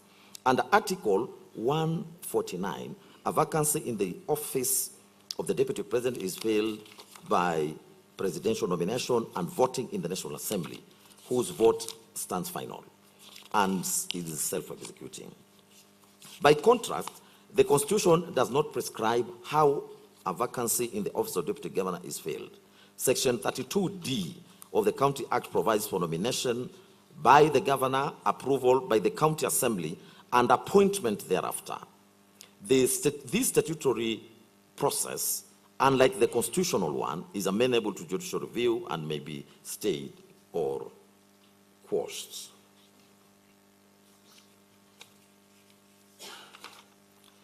It is therefore on account of these glaring differences that this court cannot apply mutatis mutandis, the jurisprudence on removal of county governors to the removal of the president or deputy president. We nonetheless affirm that where binding judicial findings on governors' removal are squarely applicable to issues before us, we cannot run away from the same. This includes the pronouncement by the Supreme Court on the second case on the choice between plenary or special committee. In sum, therefore, whereas Article 144 and 145 embodies what may be termed as constitutional finality, the provisions of the County Act represent a form of statutory finality, thereby actuating the distinction between the two. We now turn to His Excellency Gachagua's quest for pension and emoluments under Retirement Benefits Act. The preamble of the Act makes clear that it is an act of Parliament to provide for granting of pension and other emoluments, retirement benefits to persons who hold the office of Deputy President and persons who have served as Prime Minister, Vice President, Speaker, Deputy Chief Justice, or Chief Justice after 1st of January 1993 and for connected purposes. Section 7 of the Act provides for the pension and other benefits of a retired Deputy President or a retired Vice President. Section 2 defines a retired President as a person who, having held the office of Deputy President, has ceased to hold office as such in the manner specified in the Constitution. The interpretive question that arises is whether a Deputy President who ceases to hold office by reason of impeachment can be deemed a retired Deputy President within the meaning of the Act. Whether courts can legitimately interpret impeachment as retirement is a weighty and novel question. None of the parties address us on this issue. We are therefore of the considered position that it is not properly before us to pronounce ourselves on the same, for that will be presumptuous and will amount to stepping beyond the pleadings and the submissions of the parties. Accordingly, we decline to make any findings on this point. The parties are at liberty to pursue the matter further. An order of mandamus was sought to compel the National Assembly and the Senate to promulgate a constitutionally compliant procedure for removal of the Deputy President by impeachment. We find this prayer to be merited. For clarity, the lack of such legislation per se does not, however, impugn the instant impeachment proceedings. Next, having found that the fair trial rights of His Excellency Gachagua were infringed when the Senate declined to allow the adjournment, that is in itself is a vindication of His Excellency Gachagua. We, however, hasten to add that the violation does not have the effect of quashing the Senate's resolution to impeach His Excellency Gachagua for precisely the same reasons we have provided with respect to the finality of the impeachment process. If the Senate's resolution were to be quashed or set aside, then by operation of law, the status quo ante will be restored, thereby effectively creating a scenario where there will be two Deputy Presidents in office at the same time. The impeached Deputy President, reinstated by judicial fiat, and the successor, duly appointed under Article 149, Sub-Article 1. We have no doubt that Kenyans did not intend such scenario, and the Constitution does not contemplate dual incumbency in the President. Accordingly, while the infringement of fair trial rights is acknowledged and vindicated, it does not undo the impeachment itself. The appropriate remedy lies in declaratory reliefs and damages to vindicate the Constitution, not in quashing the Senate's resolution. In light of the foregoing, that is not to say that His Excellency Gachagua has no constitutional remedies given the violation of his rights. As we said, we are convinced that this is a case where the infractions on the part of His Excellency's rights can be adequately vindicated by way of appropriate declarations and damages. Applying Gitobu Manyara's case, it is our position that the violation of His Excellency Gachagua's fair trial rights during the impeachment proceedings calls for a remedy that goes beyond mere acknowledgement. Declaratory relief serves to formally recognize the infringement, while damages will provide redress and underscore the seriousness of the violation. This amount is not intended to compensate for the loss of office, but rather to vindicate the Constitution, restore the dignity of the affected party, and deter similar infractions in future impeachment proceedings. Lastly, we find that since most of the prayers sought in the consolidated petitions have failed, coupled with the public interest nature of this matter, parties herein ought to bear their respective course. Given that the Gitobu case was resolved a decade ago with Mr. Gitobu receiving damages of 15 million, the lapse of time justifies an upward adjustment of the award. These are now the final orders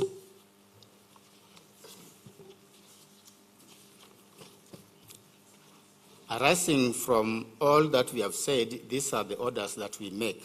1, the prayer seeking to quash the resolution of the Senate to impeach His Excellency Gachagua is hereby declined. 2, a declaratory order is hereby issued that His Excellency Gachagua's fair trial rights were infringed when the Senate declined to allow an adjournment in the impeachment proceedings despite his absence.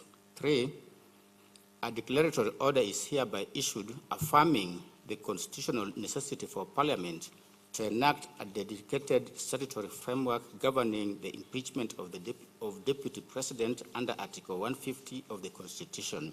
4, the court makes no findings on pension and emoluments. The first petitioner is at liberty to pursue the matter before an appropriate forum.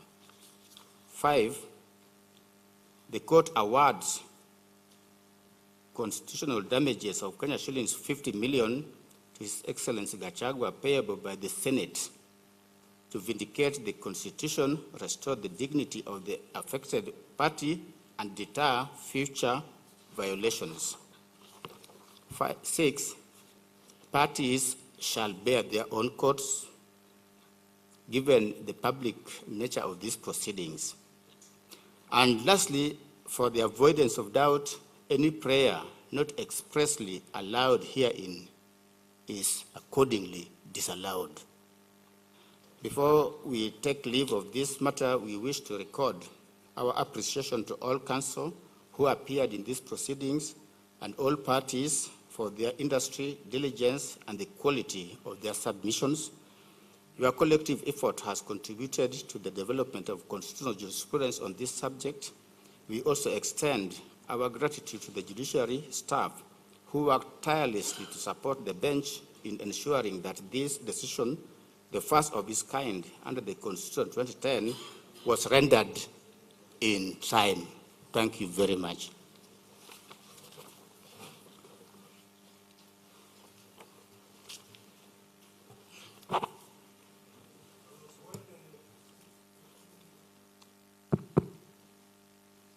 When Her Ladyship, the Justice Dr. Mugambi, was reading part of the judgment, if I heard correctly,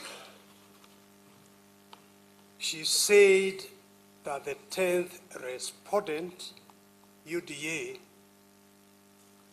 filed written submissions on 28 August 2026. If my hearing is correct, then quite manifestly that is a typo that the court might wish to correct.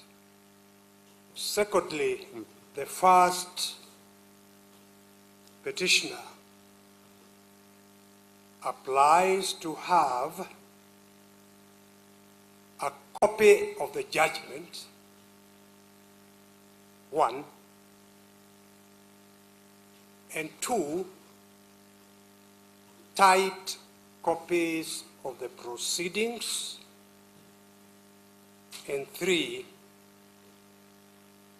a complete set of the video recording of the proceedings. We would wish to have those as quickly as possible, of course, upon payment of the necessary court fees. It's a long judgment, and I am sure the first petitioner will want to be advised once we as counsel understand each of the issues addressed in the judgment. This honorable court has rendered its opinion, so there is nothing to be raised with this honorable court. But once we understand each issue by reading the judgment, the proceedings, and the video recording, we will then be in a position to advise the first petitioner, for example, on whether to pursue his other rights, as this court has indicated. I thank the court. Thank you. May it please you, my lords, my lady. Njeri Maina for the third petitioner. I wish to request for the typed certified proceedings and the certified judgment. And my lords, my lady, for the tidiness of the proceedings, I request on behalf of all other petitioners in this matter. The third petitioner has already filed their notice of appeal. We request that you expedite the proceedings and the judgment so that we can take it on from here. Thank you. My Lord, my name is Diego Anjiru. I have sat here for approximately 10 hours listening to this judgment. I certainly have heard you clearly and the disposition. Equally, despite it being the judgment of the court, I do not agree with some of the issues that the court has deliberated and the conclusion the court has arrived at. And most importantly, my Lord, when we came before you, we only did not just come for judicial recommendations on legislations. We thought that, my Lord, will leave this court with a clear judgment on how a violation ought to be dealt with.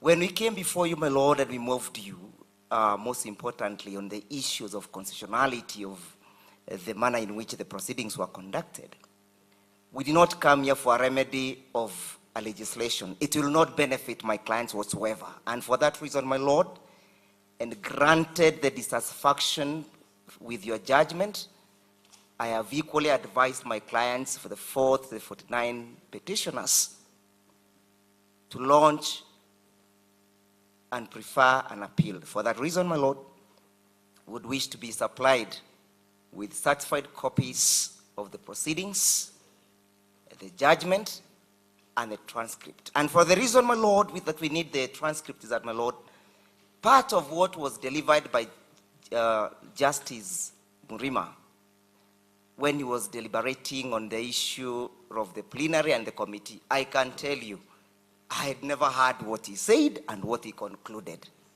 I therefore, my Lord, would wish to have the transcript provided in verbatim, so that, my Lord, we're able to deliberate and internalize them. We are otherwise not dissatisfied, we are otherwise dissatisfied, and we shall not watch when the Constitution is being buried. Thank you.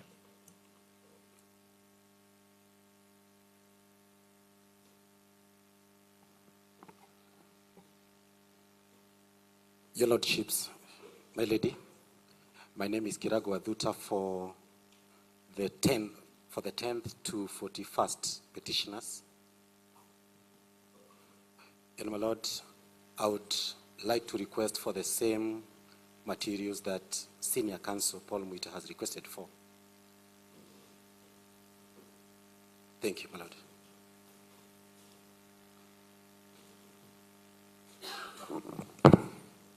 My lords, my lady, I do associate myself with the submissions of fellow councils. My lord, there is a new twist into our constitutional declaration that you find a breach has been made, but then no outright remedy for that breach. My lord, if the Constitution has been breached, then clearly it means then you know, the Senate where I sat and I followed the proceedings, it means that it didn't do its duty as required by the Constitution. So we wish for appeal and we wish to be supplied as quickly as possible. We pay. My name is Daniel Manzo for third interested party. We will wish to be supplied with all the necessary proceedings certified so that we could advise our clients appropriately. I thank you, my Lord. My lords and my lady, my name is Sakimpa. I do appear for the 4th to 8th petitioners. Your Lordship, we do confirm that we've already received instructions from our clients to appeal, and we have since filed our notice of appeal, and we request for the typed proceedings to be urgently provided. Thank you. My Lord, I'm equally instructed by Kibe Mungai to make the same application.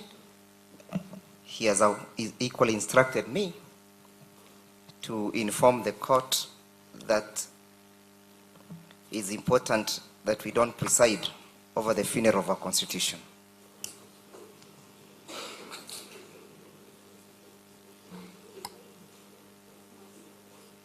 My lords and my lady, I'm Phyllis Wangui Kamau, appearing for the 43rd petitioner, and I wish to associate myself with the submissions of Senator Manzo because the decision finds us in a constitutional absurdity.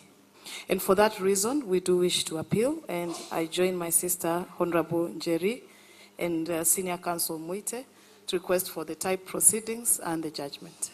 Thank you, my lords and my lady. If it may please you, my lords and my lady, I'm Amanyi for the 57th petitioner. I think there was also a mistake with regards to the 57th petitioner. As the court was reading the judgment, it said that we had not filed our submissions and did not appear during the hearing, yet we appeared. So I think that is a mistake that the judgment and the court can correct the same. We also intend to file an appeal against this decision, and we request a copy of the judgment and proceedings, certified copies of the proceedings. Much obliged. Lord, my lady, I find myself in a very inauspicious position. I commenced the proceedings, I closed. But my lord, the reason is... Excuse me, please respect the rights of the parties before the court. You are not before the court. Please sit down. Let's finish this matter or this file. If you have an issue with another file, we'll allow you to talk. Okay, very well.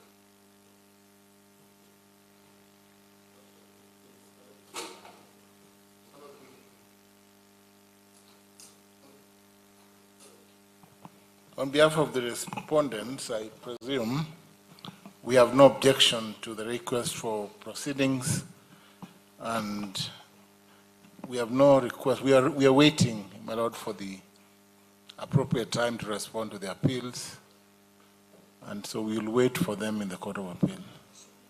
We are happy to do that. Thank you.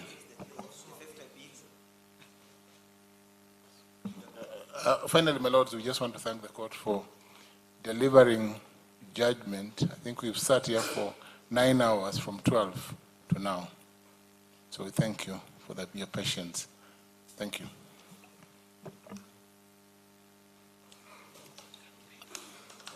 Mr.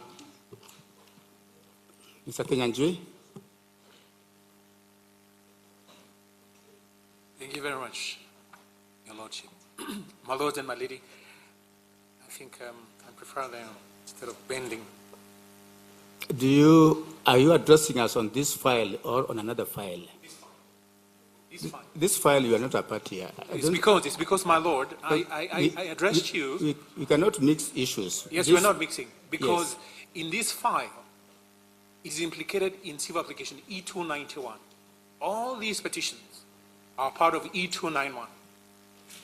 So the proceedings that commence these proceedings are relevant to my client. That's why, my lord, I was making a similar application when I addressed the court. If I could get an audio transcript, if I cannot get it typed, that's okay. I can get an audio.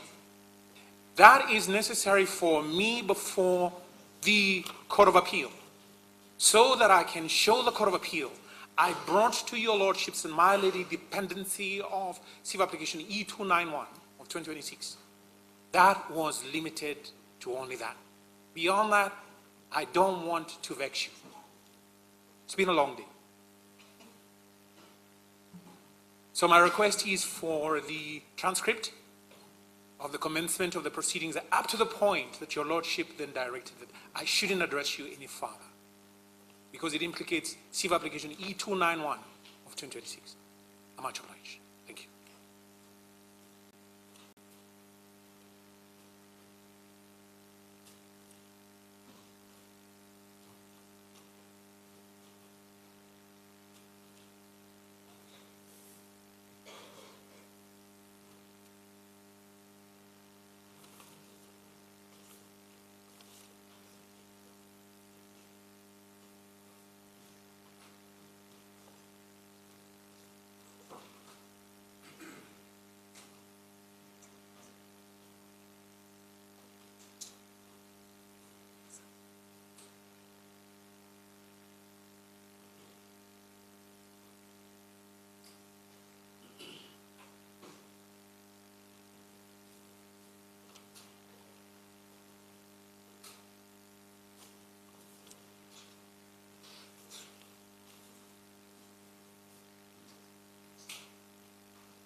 Thank you very much.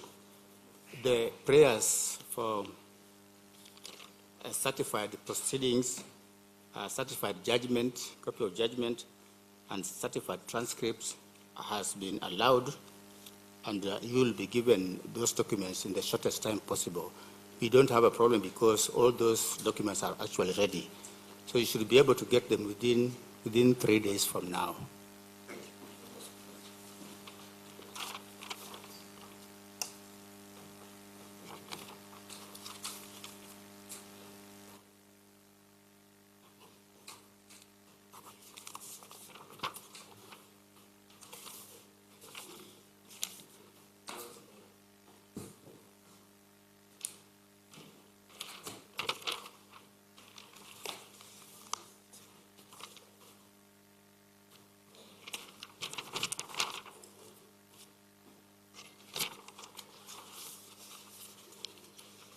Thank you very much. I think we can adjourn.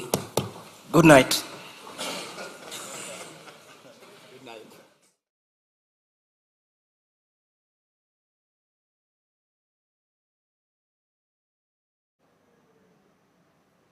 Well, live pictures from the High Court right after that weighty ruling by the three High Court judges, Eric Ogolla, Freda Mugambi, and Anthony Mrima, who have upheld the impeachment of the ex-deputy president, Rigathi Gachagua.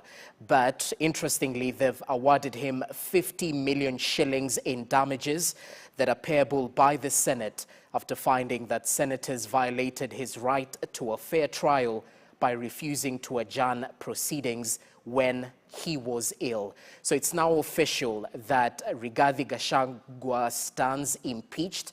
That's according to the ruling delivered by the three-judge bench of the High Court.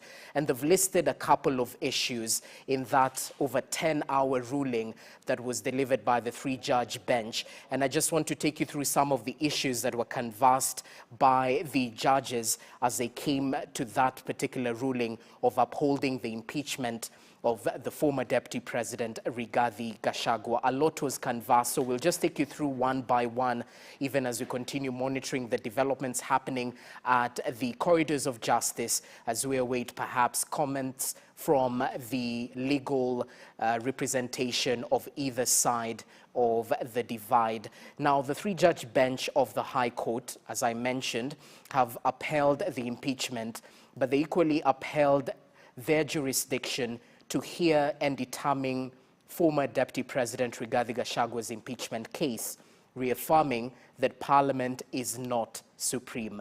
The three-judge bench of the High Court equally found that no evidence was there to support claims that legislators or the speakers were biased in the impeachment proceedings against former Deputy President Rigathi Gachagua. Remember, his legal team had argued that there was biasness, especially from the speakers of the National Assembly and the Senate, and that's why the three-judge bench decided that there was no evidence to support the claims.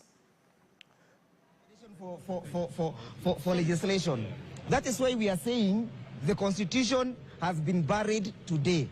The Constitution has yes. Yes. Your client has actually, because you're representing yes. other members here, the court said you cannot have two deputy presidents. No, that's nonsense. That's again judicial nonsense. It's judicial nonsense because the consequences of finding that the impeachment has been quashed is that Kindiki should have vacated. I don't know where they got that from. That's why you're calling it judicial nonsense. But you are not pursuing that in the court. You said we are going to the Court of Appeal. To go back to office. We are going to the Court of Appeal. You've heard how the court has grossed over the other petitions and just dealt with one petition for His Excellency Rigathi and ended up with judicial nonsense and judicial absurdity. We cannot agree to that. Senator Harrison. Yes. Look, we had a bit. You want to finish? Yeah, no. Let me finish. No. Go on. You see. Please. Just finish. Come in. When a breach has been found and cleared that the proceedings had a problem, when. Okay, those were live pictures outside the High Court, Milimani High Court right there, where the legal representation of Rigathi Gachagua and some of the other respondents have just given their summary in terms of the ruling made by the three-judge bench of the High Court. It's official that the court has upheld the impeachment.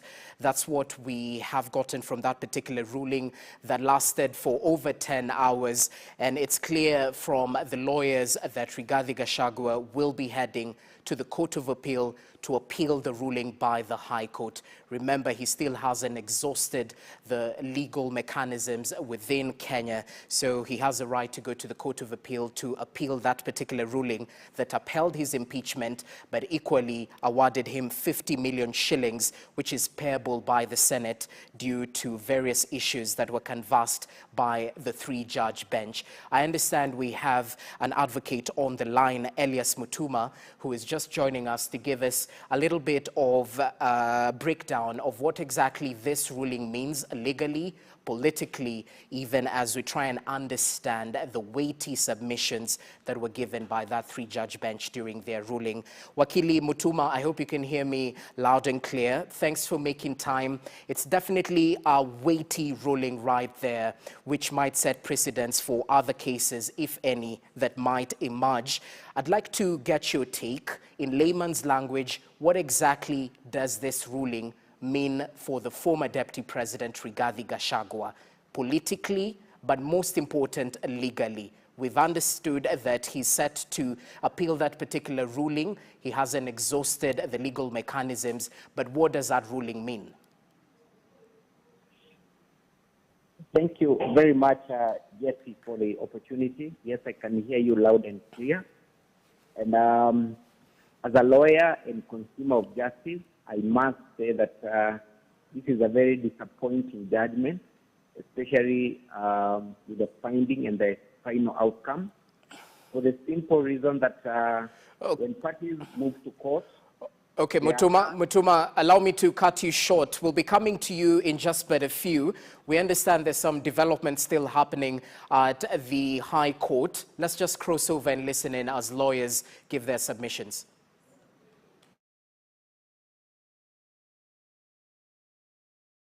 I have no shame saying that Honorable Gachagua's right to be heard was suppressed. The Court of Appeal certified the application that we filed as urgent. Now, the Court of Appeal has to consider a bench. It doesn't take 2 minutes or 3 minutes. They know, but they acted blind to it. And the question is now, what have they done in excluding one of the petitions that bore the weight of these very same issues? Now, Harrison, you make a point. Yes. Of course, we'll be following the Court of Appeal. Allow us to speak to counsel for the respondents as well. Yeah, let me finish by saying this. Kenyan people ought to know. Kenyan people ought to know that the motion, no, hold on. Let me finish because you never gave me another. The motion that was tabled by Honorable Mutuse was dead on arrival. This is what the judiciary saw. This is what these judges saw. What do we mean? Standing order number 64, substanding order number 5 says that if you withdraw the signature, any member of the National Assembly withdraw the signature, that motion dies at that point. There was nothing to take to the Senate. There was nothing to resolve upon. There was nothing to impeach Gachagua. Let's be real. Let's be serious in this country. That standing order says there was no motion to debate. Honorable Mutuse knows it. He did not address that in my case. None of the people addressed that in my case. So the question is now, did the Speaker of the National Assembly know? Yes. Did these judges know? Yes. Why is it they have avoided consistently this particular petition? Right. It is because they know. Sorry, my phone. All right.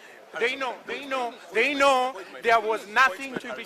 I think we're okay, Harrison. Okay, let's talk to counsel. Let's talk to counsel first. Quickly,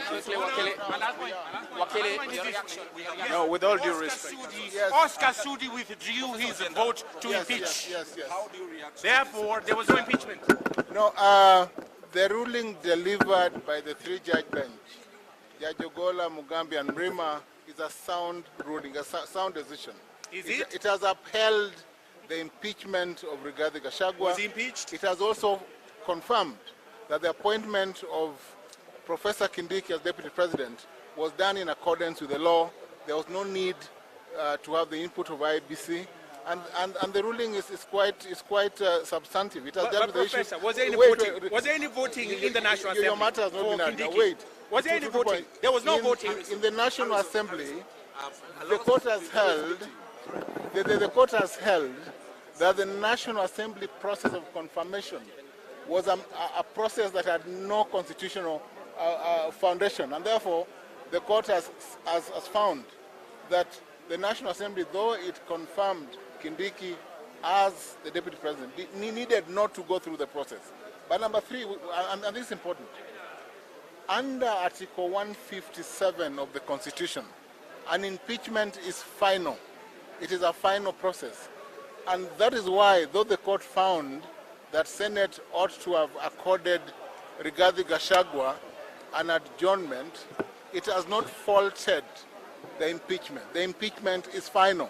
It has only awarded damages of 50 million to be paid to Rigathi Gachagua for not having been heard on an adjournment because Senate rejected the adjournment.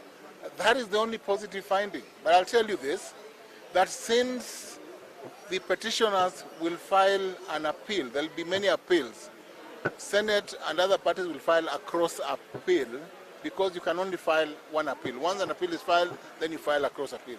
So I think the court has gone through the issues decisively. It has dealt with constitutional issues, the thresholds.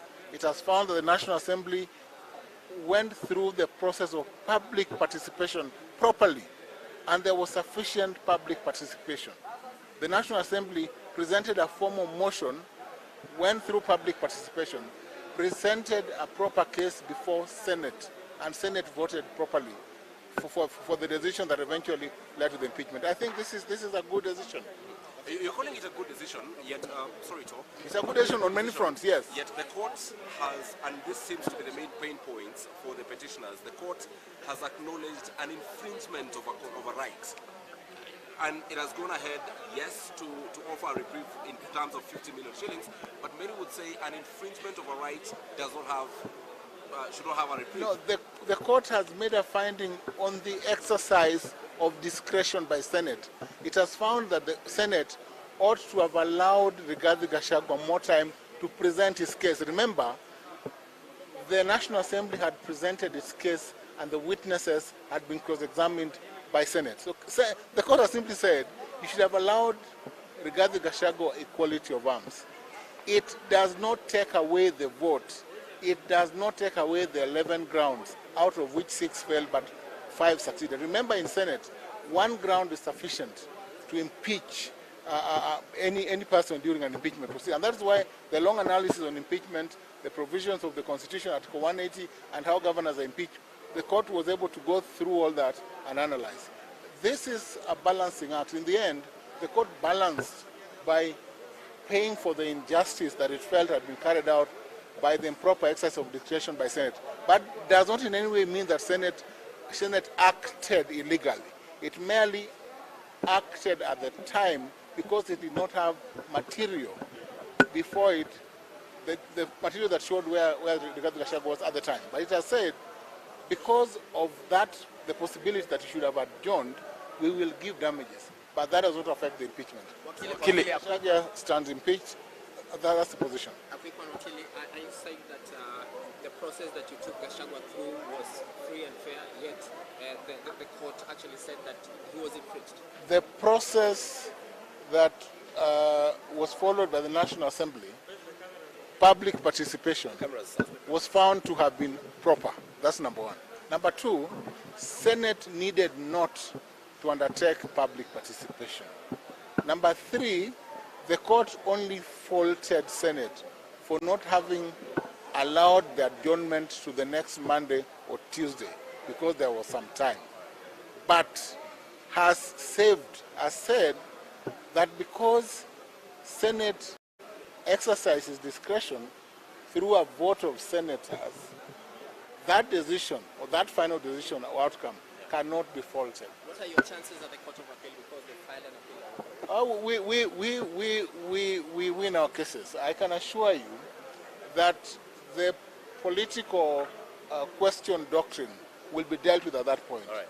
The independence of Senate will be dealt with at that point. And I'm sure that the Court of Appeal will not arrive at a different decision on the finality of the impeachment under Article 157 of the Constitution. Thank you. Thank you. Okay. Thank you so much. That is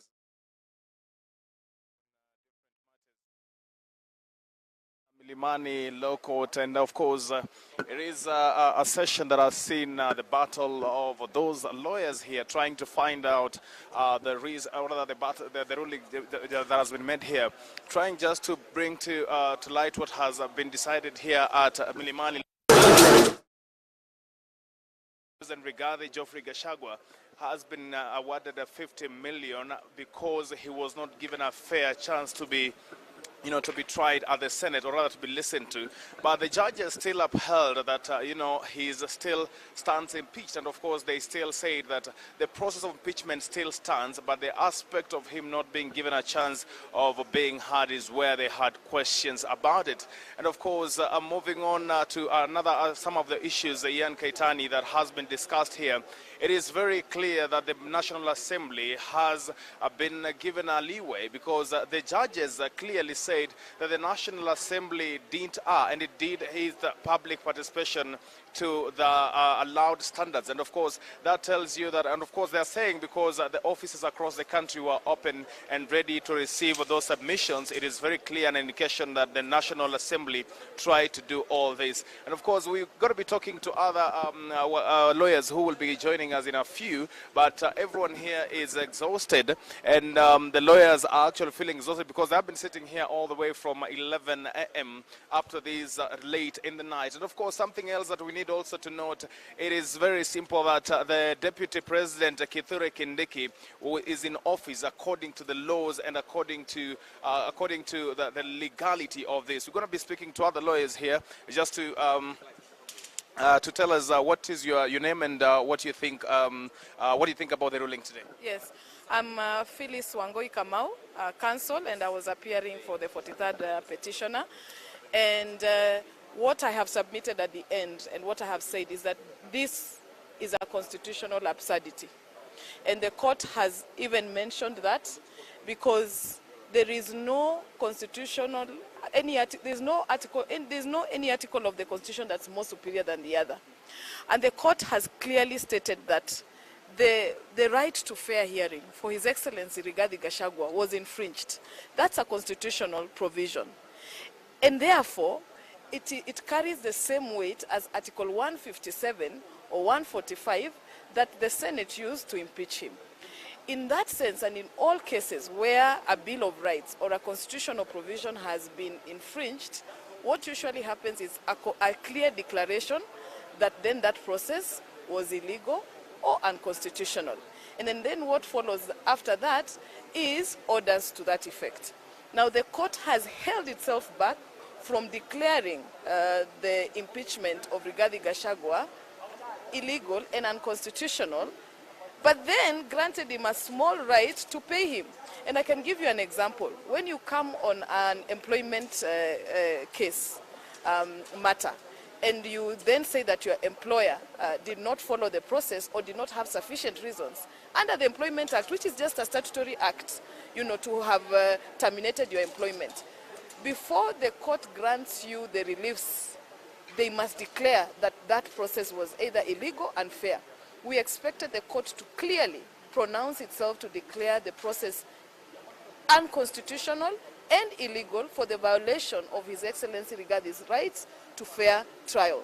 What would have happened if you say it would have declared that it was illegal for his, and now would we have a situation where we're having two deputy presidents because they also did that out of public interest? You see, even in employment matters, an order to reinstate is never automatically given, because the court can assess the requisite orders and grant you the reliefs that are fair in the circumstances. But the fact that it was illegal on a ground cannot be taken away from you. Okay, the reliefs can vary, and we do appreciate, and in fact, His Excellency Rigathi Gachagua had actually withdrawn the prayer to be reinstated because it's overtaken by events. Now with that withdrawal, what were you expecting? We wanted it to be declared illegal because then that removes the constitutional burden that is on His Excellency Rigathi Gachagua, that he is an impeached leader under Article 3 or Article 2 of the Constitution, that then makes it impossible for him to vie for an elective seat. We need that pronouncement because the process did not follow the Constitution, therefore it is illegal. And in that regard, then it allows him. You cannot say, and we always say in the law, and you heard the court say, justice must not only be done, it must be seen to be done. Both the process, the substance of the law must be taken into account. You cannot withdraw someone's right just because another person's right would be interfered. Granted that perhaps the order to reinstate was already overtaken by events, and we did appreciate on our side.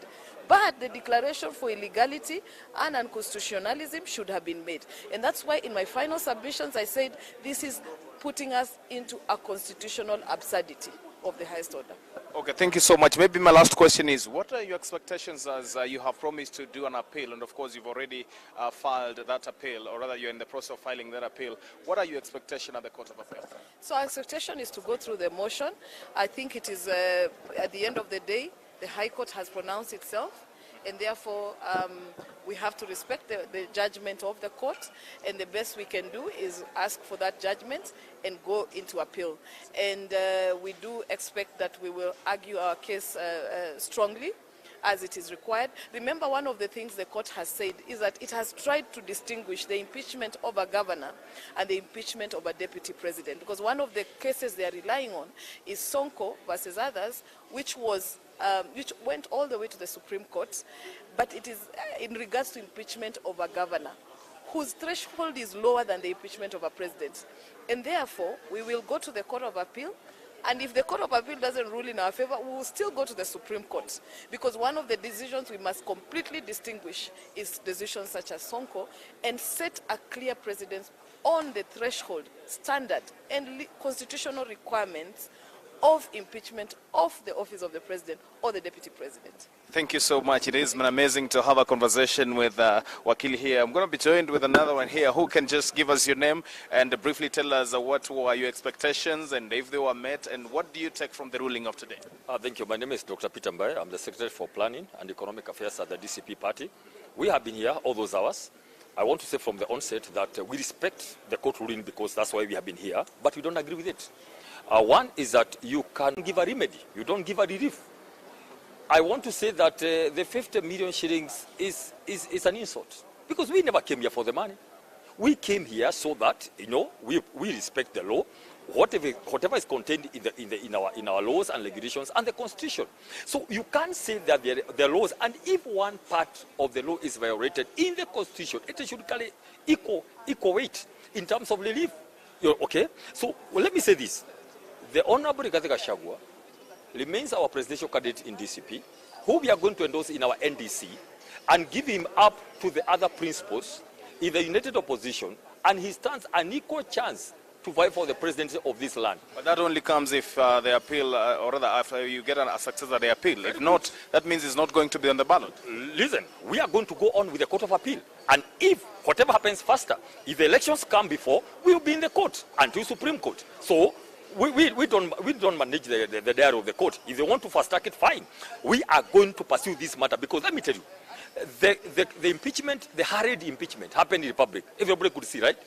The public hearings here have been in public in media, so everybody could follow. Every other Kenyan have an opinion about what should have happened, right? So they have an idea. If you don't have to be a lawyer. So what we are saying here is that there are some critical rights of the Honorable Rigathi Gachagua that were not respected. We simply want this kindly, the court to come and say, agree with us that yes, there were some issues that were infringed upon, and give a remedy. You cannot come and say, well, some rights were infringed, but then you run away and give 50 million. We are not here for the money. By the way, the 50 million shillings is an insult. Can we say you are here just to get on the ticket? I mean, it's very simple. We are saying we are going to get the Honorable Rigathi Gachagua is our presidential candidate in DCP. And then we are going to give him over, among other principles, and he stands an equal chance to be nominated to be the president of this republic. These issues of the court do not stop us, so long as we have not exhausted up to the highest level. Thank you so much, Jesse Rogers. This is what is happening here. And of course, what we're going to wait is see how the battle is going to turn around in the Court of Appeal. Of course, the respondents are saying they are hopeful they'll win. And of course, the petitioners as well are saying they're hopeful they're going to win this. So we're just waiting to see. And of course, we're going to be getting other reactions. We're going to just tell our listeners and our viewers to keep tuned, because we shall be giving you more details in our subsequent bulletins as we begin even tomorrow and having more of these interviews. I bring it back to you, Jesse Rogers, live from Milimani. My name is Haman Kamariki. Well, thanks, Haman Kamariki, for the tete-a-tete with the legal minds there, even as we canvass the latest from that three-judge bench of the High Court, where they upheld the impeachment of the ex-deputy president Rigathi Gachagua, even though they gave him 50 million shillings that's payable by Senate due to a couple of issues that arose. And that's one of the issues that many political and legal minds will be debating about. The High Court found that senators violated Rigathi Gachagua's constitutional right to a fair hearing by refusing to adjourn the impeachment trial, despite acknowledging that he was ill and unable to complete his defense. And they say it created procedural imbalance and breached constitution, and that's why he was awarded 50 million shillings. But questions are arising, especially from legal and political minds. As I mentioned earlier on, there are those who are arguing that, yes, the three-judge bench found that Rigathi Gachagua's right to a fair hearing was violated, yet the bench declined to quash the impeachment and instead awarded damages. So is that 50 million enough of a remedy since his right to a fair hearing was violated? Should that have quashed the whole process its entirety? Those are some of the issues that are rising, and I'll be able to pick the mind of Elias Mutuma, who's joining us. He's a constitutional lawyer, and he has been following up on that particular ruling, which has lasted for over 10 hours. So quite a lot to dissect. But Mutuma, thanks for your patience. Let's pick up from that hot topic. So many people are talking about that particular ruling and the right to a fair hearing that was violated when it comes to Rigathi Gachagua. But